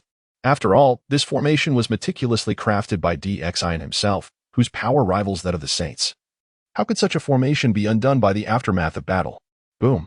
The two saints paying no heed to the plight of mere mortals. Their singular focus on vanquishing Xin. The lives lost are nothing more than ants. Who would mourn the death of a colony of ants? Battle! Battle! Battle! Before the Sisui Pass, countless soldiers roar in unison, rallying for Xin. Meanwhile, the disciples of the two heavenly Tao saints have long since scattered, leaving their masters feeling isolated. Boom. The swords of the Tao and chaos shatter simultaneously, and Xin's dual dragons dissipate once more. This earth-shattering blow has been withstood by Xin. Yet this confrontation is far from over. The two heavenly Tao saints charge forth, their eyes sharp with lethal intent, resolved to obliterate him at any cost. The three supreme beings clash violently, with Dixin drawing strength from the collective will of the world's populace. Entangled with the two saints. Initially, he appears to be at a disadvantage, but as the battle unfolds, his combat prowess escalates. He hones himself in the crucible of conflict, pushing past his limits on the edge of death. Those who cannot extinguish Dixin shall ultimately render him even more formidable. The Taiqing Saint and Yuanshi Tianzuan's expressions shift to one of astonishment. Their once superior demeanor falters. How can it be? This foolish monarch continues to evolve amidst battle. His combat intuition is shockingly powerful. Yuanshi Tianzuan exclaims, acutely aware of Dixin's transformation. If in the beginning, Dixin resembled a toddler learning to walk, now he strides with confidence. Boom. Another intense clash reverberates, Yuanshi Tianzuan's arms numb from the overwhelming force. At this moment, Dixin's strength has intensified. The Taiqing Saint's countenance darkens. He never anticipated that the battle would devolve into a protracted struggle. Under the pressure of the two saints, Dixin does not yield but instead grows stronger with each encounter. The cultivators of Shiqi watch in disbelief, their throats dry. They had initially berated Dixin, believing the conflict would conclude swiftly. Alas, not only has Shiqi City been devastated, but even the two saints find themselves unable to subdue Wang. From his elevated position, Dixin gazes down at the two saints, his eyes brimming with derision. In this encounter, he has entirely engaged in self-cultivation. From the moment the Taiqing Saint failed to defeat him, he has been growing stronger. Now, he resembles a resplendent divine weapon, his sharpness unmatched. Gentlemen, shall we take a moment to rest before continuing our duel? Dixin mocks the two saints, his triumphant smile igniting Yuanshi Tianzuan's fury, their expressions growing increasingly grim. The Taiqing Saint and Yuanshi Tianzuan find themselves in a precarious position. Should they cease now, their reputations would be irrevocably tarnished. The two heavenly Dao saints, unable to contend with Wang, how could they explain such failure? Yet, if they persist in battle without subduing Wang, it will only serve to bolster Dixin and Appo's strength further. After all, he has already showcased extraordinary power. Brother, let us unleash our full potential. The Taiqing Saint discreetly conveys, realizing they must eliminate Dixin today. If they fail, once Dixin fully matures, he will not spare the two saints from his wrath. Yuanshi Tianzuan nods silently. Fully aware of the deep-seated enmity between Dixin and the Chan sect, it is a matter of life and death, with no retreat possible. Foolish monarch. Today you shall meet your end. Yuanshi Tianzuan growls, his face darkened, exhausted by Dixin's relentless provocations. Boom. The battle erupts once more, however. Yuanshi Tianzuan's assaults prove futile against Dixin. While Dixin may not yet possess the strength to vanquish the two saints, his ability to contend with them is already an astounding achievement. Moreover, amid such conflict, Dixin's power continues to surge. Should this battle persist, he will inevitably grow stronger, potentially surpassing both heavenly Dao saints. Brother, strike now. The Taiqing Saint suddenly bellows, his form radiating a brilliant light, a terrifying pressure enveloping the battlefield. One Qi transforms into three purities. The Taiqing Saint finally unveils his ultimate technique. Three figures resembling the Taiqing Saint emerge, transforming one saint into four. This technique, born from the Taiqing Saint's unique circumstances and coupled with Honghuang Daozu's three-corpse method, is a formidable trump card they have meticulously crafted. Chapter 63. In unparalleled beauty, it can be said that the art of transforming into the three purities is, in comparison to the three-corpse method, exceedingly more powerful. The primordial heavenly lord swiftly seized the opportunity to engage Emperor Xin in a fierce struggle, while the Taiji sage, having completed his divine technique, rushed forward once more. This method of transforming into the three purities possesses boundless might. Although the three incarnations may not rival the true form, they are certainly not to be underestimated. Capable of wreaking havoc upon the heavens and the earth. Brother Taiji, how could you possess such a wondrous method? The saint of guidance and Appo's eyes were filled with astonishment, as he never anticipated that the Taiji sage would have such a formidable trump card. With four esteemed saints, would they not be able to sweep away the two saints of the West? Now, I truly wish to see if Emperor Xin can withstand this. The Supreme Heavenly Emperor laughed heartily, for in his eyes, Emperor Xin was already destined to fail. Brother Tian, does Emperor Xin not know his own limitations? Foolishly attempting to oppose the saints of heaven? Is he not courting his own demise? The Queen Mother of the West covered her mouth in laughter, her eyes gleaming with pride, as if it were she who would vanquish Emperor Xin. Yet, in the face of so many skeptical gazes and the formidable presence of the Taiji sage, Emperor Xin exhibited even greater interest. It seems that unless I reveal a fraction of my true power, you truly remain oblivious to my capabilities. A fierce expression crossed Emperor Xian's face, and a glimmer of murderous intent flickered in his eyes. Boom.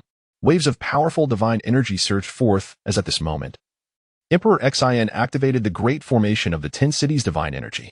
He transformed into a figure reminiscent of the Pangu deity. That was the aura of Pangu.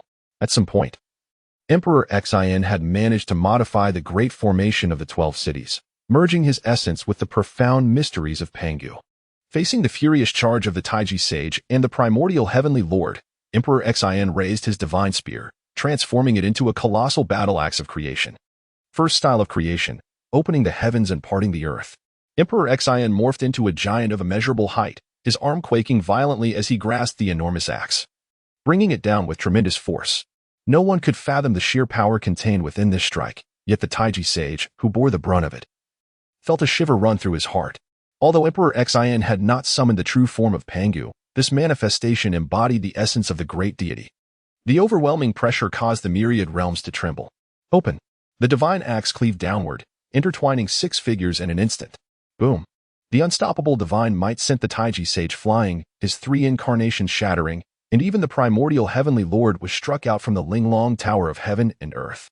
The primordial heavenly lord coughed up holy blood, appearing utterly disheveled. Crash. Following that strike, the supreme heavenly emperor also suffered immense backlash, his towering figure collapsing as Emperor Xian reverted to his true form. Bang!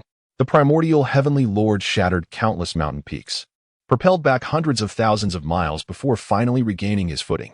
At this moment, his left shoulder was severed. The disgrace of losing an arm as a saint drove the primordial heavenly lord into a frenzied rage. The recent blow had ejected him from the Linglong Tower, the swirling axe's aura viciously severing his arm. The Taiji sage hurried to the primordial heavenly lord's side, his face pale as he looked at his companion. Elder brother, I'm unscathed. Emperor Xian is already at the end of his strength. Let us join forces and eliminate him here. The primordial heavenly lord's face was filled with madness, for he had certainly witnessed Emperor Xian's current state and was eager to forcefully slay him. Agreed. Together, we shall surely extinguish this tyrant. The Taiji sage consumed a healing elixir and stood once more. Just as the 2 saints prepared to strike again, Emperor Xian unexpectedly completed his task, and the reward of 1,000-fold imperial fortune finally arrived. Boom. Under the influence of this immense fortune, the human emperor's sacred dragon, poised to break through, erupted with power. Thunderous roars. The sacred dragon, now 900,000 zhang long, surged to an astonishing height of 1,296,000 zhang, embodying the essence of 100 lilies. Endless spiritual energy surged from the heavens and the earth, dramatically altering the aura of the sacred dragon. Honghuang Daoyuo Golden Immortal. Second layer. At this crucial moment, the sacred dragon successfully transcended into a new realm. This transformation came so suddenly that it left the Taiji sage and the primordial heavenly lord momentarily stunned, uncertain of how to proceed. Come forth. Did you not wish to slay your king? Emperor Xian stood in the void, smiling at the 2 heavenly saints. At this moment, the king's sacred dragon ascended to the second layer of Honghuang Daoyuo Golden Immortal. Under such circumstances, even if the Taiji sage and the primordial heavenly lord joined forces, they could not hope to match Emperor Xian. Faced with Emperor Xian's provocation, both saints wore grim expressions, unsure of how to react. Given their current strength, even if Emperor Xian had exhausted considerable energy, they still held no chances of victory. The sacred dragon at the second layer of Honghuang Daoyuo Golden Immortal was more than capable of sweeping them away. As the situation turned dramatically, Emperor Xian had secured an invincible position. In the palace of Enhua, the goddess Enhua wore a look of helplessness, having initially believed that this formidable threat in Emperor Xian would finally be eradicated. Who could have imagined that he would break through at this moment? Truly escaping from a dire situation? Is there truly no one who can contend with this king? The heavenly fate remained unchanged, and the calamity of the canonization continued. However, Emperor Xian and Appo's strength evidently surpassed the limits of this calamity. Why had the heavenly order not intervened?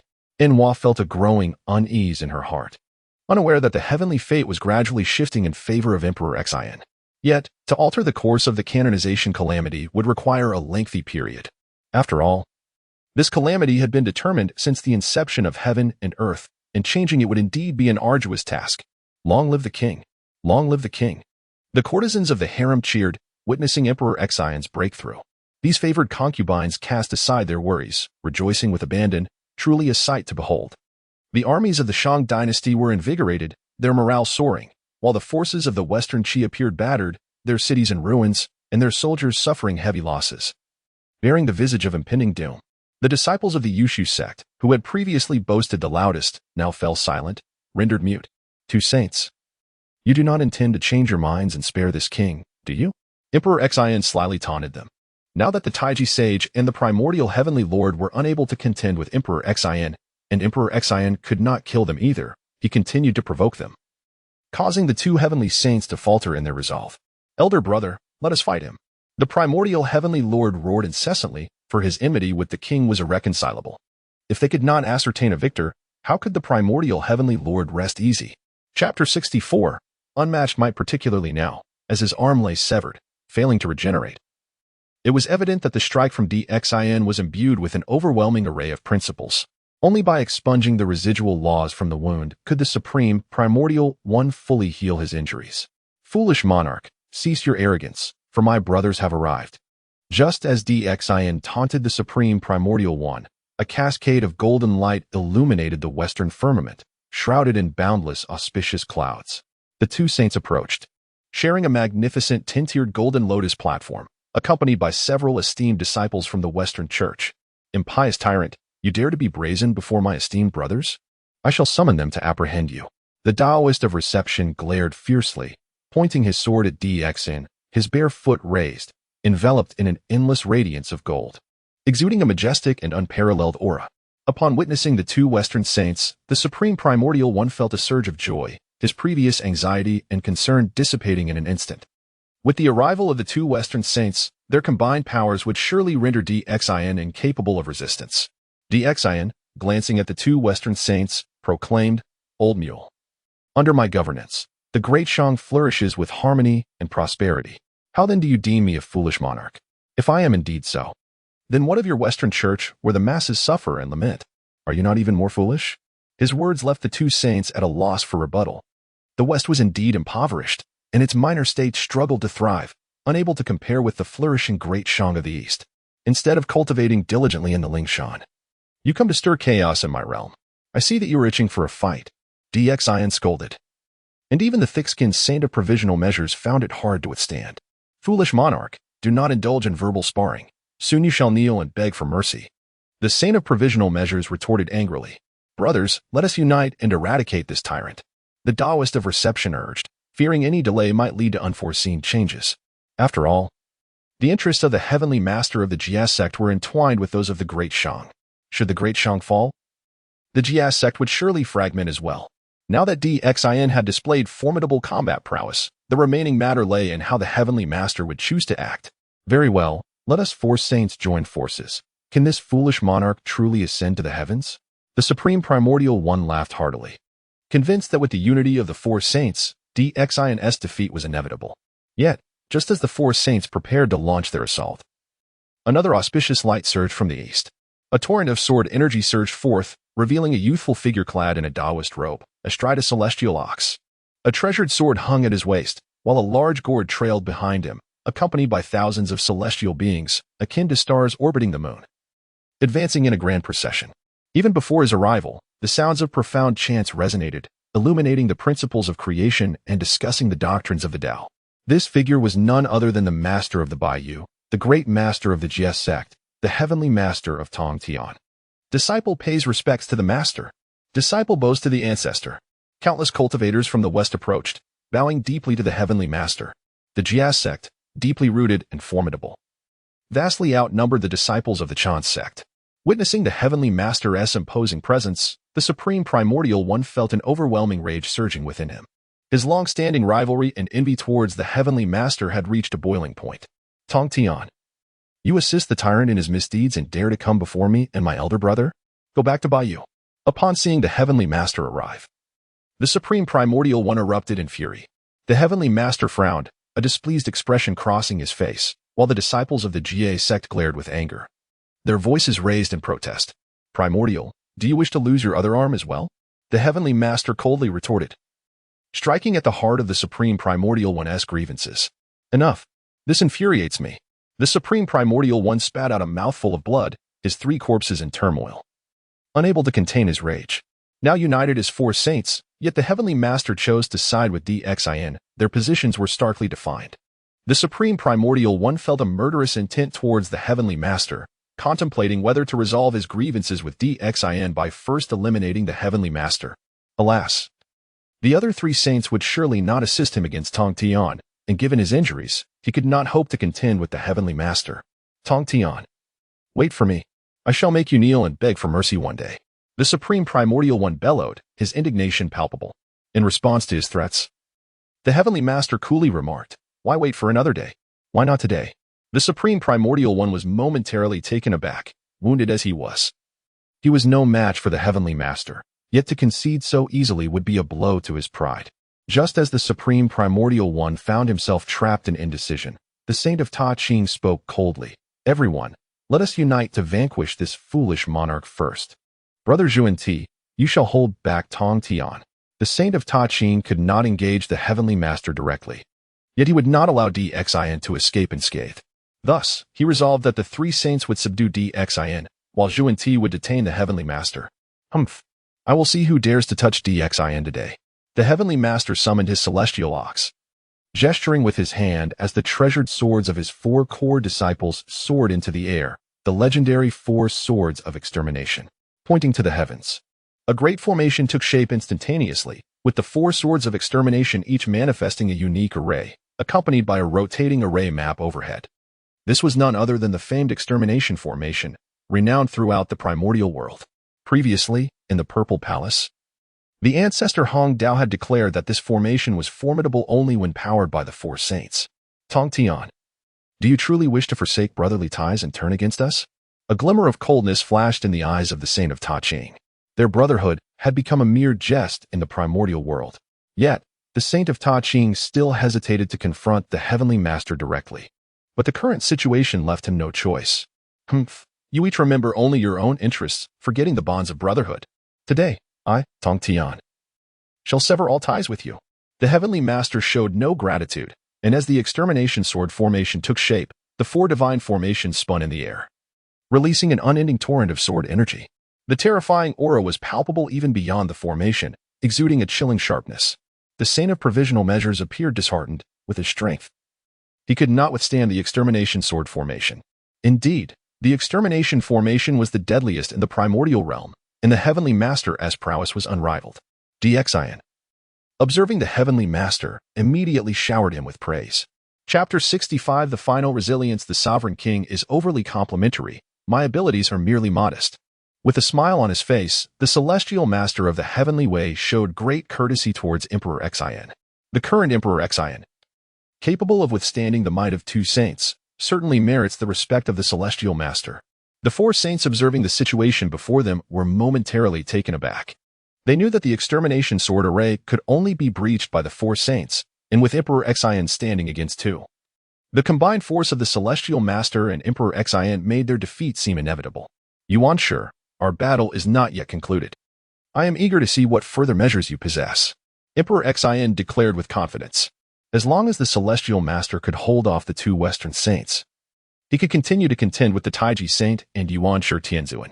With Yuan Shi Tianzuan having lost an arm, his combat prowess was significantly diminished. Continuing the battle would merely delay his inevitable defeat. Once the Taiji Saint remained, Emperor Xin would have nothing left to fear. Emperor Xin, do not be overly arrogant.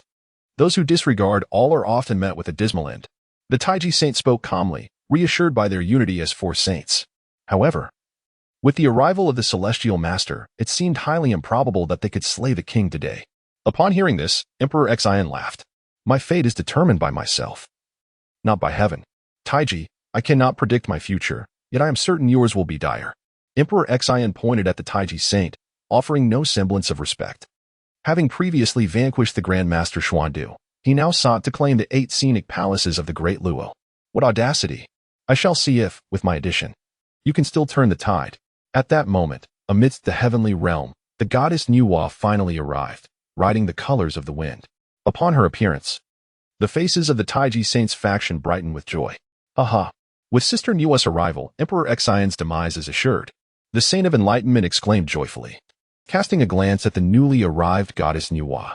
Typically indifferent to worldly affairs, she now personally intervened in the calamity of the function. In the Fire Cloud Palace, the three emperors of mankind wore expressions of deep concern. How could the goddess turn against the king? She is, after all, the Holy Mother of humanity. The three emperors and 5 sovereigns, the ancestors of humanity, were filled with anger. The goddess Nuwa had created humanity but subsequently abandoned them, leading to lingering resentment among the people. Yet now, she was poised to assist the heavenly saints in suppressing humanity, a reality they could not accept. The goddess Nuwa was first of the demon race before becoming the creator of humanity. The ancient figure of the nesting clan spoke coldly, having long perceived the truth of the goddess Nuwa. As one of the earliest humans, he endured the darkest times when the demon race preyed upon humanity, even slaughtering them for materials. All of this transpired under the tacit approval of the goddess Nuwa. The supreme beings of humanity fell silent, with no recourse but to pray that Emperor Xin could alter the course of fate. Send 3,008 humans to support the Zishui Pass. Ultimately, the three emperors decided to mobilize the remaining innate humans to aid Emperor Xin. These innate humans were the first batch created by the goddess Nuwa, distinct from those who later procreated, hence they were referred to as innate humans. Their exceptional qualities had allowed them to elevate their strength to the golden immortal realm over the years. This was the last vestige of humanity's resilience. Yet, could 3,000 golden immortals truly alter the outcome of this battle? At that moment, a fierce battle erupted before the Zishui Pass. My 4 companions, you must breach the extermination sword array and capture the celestial master while I hold off Emperor Xin. Act swiftly. The Taiji Saint, crowned with the celestial tower of heaven and earth, stood confidently, believing he could restrain the king. Once the other 4 saints dismantled the extermination sword array, the combined might of the 5 saints would surely overwhelm Emperor Xin. A glint of cold light flashed in Emperor Xin and Apos' eyes. He hesitated no longer and charged directly at the Taiji Saint. Among the 5 saints, the Taiji Saint was the most formidable. Should he join forces with the others to break the array, he alone could likely shatter the extermination sword array. The Taiji Saint's technique of transforming 1 into 3 was equivalent to the combined efforts of all 4 saints. The array's greatest advantage lay in the perpetual rotation of the 4 symbols. Once all 4 saints were present, the power of the 4 symbols would be dismantled, rendering the sword array and Apos' greatest strengths null and void. Emperor Xin understood this all too well. To prevent tragedy, he must first eliminate the Taiji Saint and then join forces with the Celestial Master to defeat the other 4 saints. Taiji, prepare to meet your end. Emperor Xin roared, his human sovereign divine halberd radiating divine light as it aimed for the Taiji Saint and Apos' head. Fool, with the celestial tower of heaven and earth at my command, you cannot harm me.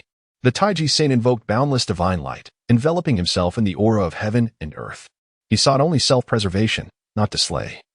As long as he could delay until the 4 saints defeated the Celestial Master, he would emerge victorious.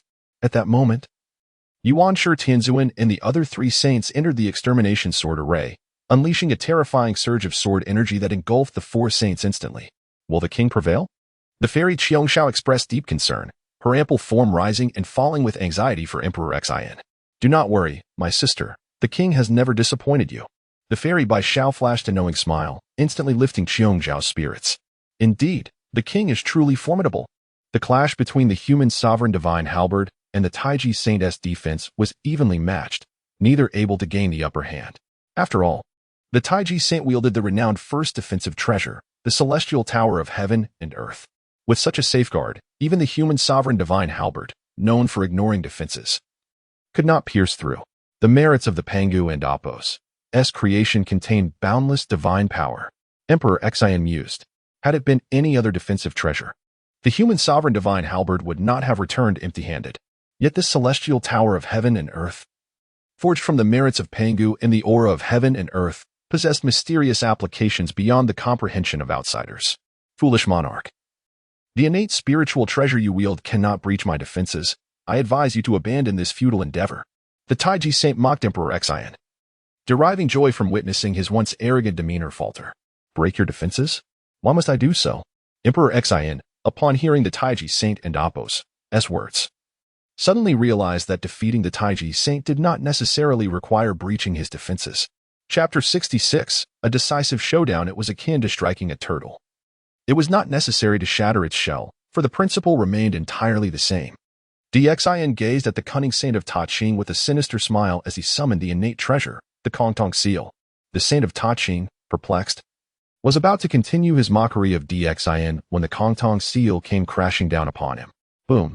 The Kongtong seal, resembling an ancient divine mountain, struck directly at the forehead of the saint of Ta Ching. Although the Tower of Heavenly Yellow could provide protection, the force of such an innate treasure overwhelmed it, reverberating back and delivering a crushing blow to the saint of Ta Ching. He was sent flying, his corporeal form shattering against various divine mountains, unable to stabilize himself. The might of this strike was overwhelming. Even the saint of Ta Ching could not withstand it. The tremendous impact left him dizzy and disoriented.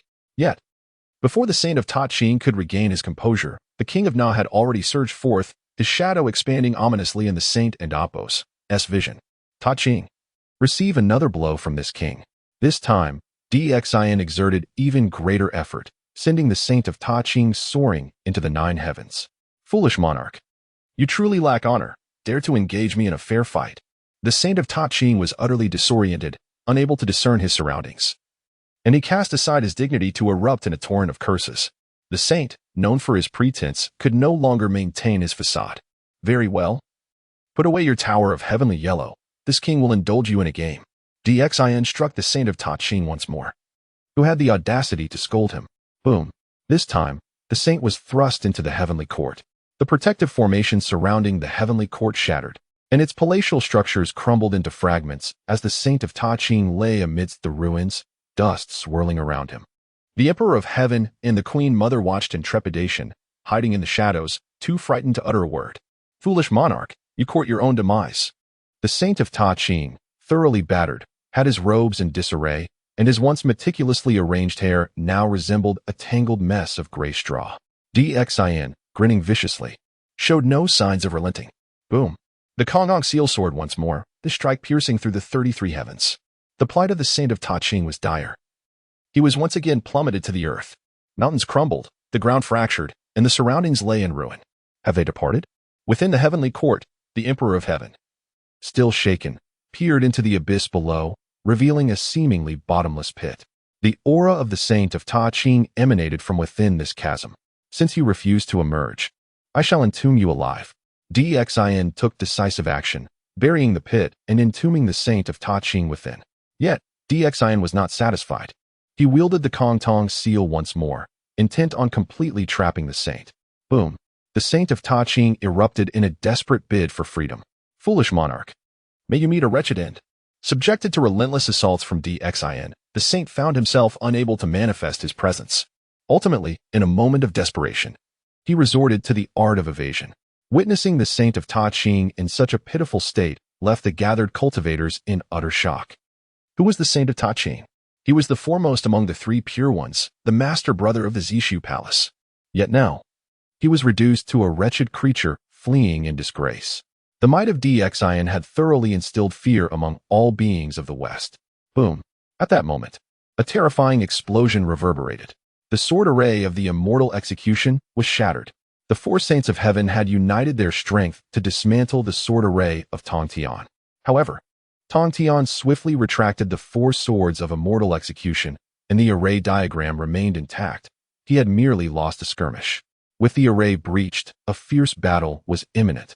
The 5 heavenly saints, even with the injuries sustained by the saint of Ta Ching and the primordial heavenly venerable, posed a formidable challenge for both Xin and Tong Tian. Tong Tian, you would do well to step aside. Otherwise, my elder brother and I shall not let this matter rest. The primordial heavenly venerable cast a cold gaze at Tong Tian. Both he and the saint of Ta Ching had been wounded today, and if they did not eliminate Xin, it would be impossible for them to save face. Tong Tian regarded the primordial heavenly venerable with a steely expression and replied, if I step aside and allow you to slay Xin, will you then send my disciples from the Jie sect to the God-sealing list? Tong Tian was well aware of the impending calamity of the God-sealing, and with events having escalated to this point, he could sense the ominous fate looming over his Jie sect. Should he fail to repel the 5 heavenly saints, the Jie sect would soon face disintegration. Furthermore, Given the current circumstances, if the saints engaged Xin in battle, would they spare the disciples of the Jia sect within the Sisui Pass? The answer was unequivocally no. Thus, if Tong Tian wished to preserve his Jia sect, he had no choice but to make a bold stand and ally with Xin against the 5 heavenly saints. The saint of Ta Ching was incensed. Yet with the 3 pure ones having already split, as the eldest brother, he had no authority to command Tong Tian. Enough of this prattle. Today, I shall engage you in a decisive battle. Xin and Apos' brows arched with determination. Having reached this juncture, he had no path of retreat. He would fight with all his might. Moreover, with Tong Tian by his side, victory was not beyond his grasp. Humph, Xin, you truly underestimate us. With me, Nuwa, present today, how could I allow you to act with impunity? The eyes of Nuwa gleamed with cold radiance as she waved her delicate hand, revealing a resplendent divine bell that hovered and swayed in midair. This was the Chaos Bell. Upon witnessing this treasure, the assembled saints were instantly astounded. The innate treasure, the Chaos Bell, had indeed fallen into the hands of Nuwa. Originally belonging to the Eastern Emperor Tai of the demon race, the Chaos Bell vanished after Tai's fall, only to resurface in Nuwa and Apos' possession after the slaying of the Taoist Luya. Excellent. The 3 treasures of creation have gathered once more. Today, we shall unite them to vanquish this foolish monarch. The primordial heavenly venerable was elated. Once the 3 treasures of creation fused, they could replicate the power of the heavenly opening divine axe. Who could possibly withstand the might of their combined assault? At this moment, Tong Tian wore an expression of grave concern. He was acutely aware of the formidable power of the heavenly opening divine axe. Such a supreme weapon could decisively alter the outcome of the impending conflict. Sister Nuwa, do not hesitate. Let us unite the 3 treasures immediately.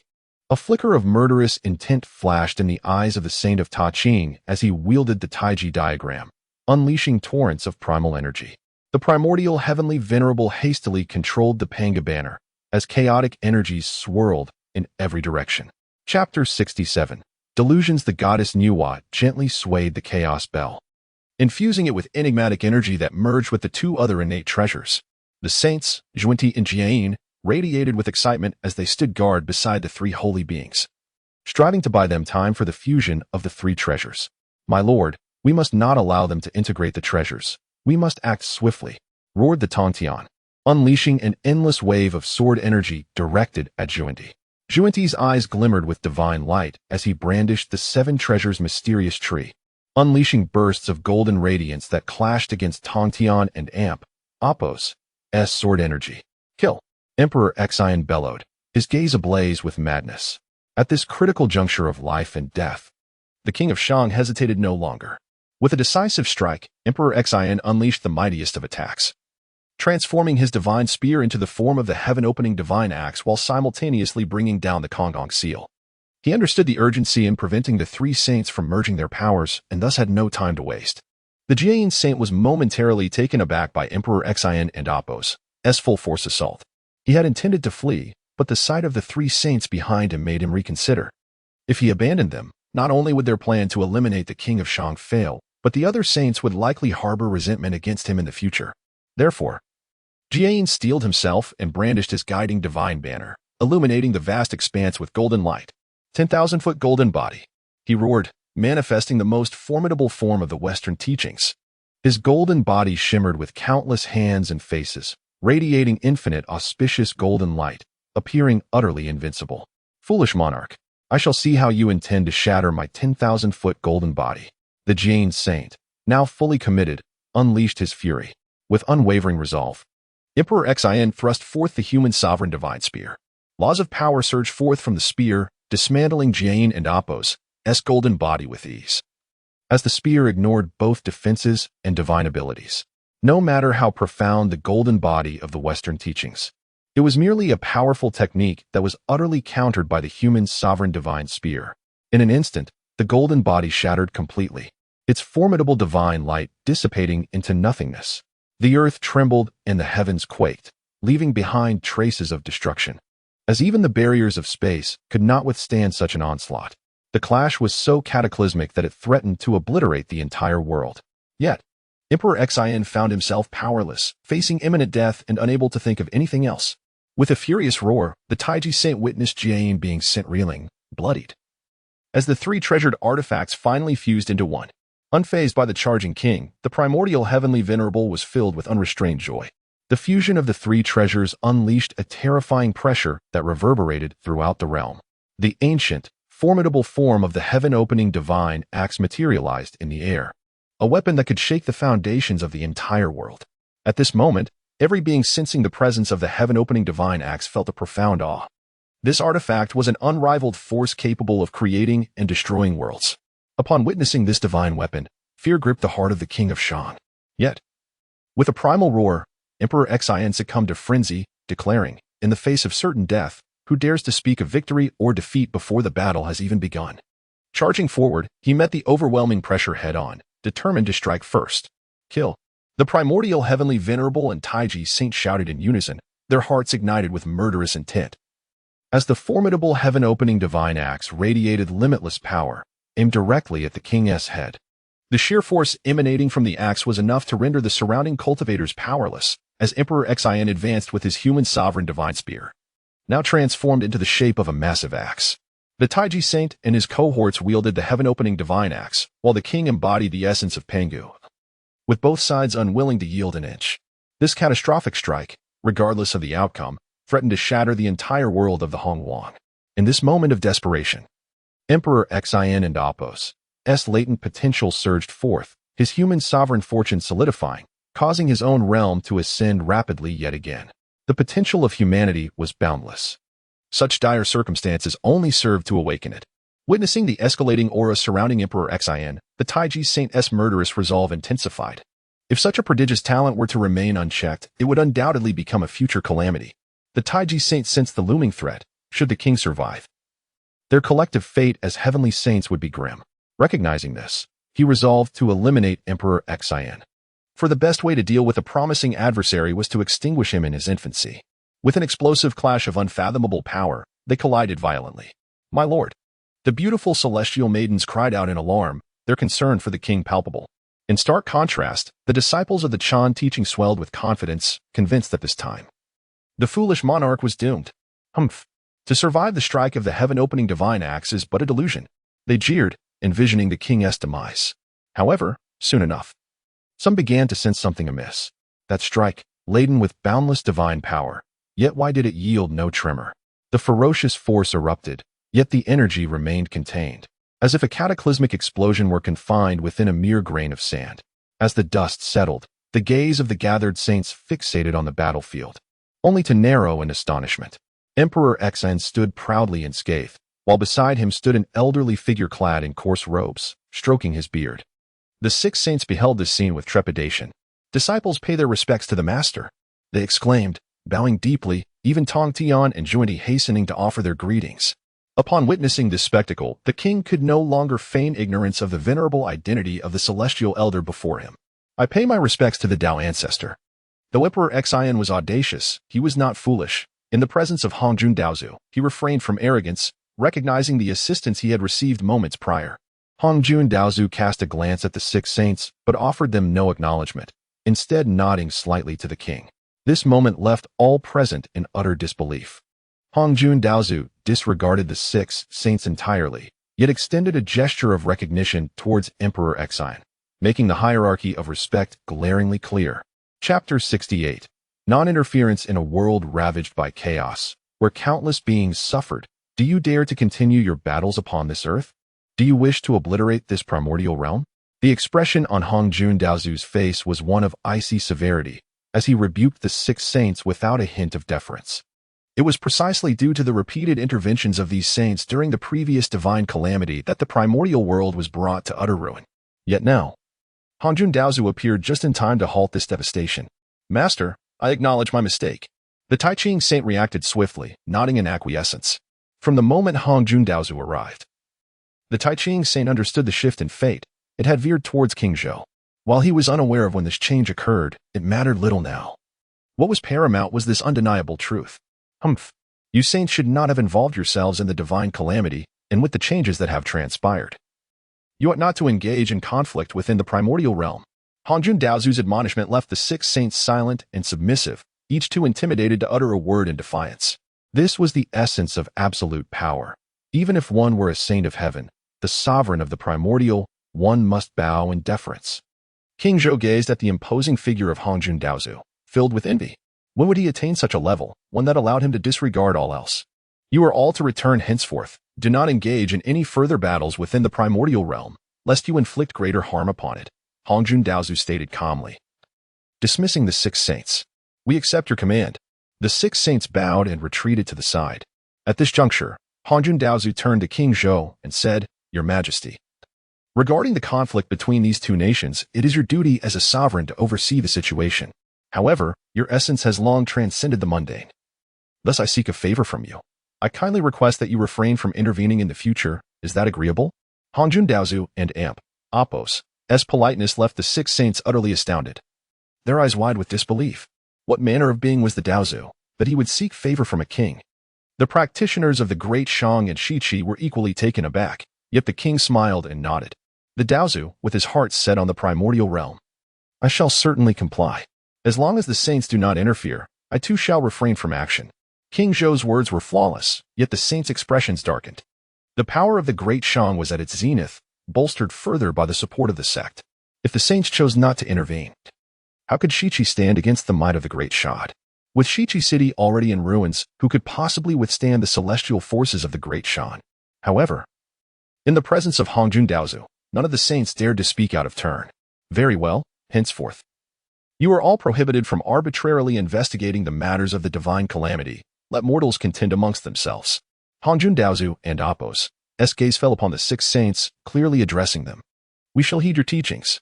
The Taiching Saint and Yuan Shi Tianzuan had no choice but to acquiesce, for they held no standing to oppose Honghuang Daozu's decree. Honghuang Daozu surveyed the surrounding environment, noting the extensive devastation. Even he could not fully restore the primordial realm. With a wave of his hand, an infinite essence of creation surged forth, swiftly mending the fissures in the earth, reviving collapsed hills and devastated forests, restoring all to life anew. Even the western city was rebuilt. Yet the departed souls had already entered the cycle of reincarnation. Honghuang Daozu merely glanced towards the direction of the underworld and chose not to intervene. Heavenly and earthly paths must remain non-interfering. The saints each returned to their respective locations. Reconvening in Shiqi city, clearly with matters to discuss, Honghuang Daozu vanished without a trace. King Zhou, accompanied by numerous civil and military officials, retreated to the Sui Water Pass. Saint, would you care to sit with us at the Sui Water Pass? King Zhou invited Tong Tian Jiaozhu. For this time, the master had greatly aided him, and he felt compelled to express his gratitude. Tong Tian Jiaozhu nodded with a smile, saying, with nothing to occupy my time. It is a fine opportunity to witness the splendor of the mortal realm. The current might of the king made Tong Tian Jiaozhu willing to engage with him, which was a stark contrast to how he might have dismissed such an invitation in the past. After all, do humans often visit ants? Upon their arrival at the Sui Water Pass, they found it still intact, the great Zhou Star formation evidently providing excellent protection. Feeling the surrounding essence of the 3 lights, Tong Tian Jiaozhu remarked, this formation is indeed marvelous. It not only wards off enemies but also aids beings in cultivation, truly a dual benefit. Tong Tian Jiaozhu could only admire King Zhou's methods. As they gathered within the Sui Water Pass, it was not merely a simple checkpoint. It connected the vital routes of the great Shang and Shiqi, rendering commerce here exceedingly prosperous. Normally, many itinerant merchants and common folk resided here. Now, with the protective formation in place, it transformed into a veritable paradise. King Zhou commanded his subordinates to quickly prepare lavish feasts. This time, he intended to personally host Tong Tian Jiaozhu. Saint, please do not disdain the dishes of the great Shang. Let us drink a few cups today. King Zhou and Tong Tian Jiaozhu shared a table, accompanied by Xinyuan Zhou Di Xin and several esteemed disciples of the. At other tables sat the remaining disciples of the divine generals of the Sui Water Pass. Seeing King Zhou's warmth, Tong Tian Jiaozhu would not refuse to honor the invitation. Your Majesty, I merely contributed a small part. Had it not been for your formidable strength, even with my assistance, it may not have been possible to withstand the united assault of the saints. Tong Tian Jiaozhu humbly declined any credit, which only served to further elevate King Zhou's spirits. The king favored such straightforward and forthright practitioners, eager to forge friendships with such strong allies. Haha, let us cast aside formality. Without the saints and Apos' assistance today, I could not have withstood the 5 heavenly saints. I shall drink this in gratitude. King Zhou rose and drained his cup in one go. Instantly, the atmosphere within the grand hall became vibrant, with everyone exchanging cups and reveling in the festivities. Among the ranks of the great Shang and Apos' army were numerous disciples of the, leading to a swift camaraderie among them. In contrast, on the side of Shiqi, although the city had been restored, the Taiqing Saint and Yuan Shi Tianzuan sat in the central tent in silence, while the numerous civil and military officials remained hushed, not daring to speak. Junior brother, since the Daozu has spoken, we should refrain from further involvement in the divine war. The Taiqing Saint, resigned, was the first to break the silence. Chapter 69. Abundant spiritual energy, brother. Shall we simply let this matter rest? The primordial supreme being bore an expression of profound indignation. Now, reduced to a one-armed hero, he found himself unable to pursue further grievances against King Zhou. When Hongjun Daozu spoke, no one dared to oppose him. Such was the weight of his authority. Beside him, the saints of Jiejing and Zhuanti remained silent, fully aware that this was beyond their power to alter. They could only yield to the words of Hongjun Daozu. Similarly, Nuwa remained pensive, her desire to hold King Zhou accountable tempered by her own limitations. Suddenly, Zhuanti's saint broke into laughter, addressing the assembly of saints. My friends, have you forgotten? Daozu's decree was against our intervention in the Fengshen calamity, yet he never forbade us from dealing with King Zhou. At this revelation, the assembly was momentarily taken aback. The primordial supreme being quickly grasped the implication, exclaiming with joy, my junior brother speaks wisely. Our master explicitly forbade conflict within the Honghuang realm and our involvement in the Fengshen calamity. However, the tyrant has stepped outside the bounds of the calamity. As long as we do not act within Honghuang, we may still confront him. With the insights from Zhuanti's saint and the primordial supreme being, the other three saints soon realized the truth. Indeed, our master fears that the Honghuang realm may be shattered by our conflicts, hence his intervention. If we venture beyond Honghuang to eliminate King Zhou, there should be no repercussions. A glimmer of determination shone in Taiji Saint's eyes. He was eager to eliminate the threat posed by Emperor Xin as swiftly as possible. Although King Zhou had not yet attained enlightenment, his innate talent suggested that achieving the Tao of primordial unity would not be insurmountable, even without the aid of primordial purple energy. Taiji Saint's apprehension was clearly not unfounded, as King Zhou's previous displays of formidable power had left a lasting impression on him. Thus, they resolved to devise a strategy for dealing with King Zhou.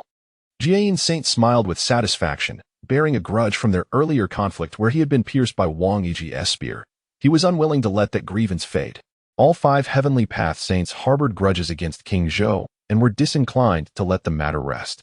Moreover, King Zhou and Apos' profound mastery of creation and boundless potential instilled a sense of unease among them, compelling the saints to eliminate him entirely to find peace. In the city of Shiqi, the saints deliberated on how to confront King Zhou. At the same time, King Zhou reveled in merriment with the master of Tongtian. Parting ways with the saints only late into the night. The master of Tongtian departed with his disciples while Emperor Xin chose to remain temporarily at the Sisui Pass. My king, with Shiqi and Apos' forces defeated and the saints hesitant to act, should we not take this opportunity to eradicate the Shiqi influence? Wang Feihu suggested. Shiqi is a thorn in the side of the great Shang. It would be prudent to eliminate them swiftly. However, Emperor Xin had a differing perspective. With Hongjun Daozu's emergence, the will of the heavenly Tao had evidently shifted in favor of King Zhou. Therefore, Emperor Xin believed it wiser to focus on strengthening his own power rather than extinguishing Shiqi. After all, the downfall of Shiqi would signal the end of the Fengshen calamity. At that point, new tribulations might arise between heaven and earth, an uncertain variable no one could predict. Should that occur, his current advantage as a foreseer would dissipate. Emperor Xin's journey thus far had been smooth precisely due to his astute foresight regarding future events. In light of this, it was clear that he would not hasten the conclusion of the Fengshen calamity. His immediate priority was to elevate his fortunes and spiritual roots once more. Yet, what transformations would occur once these roots ascended to the level of a treasured artifact remained uncertain. You shall continue to guard Sisui Pass, maintaining your steadfast position as before. Awaiting my command, Emperor Xin instructed briefly before returning to Chaoga with his beloved consorts. This time, he intended to commence the elevation of his spiritual roots without delay. The enhancement of his spiritual roots was imperative, and a system prompt had appeared, urging him to expedite this process. However, the ascent from a supreme innate spiritual root to a treasured level would undoubtedly entail considerable risks. Emperor Xin laid out all the divine materials he had acquired, meticulously examining them before embarking on the ascension process. Unlike previous endeavors, he acted with unreserved boldness this time, eschewing any concealment or formation, boldly initiating the procedure. Previously, he had opted for discretion and restraint. Now, with his relations with the saint strained, there was no need for subterfuge. Boom. The powerful spiritual roots seemed to sense a shift, drawing forth surges of violent spiritual energy.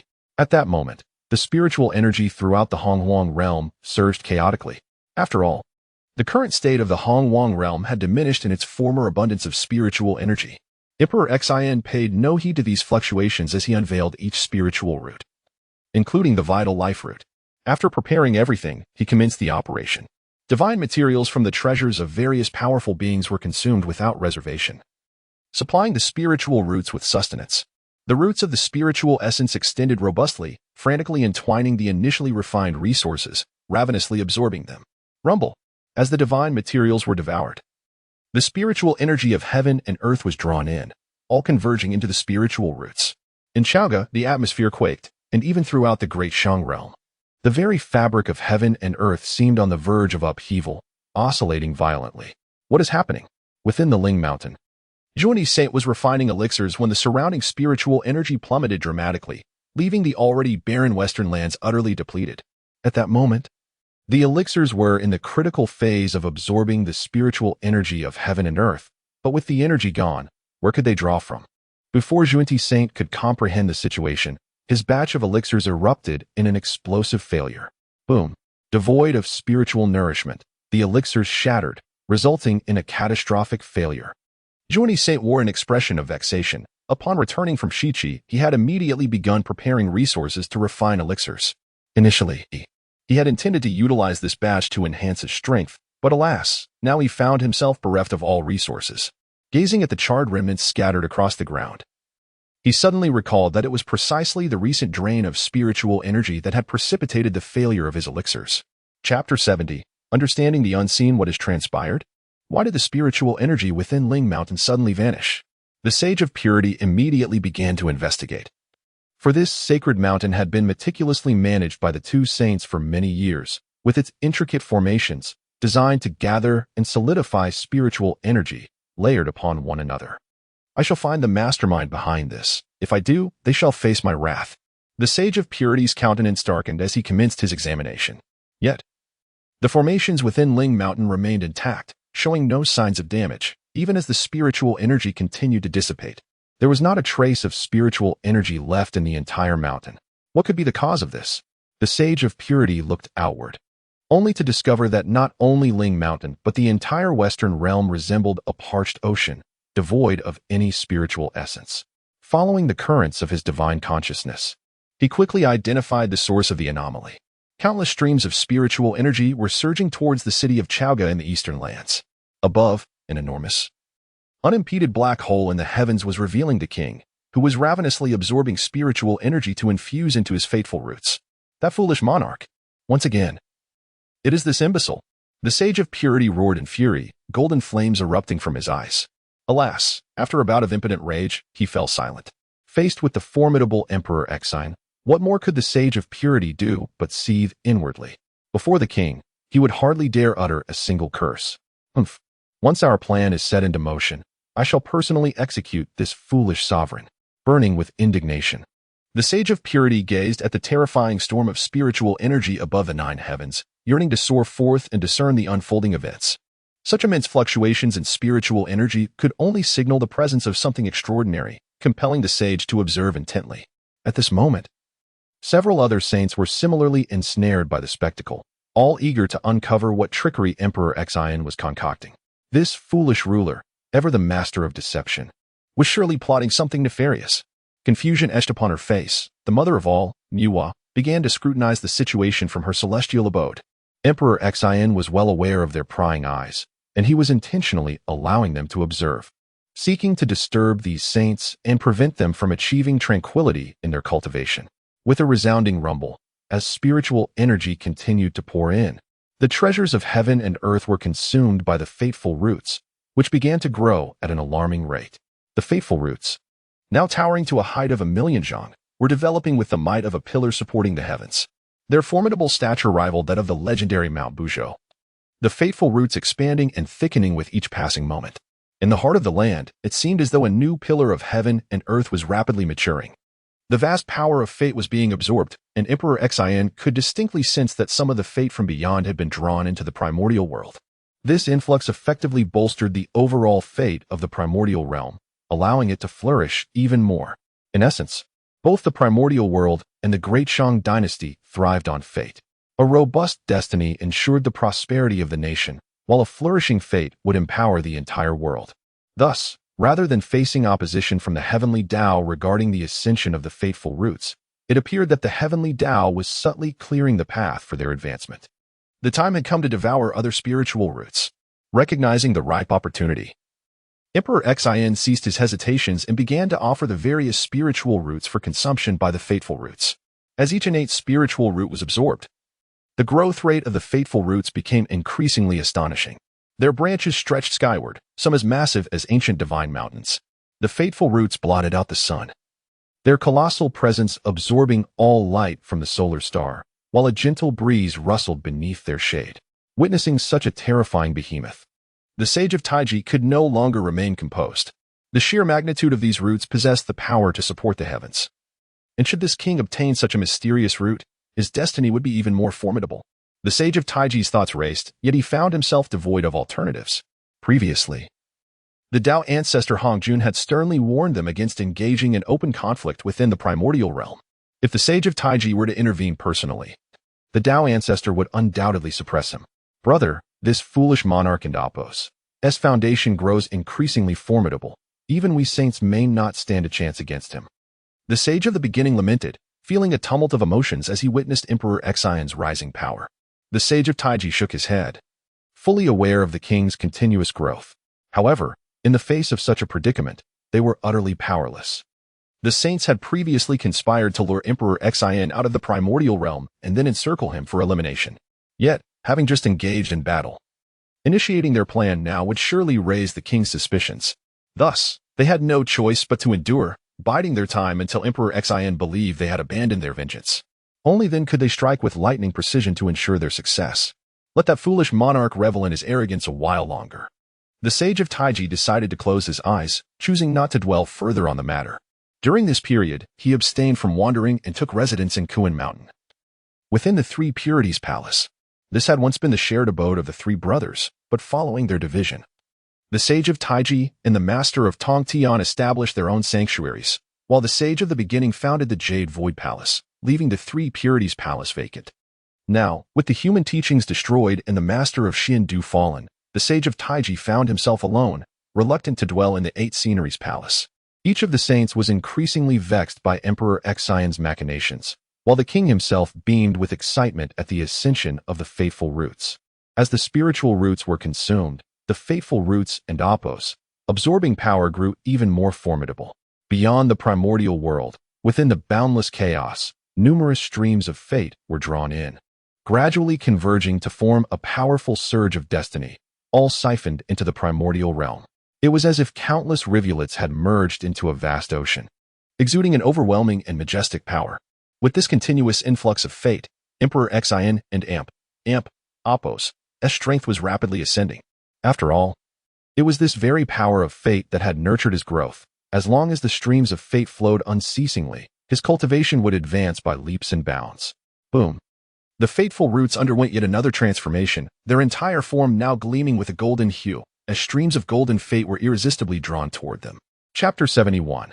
The pursuit of immediate gains. The golden aura of fortune emerged only after the purification and concentration of the roots of fate, its effects becoming exceedingly pronounced.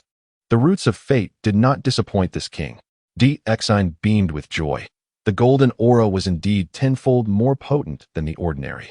However, these transformations were merely the precursors before the roots of fate ascended.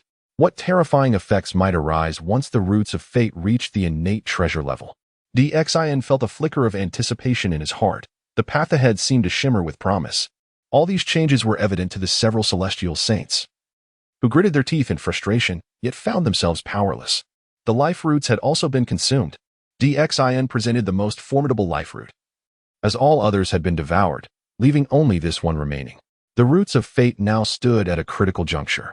The king could distinctly sense that any further advancement would lead to a complete metamorphosis, an ascent to the innate treasure level. Such treasures had never graced the entirety of the primordial world. This time, King Zhou was determined to cultivate it, regardless of the cost. Boom. The roots of fate had now reached the pinnacle of the supreme innate roots. However, as they attempted to consume the life root, the latter began to resist. Instinctively aware of its impending demise, the commencement of death spurred it to fight back in its own manner. The life root possessed its own mysteries. If it were not consumed this time, it might one day transform. Xin sighed, yet he did not relent. Instead, he chose to assist the roots of fate in tackling the life root. Countless tendrils of the roots of fate ensnared the life root, quickly binding it before commencing a frenzied consumption. The life root contained boundless vitality, which was now being devoured by the roots of fate, entirely transmuted into energy for its advancement. Rumbling. With the infusion of the life root, the roots of fate began to radiate once more. The golden hue gradually dulled, resembling the mystical dark yellow energy, yet even in this transformation, they continued to evolve further. Simultaneously, the roots of fate grew exponentially. Beyond the borders of the great Shang kingdom, across the vast seas and lands, wherever the earth lay, the roots of fate spread relentlessly, dense and intertwined. They permeated the depths of the oceans and the profoundest recesses of the earth, even the bottom of the underworld and Apos' blood sea, marking their presence everywhere. At this moment, the roots of fate firmly established themselves in every corner of the primordial world. Even in the void, King Zhou discovered invisible tendrils entwined within. The roots in the sky and those in other dimensions could only be sensed by King Zhou himself, while other beings remained oblivious. Even as they traversed through these roots, they passed through as if nothing had touched them. This transformation left King Zhou utterly astonished. The roots of fate, flourishing throughout the primordial world, resembled a single plant thriving in a vast flower pot, the primordial world itself. At this juncture, the aura swirling around the roots of fate had inexplicably transformed into a resplendent purple-gold hue. How strikingly similar this aura was to the primordial purple energy. Each strand of essence within the roots of fate had transformed into this purple-gold color, leaving the observing saints utterly dumbfounded. The aura, akin to primordial purple energy, ignited their frenzied thoughts. Previously, they had consoled themselves with the belief that King Zhou lacked primordial purple energy, rendering his path to enlightenment impossible. Now, even that meager consolation had vanished. Observing the aura before him, King Zhou felt a sense of confusion. After all, he had never encountered primordial purple energy and did not know what these purple auras resembled. The essence was profoundly mysterious, inciting an insatiable hunger within him. Without hesitation, he drew the auras into his being. Splash! As the purple-gold energy flowed into him, waves of profound rhythm surged forth, enveloping King Zhou in a deep comprehension of the Tao. Astonishingly, the aura contained the essence of the Tao. Xin swiftly digested this strand of purple energy, deepening his understanding of the Tao. This purple energy, imbued with the essence of the Tao, likely shared a common origin with the legendary primordial purple energy. Xin's eyes sparkled with elation. Although the essence of the Tao within the aura was scant, the purple-gold energy from the roots of fate was boundless. Aha! With this Tao-infused purple energy, I shall soon achieve enlightenment. Xin cheered as he wielded the purple-gold aura, weaving it around the roots of fate. Such an immense quantity of purple-gold energy could surely rival the primordial purple energy. Xin's exuberance left the celestial saints utterly speechless. Brother Tao, this foolish monarch, no. King Zhou has acquired primordial purple energy. If he attains enlightenment in the future, even our combined efforts as 5 saints may not suffice to vanquish him, remarked the worried saint of the Western Church. Defeating a saint-level master is one matter, but slaying one is entirely different. When a saint fights earnestly, who dares to engage?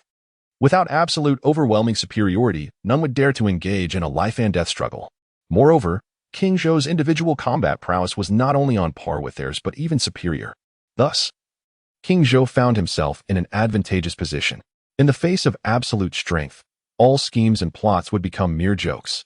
At this moment, the Saint of Interception remained silent, his thoughts mirroring those of the worried saint. He even began to regret his involvement in the Fengshan catastrophe. Had they refrained from intervening? Regardless of who triumphed or faltered, the Western Church would have garnered some benefit. Now, even if the Interception sect were ultimately annihilated, how could King Zhou spare the Western Church? Given King Zhou's capacity to confront the Taiji Saint and the Primordial Lord alone, he doubted that the two of them could withstand him. Alas, it was our haste for immediate gains that led to this misstep, resulting in total loss. The Saint of Interception lamented, shaking his head in despair. Chapter 72. Powerful and enchanting Brother Dao. There is no need for self-reproach. Since events have unfolded as they have, we shall unite with our 3 companions to confront the tyrant Xin. The saint of provisional salvation, seeing no path for retreat, could only offer words of comfort to his elder brother. Saints are immortal and indestructible, even if the two were to be vanquished. It would merely result in a loss of dignity.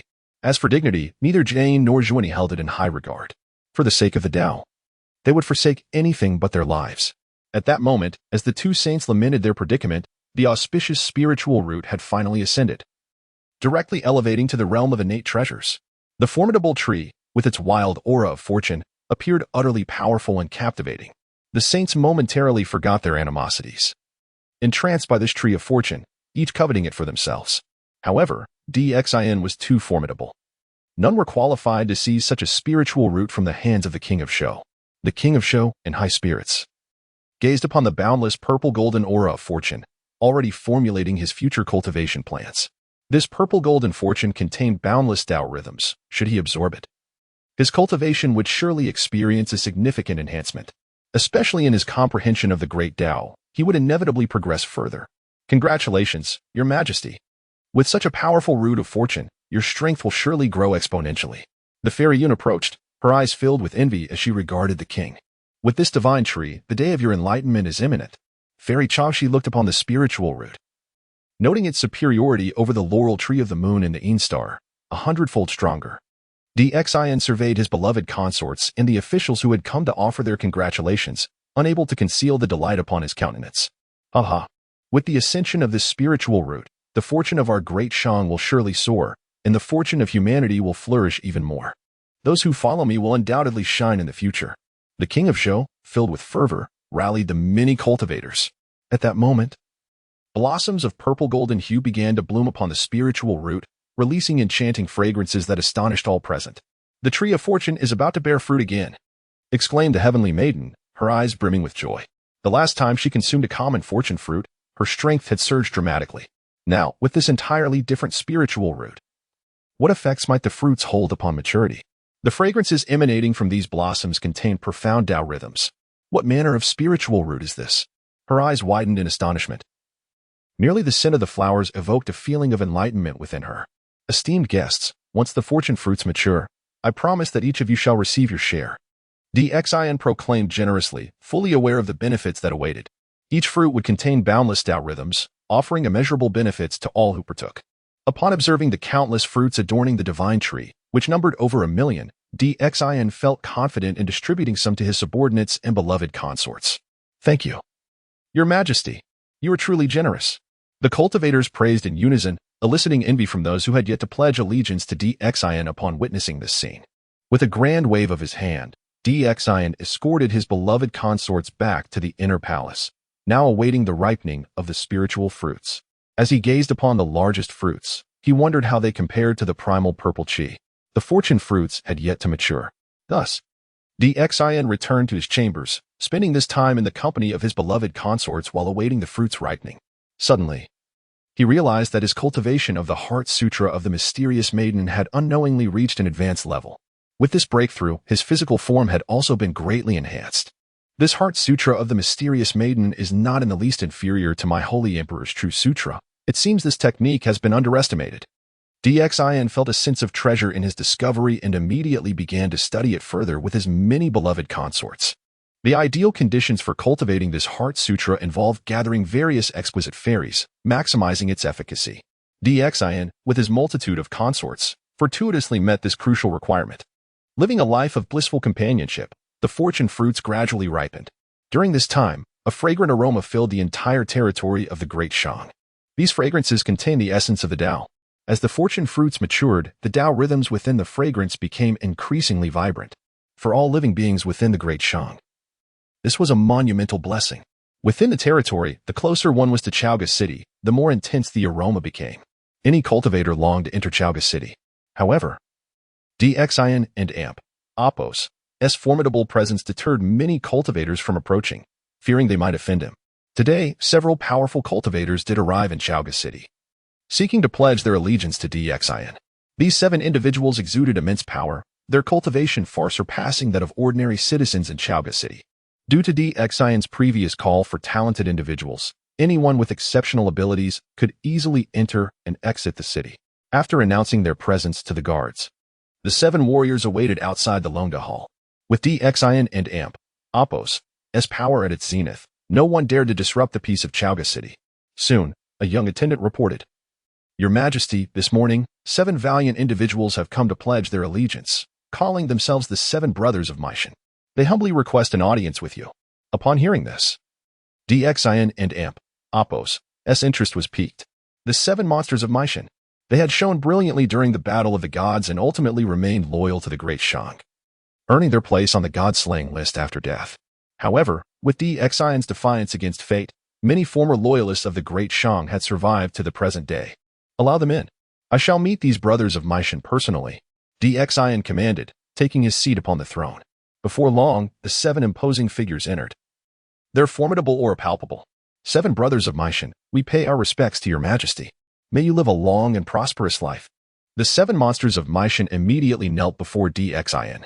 They understood that the current DXIN surpassed even the heavenly Dao saints in might, and many cultivators aspired to ally with him, yet feared they might not meet his standards.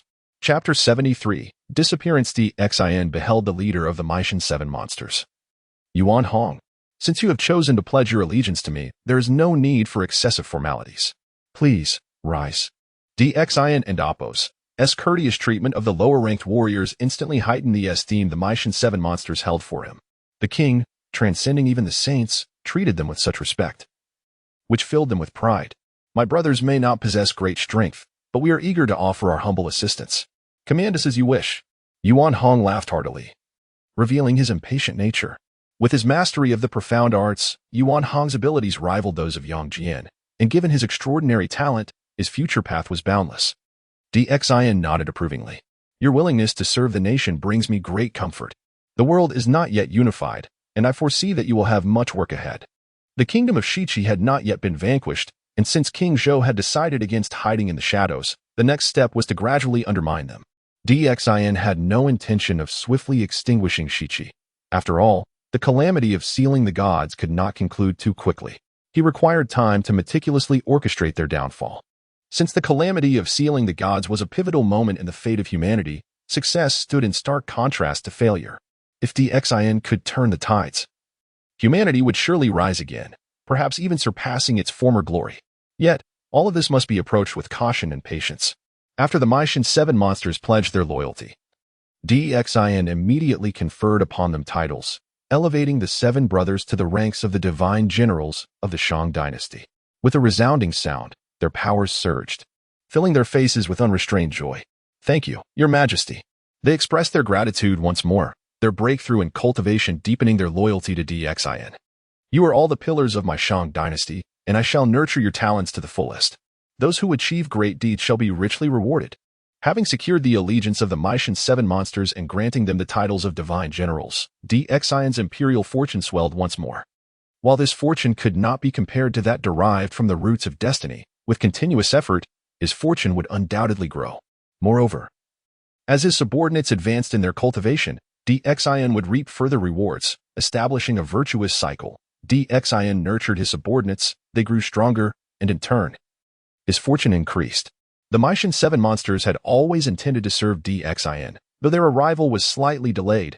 Destiny had ultimately guided them forward. This realization compelled DXIN to reflect on the struggles of an ordinary cultivator seeking to alter their fate. Such endeavors were indeed fraught with difficulty. As for a pivotal figure like DXIN, without the system and Apos' aid and his familiarity with the calamity of sealing the gods, he likely could not have navigated his path so effortlessly. After settling the Maishan 7 monsters, DXIN resumed managing the affairs of the Shang Dynasty. Over the years, as his power grew, even the Heavenly Emperor dared not obstruct him, and the lesser factions had long since faded into obscurity. Thus, within the Shang realm, prosperity reigned, and peace prevailed. DXIN found comfort in his daily practice of the Xian New Heart Sutra, his physical form growing increasingly formidable. The fruits of destiny began to ripen, releasing a rich fragrance that soon attracted numerous cultivators. The fruits were ripe and ready to be harvested. What mysteries lay within these fruits of fortune? Would they not bestow upon him a trace of primordial purple energy? Xin and Amp, Apos, S heart brimmed with anticipation as he speculated. At this moment, the tree of destiny overflowed with boundless purple energy, enveloping the entire Shang kingdom and its divine tree in an aura of golden purple. The rich currents contained profound truths of the universe. The consorts accompanying Xin were awestruck and incredulous. Not only would consuming such fruits enhance their cultivation exponentially, but even merely practicing amidst this aura would yield remarkable acceleration in their progress. This scene left all cultivators utterly astounded. Now, it was not only the king who observed. Hidden cultivators also gazed enviously at the spectacle. Particularly, the saints of the heavenly path felt both fear of Xion's potential growth and reluctance to confront him directly. This conflicting mindset nearly drove them to madness. Why did this foolish monarch possess such extraordinary fortune? Should he not be an anomaly? Yet, it appeared that even the heavenly path itself favored this foolish king. Yuan Shitianzun pounded his chest in frustration, seething with anger. Such powerful spiritual fruits should belong only to him, yet now they were Xion's to claim. As he watched Xion gather the spiritual fruits, Yuan Shitianzun's gaze grew increasingly frenzied. Brother, these fruits contain boundless purple energy. If that foolish king consumes them recklessly, he is certain to attain enlightenment. Yuan Shitianzun urged Taiching Saint, hoping to incite action against Xion or at least seize the fruits for themselves. If that foolish king achieved the Tao of the primordial golden immortal, what future would they have? Seeing Taiching Saint unmoved, Yuan Shitianzun implored. Can you not devise a way to lure this king into chaos? Our master forbids us from acting in the Honghuang world. Such an order cannot be defied. Taiching Saint simply closed his eyes, refusing to speak further. He had never dared to oppose the command of Hongjun Daozu, the true sovereign. Witnessing the unfolding events, Yuan Shitianzun, filled with resentment, ultimately fell silent. Meanwhile, in the city of Chaga, the atmosphere was jubilant. The harvest of spiritual fruits was bountiful. The consorts flitted through the roots of destiny alongside Xin, hand-picking the fruits. Xin, unusually, refrained from employing his mystical arts to gather them directly, instead choosing to showcase this spectacle to the saints. In the Honghuang palace, Nua's fury simmered as she observed this great opportunity slip away from her grasp. Was it not infuriating to be excluded from such fortune? Xin and Apos' deliberate explanation seemed intended to provoke the saints further. This time, the lower-tier fruits of fortune numbered over 100,000, with 36,000 medium-tier fruits, 12,000 high-tier fruits, and 9 supreme fruits. Xin counted them with satisfaction, ensuring not a single one was missing. Congratulations, Your Majesty. Last time, there were only 3 high-tier fruits, yet now there are an astonishing 12,000, truly a remarkable harvest. Sudaji exclaimed, clinging to Xin and Amp, Apos' arm, her eyes filled with envy. Chapter 74. The breakthrough of the cultivator. Indeed, there are also 9 supreme fortune spirit fruits. As long as the king consumes them, his strength will undoubtedly increase once more, perhaps even allowing him to attain the realm of mixed element. The 9 heaven Xian Nu beams with joy. The fortune surrounding King Zhou has grown increasingly powerful, and the benefits she has reaped are the most substantial. In this brief period, she has already ascended to the pinnacle of the great Luo Golden Immortal. Her rate of advancement is unmatched, save for King Zhou himself. Should King Zhou attain the mixed element, the 9 heaven Xian Nu is certain to break through to the quasi-saint level. This pace of cultivation has surpassed all others among the prehistoric cultivators. Having celebrated with his many beloved consorts, Xin collected all the spirit fruits before returning to the Grand Hall with them. Congratulations, Your Majesty. This harvest is monumental. Our great Shang will surely flourish even more in the future. Minister Wen gazed at the king with reverence. Xin had reached a point where he could only look up to him, as King Zhou surveyed the civil and military officials alongside his court of beauties. He felt a profound sense of accomplishment. His fate had been irrevocably altered, and he no longer feared being inscribed on the divine list. However, the calamity of the divine list had not yet concluded, and the destinies of countless human beings remained unchanged. Thus, this was not the end. My friends, with the ripening of these spirit fruits, every meritorious subject of our great Shang shall receive their share. Upon uttering these words, the hall erupted in cheers. The joy on everyone and Apos' faces genuine and heartfelt. Long live the king! Long live the king! Amidst the jubilant cries, King Zhou realized he had once more acquired boundless fortune. It appeared that the more his subordinates rallied to him, the more fortune he could derive from them. Xin felt a surge of delight. The essence of fortune was indeed mysterious, and even he was gradually uncovering its nuances. At this moment, King Zhou began distributing the fortune spirit fruits. This bounty was ample, and thus, the king was fair in his distribution, ensuring that even the lower ranks of the Shang army received a lesser fortune spirit fruit. Consequently, the soldiers rallied together in unity, and the citizens of Shang expressed their gratitude toward the king, further augmenting his fortune. Once the distribution concluded, the king eagerly retreated into seclusion once more, much like the others, yearning to discern the profound opportunities contained within the spirit fruits. With so many fortune spirit fruits remaining, King Zhou naturally stored the undispersed ones away and clarified the reward system. Those who met the standards would be able to claim fortune spirit fruits from him. This unintentional act invigorated all the citizens of Shang, instilling in them a fervent desire to earn further rewards. At this moment, Niwa, witnessing even the nine-tailed fox receiving a reward, felt a pang of anger in her heart. This traitor, I shall ensure you face dire consequences in the future. Niwa fumed. Yet the nine-tailed fox and King Zhou had already commenced their seclusion and were consuming the spirit fruits.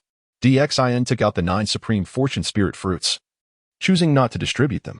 The superior fortune spirit fruits offered immense benefits even to quasi-saint cultivators, and these supreme fruits were naturally extraordinary. Alas, they were too few in number, so King Zhou decided to reserve them for special use. I shall consume one of these supreme fortune spirit fruits first and observe the effects. Xin swiftly consumed one of the supreme fortune spirit fruits, and the rich fragrance enveloped him, with purple mist swirling around, the Taoist essence within it palpably profound. Boom. Upon ingesting the fruit, he felt invigorated, his mind clear, as if all his karmic burdens had been purified, rendering him immaculate and self-reflective. This supreme fortune spirit fruit not only contained the essence of the Tao, but also aided cultivators in stabilizing their primordial spirit, cleansing themselves, and entering a state of enlightenment. Rumbling.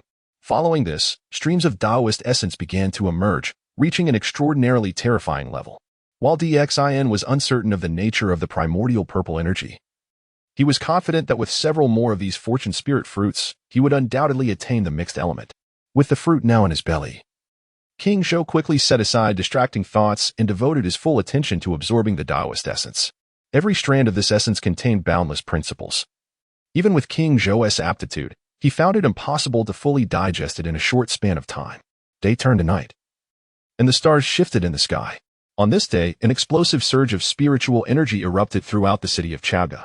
Boom. Radiant beams of divine light ascended, signaling that the cultivators within Chaga were breaking through. Xin's distribution of so many fortune spirit fruits was now yielding evident results. Boom. Boom. At this moment, Chaga City seemed ablaze as the overwhelming aura of breakthroughs surged forth. One by one, the cultivators achieved breakthroughs, their fervent energies rising in waves. With every passing moment, numerous cultivators broke through, scattering the clouds high above. The spiritual energy surged forth, and over 100,000 cultivators in Chaga City ceaselessly advanced. This frenzied spectacle once again shocked those who lurked in the shadows, particularly the disciples of the Yushu Palace, whose golden immortals were consumed by jealousy. Yet they could only harbor envy. Boom. In Chaga City, the purple energy of fortune evidently brought great benefits to the common populace. Even those who had not received fortune spirit fruits found themselves effortlessly breaking through, aided by the purple energy. It was akin to a chain reaction at that moment. Within the king and Apos' harem, countless beauties also experienced breakthroughs, their cultivation soaring. A delicate voice rang out among the concubines as a celestial maiden stood upon the clouds, her unparalleled beauty inspiring awe in countless beings. With a graceful descent, the cloud fairy, clad in a flowing white gown, exuded an ethereal presence. She had made significant progress in her cultivation, successfully severing her third corpse, her self-corpse. The cloud fairy, already endowed with extraordinary talent, had flourished further under King Zhou's nurturing. At this moment, she had achieved the complete severance of her 3 corpses, leaving only one step remaining to unite them. Simultaneously, another celestial maiden floated gracefully, bearing an equally stunning visage, yet her aura was suffused with a lunar essence. This was the lunar goddess Changshi. Now, with the aid of the fortune spirit fruits, Changshi had also successfully severed her 3rd corpse. Congratulations, sister, for severing your 3rd corpse. A promising future awaits. The cloud fairy approached her, radiating joy as she congratulated Changshi. Sister, let us rejoice together. With our cultivation breakthroughs, we can aid the king even more in the future. Changshi was overwhelmed with happiness. After countless years of arduous cultivation, she had never succeeded in severing her corpse until becoming King Zhou and Apos' consort. In just a few short years, she had achieved the completion of her 3 corpses. Chapter 75. Unquenchable desire. This was something she had never dared to imagine before. On Golden Island, the Lord of Heaven observed the scene before him, nodding in approval. Clearly filled with satisfaction. His disciple, Yun, had indeed not disappointed him. Among the countless disciples of the Lord of Heaven, only Yun had achieved the remarkable feat of annihilating the 3 corpses, possessing the potential of a quasi-saint. At this moment, even the Taoist Du Bao was visibly astonished and envious. Junior sister, truly blessed with good fortune. He lamented, secretly regretting that he was not a woman, so he could not serve King Zhou. Nearby, the 3 sisters, Saint Mother Wudong, Saint Mother Guiling, and Saint Mother Jinling exchanged glances filled with intrigue, evidently contemplating whether to seek out their sister Yun and perhaps find an opportunity to dedicate themselves to King Zhou. Such shameful thoughts coincidentally blossomed in the hearts of the 3 celestial maidens. Indeed, the allure was captivating. In Chaga City, countless cultivators experienced breakthroughs. This scene once again sent shockwaves through the entire primordial world. At that moment, the place where King Zhou was in seclusion finally stirred with activity. Boom! A torrent of violent spiritual energy surged forth, heralding King Zhou's rapid advancement as a powerful aura enveloped him. He leapt into the air, bellowing, "Annihilate." Waves of obsessions were stripped away and merged with the divine spear of the human sovereign. This marked the emergence of the King and Apos' 3rd corpse, the self-core. The obsessions and the divine spear of the human sovereign fused seamlessly, allowing the king's cultivation to instantaneously ascend to the late quasi-saint realm. Unlike the 2 celestial maidens, King Zhou had trained for a relatively short time, thus, he could only achieve the late quasi-saint level despite annihilating the 3 corpses. The 2 maidens, however, had reached the consummate quasi-saint level before they had even severed their 3rd corpse. After Xin severed his 3rd corpse, the Honghuang seal and the auspicious holy dragon simultaneously soared into the air. The 2 divine weapons and the sacred dragon formed a profound attraction amongst themselves. The king and Apos' 3 corpses were interconnected, all bearing the aura of the human sovereign, hence their repulsion was minimal. Thus, the merging of the 3 corpses in the future would be a relatively effortless endeavor. Xin nodded in satisfaction, fully aware of his current circumstances. However, the sight of Xin's further breakthrough and the annihilation of his 3 corpses became a silent torment for Yuan Shi Tianzuan and the others. The annihilation of the 3 corpses was something even the 6 saints of heaven and Apos' Tao had not accomplished. They either relied on the primordial purple chi to attain enlightenment or utilized merits. None had truly achieved the annihilation of the 3 corpses followed by their unification. Would Xin soon achieve the unity of the 3 corpses and attain the mixed element?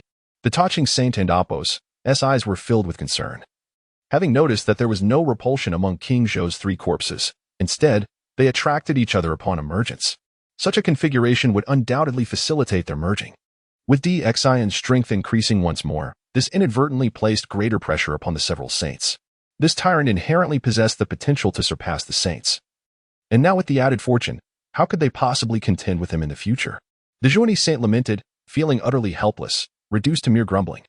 The Jiayin saint felt similarly powerless. They could do nothing but fret over King Zhou's ascent. Xin's strength had indeed surged, and his fortune was now invincible. His situation entirely transformed. With the annihilation of his 3 corpses and the elevation of his fortune's spiritual roots to the level of innate treasures, he could finally breathe a sigh of relief. As for the unification of the 3 corpses, King Zhou was not yet inclined to pursue it. After all, he had only just severed his 3rd corpse, and his cultivation remained unstable. Hastily unifying the 3 corpses could lead to errors. For now, King Zhou wished only to rest and cultivate the Xian New Heart Sutra alongside his beloved consorts, leaving other matters for another day. Congratulations, Your Majesty. With the annihilation of the 3 corpses, the mixed element realm is within your grasp. The 9 Heaven Xian Nu smiled brightly, her eyes brimming with admiration. Your Majesty and Apos' accomplishments in creation render the mixed element realm a mere formality, exclaimed the Bixiao fairy, playfully leaping into the king and Apos' embrace and teasingly gazing at him. Now that the Shang Dynasty had stabilized temporarily, they could not afford to be idle. Today, I shall personally deliver the fortune's spiritual fruits to the soldiers at the water pass. Previously, Xin had only distributed the fortune's spiritual fruits within Chaga City. Now that he had time to spare, he could not forget the soldiers at the Sui water pass. Your Majesty, we will accompany you, said the voluptuous Qiongxiao fairy eagerly stepping forward. Xin embraced the enchanting Qiong fairy, nodding in agreement. Very well, my beloved consorts. Let us go together and personally deliver the fortune spiritual fruits to the soldiers. Xin, along with his many beauties, swiftly arrived at the Sui water pass. The soldiers there were well aware of King Zhou and Appo's intentions, and they all wore expressions of anticipation and excitement. Even the great immortal Zhen Yuan was filled with unquenchable desire. Ever since the successes of the Yunxiao Ferry and the Changxi Ferry, he had been unable to forget the fortune spiritual fruits that could enable him to sever his third corpse. Welcome, Your Majesty. The multitude of cultivators bowed in reverence, displaying utmost respect. Esteemed soldiers, your hard work has not gone unnoticed. I shall reward each of you with a low-grade fortune spiritual fruit. At this declaration, the entire army erupted in cheers, the sounds thunderous. Each officer shall receive a medium-grade fortune spiritual fruit. Xin continued, prompting all the officers to bow in gratitude. A medium-grade fortune spiritual fruit was certain to ensure a breakthrough in cultivation for them. It was an unparalleled boon for the mid-level officers. Each of the commanding officers shall receive a high-grade fortune spiritual fruit. This was directed at the leading commanders, such as the 4 generals of the Mo family, Dang Luan, Yang Jian, and Huang Tianhua. Thank you, Your Majesty. The soldiers bowed once more in thanks. Xin then produced 2 supreme, innate spiritual fruits, directing his gaze toward Huang Feihu and the great immortal Zhen Yuan. Wuchen Wang, great immortal Zhen Yuan, you two have labored diligently. These 2 supreme innate spiritual fruits are for you. Please do not decline. At this, Huang Feihu and Zhen Yuan were momentarily taken aback. They had merely expected high-grade fortune spiritual fruits. Yet the king had directly gifted them supreme ones. This sudden turn left them somewhat at a loss. It was known that a single high-grade fortune spiritual fruit was sufficient to assist the Yunxiao Ferry and the Changxi Ferry in severing their corpses. Thus, a supreme fortune spiritual fruit would undoubtedly have an even more profound effect. Thank you, Your Majesty, for your great kindness.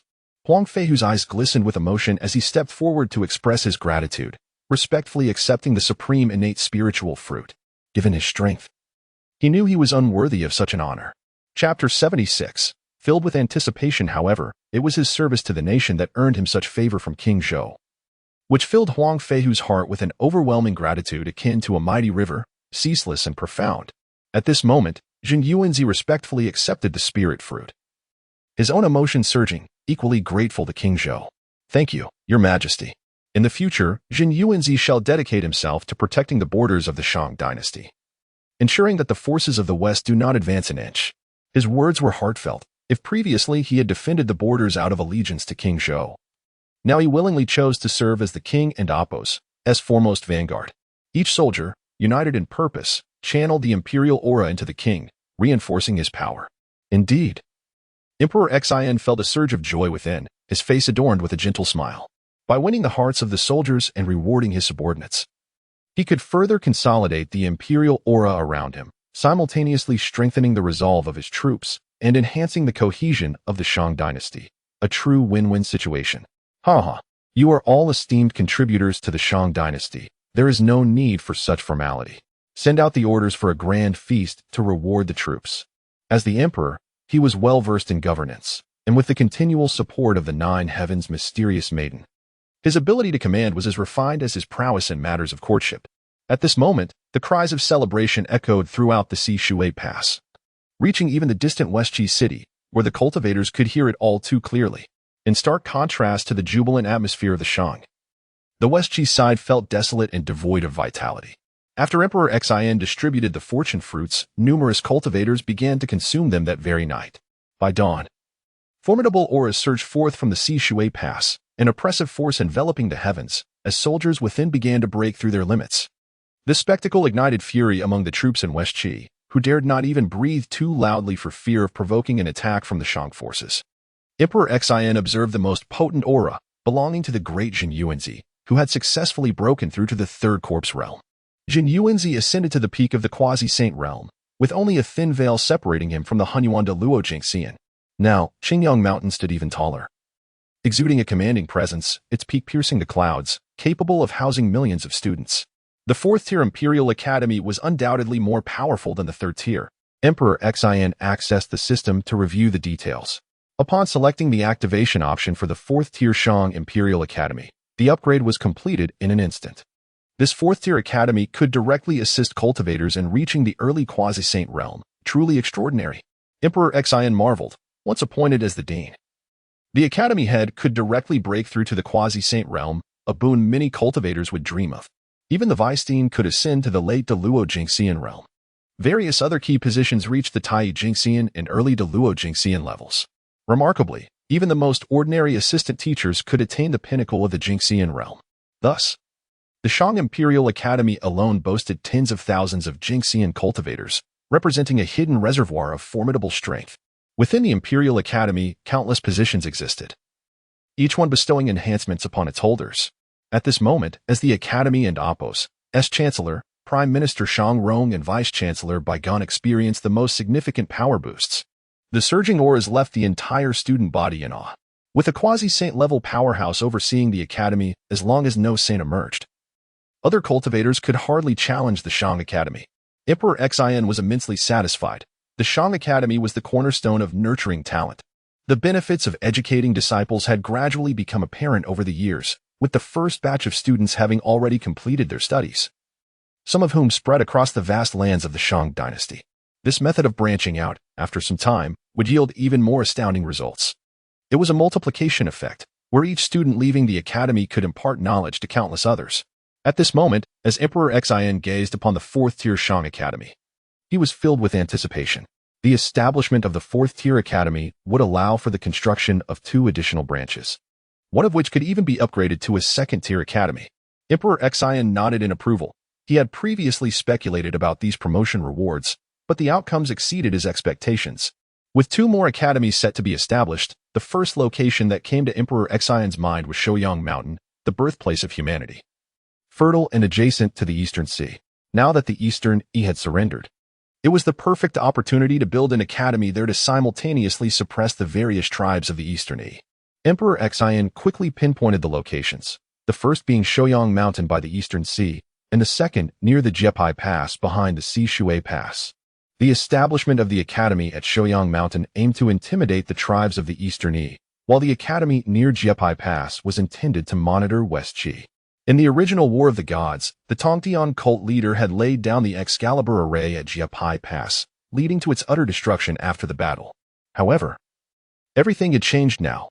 Emperor Xian chose to establish the Shang Academy within Jiepai Pass, and it would be a second-tier institution, accompanied by the Sanshao sisters.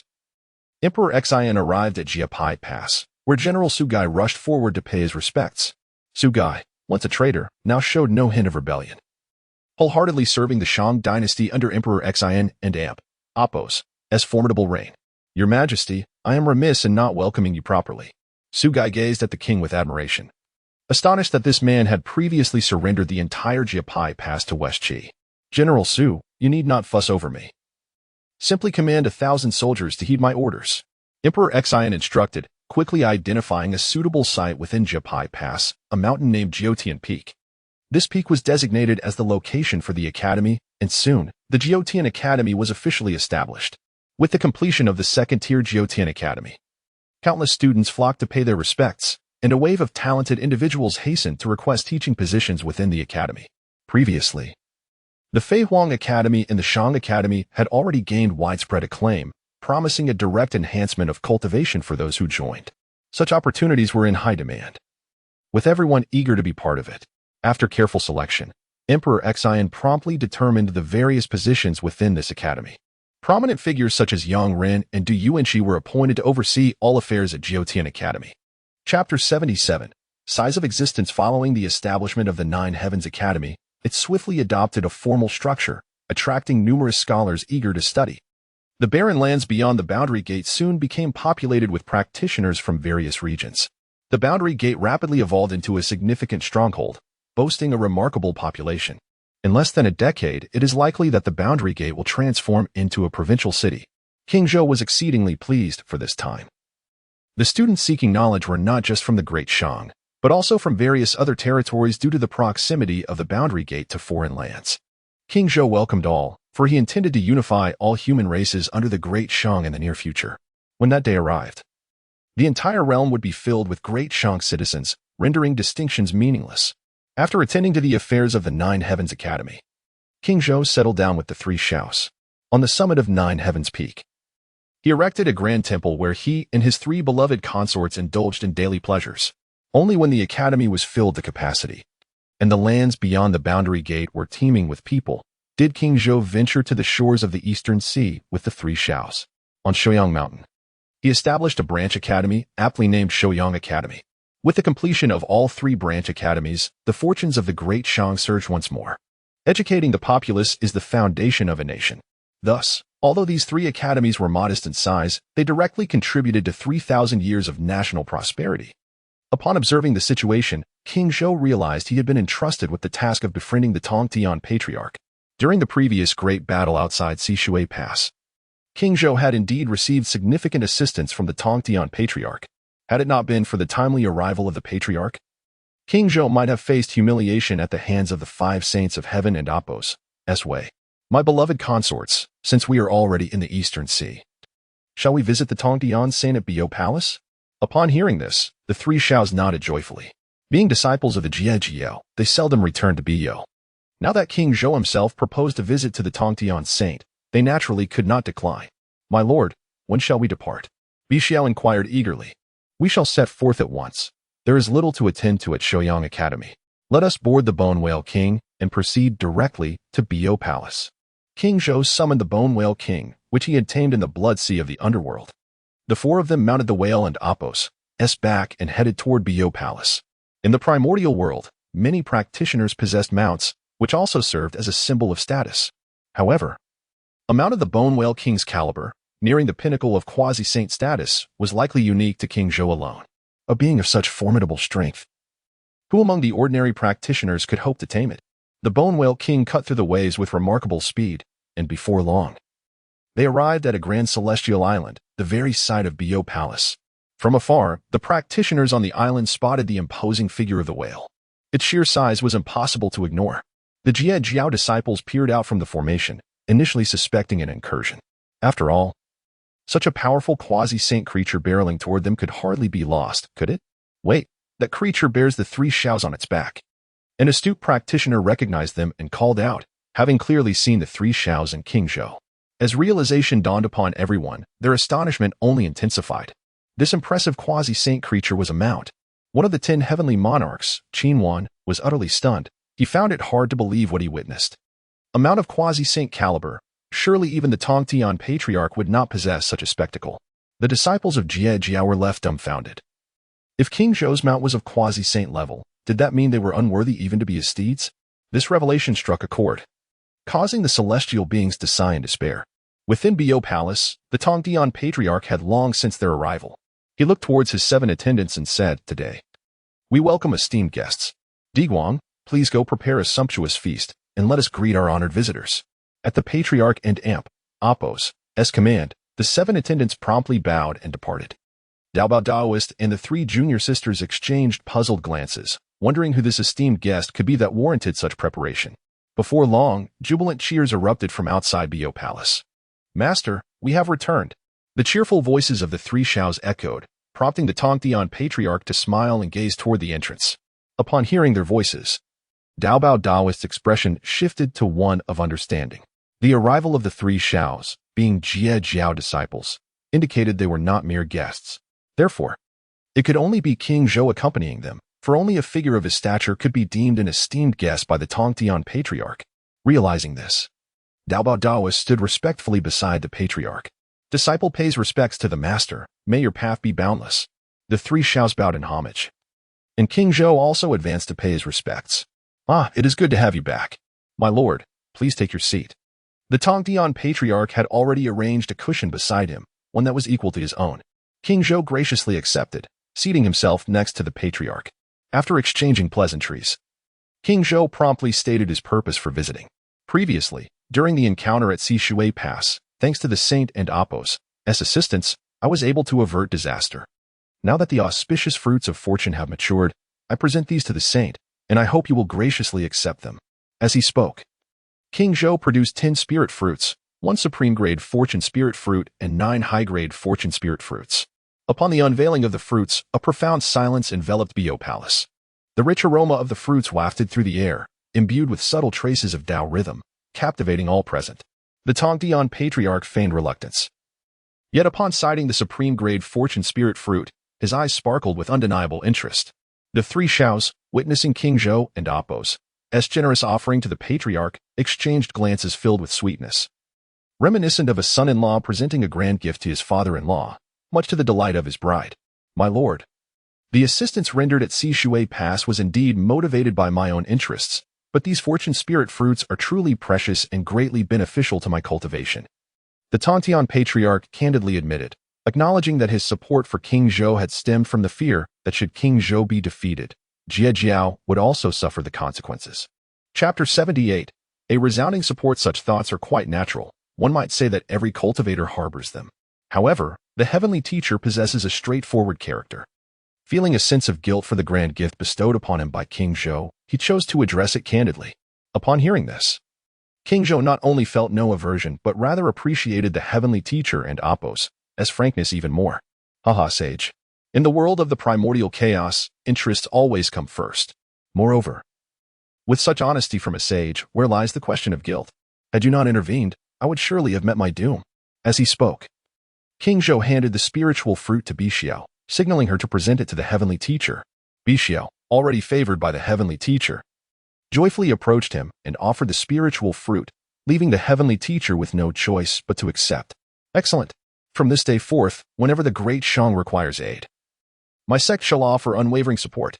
A radiant smile spread across the heavenly teacher's face. Since the division of the three pure ones, his fervor had significantly cooled. Yet now, the flames of ambition within him were reignited. Master, please do taste it, Yin Xiao exclaimed with a smile, eager to witness the transformation that would occur when the heavenly teacher consumed the spiritual fruit. The likes of Zhang Sansi, Changxi, and Zhen Yuanzi had all successfully severed their third corpse only after consuming spiritual fruits of fortune. What's more, they had merely ingested superior fruits, not the exquisite ones that the heavenly teacher now held. Taking the exquisite fruit in hand, the heavenly teacher distributed 4 superior fruits to his 4 core disciples. As for the remaining 5, under the envious gazes of his many disciples, he tucked them away. I am grateful for your generous gift, my king. I shall now savor the flavor of this fruit. The heavenly teacher beamed, promptly consuming the exquisite fruit, though he had cultivated for countless eons. The heavenly teacher's youthful visage remained unchanged, radiating a sharpness that seemed to pierce the heavens. As the exquisite fruit descended, an explosive surge of energy coursed through his being. Boom! A powerful current of fortune surged into the heavenly teacher, while dazzling sword lights shot skyward, their sharpness piercing through the void. The protective formation within the Bo Palace activated to counter the onslaught, yet the overwhelming sword intent surged upward into the 9th heaven. In the sky, colossal divine swords spanned the horizon, their terrifying intent tearing apart all that lay before them.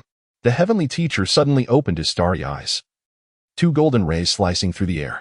An unrivaled might reverberated across the skies as he soared upward, transforming into a sword of the Tao. A singular sword traversed all directions, its boundless ferocity unmatched. The echoes of sword cries resonated throughout the primordial chaos, drawing in countless sovereign beings who could not resist the urge to investigate. Above the vast East Sea, a gigantic sword pierced the heavens, its aura a manifestation of the heavenly teacher's formidable might. Boom! The heavenly teacher roared, summoning all the sword energies to coalesce rapidly. At this moment, a powerful resonance of the Tao enveloped him entirely, signifying a successful transformation in his sword path. In the heavens, it felt as though celestial drums thundered, and lightning illuminated the skies. The heavenly teacher's cultivation broke through, ascending directly into the 2nd level of the Honghuang Dao Yuo Golden Immortal Realm. Dao Friend Tongtian has broken through. The saints of the Western sect, Zhuanti and Jiayin, widened their eyes in shock, their expressions filled with disbelief. The two had long been eyeing the disciples of the Jia sect, patiently awaiting the chance to seize them once the Jia sect fell. Yet now, with the heavenly teacher and Appo's breakthrough into the 2nd level of the saint realm, would they dare to covet the disciples of the Jia sect even if the sect were to be destroyed? Brother, he has actually broken through. The pure sage and Appo's eyes brimmed with disbelief. He had always believed himself to possess the greatest potential among the 6 saints. Yet now, the Taiji sage had failed to find the opportunity for a breakthrough, while the heavenly teacher had taken the lead, stepping directly into the 2nd level of the Honghuang Dao Yuo Golden Immortal Realm. At this moment, the Taiji sage felt both incredulous and deeply wounded. The Yuanshi Tianzuan remained silent, but his expression was one of fierce indignation, clearly enraged. For ages, the Yuanshi Tianzuan and the heavenly teacher had been engaged in a covert competition, contending in cultivation, principles, and even sect dominance. However, with the heavenly teacher's ascent to the second level, he had decisively surpassed the Yuanshi Tianzuan as well as the Taiji sage. Among the three pure ones, the heavenly teacher's strength had emerged as the most formidable. This truth was far more painful than losing an arm for the Yuanshi Tianzuan. The saints struggled to accept the reality before them, yet the heavenly teacher had undeniably transcended the overwhelming pressure and demonstrated a might that could not be fabricated. His breakthrough occurred shortly after King Zhou's departure to the Bio Palace. Nua's eyes glinted coldly. She sensed that it was indeed the spiritual fruit of fortune that had granted the heavenly teacher this opportunity, allowing him to surpass the other 5 saints and claim the title of the foremost among them. The tremendous power of the spiritual fruit of fortune was once again affirmed. Previously, Zhen Yuanzi had consumed an exquisite fruit of fortune, not only severing his third corpse but also stepping into the peak of quasi-sainthood. Now, the heavenly teacher had advanced even further, enhancing his cultivation to a higher realm. These achievements were a testament to the extraordinary nature of the fruit. King Zhou's arrival had bestowed the heavenly teacher with this fortuitous opportunity. If only we too could acquire a fruit of fortune. The Jiantai saint's eyes sparkled with desire, though he regrettably realized that he could only dream. The fruit of fortune was beyond his reach. Dao brother, is opposing King Zhou truly a wise choice? The Jiantai saint and Apos' face bore a look of anguish as he turned to the Jian saint. But alas, the Jian saint was lost in thought, his mind in disarray, utterly oblivious to the Jiantai saint's query. With the heavenly teacher's breakthrough, how would the 5 saints of heaven contend with King Zhou in the future? If King Zhou and the heavenly teacher joined forces, it would be a blessing if they chose not to oppress them. Each of the saints pondered their own thoughts, while various sovereign beings calculated their own schemes. Upon learning of Zhen Yuanzi and Apos' breakthrough, the demon master was filled with trepidation, refusing to step outside the Nuwa palace. Witnessing the heavenly teacher's smooth ascent only fueled the demon master Kunping and Apos' jealousy and resentment. He too coveted a fruit of fortune. Yet King Zhou would never grant him such an opportunity. Chapter 79. A series of breakthroughs. The breakthrough in the cultivation of the Tongdian master has undeniably transformed the current situation. At this moment, the Tongdian master descended from the heavens, his face adorned with a joyful smile. Simultaneously, the 4 esteemed disciples of the Jie sect also achieved significant breakthroughs in their cultivation. The Tongdian master, filled with excitement, expressed his gratitude, saying, "I am genuinely thankful to the king for your assistance. Without it, I cannot fathom how many eons I would have to endure an arduous practice to achieve this breakthrough." His heartfelt thanks signified that he had wholly embraced the king as one of his own. The 4 disciples of the Jia sect, their eyes reflecting gratitude, felt an even greater allegiance to the king due to their enhanced cultivation. "Thank you, your majesty. We shall heed your call without hesitation in the future." The Daobao Daoist and the 3 holy mothers stepped forward to express their thanks, their hearts overflowing with appreciation. The 3 holy mothers gazed at the king with eyes brimming with affection, clearly wishing to declare their feelings for him. Feeling the sincerity emanating from both sides, the king's face radiated with joy. However, he privately wished he could take the 3 holy mothers as his own. The Tongdian master's breakthrough was undoubtedly advantageous for the king. With their combined strength, even the 5 saints of heaven would find it difficult to defeat them. At this juncture, the Tongdian master and the entire Jie sect grew increasingly devoted to the king, especially after gaining the master's recognition. The king received a substantial boost in fortune directly from this sage. The Jie sect, with its profound foundation and 4 core disciples at the quasi-saint level, experienced yet another successful breakthrough after consuming high-grade fortune fruits, rapidly enhancing their strength. This, in turn, provided the king with even more fortune, a delightful surprise he had not anticipated. After a pleasant conversation between Emperor Xin and the Tongdian master, a previously arranged banquet commenced with great fervor.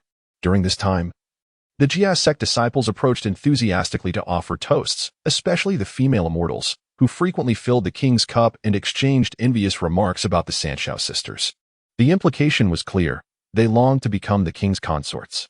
Emperor Xin reveled in this atmosphere, unknowingly depleting the precious nectar cherished by the Tongtian master. Following the banquet, the king, with the assistance of the Sanshao sisters, returned to Sanshao Island, their residence, which was ready for occupation. "Your Highness has returned. We welcome you." The delighted maidens approached to pay their respects to the Sanshao sisters. "Do not delay in greeting the king. We sisters are now his concubines," Yu Xiao exclaimed. Although these maidens were all immortals, they had spent their lives on Sanshao Island, remaining oblivious to the affairs of the outside world. "Greetings, your majesty." May you enjoy great peace.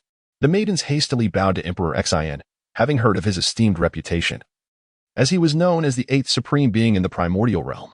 Please, rise. Here are some fortune fruits. Take them and share, Emperor Xin generously offered.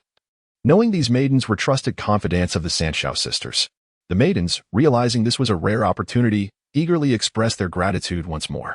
The Sanshao sisters beamed, praising the king for his generosity. Your Majesty, might we serve you together tonight? Xiongxiu inquired with a smile, clearly pleased with the king's demeanor. Indeed. That is precisely my intention. The hour grows late. My beloved, accompany me to rest, Emperor Xin replied as the sky darkened. And laughter and joy filled the entirety of Jinjing Island. This day held profound significance for all disciples of the Jie sect. On the following morning, numerous visiting cultivators had gathered outside Sanshao Island. However, it was only when the sun rose high that the king and the Sanshao sisters opened the island and Appos as protective array. Seeing the rosy-cheeked Sanshao sisters, the Golden Spirit Holy Mother and her companion struggled to contain their laughter. Good morning, esteemed sisters. The Sanshao sisters greeted, having been unaware of the multitude of fellow disciples waiting outside. During the previous banquet, aside from the 10 fortune fruits gifted to the Tongdian master, the king had also presented over 10,000 low-grade fortune fruits to the other Jie sect disciples. Thus, the arrival of these immortals was certainly not merely to request fruits. With this realization, the king's smile deepened. Dear sisters, let us retreat into the island and converse further. Yusio beckoned, gathering everyone into the great hall where lively exchanges began anew. Your Majesty, we have come to pledge our loyalty to you and offer our service. So please do not refuse our goodwill. The Wudong Holy Mother boldly declared, her straightforwardness surprising even the king. Yet, her words clearly represented the sentiments of all the female immortals. After the Wudong Holy Mother's proclamation, the atmosphere fell silent as they awaited Emperor Xion's response. He glanced at the Sanshao sisters, who were stifling their laughter, eager to see how the king would navigate this situation. Seeing their expressions, Emperor Xion chuckled heartily and said, Since you all wish to assist me, I wholeheartedly welcome your presence. You may all come to Chaoga City. His agreement elicited joy from the female immortals, their spirits lifting even higher. The king surveyed the beautiful maidens, nodding appreciatively as he assessed their unique charms. This gathering promised mutual delight. Not only were the female immortals satisfied, but the king was also exhilarated. Soon, these maidens would journey to Chaoga City, gradually becoming part of the king's harem. It appeared that the king was set to capture the hearts of all the Jie sect's fair maidens. Emperor Xion chuckled with excitement at this outcome, which took him by surprise. Upon receiving another prompt, he was awarded an astonishing 10 million in imperial fortune, marking the second time such a reward had come his way. After reviewing the prompt, he made a decisive resolution. Chapter 80. Relative Abundance in Pursuit of the Substantial Reward of 10 million from the Emperor of Humanity and Appos as fortune. King Zhou must promptly commence the refinement of treasures. Furthermore, the promotion of the Emperor and Appos as divine halberd had long been in his plans, and he possesses ample materials for the endeavor. Thus, he resolved to directly enhance the Emperor's divine halberd. Under the guidance of the Celestial Lady of Cloudy Heights, Emperor Xion sought out the geothermal spiritual veins on the 3 immortal islands.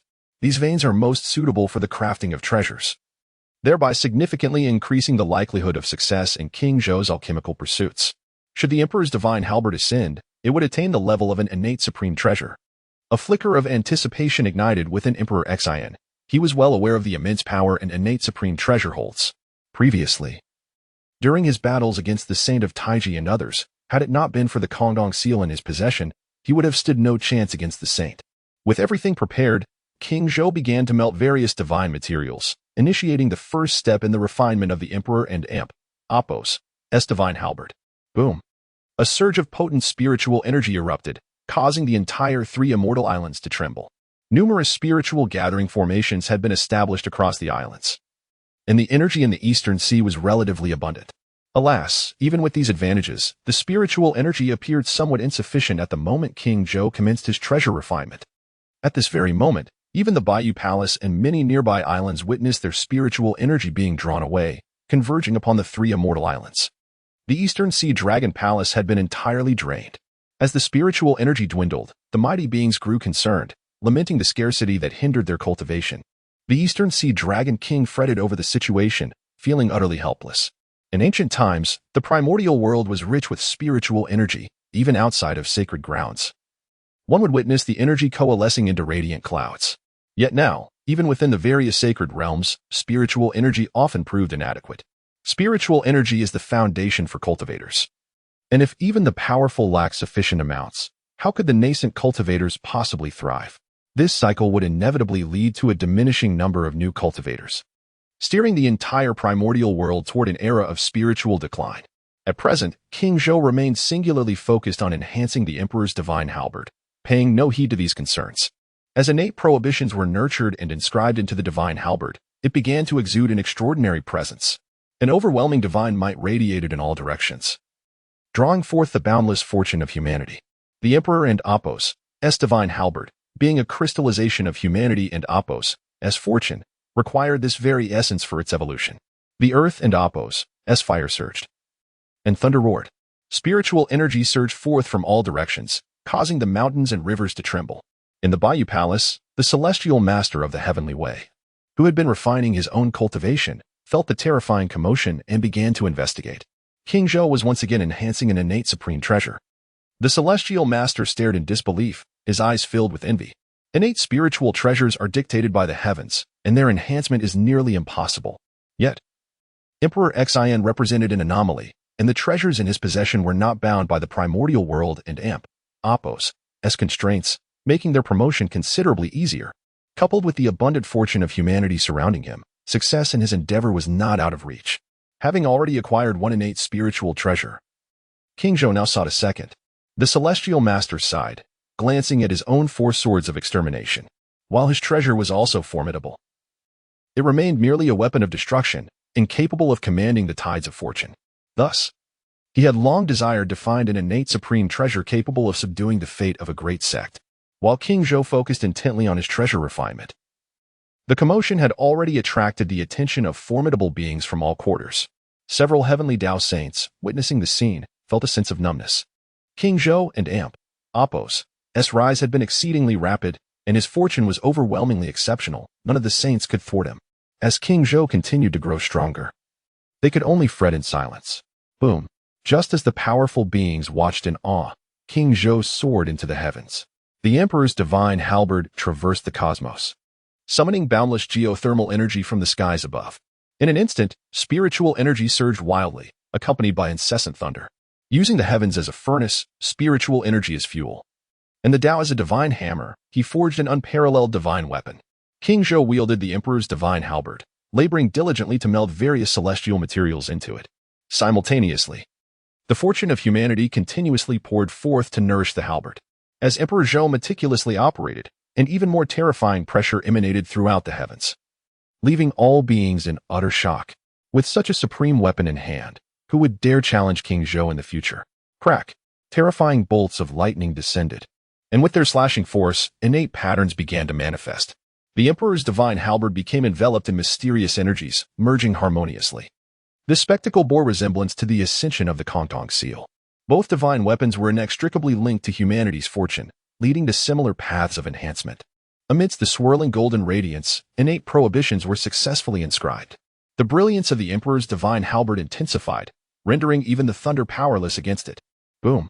The Emperor and Apos' divine halberd swayed gently, unleashing a torrent of thunder as the space above shattered, returning everything to primordial chaos. This divine weapon, with a mere tremor, could obliterate all truly formidable. Emperor Xin and Apos' eyes sparkled with excitement. The might of the Emperor and Apos' divine halberd left the Saint of Taiji and the primordial heavenly sovereign speechless. Their gazes meeting, revealing mutual trepidation. With such a divine weapon at his command, would the 5 saints be able to restrain King Zhou? Could they defeat him? Crack! Bolts of lightning surged downwards, and as the radiance dissipated, the Emperor's divine halberd radiated a resplendent celestial light. The terrifying pressure it emitted instilled awe across the realms. The second innate supreme treasure had been forged. Sensing the immense power of the Emperor's divine halberd, King Zhou felt a surge of anticipation. He extended his hand, and the halberd flew into his grasp as though it were an extension of his very being. Boom!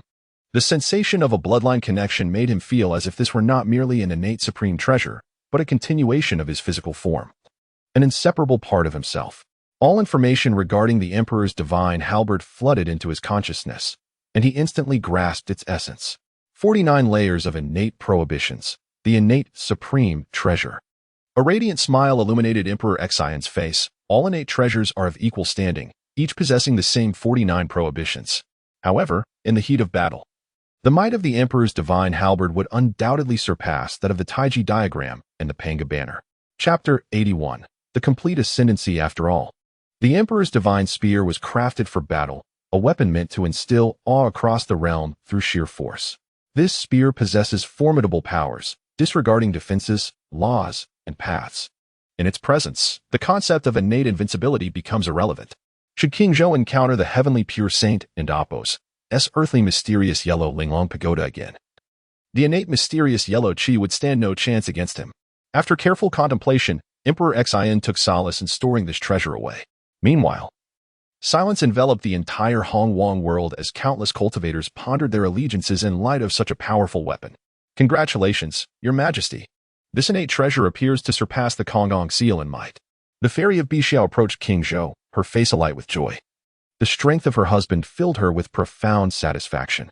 Now, Emperor Xian possessed two innate treasures, the Honghuang seal, capable of suppressing the fate of humanity and offering substantial defensive strength, and the Emperor and Apos' divine spear, a piercing offensive artifact. Its inherent attributes alone could easily overshadow most innate treasures. Your Majesty is blessed with boundless fortune, and with such auspicious luck, your path in cultivation shall surely be smooth. Exclaimed the fairy of Qiangshao, her eyes brimming with admiration for the king. Aha! This successful crafting of treasures brings me great joy. Emperor Xian embraced his two beloved consorts, and together they returned to the island of the three immortals. At this moment, the heavenly teacher descended from the heavens. Gazing at King Zhou with a hint of envy, Your Majesty truly embodies boundless fortune. I extend my heartfelt congratulations. To possess two innate treasures is a feat that incites admiration from all. Even the heavenly teacher offered his congratulations, granting Emperor Xian considerable prestige. To us, Saint, the innate treasures are merely embellishments. With formidable cultivation, one can naturally overpower all. While Emperor Xian and Apos' words bore truth, they were evidently intended to console the heavenly teacher. The heavenly teacher chuckled, exchanging pleasantries before returning to the Bio Palace. As the foremost among the 6 saints of the heavenly Tao, he understood the necessity of maintaining his esteemed position, which resonated harmoniously with his cultivation of sword intent. As long as no unforeseen events transpired, his power would continue to ascend. However, the Honghuang world was gradually weakening. Should it fall into complete disarray, even if King Zhou and Apos' prowess reached its zenith, what significance would his solitary strength hold? The notion of recreating an entirely new world seemed far-fetched to Emperor Xian, who pondered the enormity of such an endeavor. The act of creation itself was no mere jest, and he doubted his current capabilities could achieve it. Such a powerful existence as the Honghuang world. Could even the 6 saints create anew? Could the venerable Hongjun Daozu achieve it? One must remember that even such exalted beings as him were but puppets of the heavenly Tao. The creation of such a mighty world was not within the grasp of just anyone. Thus, it would be prudent to focus on enhancing his own strength and addressing the matters concerning the heavenly saints first. Dismissing these thoughts, Emperor Xian surrendered once more to indulgence, luxuriating on the island of the three immortals. In Shiqi City, Jiangxia was filled with trepidation, unable to find peace during these tumultuous times. Alas, I should have entrusted the investiture of the gods to Shen Gongbao. Otherwise, I wouldn't and Apos' be in such a predicament. Jiangxia lamented, his worries mounting as he recognized his lack of materials for cultivation. He sought wealth and status in the mortal realm, only to find himself ensnared in a dire situation. Faced with the might of the Shang Dynasty and Apos' divine weapons, he felt utterly powerless. Strategies and formations were inconsequential against overwhelming strength, especially when King Zhou and Apos' power intimidated even 2 saints. What right did a mere earth immortal have to challenge King Zhou and Apos' dominion? Was that not a path to certain doom? Regrettably, the primordial heavenly master remained unmoved, unwilling to withdraw the disciples of the Chan sect, clearly intent on continuing to confront King Zhou. I can only take one step at a time. If all else fails, I shall seek alternative methods. After contemplating for a while, Jiangxia resolved to refrain from aggression. ordering his troops to fortify Shiqi City in a manner reminiscent of King Wuqing, establishing deep moats and high walls for defense. During this period, numerous cultivators flocked to the water pass, pledging allegiance to the Shang forces. Clearly, they had recognized King Zhou and Apos' complete ascendancy and sought to share in the fruits of victory. Emperor Zhou welcomed all with open arms, for he required countless lives and fortunes to bolster his strength. As long as beings pledged their fealty, his power would only grow. His task was to unify these souls and incorporate them into the Shang Dynasty. Once the three fairies rose, they attended to King Zhou's needs for clothing and bathing. At this moment, King Zhou declared, "We have been here for quite some time, and it is now time for us to depart. Why not leave today and venture into the Eastern Sea in search of further opportunities?" The three fairies did not oppose his suggestion. They had reveled in their time here and were satisfied with their experiences. "Your Majesty speaks wisely. With the unrest in Shiqi, we cannot afford to languish abroad." After preparing, they entrusted the attendants to safeguard the island before bidding farewell to the saints at the Bo Palace. Departing from Bo Palace, Emperor Xin, accompanied by the three fairies, set off once more aboard the Bone Whale King, embarking on another journey to the Eastern Sea. What opportunities awaited them this time? He was eager to discover. As they traveled, merriment filled the air, and their pace remained swift. Soon, King Zhou sensed a surge of divine radiance illuminating the vast expanse of the Eastern Sea. With protective formations at play, it seemed a treasure was about to emerge. A smile graced Emperor Xion's face as he led the three fairies to the formation's front. The surrounding heat wave surged, and even the waters of the Eastern Sea bubbled with fervor, indicating the presence of an extraordinary fire attribute treasure. The three fairies exchanged glances of delight, equally intrigued by the treasure concealed within the formation.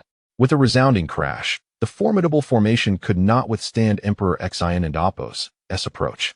With a mere wave of his hand, the formation dissipated, revealing three new formations before him. Within one grand array lay three additional formations. How intriguing!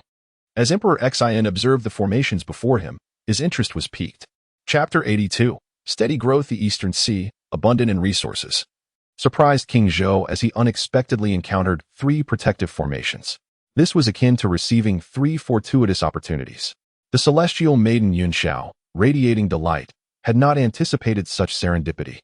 With opportunities arriving in rapid succession, "This is the good fortune brought to me by you sisters, ha ha ha."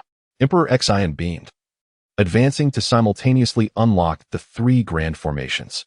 With a thunderous roar, the formations dissipated, revealing the magnificent scene before them. Three colossal immortal islands emerged, intricately entwined to form a wondrous array, the three talents heaven-opening great formation. Emperor Xion's eyes sparkled with joy. These were indeed three immortal islands. The opportunities they harbored would sustain him for quite some time, especially after the significant consumption during the ascension of his fortune and the Emperor's divine spear. Having exhausted many of his resources, the sudden appearance of these three islands felt like a timely rain for the king. As they stepped onto the islands, a torrent of spiritual energy surged towards them. In contrast to the current desolation of the primordial world, these islands had remained untouched for eons. Their spiritual energy having accumulated to an extraordinary density, flowing like liquid around them. Such a rich spiritual environment would enhance their cultivation speed at least tenfold. The excitement on the face of the celestial maiden Xiong Xiao was palpable. The spiritual energy here surpassed even that of the current Bo Palace. Given the severe scarcity of spiritual energy in the primordial world, even the sanctuaries of sages had been significantly affected. The concentration of spiritual energy had diminished across the realm, rendering even gathering formations within blessed lands almost ineffective. Emperor Xion was equally pleased with the spiritual energy here. Finding a cultivation site of such richness in the current primordial world was exceedingly rare. We shall designate these three immortal islands as our sanctuaries for breakthroughs, allowing us to avoid failures due to insufficient spiritual energy, he declared, confirming their purpose. Previously, King Zhou had acquired a great immortal island, the Yuqiao Island. And now with the addition of these three, it was as though he had gained 4 continents. As the human race flourished, should the land become too crowded, they could always relocate to these islands. However, such a situation had not yet arisen. Much of the primordial world remained desolate, with developed lands constituting less than a fraction, allowing the king to remain unconcerned about overpopulation. "Your Majesty, look, here lies a primordial spiritual root." And over here, a superior innate spiritual treasure. The celestial maidens Qiong Xiao and Bai Xian exclaimed in delight as they eagerly explored. You may each collect your treasures.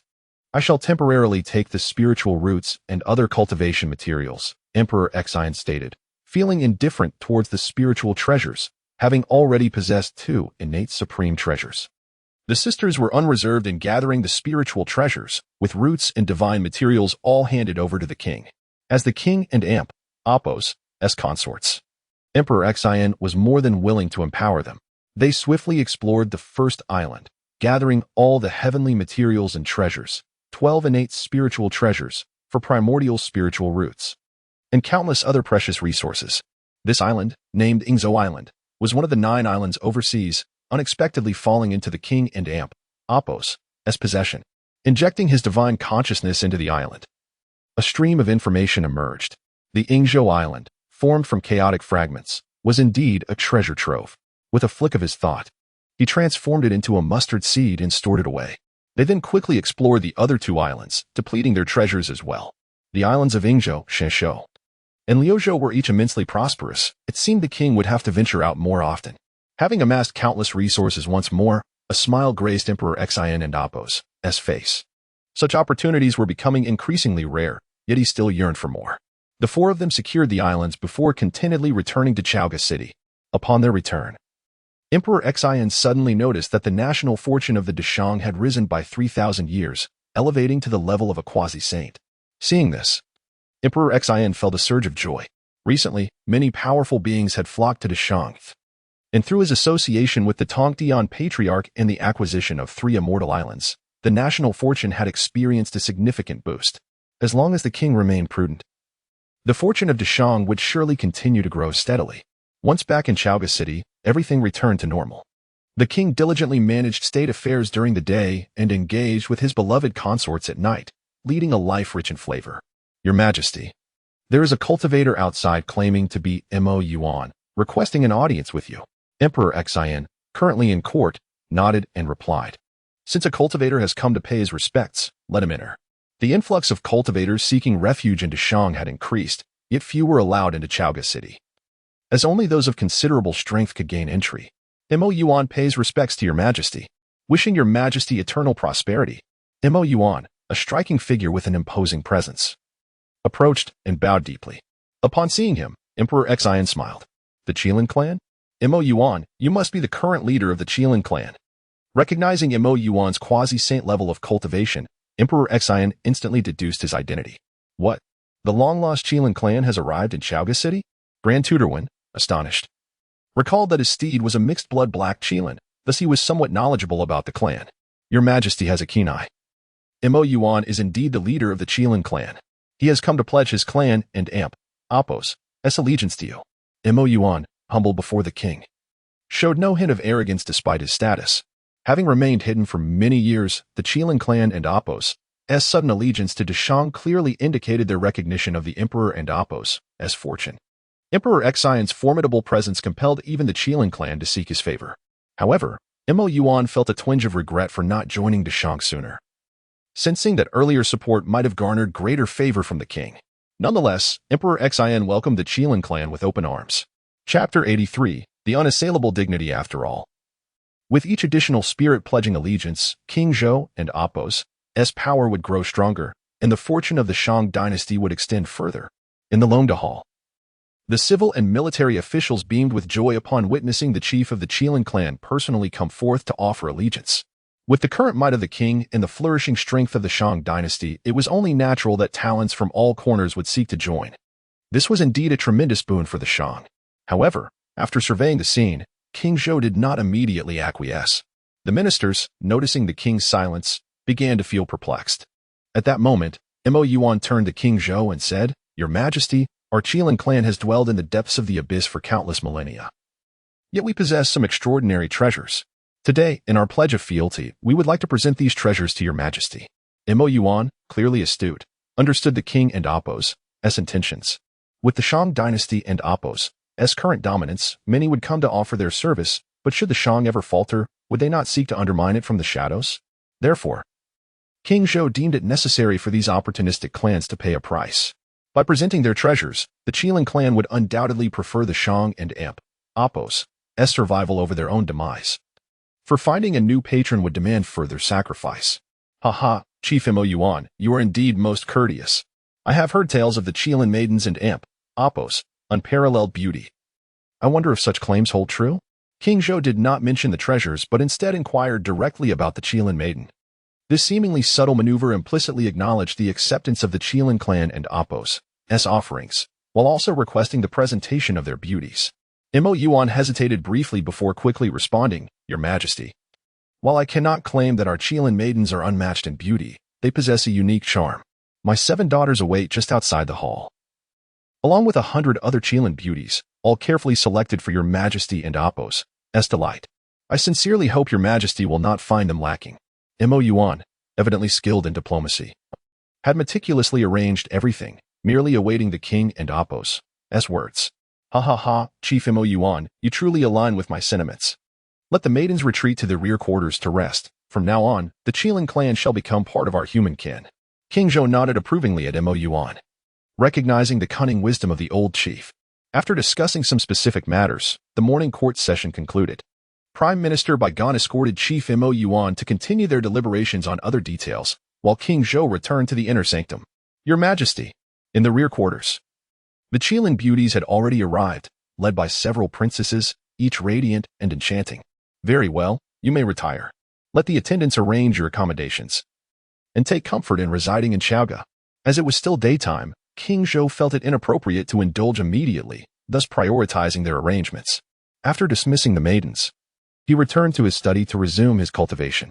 In recent times, King Zhou and Apos' strength had surged dramatically, having unknowingly severed his 3 corpses. The pace of his advancement was truly astonishing. Yet, he had no intention of halting. Having transcended the 3rd corpse, the next step would be the unification of the 3. Should he achieve this, his cultivation would undoubtedly ascend further, bringing him closer to the path of the primordial golden immortal. King Zhou felt a flicker of excitement, but was acutely aware of the challenges ahead. The transition from the unification of the 3 corpses to attaining the primordial Tao was likely to be more arduous than the journey from the beginning of his cultivation to the unification itself. Otherwise, so many remarkable cultivators would not remain eternally barred from the sacred realm, languishing before the gates of the Tao, unable to enter. This was the lament of cultivators in the entire Honghuang world. Yet now, King Zhou was mentally prepared for the trials ahead. In his study, he adjusted his focus, meticulously refining his cultivation to attain greater smoothness and perfection. Rays of golden light radiated from him, his physique resembling the most exquisite treasure of the cosmos. The flawless form and elegant lines left no doubt about the immense divine power contained within, nurtured by the boundless fortune of the human sovereign. King Zhou and Apos' body had reached an extraordinarily formidable level. With each refinement, his physical form ascended once more, dispelling the hidden dangers that rapid cultivation had brought, solidifying his foundation even further.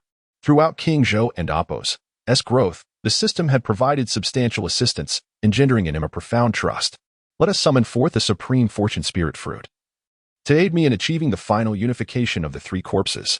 Given the unique nature of his 3 corpses, King Zhou held considerable confidence in the unification process.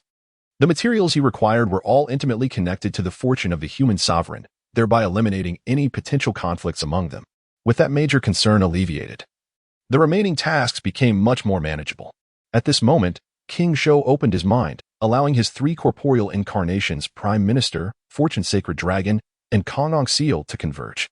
They began to attract one another, forming a miniature trinity formation. As he focused his mind, he guided the 3 corpses to merge once again. Waves of Tao rhythm emanated from the process. Whether severing the 3 corpses or merging them, countless Tao rhythms were generated. This was, in essence, a journey of enlightenment. To comprehend it meant success. To falter could lead to centuries of entrapment.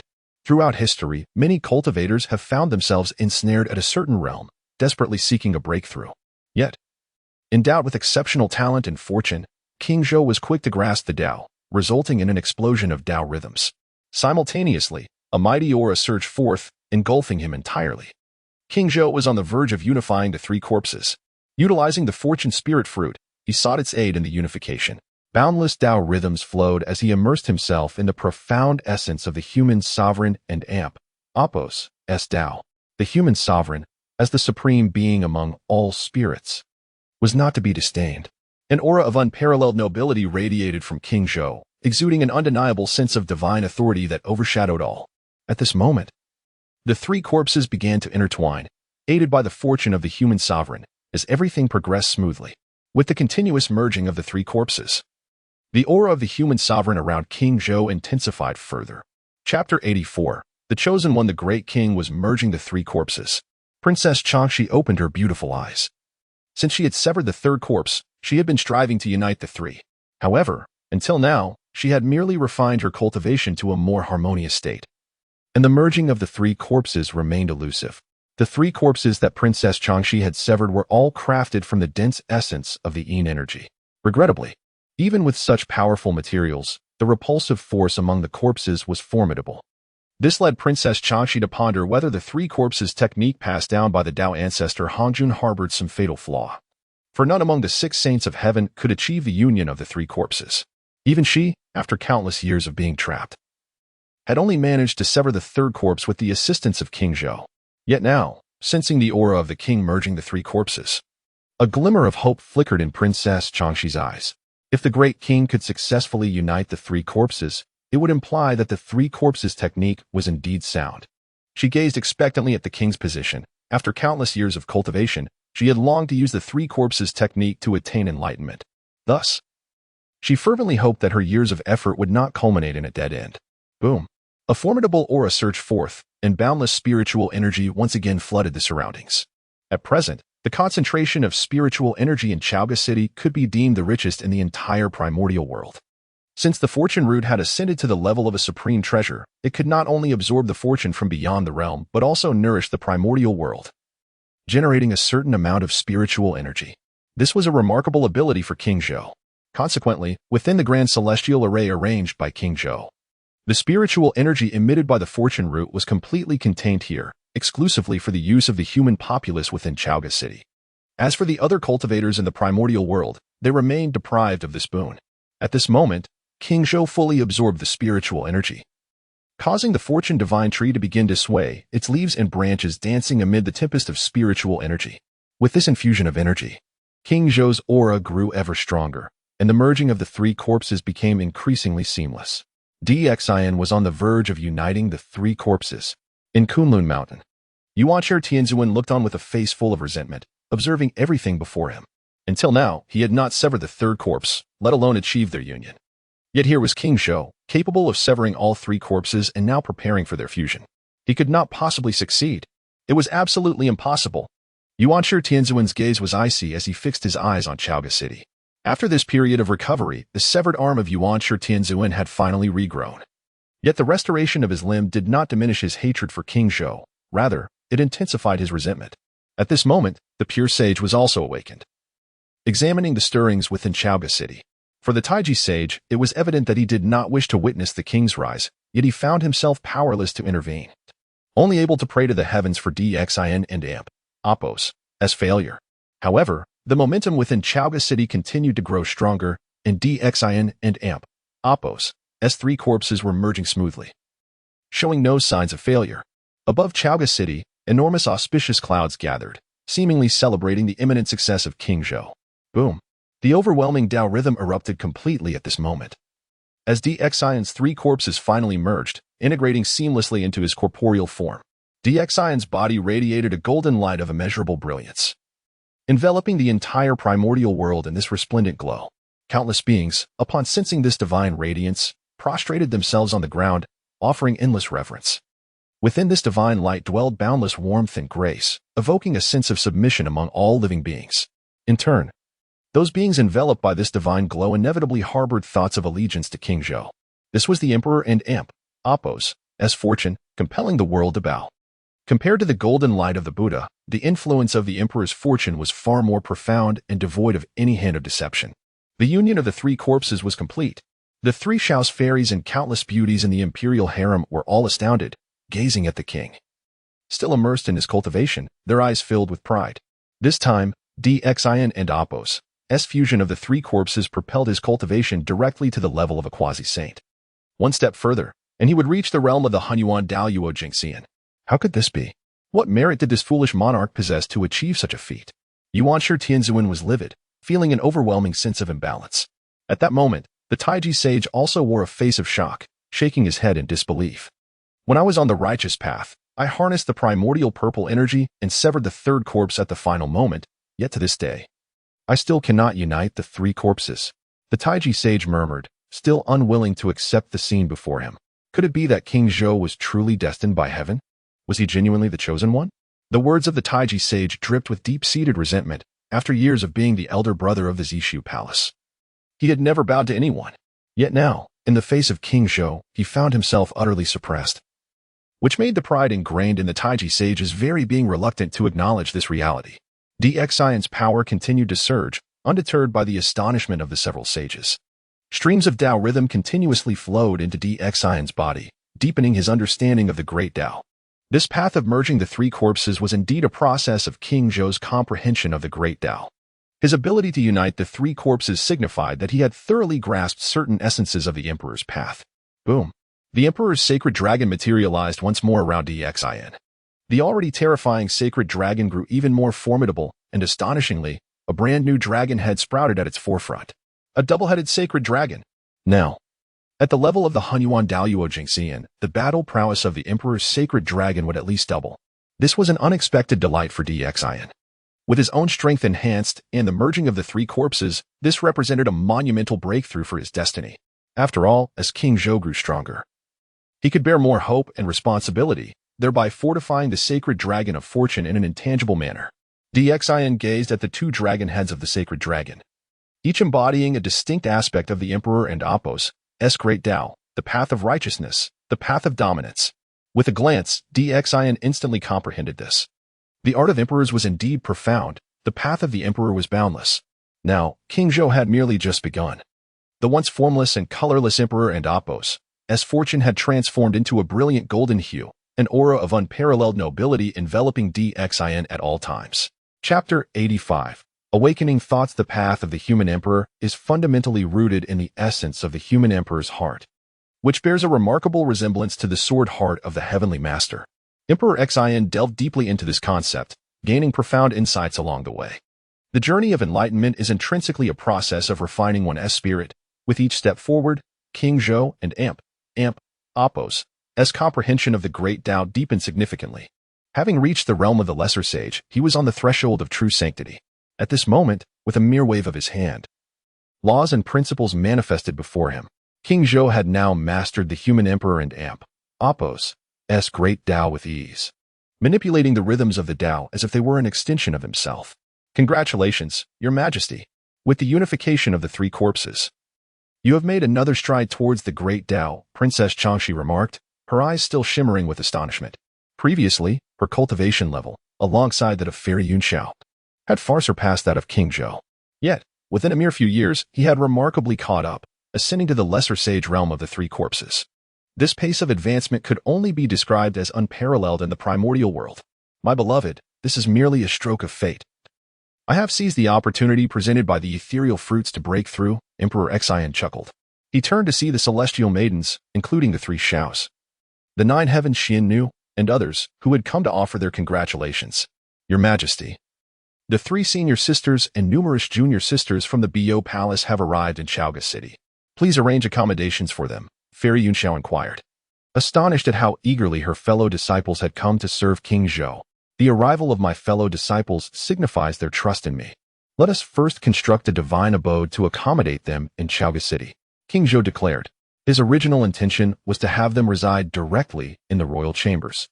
But out of respect for the heavenly master, he refrained from making such a bold move, especially with his beloved consorts present. Having unified the three corpses and significantly increased his power, Emperor Xin returned to the inner palace to indulge his cherished companions, including the Qilin princesses and 100 beauties from the Qilin clan, who awaited his affection. In Chaoga City, the Qilin clan leader, Mo Yuan, gazed at the imposing aura still lingering in the sky, reflecting on his own journey. Alas, I have cultivated for thousands of years. Yet I cannot compare to King Zhou's mere decades of practice, he sighed, recognizing his own inadequacy when juxtaposed with Emperor Xin. Leader, is our allegiance to the human race truly the right choice? Elder Mo Lin questioned, a look of bewilderment in his eyes. In ancient times, Humans were merely seen as fodder, and even though the Qilin clan had fallen, they had never regarded humans with any respect. However, under King Zhou's leadership, humanity was evidently on the rise, commanding respect from all primordial tribes. Emperor Xian possesses extraordinary talents. By aligning ourselves with him, our Qilin clan will surely partake in the fortunes of the ascendant human race. That alone is sufficient. Mo Yuan's gaze was profound, as if he glimpsed a distant future. The Qilin clan would not rise again, for the humans, led by King Zhou, were destined to dominate the primordial realm of this. He was certain. What he desired was merely to see the Qilin clan flourish, rather than restore its past glory. Emperor Xian's overwhelming strength left Mo Yuan no choice but to submit completely. The Qilin clan's formidable warriors remained silent, willing to follow their leader and Apos' wishes and submit to King Zhou. A supreme ruler was more than capable of suppressing all tribes. Life under the king was tranquil yet filled with excitement. However, at that moment, news arrived from outside the Sisui Pass. There seemed to be new military movements in Shichi City. Upon receiving the news, Emperor Xian immediately felt invigorated. It appeared that Yuanshi Tianzuan and Ta Qing Shengren had not abandoned their plans after all. With a knowing smile, Emperor Xian realized that his power was now sufficient to crush his adversaries, and it was time to inflict some pain upon the two saints. Although he had been instructed not to personally intervene in the battle for canonization, there was nothing preventing him from orchestrating events from behind the scenes. After establishing the Jiutian Academy, the area around the boundary pass had become overcrowded, compelling the populace to expand outward, inadvertently stretching into the Sisui Pass. This was a testament to Emperor Xian and Apos' effective governance, as the people thrived and multiplied, resulting in the current prosperity. Your Majesty, the two saints have constructed a formidable array in Shichi City, and we cannot breach it, reported the great immortal, Zhen Yuanzi. The two saints, fearing an assault on Shichi, had emulated King Zhou by establishing a powerful formation there. Consequently, without Emperor Xian's intervention, who could break through the array laid by the saints? Shichi had thus secured a seemingly invincible position. Yuanshi Tianzuan has finally shown some wisdom. However, he has yet to face me in a contest. This time will be no different. Emperor Xian thought confidently, dismissing the enemy's tactics. Arriving at Sisui Pass, Emperor Xian settled in. After listening to Zhen Yuanzi's report, he nodded and commanded, starting tomorrow, let us hurl insults at them from outside Shichi City. Unleash the most scathing remarks to provoke them into battle. His order left the soldiers momentarily stunned. Ever since King Wu had arrived at Sisui Pass, they had endured a barrage of insults, never daring to defy Emperor Xian's orders. Now, however, the king was permitting them to retaliate with verbal assaults. Command acknowledged. The soldiers replied in unison, ecstatic at the prospect of finally being able to counterattack.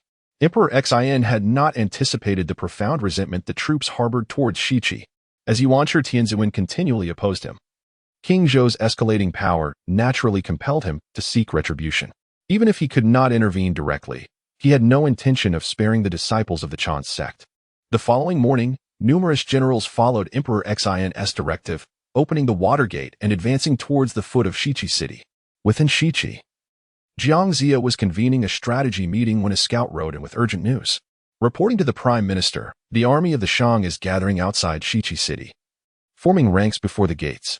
As this news spread, the soldiers erupted into discussion. Prime Father, did not that foolish monarch always remain inside the city? How is it that Huang Feihu dares to take the initiative now? Chapter 86. Troubling morale. Wang Gfa wore a worried expression on his face. He had long been aware of the formidable prowess of King Zhou. Previously, the armies of the Shang Dynasty had fortified their cities, which had afforded Gfa some semblance of peace. However, today, with Huang Feihu personally leading his troops into battle, anxiety consumed Gfa. Prime Minister, Huang Feihu has always remained within the city. His change in strategy today must surely harbor deceit. General Nanshi was the first to voice opposition, his overwhelming fear of the Shang Dynasty rendering him incapable of engaging in battle, thus seeking solace in this excuse. Indeed, Prime Minister, General Nangong speaks wisely. We must not fall into Huang Feihu's trap. Long Su nodded vigorously, clearly intimidated by the Shang forces and reluctant to venture forth. Seeing the agreement amongst Long Su and others, the remaining generals also began to advocate for caution. At this moment, several second-generation disciples of the Chan sect stood by, their faces betraying no hint of concern or intent to speak. In a moment of helplessness, Jiang Zia turned to another esteemed figure beside him. Master Yao, what do you propose we do?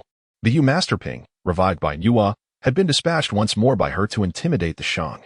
With King Zhou incapacitated and the sages unable to engage, the presence of Kunping, a powerful quasi-saint, had become pivotal in influencing the outcome of the conflict. At that moment, the vice-leader of the Burning Lamp sect cast a glance at Kunping. Although not inferior in rank, he felt overshadowed by Kunping and Apos. As might. We shall merely observe Huang Feihu and Apos as challenge. Kunping expressed his reluctance to become embroiled in the affairs of the Shang Dynasty, opting for a stance of inaction. However, just then, jeers and curses echoed from outside. You cowardly turtles of Shichi, hiding within your fortifications under the protection of the Sage and Apos S formations, how complacent you are. You spineless wretches. It would be best for you to disband early. Those who claim to be disciples of sages are nothing but a bunch of useless fools. Ha ha ha. The vitriol hurled at the defenders of Shichi enraged them, particularly the disciples of the Chan sect, who had suffered repeatedly at King Zhou's hands. With their king unable to fight, they were eager to seize this opportunity for vengeance. Junior brother Jiang, if we do not respond to the insults of the Shang soldiers, our troops' morale will surely plummet. When Shu Guangfa Tianzuan, known for his lofty demeanor, found himself unaccustomed to being insulted so brazenly, and his patience wore thin, Jiang Zia hesitated, casting a glance at his senior brothers, then at Kunping. Humph, since these ants seek their demise, let us grant them their wish.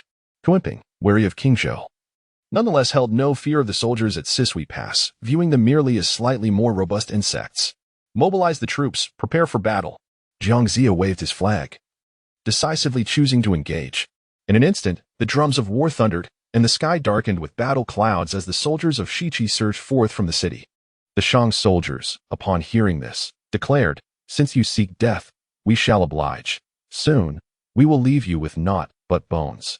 Neza, riding on his windfire wheels and brandishing his fiery spear, shouted angrily at the Shang forces. The generals of the Shang responded with furious roars. Neza, do you dare face me in battle? Yang Jian, mounted on his steed and wielding his trident, charged forth. You rebel, dare to boast of bravery? I shall claim your head. Upon seeing Yang Jian emerge, Neza propelled himself forward on his windfire wheels to confront him. At that moment, Huang Tianhua also mounted his jade qilin, swinging his twin hammers as he stepped forward to issue a challenge. Rebellious disciple, do you still dare to act recklessly? I shall take your life. The clear virtue true monarch, witnessing Huang Tianhua and Apos S advance, bellowed in fury. Despite having endowed Huang Tianhua with all his treasures, he found himself at a disadvantage in this encounter. As the four warriors clashed, the drums of war resounded and the skies darkened, yet no clear victor emerged. This was all part of King Zhou and Apos' scheme. He intended for them to engage without seeking victory, merely to stall their opponents. As the battle raged on, the Bishu fairy suddenly appeared on the battlefield. Who dares to challenge me? Riding her azure phoenix. Her presence prompted hesitation among the Shichi forces upon realizing she was a female warrior. However, the Puxian Zuanren shook his head and declared, Bixiao, instead of engaging in your secluded cultivation, you dare to seek death here? I shall escort you to your demise. Though Puxian Zuanren was no weakling, he was no match for the Bixiao fairy, who had ascended to the pinnacle of the great Luo Golden Immortal Realm under King Zhou and Apos as patronage. As the battle commenced, Puxian Zuanren found himself in dire straits, struggling to defend against her attacks. Observing this, when Shu Guangfa Tianzuan and Sihong Daoist, who were on friendly terms with Puxian Zuanren, exchanged glances. Bixiao, do not be so arrogant. I am coming. Without uttering a word of righteousness, the three of them joined forces against the Bixiao fairy, which quickly shifted the balance of power against her. The Qiuxiao fairy, enraged, shouted, shameless fiends. 3 against my sister alone? I shall come to her aid. She unleashed her golden dragon scissors and charged forward, aiming to flank the 3. Oh no, such a powerful treasure. Brothers, retreat. Puxian Zuanren exclaimed. And the 3 great figures hastily withdrew from the fray, realizing their escape route was being cut off. These 3 were notorious for their lack of shame. And seeing they could not win, they abandoned the fight without hesitation. As the 3 disciples were pursued, the Burning Lamp Daoist, as the vice leader, could not remain idle. Xiongxiao, do not flaunt your strength. I shall slay you. He summoned his mount, a plum blossom deer, and ignited a lamp that radiated countless golden flowers, illuminating the area in a brilliant orange light, intending to intercept Xiongxiao. However, before the Burning Lamp Daoist could arrive, a golden beam descended from the heavens, poised to strike. Chapter 87. Cowardly Rodents. Boom. As the danger loomed, the radiant lamp hurriedly abandoned his steed, leaping just in time to evade the impending peril. Unfortunately, his mount, a spotted deer, was reduced to mere venison patties. The celestial maiden of the clouds, wielding the primordial golden dipper, glared at the radiant lamp with fury. "You shameless wretch! 3 disciples of the Chan sect assault my 2 sisters, and you dare to meddle?" Indeed, the prowess of the Chan sect was renowned. Her scathing rebuke left the radiant lamp fuming, unable to muster a retort. The assailants were, after all, disciples of his own sect. And the attempted ambush came from them as well, which was quite disgraceful.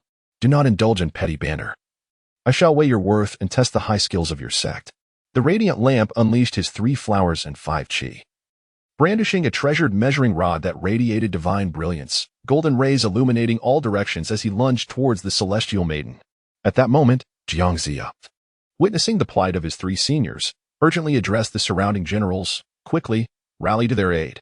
Instantly, the disciples of the Chan sect surged forth, their countless officers shaking their weapons and rallying cries filling the battlefield. The air was thick with murderous intent, and clouds of war rose ominously. However, amidst this chaos, the forces of Shiqi found themselves at a distinct disadvantage. The talents of the Shang Dynasty were overwhelmingly superior, their skilled individuals outnumbering those of Shiqi by 100-fold.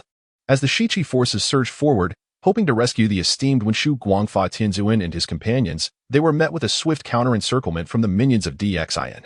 Not only did the 3 great sages remain unharmed, but all the officers of Shiqi found themselves ensnared in a fierce battle. Kill. The martial generals of the Shang Dynasty charged like tigers descending from the mountains, akin to dragons rising from the seas, each displaying their skills to the fullest. Meanwhile, the Shiqi forces were trapped in the fray, with each general facing 5 or 6 adversaries. In such skirmishes, even the mightiest would find themselves at a loss.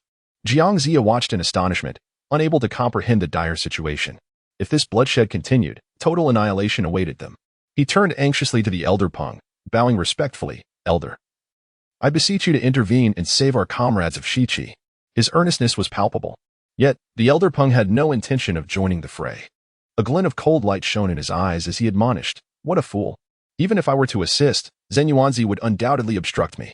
In due time, the warriors of Shiqi will meet their demise. How can you not call for a retreat at such a critical juncture?" Jiang Zia was taken aback by the Elder Peng's scathing rebuke. He felt a tempest of anger within but dared not show it. For he was but a mortal against the Elder's formidable power. "You are right, we must retreat." Jiang Zia swiftly issued commands for the signal to be sounded. At that moment, the Shiqi officers, already beleaguered, heard the order and began to discard their armor and flee. Those who were slow were ruthlessly slain or captured. In the chaos, Shiqi suffered heavy losses, with over a dozen renowned generals falling in battle. "Stand down." Jiang Zia, terrified, waved the command flag, hastily leading the remaining forces back to the city of Shiqi. Meanwhile, Huang Feihu personally beat the war drums, rallying the troops. "Kill." As the commander drummed, the soldiers roared with battle cries, pursuing relentlessly. The Shiqi forces, gripped by fear, scattered in disarray. Upon entering the city, the formation laid out by the sage activated, isolating the Shang forces outside. "You Shiqi cowards, best remain within this formation for eternity." They jeered. "How dare you resist the Shang Dynasty? Mere ants attempting to shake a tree, utterly deluded." The soldiers of the Shang, unable to breach the sage's formation, vented their frustrations with curses. Yet, soon they heard Huang Feihu sound the retreat. The captains, leading prisoners, returned to the Sisui Pass, where Wang resided in the hall. He did not immediately interrogate the captives but allowed them to kneel in silence. King Zhou had been closely monitoring the movements of the 3 great sages, who were being relentlessly pursued by the celestial maidens, fleeing in a panic towards the west. Unbeknownst to them, they had already been cornered in the heart of the western domain. At this moment, within the sacred mountain, the saints of Zhuan and Jia awakened simultaneously, exchanging glances filled with joy. "Brother, our opportunity in the Western teachings has arrived." "Indeed, dear brother, let us seize this moment." The 2 saints summoned their 3,000 disciples, sounding the sacred conch and ringing the golden bell, as heavenly flowers descended and auspicious light enveloped the surroundings, heading towards the direction of the 3 great sages. "Cowardly rodents, today I shall see where you can flee." The celestial maiden of the clouds brandished her golden dragon scissors, which transformed into 2 roaring dragon serpents, exuding an unparalleled might. The 3 great sages, unable to match her prowess, dared not resist, their hearts in turmoil as they fled in disarray. As they faced imminent doom, they suddenly glimpsed the Western saints approaching. "Saints, save us!" The three great sages, akin to drowning men grasping at straws, rushed towards the two saints, their faces pale and devoid of any semblance of dignified strength. The two Western saints feigned casualness, approaching with protective intentions. "What troubles you, dear disciples?" The act of the Zhou Di saint was masterfully performed, playing the fool with great finesse. "Forgive us, saints. We, the three brothers, are being hunted by these vile scoundrels. We implore you, for the sake of our master, grant us our lives." The compassionate navigator stepped forward in supplication, his face wrought with distress, his talent for theatrics rivaling that of Zhou Di. Jiayin, however, posed a dilemma. "You three disciples are unaware that the Taoist patriarch once declared to the 6 saints of heaven that we must not intervene in the matter of the investiture of the gods. Surely you have heard this?" His words, meant to retreat but advancing nonetheless, left the three great sages speechless. The two Western saints feigned adherence to the decree of the Taoist patriarch, leaving the compassionate navigator and his companions in utter despair. The celestial maiden of the clouds, observing the scene, smirked. "Compassionate navigator, the saints cannot intervene in the investiture of the gods, as decreed by our master. It seems today, your fates are sealed." Her demeanor instilled fear in the hearts of the compassionate navigator and his companions. Should they fight, there would be no path to survival. Chapter 88. Excessive Deception. The Saint of Guidance shook his head and remarked, "As two sages, we can only tend to our own disciples. It is fortunate that the Western teachings do not enter the calamity of the era." Upon hearing this, the venerable Manjushri's eyes sparkled with realization. He seemed to grasp a pivotal point. If the Western teachings remain unscathed by the catastrophe, the two sages could only look after their own disciples. If the three of them were to turn to the Western teachings, would they not then become disciples of the West? In that case, if the two sages were to intercept Xiong Shao, the three of them could simply depart together, which would not be considered defying the command of the primordial Tao ancestor. After all, it is only natural for a master to rescue his disciples. This hardly constitutes interference in the sealing of deities. With the two sages present, their disciples had long admired the profound teachings of the Western Mahayana. "We humbly request the sages to accept us as disciples." Venerable Manjushri, shedding all pretense, knelt and bowed, expressing his intention to defect from the Chan teachings and embrace the West. The two saints of the West exchanged glances, their faces lighting up with joy upon witnessing Manjushri's keen understanding. "Manjushri, arise." The Saint of Guidance gestured with his right hand, enveloping Venerable Manjushri in an aura of serenity. "Thank you, Master." Venerable Manjushri stood up, expressing his gratitude once more, and took his place behind the two sages. Observing this peculiar maneuver, Venerable Samantabhadra and the compassionate navigator were momentarily stunned before hastily declaring, "We too are willing to seek refuge in the Western teachings. We implore the sages to accept us." The Saint of Purity nodded with a smile. No need for formalities. The two rose and joined the ranks behind the sages. In their pursuit of survival, the three cultivators chose to renounce the Chan teachings and ally themselves with the West. One cannot blame them, after all. The countless years of arduous cultivation would turn to naught should they fall in a single day. If they were to be placed on the list of deities, they would become mere laborers in the heavenly court, with no chance of further progress. Every cultivator harbors the desire for enlightenment. Even when faced with the futility of such aspirations, none would willingly relinquish their pursuit. The celestial beings of the primordial wilderness battle through the vast ocean of cultivation. And even when they are aware of the improbability of attaining enlightenment, none would easily surrender their ambitions. Such is the essence of a cultivator. Upon witnessing the three great disciples' peculiar shift towards the Western teachings, Fairy Qiong Shao smiled radiantly, sheathed her golden scissors, and approached, saying, "Congratulations to the two sages on acquiring 3 esteemed disciples. We sisters shall not intrude any further." As Qiong Shao and her sister Bai Shao turned to leave, the two saints of the West did not dare to intervene. Meanwhile, within the Jade Void Palace, the primordial lord suddenly sensed a severe blow to the foundation of the great teachings. He hastily calculated and discovered that 3 esteemed disciples had defected. Investigating further, he erupted in furious roars. "Those two from the Western teachings dare to lure away my disciples from the Jade Void." In a surge of rage, the primordial lord rose abruptly, seizing the Panga banner, intent on rushing to the Western sacred mountain. The Taiji saint quickly restrained him, advising, "Brother, let us prioritize the bigger picture. The strengths of the two saints of the West are not to be underestimated. What outcome do you expect from confronting them alone?" The implication of Taiji Saint's words was clear. If I do not go to the west, you cannot handle them by yourself. This infuriated the primordial lord. His face flushed with indignation, eager to charge forth without a moment's hesitation. Brother, the Western Saints are undermining us. Are we to endure this insult? The primordial lord recognized his need for Taiji Saint's assistance. Otherwise, as a solitary sage, he could not contend with the two from the west. Thus, despite his dissatisfaction with Taiji Saint, he had no choice but to comply. In this world of primordial wilderness, without strength, all discussions were futile. Our foremost adversary is King Zhou. If we both venture to the Western teachings now, how shall the five sages unite to confront him in the future? Taiji Saint's reasoning was sound, yet the primordial lord felt an unsettling dissonance. Brother, the Western teachings are behaving excessively. This matter cannot simply be overlooked. He found it intolerable. To him, it was the gravest affront. Once we eliminate King Zhou, we brothers shall remain the strongest beings in the primordial world. Even if we extinguish the Western teachings, will it not be within our purview? Yet at present, dealing with King Zhou was the primary task. Taiji Saint and Appo's gaze was as cold as ice, staring directly at the primordial lord, indicating that he would not assist in confronting the two Western saints at this moment. Humph. The primordial lord felt a surge of blood rising in his throat, yet he understood that having just recovered, charging alone to the sacred mountain would only result in humiliation at the hands of the Western saints, achieving nothing of merit. With a dismissive wave, he retreated to his divine hall. At that moment, King Zhou observed the spectacle of the three great disciples' defection with unrestrained glee, laughing heartily. The defection of these three esteemed disciples from the Chan teachings to the Western teachings would likely inflict greater torment upon the primordial lord than their demise.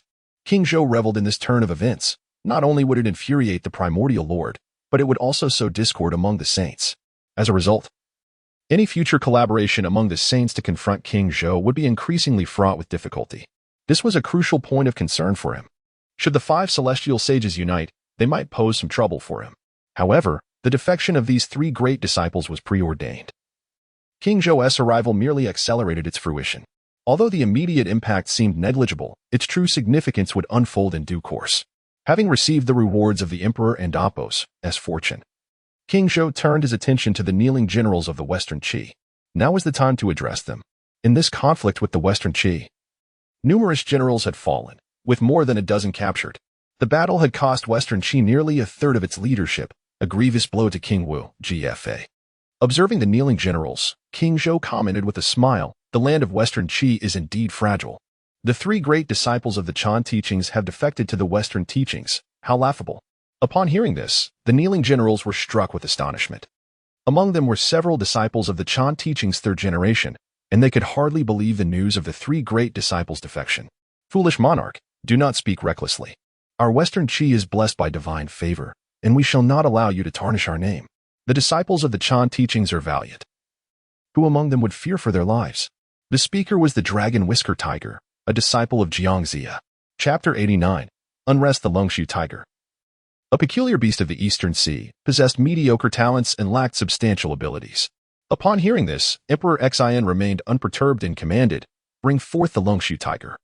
Flay its skin, dismantle its bones, and sever its head to display at the gate for all to see." At the Emperor and Appo's decree, all the captives prostrated before him, trembling in fear. Flaying and dismemberment were indeed torturous punishments, previously known for his benevolence. Emperor Xin now treated the soldiers of Shiqi with a heart as cold as the harshest winter. The Longshu Tiger, stricken with fear, turned pale. Initially, it had only sought to voice its indignation against the king, but it now faced a dire consequence. "Your Majesty, spare my life. I am willing to submit." The Longshu Tiger hastily bowed in supplication, yet King Zhou remained unmoved. What use is there for such a treacherous wretch? The executioners swiftly pushed the Longshu Tiger forth, followed by a horrific scream and the sickening sound of flesh being cut. Soon, the cries faded, replaced by the crisp sound of blades slicing through flesh. The generals of Shiqi, kneeling on the ground, turned ashen, beads of cold sweat glistening on their brows. "Is there anyone else wishing to oppose the great Shang? I shall send you all on your way." Emperor Xin coldly surveyed the generals before him, untroubled by the prospect of further executions. For the conflict between Shiqi and the Shang was irreconcilable. Ultimately, only one side could perish to conclude this calamity. "My king, I am willing to yield. Please grant me a chance at life." Tu Xingsuan knelt, his arms bound, striking his forehead against the ground in desperation. Seeing this, Emperor Xian raised his hand and commanded, "Release the general." There was no doubt in his mind about the general's intentions. He clearly feared no escape. Though adept at earth evasion techniques, Tu Xingsuan dared not attempt to flee. With Shiqi's morale waning, continuing the fight against the Shang would lead to inevitable doom. Thus, seizing this opportunity to align with the Shang seemed a wise choice. Upon submitting to the Shang, Tu Xingsuan was spared, prompting several other cultivators to step forward and plead for mercy. Emperor Xian granted them reprieve. At this moment, only Ji Shuming remained kneeling. He was one of King Wen and Appo's sons, unexpectedly captured. Observing the other generals pledging allegiance to King Zhou, he finally spoke, "Your Majesty, I do not refuse to submit.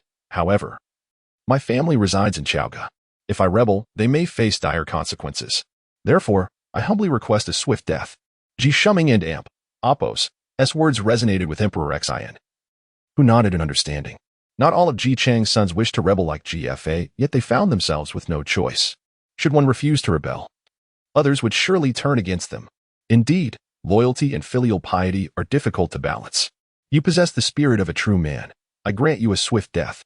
Ji Shuming, overwhelmed with gratitude, exclaimed, "Thank you, Your Majesty, for your benevolence." With a wave of his hand, Emperor Xian ordered Ji Shuming to be executed before the crowd as a grim spectacle. In the chaos of war, such deaths were mere trifles, hardly worth noting. When the news reached the Shiqi camp, the generals were left in shock. All had surrendered? Only the Longshu Tiger and Ji Shuming had resisted, meeting their ends publicly. Jiang Zia, pale with horror, collapsed onto a mat. "Shuming, my brother will surely avenge you." GFA roared, tears of blood streaming down his cheeks, his grief unbearable. The actions of the King of Wu ignited a fervor among the soldiers, who cried out in vengeance for Ji Shuming and the Duke of Shibua, Ji Chong. Seeing this, Jiang Zia hastily concealed his fear and worry, feigning calm as he addressed GFA, "My lord, take heart. We must strategize for the battle against the Shang. Ji Shuming's revenge is inevitable, but we must plan wisely." After some time, GFA gradually regained his composure, returning to his previous state. However, as stability returned, another piece of grim news arrived. "Master, the three elders have been driven to desperation by Qiong Shao and have defected to the Western sect." Neza entered the military tent, stammering out the news. Previously dispatched by Jiang Zia to accompany the fairy Qiong Shao for protection, Neza had witnessed the betrayal of the three great warriors firsthand. What? Si Hong and the others have all defected to the Western sect? The burning lamp Taoist erupted in anger, rising abruptly, clearly losing his composure. These wretched individuals. Master has treated them with kindness, yet they have betrayed the sect and joined the Western sect. The yellow dragon true man cursed vehemently, his eyes ablaze with fury. Meanwhile, the other second-generation disciples of the Chan sect seethed with righteous indignation, at least on the surface. "This news must have reached our master by now," Jiang Zia sighed, feeling that the hope of defeating King Zhou was indeed dim. If the conflict continued, he sensed that even his own life was in jeopardy. Yet, the two saints were resolute in their struggle against King Zhou, leaving no one daring to suggest retreat. Emperor Xian, stationed at the Zishui Pass, desired precisely this scenario, to restrain the Yuan Shirtian Zun and continually bolster his own strength, while subtly sowing discord among the four saints. In this manner, King Zhou could steadily grow in power from behind the scenes until he was sufficiently formidable to confront the saints. At that moment, he would reveal who truly reigned as the strongest in the primordial world. Emperor Xian presided over the Zishui Pass, unable to engage directly. Yet his presence alone deterred Shiqi from any rash actions. Huang Feihu incessantly urged his subordinates to provoke conflict, but Jiang Zia had strictly forbidden the generals from combat, resulting in a stalemate. What should have been a sweeping advance towards Chaoga City had devolved into a passive stalemate, with Shiqi entrenched and unable to make any progress. The once indomitable spirit of Shiqi had waned, and the morale of the troops was shaky. Observing this situation, Emperor Xian retreated back to Chaoga City. In his words, the time for Shiqi's destruction had not yet arrived. Thus, he allowed them a moment to breathe. In this era of relative peace, King Zhou took the opportunity to further develop himself in secrecy. With Shiqi lacking the strength to retaliate, he allowed the calamity to persist, granting him time to prepare. The primordial world had transformed, and with the conclusion of the Foshan calamity uncertain, he resolved to elevate himself as much as possible. Chapter 90. The weak and the helpless Xian harbored a faint premonition within him. If he wished to prevent the Honghuang world from descending into utter destruction, He might soon face adversaries of formidable strength, possibly even being surpassing the six saints of Heaven's Way. However, at present, the Honghuang world remained ensnared in a calamity, appearing to weaken gradually without any drastic changes, thus continuing along its original trajectory. DXIN sensed the immense inertia of the River of Fate, with the destiny of the Honghuang world evidently entwined within it. Should the heavenly Tao of Honghuang attempt to assist the world in breaking free from its slow decline, it was certain that even more powerful entities would emerge to rectify the situation. This scenario mirrored DXIN's own struggle to alter his fate, where he encountered no small amount of trouble. Fortunately, he had taken precautions in advance, quietly developing and enhancing his strength, allowing him to navigate these tribulations unscathed. Upon returning to Chaoga City, DXIN opted for a low-profile retreat for cultivation, refraining from any grandiose expansion or ostentatious displays of his martial prowess. This shift in demeanor inadvertently relieved many cultivators. Nevertheless, the ascent of the Shang Dynasty did not waver. During this period, the fortunes of Shang steadily increased, and the auspiciousness surrounding DXIN grew more potent. My king, the Flame Lion clan has come to pledge their allegiance, and their leader seeks an audience outside the Longda Hall, reported Eli. The Flame Lion clan, a significant lineage and a unique species, possessed considerable strength. With numerous great clans now rallying to DXIN, it presented an opportune moment for the Shang Dynasty to unify the world. Admit the Lion King. DXIN commanded from his elevated seat. Soon, a formidable figure strode in, the leader of the Flame Lion clan, the Blazing Lion King. I pay my respects to the king, the Blazing Lion King declared, his face exuding a fierce aura and his mane bristling with an air of dominance. There is no need for excessive formalities. Since your clan has chosen to abandon your previous allegiances and join me, you are now part of the Deshang. DXIN replied with a radiant smile, displaying a welcoming demeanor. Thank you, my king. The Blazing Lion King beamed. Recognizing the fortune it was for their clan to align with DXIN. The influx of powerful allies bolstered the fortunes of Deshang and enhanced DXIN and Apos' authority. Now unified in spirit, DXIN had reached the pinnacle of Lesser Saint, and he yearned to ascend to the realm of Honghuang Daoyuo Jingxian. However, breaking through this final barrier required immense accumulation, necessitating a gradual approach to cultivation. In Chaoga City, DXIN commenced his secluded training. Following the emergence of the Fortune Divine Tree, the surrounding spiritual energy surged significantly. After a period of development, the concentration of spiritual energy in Chaoga City far surpassed that of several saint sanctuaries.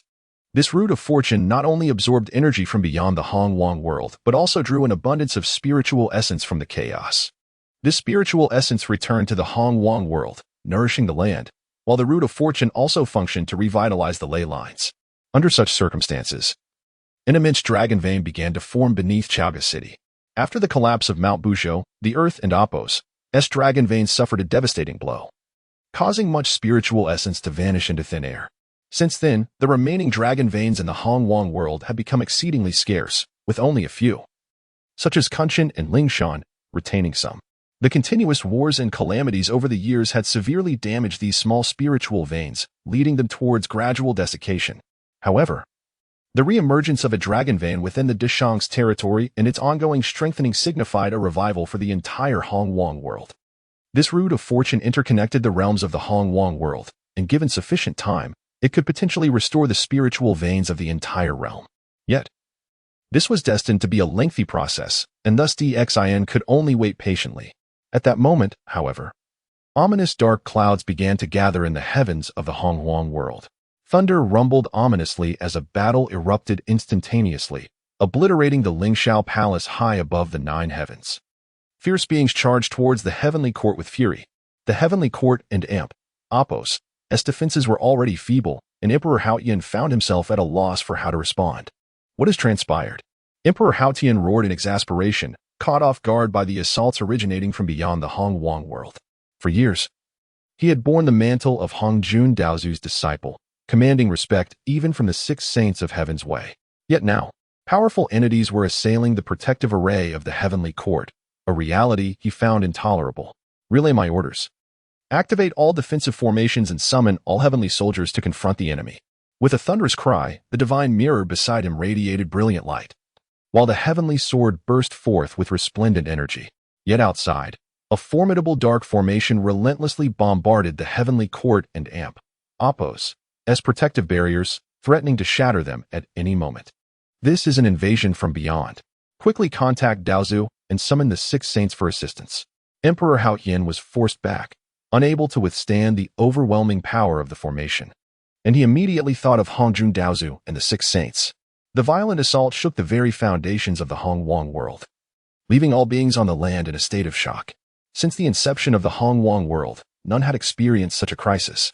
Gazing upon the infernal flames and swirling black clouds above, the denizens were left utterly dumbfounded, save for the cultivators of the heavenly court, who fought valiantly against the onslaught under Emperor Haotian and Apos' leadership. My lord, if Dazhu could come to our aid, would he not have done so by now? The Queen Mother urgently reminded Emperor Haotian, noting that the enemy had already breached the Honghuang world while Hongzhun Daozu had yet to issue any warning.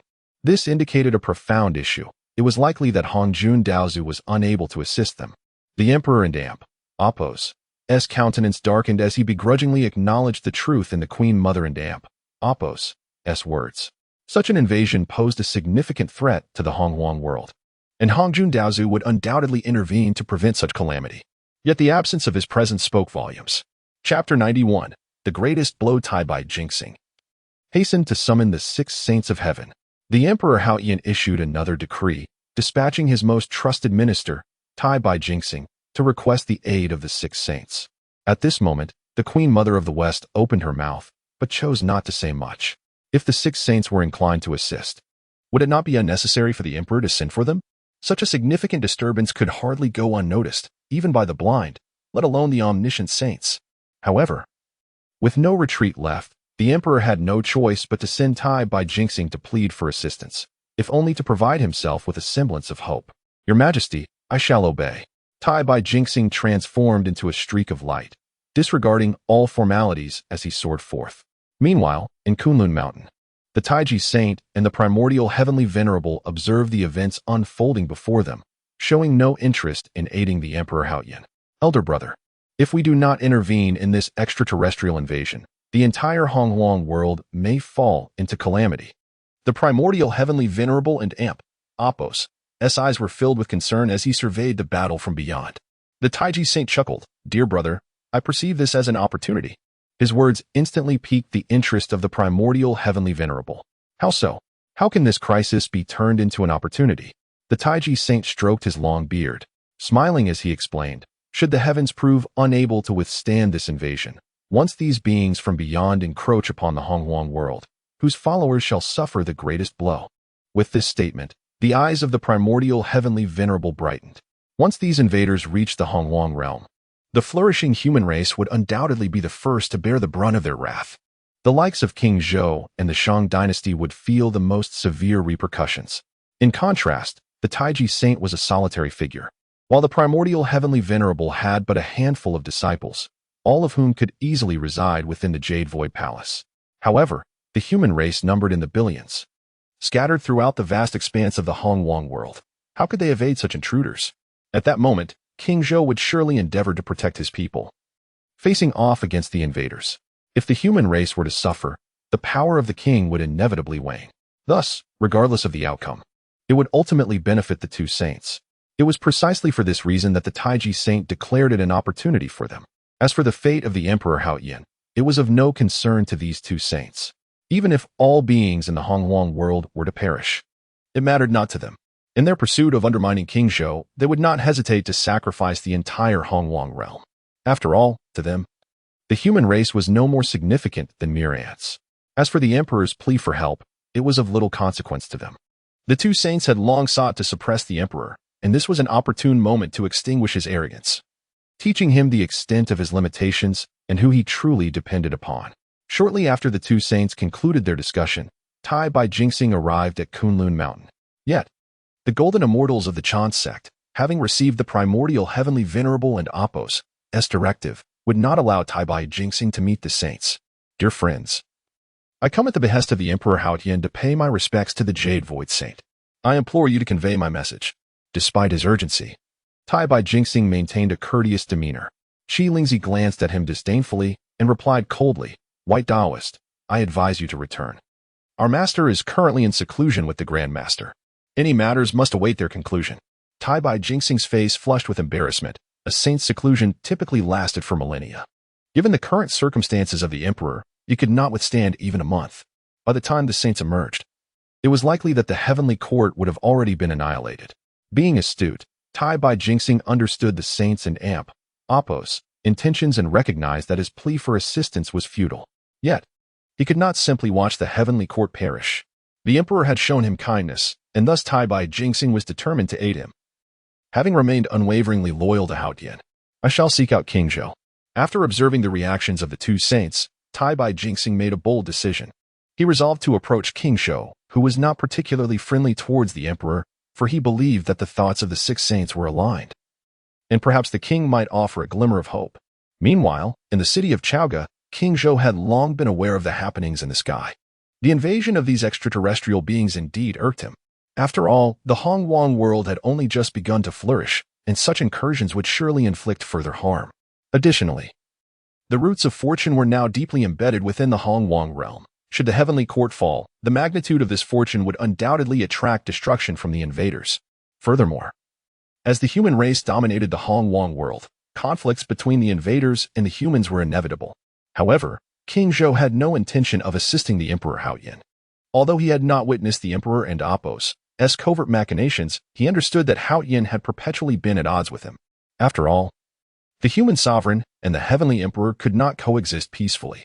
King Zhou was acutely aware of the extraterrestrial invasion and had keenly observed the emperor and Apos' predicament. Yet, he had no interest in aiding Hao Yin. The system had prompted him to act at an appropriate moment, which essentially meant waiting until the emperor was defeated and the heavenly court shattered before stepping in. As the supreme ruler of the three realms, King Zhou's position significantly overlapped with that of the heavenly emperor. In the past, during the reign of the human sovereign, the title of heavenly emperor had not even existed. It was only after the decline of the human sovereign that the heavenly emperor unified the three realms. Presently, Emperor Hao Yin was gradually consolidating power over the three realms. Yet King Zhou would not lend his support in this matter, for he too aspired to dominate all under heaven. Boom. The battle above the 9 heavens grew increasingly fierce. With the heavenly court facing relentless defeat, unable to withstand the onslaught of their adversaries. What manner of beings were these, radiating an aura so sinister? As a being of supreme caliber, King Zhou sensed something from their presence. Extraterrestrial demons. This was his preliminary conjecture. Boom. The formations of the heavenly court were swiftly shattered, revealing the formidable strength of the invaders. Coupled with the insufficient power of the heavenly court, they had no capacity for resistance. My king, outside the Longda Hall. Tai Bai Jingxing seeks an audience. Eli stepped forward to report. Under King Zhou and Apos' focused nurturing, Eli had attained the realm of Daoyuo Golden Immortal and was now on par with Tai Bai Jingxing. Chapter 92. Intricate Schemes. The illustrious Tai Bai Jingxing, a revered guest of the heavenly court, was swiftly ushered in at the command of Emperor Xin. With a grateful expression, Tai Bai stepped forward to express his gratitude. Your Majesty. With the invasion from beyond our realms, the celestial emperor stands alone against overwhelming odds. Should the heavenly court fall, these invaders will surely penetrate the primordial world, jeopardizing the safety of humanity. Thus, I implore your Majesty to dispatch troops to aid the celestial emperor. Tai Bai Jingxing astutely addressed the critical concern of mutual destruction. The demise of the heavenly court would spell disaster for humanity. Without the protection of the heavenly court, King Zhou would directly confront the invaders and Apos' might. Upon glancing up, Emperor Xin observed the disruption of the heavenly court and Apos' formation. The celestial emperor was already engaged in a desperate struggle, unable to endure for long. Tai Bai Jingxing, your words resonate with wisdom. This time, I shall assist you. Summon the troops at once. Let us march together against the rebellion. Emperor Xin commanded. And soon the renowned martial one had rallied the soldiers. Thank you for your benevolence, your Majesty. Tai Bai Jingxing bowed deeply in gratitude. Although he was anxious, he had no choice but to await King Zhou's mobilization of forces. Emperor Xin smirked inwardly, fully aware that Tai Bai Jingxing wished for him to rescue the heavenly court. Yet he deliberately refrained from doing so. Saving the heavenly court would yield no benefit for King Zhou. Rather, seizing the opportune moment to strike would yield unforeseen advantages. If the celestial emperor was defeated and King Zhou reversed the tide, the denizens of the primordial world would inevitably vilify the celestial emperor's incompetence and extol King Zhou's brilliance. Emperor Xin reveled in his own cunning. The art of kingship often lay in seizing minor opportunities that could obliterate an adversary while simultaneously elevating oneself. Once the celestial emperor lost the people and Apos' trust, how could he govern the three realms? How could he aspire to supremacy? The heavenly court and Apos' continuous defeats were glaringly apparent, instilling great concern among the powerful beings of the primordial world. They understood that the celestial emperor could not withstand the formidable invaders, regardless of his efforts. Your Majesty, the troops are ready for your command. Marshal Wen strode forth, and the soldiers were finally assembled. Emperor Xian, unhurried, nodded and proclaimed, "Well then, brave soldiers, let us march against the heavenly court. Who among you shall lead the charge?" As soon as he finished speaking, several generals stepped forward. "Your Majesty, I, Eli, am willing to be the vanguard and secure the first victory for you. Your Majesty, I, Lei Kai, also wish to lead the charge." One by one, the martial generals vied for the honor, prompting a radiant smile from King Zhou. Eli commanded 1,000 troops to advance first, while King Zhou himself led a formidable army of hundreds of thousands towards the heavenly court. As the forces marched, the drums of the Shang army thundered, their resounding echoes reverberating throughout the primordial realm. The momentum of their campaign was both magnificent and boundless. At that moment, Tai Bai Jingxing suddenly came to a realization. A wave of concern washing over him. What had initially seemed like a call for assistance now bore the sin of inviting a wolf into the fold. With King Zhou and Apos' formidable strength, especially after millions of humans ascended to immortality, the Shang army alone boasted over 500,000 immortal-level soldiers.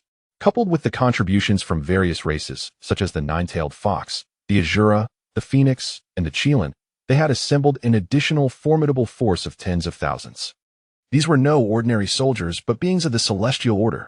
As the army moved, they attracted the attention of all corners. "Elder brother, King Zhou has indeed lost his mind.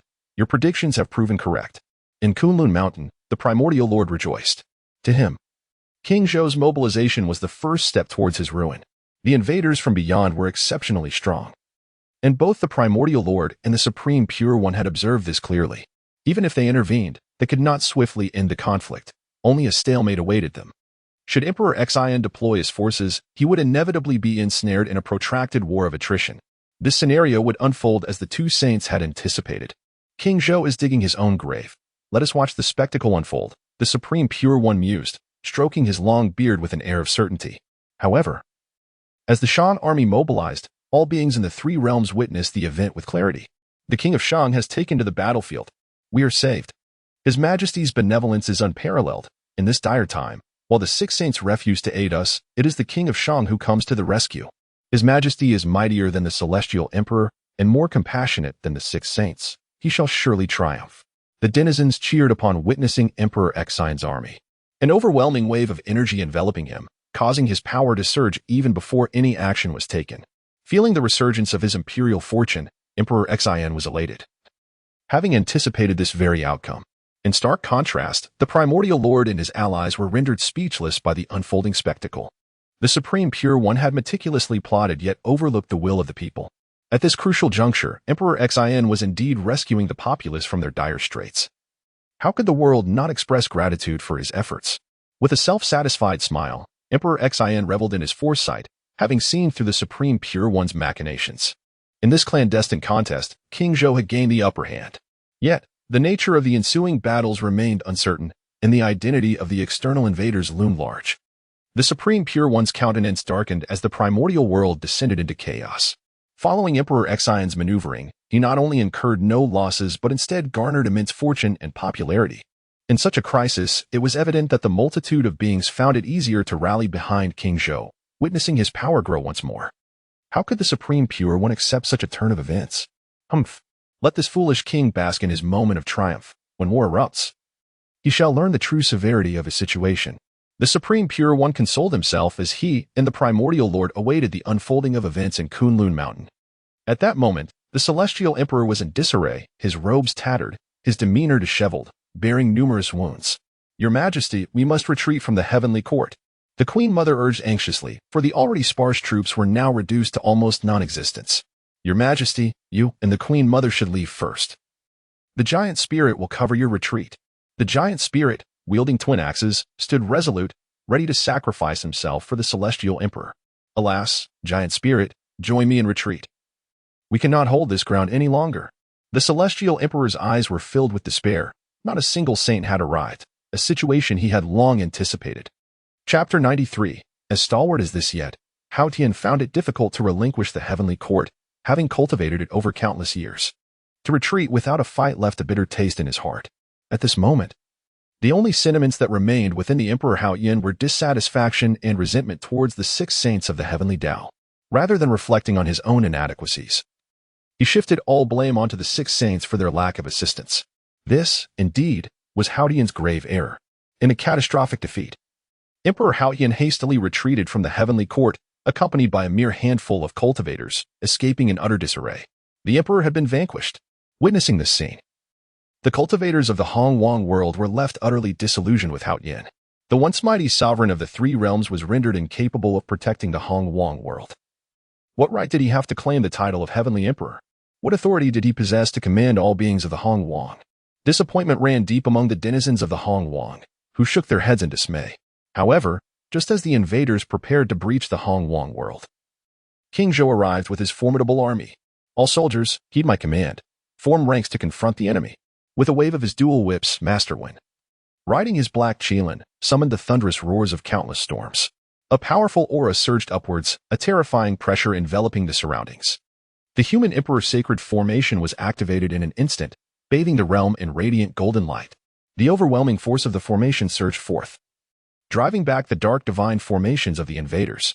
The formations that had previously left Emperor Hao Tian defenseless now found themselves at a disadvantage before the might of the human emperor's sacred formation. Attack! The invaders roared in fury, and the 2 formations clashed once more. A fierce battle ensued, yet the strength of King Zhou and Apos' human emperor's sacred formation was unparalleled. With close to 100,000 warriors, half human and half from other powerful races, their cooperation was seamless. The power of the human emperor's sacred formation multiplied exponentially with the sheer number of beings involved. Under the immense power of this formation, the invaders found themselves forced back, quickly retreating from the heavenly court and standing once again in the expanse beyond. Suddenly, Master Wen unleashed a devastating strike. The human emperor's sacred formation erupted in a brilliant display, shattering the opposing formation. The dense black mist dissipated, and the invaders plummeted into the void. These invaders, grotesque in form, were evidently beings from diverse races.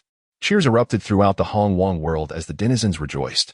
The invaders who had previously reduced Emperor Hao Tian to a state of despair were so easily repelled. Moreover, King Zhou had yet to even engage in battle. In this moment, admiration for King Zhou surged among the multitude. Standing amidst the troops, Emperor Xin surveyed the scene. A figure approached with a smile, strikingly similar to that of the human race leader, evidently another manifestation of a primal Tao body. "Who are you?" Emperor Xin inquired, recognizing that this was a premeditated invasion. And the opposing side undoubtedly had prepared extensively to thwart Hongjun Daozu and comprehend the strong of the Honghuang world. Such knowledge was imperative. "I am but a remnant of a chaotic demon god, here to seize or annihilate the Honghuang world." The demon god smiled indifferently, treating his intentions as trivial. Emperor Xin furrowed his brow slightly. The trajectory of the Honghuang world had evidently shifted. Before it had even recovered, these invaders had already arrived at its doorstep. While he was uncertain if such calamities had occurred during the original Fengshan War, he understood that there was no escaping this fate. A chaotic demon god? To me, you are merely a lingering wisp of a soul, akin to borrowing a corpse to resurrect, Emperor Xin retorted, revealing the identity of his foe with a brilliant smile. In the bygone era, when Pangu opened the heavens and slew countless chaotic demon gods, these entities were formidable, and their complete annihilation was impossible. Many had escaped, leaving behind fragments of their will, which had been nurtured over eons to return to life, a not uncommon occurrence. For instance, during the conflict of the demonic path, figures like demon ancestor Luo, Yin Yang ancestor, and even Hongjun Daozu were likely remnants of these demon gods, or perhaps their primordial spirits had survived. Emperor Xion's revelation of the demon god's identity ignited a fierce glint in the latter's eyes. As Emperor Xion had surmised, the demon god was indeed a revived fragment of will. Nonetheless, he was still a being of the Hunyuan Daoyuojin level, powerful enough to conquer the Honghuang world. Indeed, you are as arrogant as the rumors suggest. Yet, before me, the demon god of death, let us see what you are capable of. The demon god of death sneered, transforming into a swirling mass of black death energy, lunging towards Emperor Xion. Emperor Xion shook his head derisively. If you were truly the demon god of death, you could extinguish me with but a thought. Yet now, you are utterly insignificant. He wielded the human emperor divine halberd, now an innate supreme treasure of immense power. As the demon god charged with its dark mist, Emperor Xin thrust the halberd forward. With a piercing sound, the demon god and imp, Apos, intricate attack, once lethal to many, was met with failure as the black mist was pierced, its corporeal form skewered upon the divine halberd. Defying the laws of existence, this was a display of sheer might. With a single thrust, Emperor Xin shattered the demon god and Apos' physical form, and silence enveloped the surroundings. Even the demon god himself stared wide-eyed in disbelief. The death energy he had manifested, formless and ethereal, was laden with boundless principles. Any other being caught within would undoubtedly face immediate demise. How is this possible? The demon god of death exclaimed in horror, unable to fathom how his most formidable technique had been vanquished in an instant. With a radiant smile, Emperor Xin brandished his halberd. In a resounding thud, the demon god's left shoulder was severed, and he transformed back into a swirling mass of death energy, retreating violently. Demon god of death, you are indeed feeble. Had you possessed such meager abilities in the past, you would not have survived to this day. Emperor Xin taunted. While the demon god's pallor deepened, no longer daring to show disrespect, the demon god, along with his army, began a slow retreat, preparing for a protracted battle. Emperor Xin, do not revel in your triumph. Once our reinforcements arrive, your demise is assured. The demon god clearly still had confidence in his forces, knowing that this invasion would not unfold easily. Chapter 94. A fortunate choice. Emperor Xin gazed at his opponent and declared, I shall wait right here. If you truly possess the skill, then come forth and engage me in a battle of 300 rounds. In response to the provocation from King Zhou, the death demon god retreated without the slightest inclination to confront him. My king, should we continue our pursuit or consolidate our hold on the heavenly court? Grandmaster Wen stepped forward to seek guidance. Their effortless conquest of the heavenly court had taken even him by surprise. After all, the previous defeat of the Emperor of Heaven had been so decisive, and now King Zhou's victory seemed equally abrupt in comparison. Repair the formations of the heavenly court and fortify our position. Emperor Xin had no intention of pursuing the retreating foe. The death demon god was insignificant. However, the absence of the Grand Dao ancestor Honghuang was troubling, as the battlefield he occupied was likely the decisive factor in this conflict. If Honghuang were to fall, even if King Zhou were to vanquish the death demon god, the outcome would remain unchanged. Thus, King Zhou aimed to stabilize the heavenly court, mend its formations, and await news from Honghuang. In moments of weakness, one can only hope for the strength of others. Should Honghuang be defeated, our entire primordial realm would cease to exist. Emperor Xin observed the formidable forces beyond, feeling a sense of helplessness in his own diminished power. Faced with these enigmatic chaos demons, he found himself at a loss, for he knew nothing of their nature. In the past, during the conferred god calamity, he had relied on his prophetic insights to navigate his course. Yet now, circumstances had surpassed his foresight, compelling him to exercise greater caution. As King Zhou drove away the death demon god, the invading army retreated like a receding tide. In that instant, the vast expanse of the heavenly court became the domain of King Zhou. Observing this transformation, Emperor Xin smiled knowingly and ordered his forces to regroup and restore the surroundings. As for relinquishing the heavenly court and returning it to the Emperor of Heaven, such thoughts had never crossed his mind. Why should he surrender the territory he had labored so hard to seize? The grandeur of the heavenly court was not explicitly claimed by the Emperor of Heaven. In ancient times, the demon Emperor Dijuan resided here, and the heavenly court was once a vacant entity, merely occupied by the demon race. Now that King Zhou had taken control, he was entitled to dwell within. As for the Emperor of Heaven, as the sovereign of the three realms, he need not confine his governance to the heavenly court, for there are countless majestic mountains and rivers in the primordial realm from which to choose. Moreover, should the heavenly court be situated at the pinnacle of the primordial world, if it were to face another invasion, and the Emperor of Heaven proved incapable of defense, it would only bring chaos to the primordial realm once more. Emperor Xion's reasoning was sound. Thus, he instructed his subordinates to promptly repair the grand formations and restore the nearby temples. Soon, the heavenly court regained its former splendor.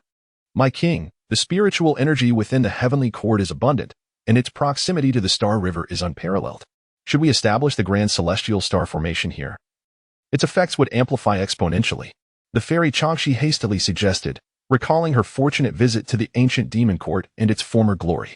Given the current decline of the primordial realm and the scarcity of heavenly spiritual energy, transforming the heavenly court into a palace for King Zhou would indeed be an excellent choice. My beloved's words hold merit. By laying down the grand celestial star formation here and channeling the spiritual energy from the roots of fate, we could create a harmonious unity between heaven and earth, enhancing prosperity even further. Emperor Xin was greatly pleased. The roots of fate had already intertwined with heaven and earth. As long as King Zhou willed it, the heavenly court could seamlessly merge with Chaoga City at any moment. At this juncture, King Zhou had undoubtedly come to regard the heavenly court as his personal domain. Bai Jingxing felt helpless, aware that the threat had not yet dissipated.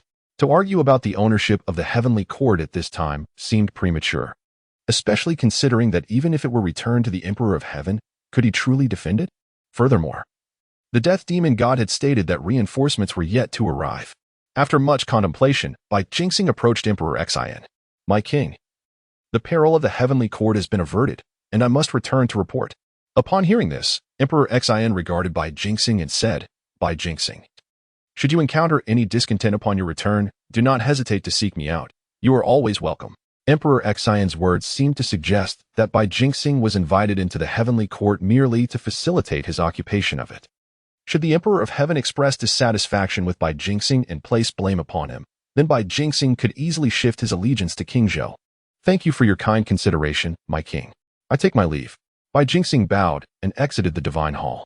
Seeing Bai Jingxing depart, the nine heaven Xian Nu stepped forward and said, My king, the heavenly court is the very heart of the primordial three realms, and its fortune is exceedingly rich. If you could remain here for an extended period, the benefits would be immeasurable. The nine heaven Xian Nu was particularly attuned to the currents of fortune. The heavenly court was indeed the confluence of the essence of heaven and earth, representing the core of the entire primordial realm. To gain control of the heavenly court was tantamount to holding dominion over all. Emperor Xin, upon hearing her words, laughed heartily but chose to remain silent on the matter.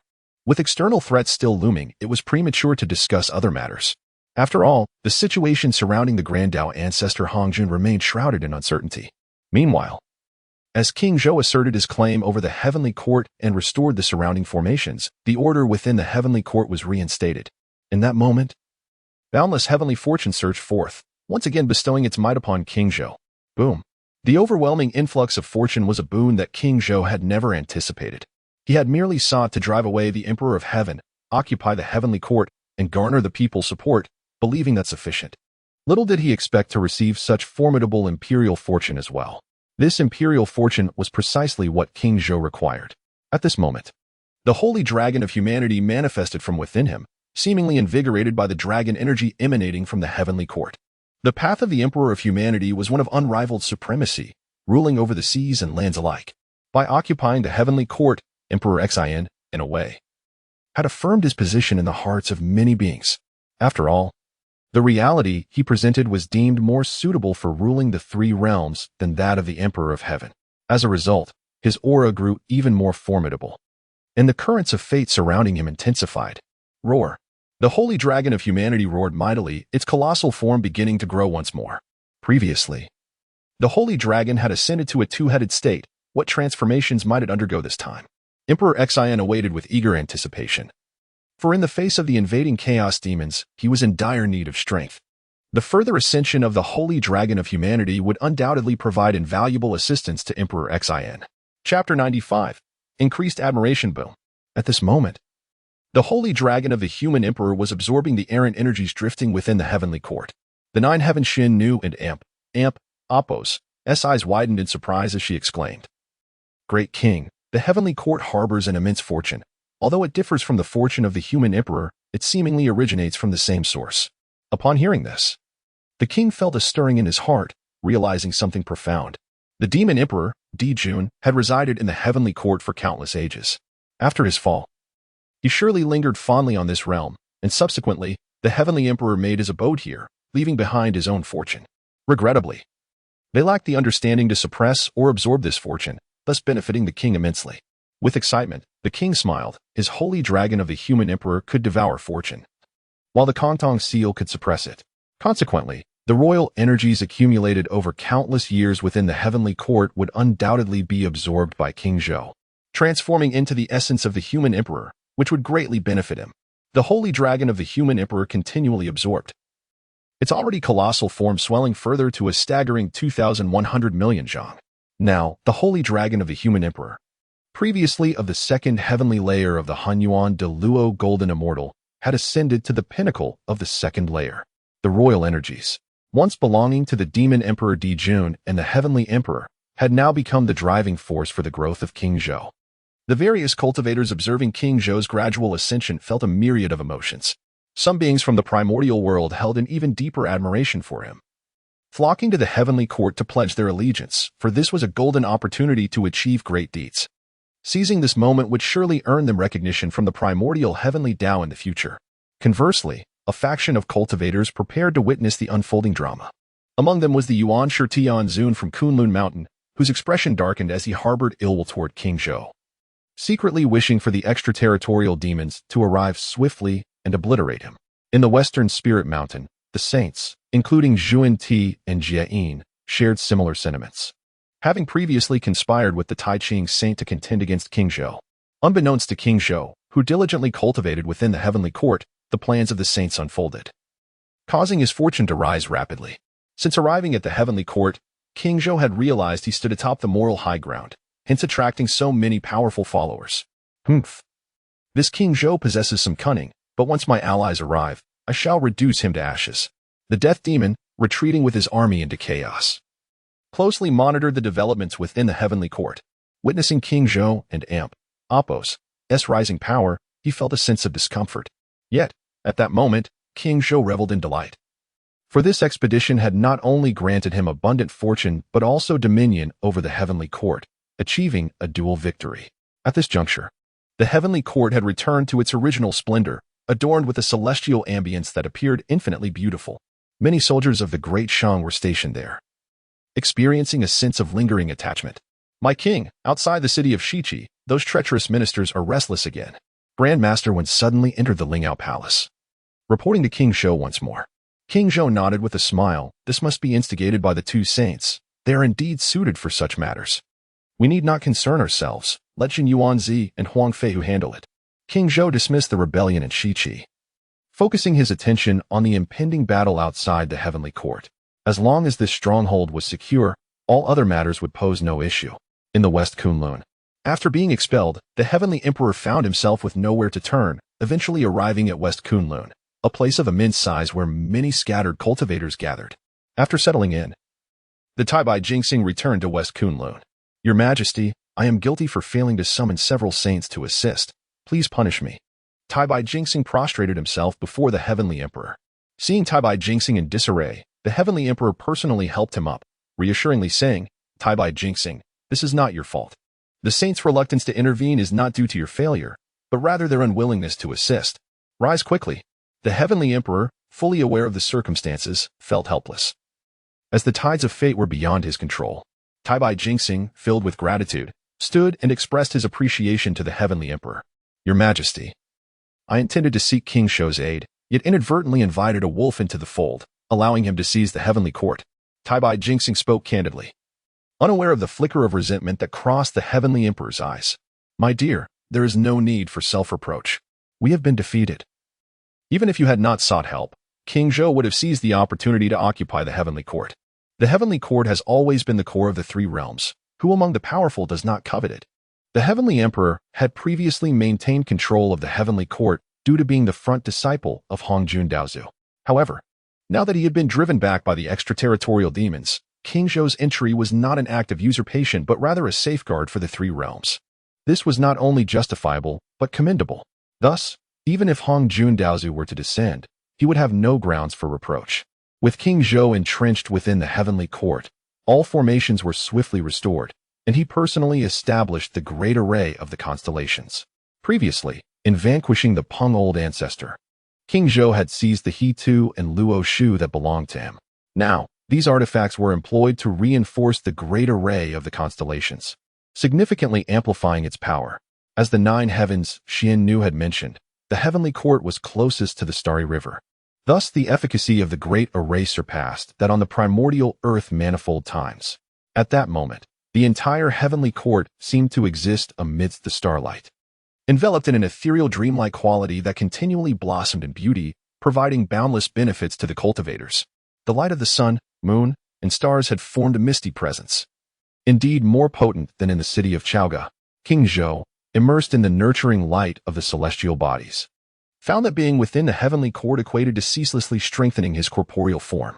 The powers of the three luminaries would automatically fortify the cultivators' bodies, aiding their passive cultivation. Now, the heavenly court was as secure as a fortress. Even if the extraterritorial demons were to launch an assault, King Zhou held confidence in safeguarding this realm. Not long after King Zhou made his decisive plans, powerful figures from beyond the primordial world began to descend once more. Chapter 96. The true cause. A towering black mist obscured the sun and moon, plunging the entire primordial world into an eternal night.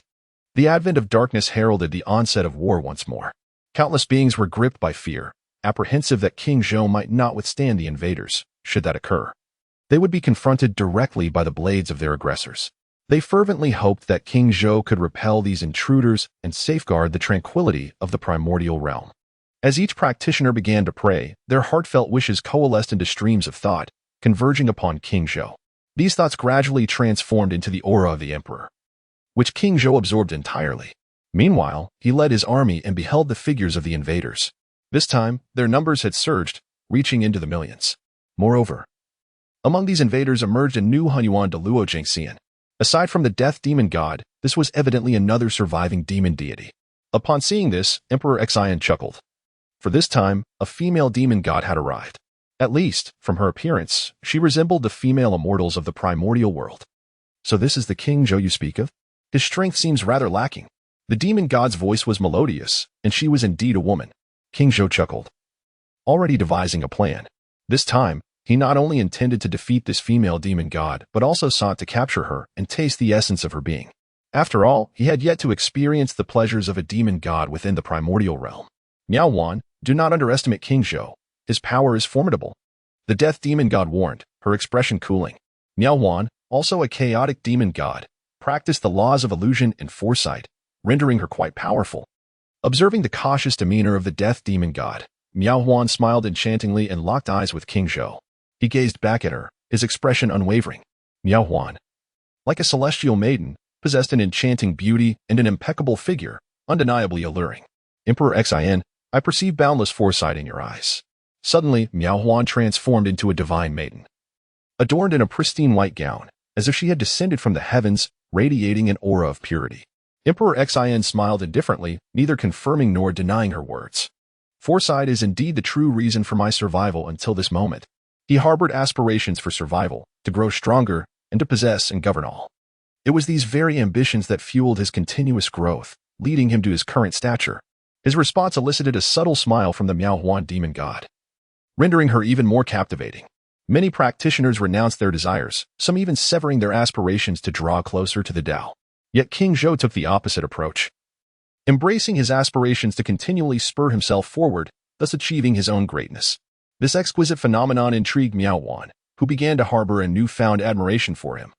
Her expression light and carefree. However, at that moment, King Zhou realized that he had unwittingly departed from the heavenly court and found himself in an entirely unfamiliar realm. Evidently, Miao Wan had employed her illusionary arts to ensnare him within a different dimension. In the face of such an occurrence, King Zhou remained unruffled, continuing to converse with the Miao Wan demon god. Meanwhile, numerous practitioners in the heavenly court, witnessing King Zhou and Apos' disappearance, grew tense. Grandmaster Wen immediately activated the Emperor and Apos' sacred formation, connecting all the practitioners as one. The Great Star Array and countless formations began to operate, their formidable aura suffusing the surroundings. Ha ha ha, splendid. Let us see if this foolish king can ascend to the heavens. Yuan Shitian observed keenly from Kunshan, noting how King Zhou had been trapped before even making a move. This implied that King Zhou would undoubtedly suffer a significant setback. Xing Shengren wore a knowing smile. Having failed to comprehend how swiftly King Zhou had fallen into Miao Wan and Apos' grasp, it was clear he was no match for her. Once Emperor Xian is slain, we shall promptly inform the Western saints and the female Taoists to ascend to the heavenly court and eradicate that chaotic demon god. Taijing Shengren produced the Taiji diagram, eager to witness King Zhou and Apos' demise. Brother speaks wisely. This indeed alleviates our troubles, and eliminating the chaotic demon god will surely earn us rewards from our master. Yuan Shitian laughed heartily, clearly in high spirits. In the Western Spirit Mountain, The two saints shared similar sentiments, relieved of their burdens and finally able to relax. However, within the Bo Palace, Tongdian Jiaozhu furrowed his brow slightly. Emperor Xian has not yet been defeated. His emperor's aura remains untouched. How could he possibly be captured? As a master of the second heaven of Honghuang de Luo Jingxian, he perceived the situation with greater clarity. Within the chaos, waves of violent energy surged. King Zhou surveyed the unfamiliar dimension before him, calmly assessing the situation. Miao Wan, your tricks are utterly ineffective against me. King Zhou, enveloped in the aura of the emperor, maintained a connection with all beings in the primordial world. Thus, even if he was trapped here, he could pinpoint the location of the primordial realm. As long as he could sense the primordial world, he would not be ensnared by the illusionary laws. However, Miao Huan dismissed his claims, believing him to be merely boasting. After all, the illusionary laws had previously assisted her in vanquishing countless powerful beings. Thus, she thought little of this mere king. Do not speak so boastfully, first. Shatter my Tao before you make such claims. In an instant, Miao Huan vanished, and within the entire dimension, the laws re-emerged, sealing King Zhou and attempting to strip him of all his divine abilities. Boom! The Honghuang seal manifested above King Zhou and Appo's head, emitting a radiant divine power as streams of fate swirled around him. The Honghuang seal suppressed all, even the power of the laws, rendering the stripping force derived from the illusionary laws incapable of harming King Zhou. Miao Huan struck out suddenly, her pitch-black long sword lunging towards him. But King Zhou merely smiled calmly and vanished in an instant. Bang! Miao Huan's strike met nothing but emptiness, as King Zhou seemed to have dissipated into thin air. Not good. Miao Huan exclaimed in alarm, yet it was already too late. Kill! King Zhou roared. The emperor's divine spear surged forth like a dragon, piercing toward her. Chapter 97. Ignoring the laws with a swift thrust of his spear, Emperor Xian pierced through the illusion of the Miao Huan demon god, which dissipated into nothingness. Intriguing. A radiant smile spread across his face as he found himself alone in the void. It turned out that before her arrival, the death demon god had already relayed the terrifying nature of King Zhou to her, particularly the formidable attributes of the emperor's divine spear. Akin to breaking through the great Tao, had cast a significant shadow over the death demon god. The Miao Huan demon god, surviving to this point, was no mere bimbo.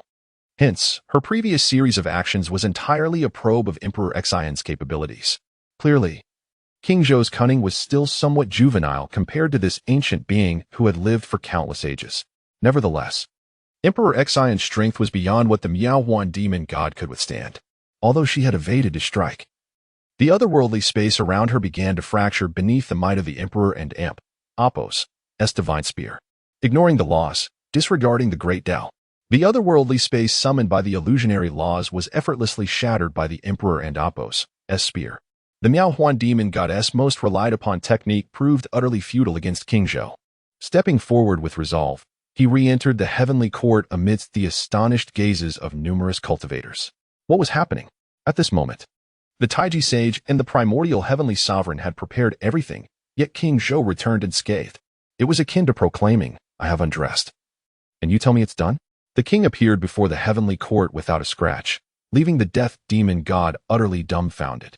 He had first-hand experience of the Miao Huan demon god's power, which was not something an ordinary cultivator could break. Yet, with King Zhou's reappearance, it was evident that the Miao Huan demon god had been defeated. At that moment, the figure of the Miao Huan demon god emerged beside him. Her expression a complex mix of emotions, uncertain of her thoughts. Miao Huan, let us unite to vanquish this King Zhou. The death demon god, discarding all other strategies, resolved to defeat him with sheer power. Surely, the two chaos demon gods could extinguish King Zhou. Yet, this death demon god was somewhat naive. Very well. Since my illusionary laws are ineffective against him, I shall engage in a true battle. The Miao Huan demon god set aside her complicated thoughts and joined forces with the death demon god to mount a dual assault. Previously, the Miao Huan demon god believed she could handle the king alone, but now it seems she had no choice but to collaborate with the death demon god. King Zhou's reappearance filled all the warriors of the Deshang with great joy. Upon witnessing their king return, they erupted in cheers. For them, Emperor Xian was their pillar of strength. As long as he was back, they held confidence in defeating any adversary. Emperor Xian regarded his two adversaries, noting their strength was merely at the first level of the Honghuang de Luo Golden Immortal Realm. In contrast, The Emperor's luck and Divine Dragon had already reached the second level of the Honghuang de Luo Golden Immortal Realm. With the aid of the Emperor and Apos' sacred formation, he could easily overwhelm them. Since you seek death, I shall grant your wish. Emperor Xin beamed brilliantly, no longer holding back as he advanced, activating the Emperor and Apos' sacred formation. Disregarding the Emperor's luck, the power of the formation fully manifested.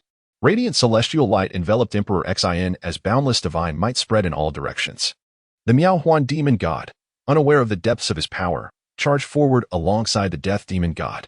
However, with a simple strike of the divine spear, Emperor Xin unleashed a cataclysmic force. Boom! The entire chaotic realm erupted in chaos, the turbulent elements of earth, water, fire, and wind rampaging in all directions. The two demon gods were utterly unable to withstand the king's casual strike, being pushed back 1,000,000 miles, rendered defenseless before him. Kill.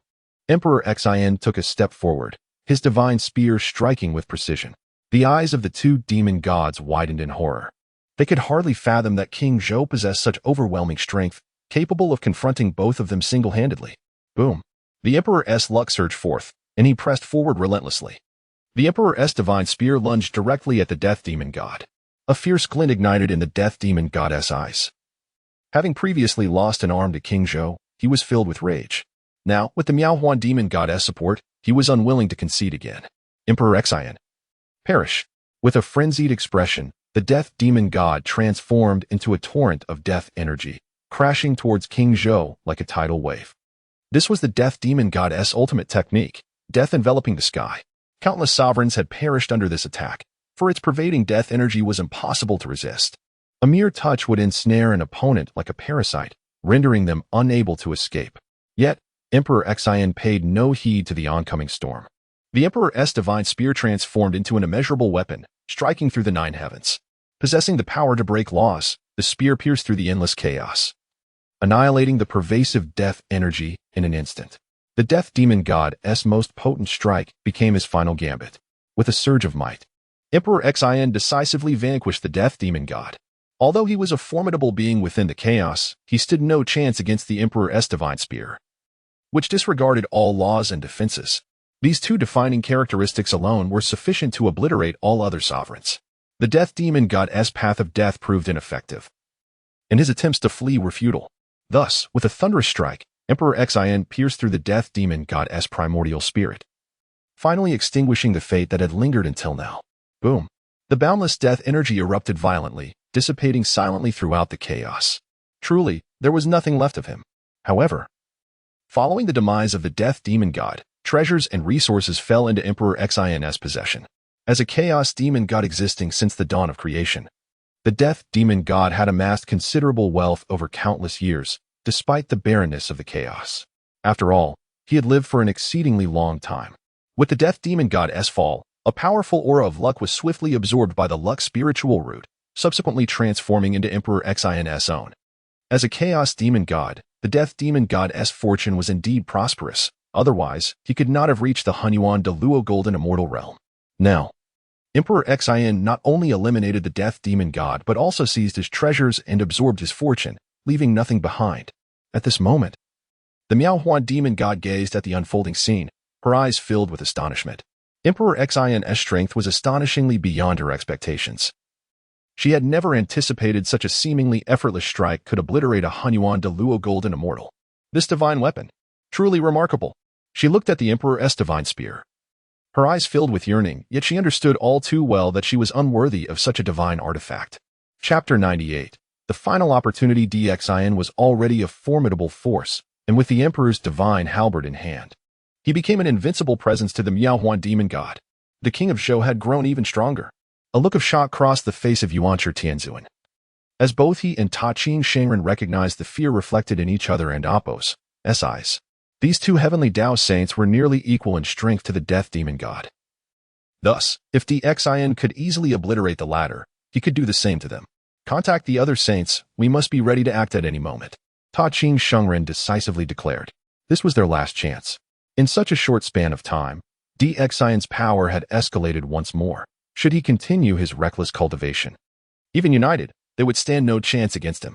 As the two saints plotted their next moves, Miaohuan demon god suddenly turned and transformed into a streak of light, leaving the countless otherworldly invaders dumbfounded. With their commander fleeing the battlefield, how could they possibly fight? Miaohuan, if you wish to depart now, it would be better to stay and serve me, the king. Xin and Amp, Appo's eyes sparkled with divine light as he stepped forward, his boundless magical prowess swirling around him, relentlessly pursuing the Miaohuan demon god. Within the heavenly court, when Taisher led the army in a counterattack, the emperor and Appo's sacred formation radiating brilliant divine might. Kill. The soldiers surged forward, and at that moment, the king had once again intercepted the Miaohuan demon god. Boom. Xin swung the divine halberd, and the Miaohuan demon god dared not resist. She retreated instantly, gazing warily at the king from a distance. Zhou Wang, let us part ways here. I promise not to disturb the Honghuang world again. What do you say? Miaohuan demon god smiled lightly, surprisingly negotiating with the king. Miaohuan, you are breathtakingly beautiful, and I have a penchant for beauty. Why not remain and cultivate alongside me? It would be a win-win situation. Xin's words momentarily stunned Miaohuan demon god, as she sensed an infinite aura of hope emanating from him, something she desperately required for her cultivation. Yet, to sell her own body was something she could not accept. After all, she was a supreme being. Seeing her reluctance, Xin understood her thoughts all too well. To subdue such a powerful entity, he must showcase his might. Without further ado, the emperor's divine dragon roared forth, its overwhelming pressure enveloping the surroundings, sealing all paths to prevent Miaohuan demon god from escaping. Primordial golden immortal. Second layer. Upon witnessing the might of the emperor's sacred dragon, Miaohuan demon god was taken aback. She had initially thought Xin was merely at the first layer of primordial, but now she realized her adversary was far more terrifying than she had anticipated. Xin, though still young and seemingly insignificant in her eyes, managed to astonish Miaohuan demon god once again with his strength. Without hesitation, he employed the emperor's Dao to trap the surroundings and personally engaged in combat against her. At that moment, the 5 saints of the heavenly Dao had gathered, their faces lighting up with joy as they observed Xin leaving the heavenly court. This is for the best. It saves us trouble. We can simply encircle and eliminate him. Yuanshi Tianzhuan laughed heartily, as they had initially intended to lure the king into chaos. But now it was unnecessary. They could directly surround Xin. Let us hurry, lest that foolish monarch escapes again. Tachin Sharon waved the Taiji diagram, wrapping the 5 saints in golden light as they surged into the skies. Nuwa and Amp, Appo's eyes flickered with hesitation, but she quickly concealed her emotions and departed with the other 4 saints. Boom. In the chaotic realm beyond, Xin was battling the Miaohuan demon god. Yet she was no match for him. Were it not for the king's restraint, her beauty would likely have led to her demise long ago. Miaohuan demon god was acutely aware that escape was futile, and during the fight, she was thoroughly overwhelmed, unable to retaliate. Elder brother, the fluctuations of battle ahead are unmistakable. It must be that foolish monarch. Yuanshi Tianzhuan pointed forward, where dark currents swirled. Indeed, it was the domain of Xin. As the battle gradually ceased, Xin spotted the 5 heavenly Dao saints converging to encircle him, having successfully protected the heavenly court and accomplished both missions. It was evident that Xin had subdued the Miaohuan demon god. However, the 5 heavenly Dao saints remained oblivious to this fact. Upon their arrival, the 5 saints presented a united front, surrounding the king. Yuanshi Tianzhuan's eyes gleamed with excitement. In his view, this assault by the 5 saints meant certain death for Xin. After all, they were amidst chaos, and no one would come to his aid. Foolish monarch, you have brought this upon yourself. Today, no one can save you. Tachin Sharon's face was equally grim, harboring a deep-seated desire to vanquish the king. The 5 saints formed a miniature 5-element formation, trapping Xin within their array. They had evidently rehearsed this before, displaying an impressive level of coordination. Fleeing without a fight was never Xion's style, especially with the exquisite innate spiritual root, the 5-pin pine, at stake. Such rewards were undeniably enticing for Xion, as future advancements in his fortune would necessitate more resources. With limited innate spiritual roots available, he had to prepare in advance. He could not afford to fail due to insufficient resources, which would be a tragic waste. Foolish monarch, even at death's door, you still dare to smile? I shall see just how long your arrogance can last. The Saint of Precepts cursed vehemently, feeling increasingly uneasy as he observed Xion's composed demeanor, and thus sought to bolster his own courage. The five saints had conflicts of interest with Xin that could not allow him to continue growing in strength. My king, shall I lend a hand to dispatch these ruffians? Miao Huan demon god suddenly interjected, surprisingly aligning herself with Xin. The five heavenly Dao saints were left dumbfounded at Miao Huan demon goddess' unexpected support for Xin. What was happening? Had they not just fought fiercely against one another? Now it seemed as though they were united as one family. A jolt of alarm coursed through the hearts of the five saints, a situation they had never anticipated. Yuan Shi Tianzuan and Ta Qing Shangren exchanged glances. If Xin and Miao Huan demon god joined forces, their chances of victory would dwindle even further. Miao Huan, you need only observe. I alone am sufficient to deal with them. Xin beamed, clearly dismissing the five heavenly Dao saints with ease. Hearing this, Nua's anger flared, and she scolded. Such arrogance from the foolish monarch. Today we shall send you on your way. With no further words exchanged, the five saints launched a fierce assault. Chapter 99. Complete eruption. This was their opportunity to vanquish Emperor Xin, having attempted it several times before. Seizing the moment of the king and Oppos' carelessness, they aimed to deliver a decisive blow. Three treasures of creation. The sage of Tai Ching bellowed, wielding the Taiji diagram, while the primordial supreme being brandished the Panga banner. And Inwa held the chaos bell. The three sacred treasures fused in an instant, and the celestial acts of creation re-emerged, evidently more formidable than before. The three sages had practiced their combined techniques extensively in private, thus their synergy was flawless. Upon witnessing the celestial acts, the illusory demon god displayed a flicker of panic in her eyes. It was known that she had once been slain by the Panga deity, and she was acutely aware of the axe's terrifying power. Thus, seeing it once more instilled a sense of dread within her. Though the celestial axe had been reconstituted after shattering, it still retained the essence of Pangu's divinity, a force not to be underestimated. The illusory demon god scrutinized the celestial axe, feeling an unsettling discomfort. Be cautious, my lord. This artifact is formidable. She cautioned urgently, but Emperor Xin remained unfazed. At that moment, the sage of Tai Ching pointed decisively, commanding, strike. The primordial supreme being and Inwa echoed in unison, strike. The three sages unleashed a combined assault, the celestial axe cleaving towards Emperor Xin. Meanwhile, the two Western saints were not idle. They invoked their divine powers, channeling various laws from all directions to bolster the might of the three sages. Boom! Emperor Xin, wielding the imperial god halberd, thrust forth with a fierce strike, directly confronting the celestial axe. Bang! A deafening sonic boom reverberated through the realm, as a terrifying pressure churned the boundless chaos. The elemental forces of earth, water, fire, and wind erupted violently, creating tumultuous currents that roiled through the cosmos. Even the sages staggered, struggling to maintain their footing. The chaotic space began to fracture, akin to a vast pane of glass shattering slowly. The cracking sounds were incessant as the chaotic realm dissolved completely. Waves of horrific energy emanated from the fractured space, evoking a sense of dread even in Emperor Xin. This energy was capable of annihilating even the Honghuang Daoyuo golden immortals. Emperor Xin retreated 300,000 miles. Yet he remained unscathed. How is this possible?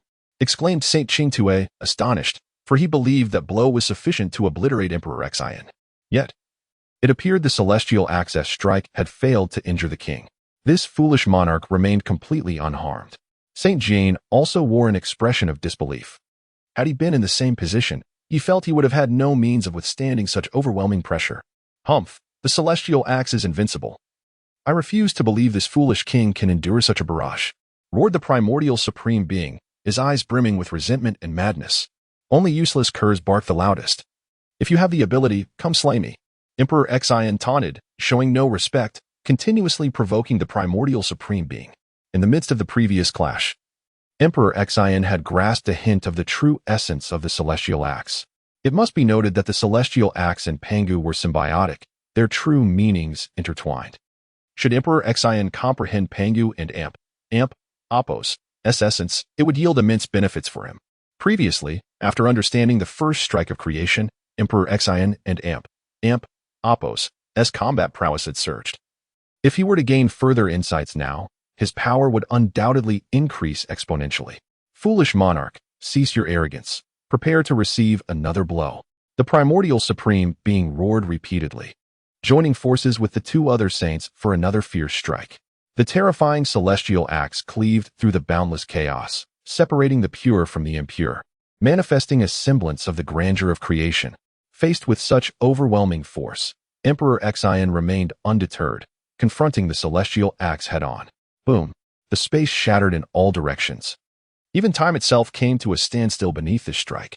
It was as if the river of time had been severed, rendering all devoid of meaning.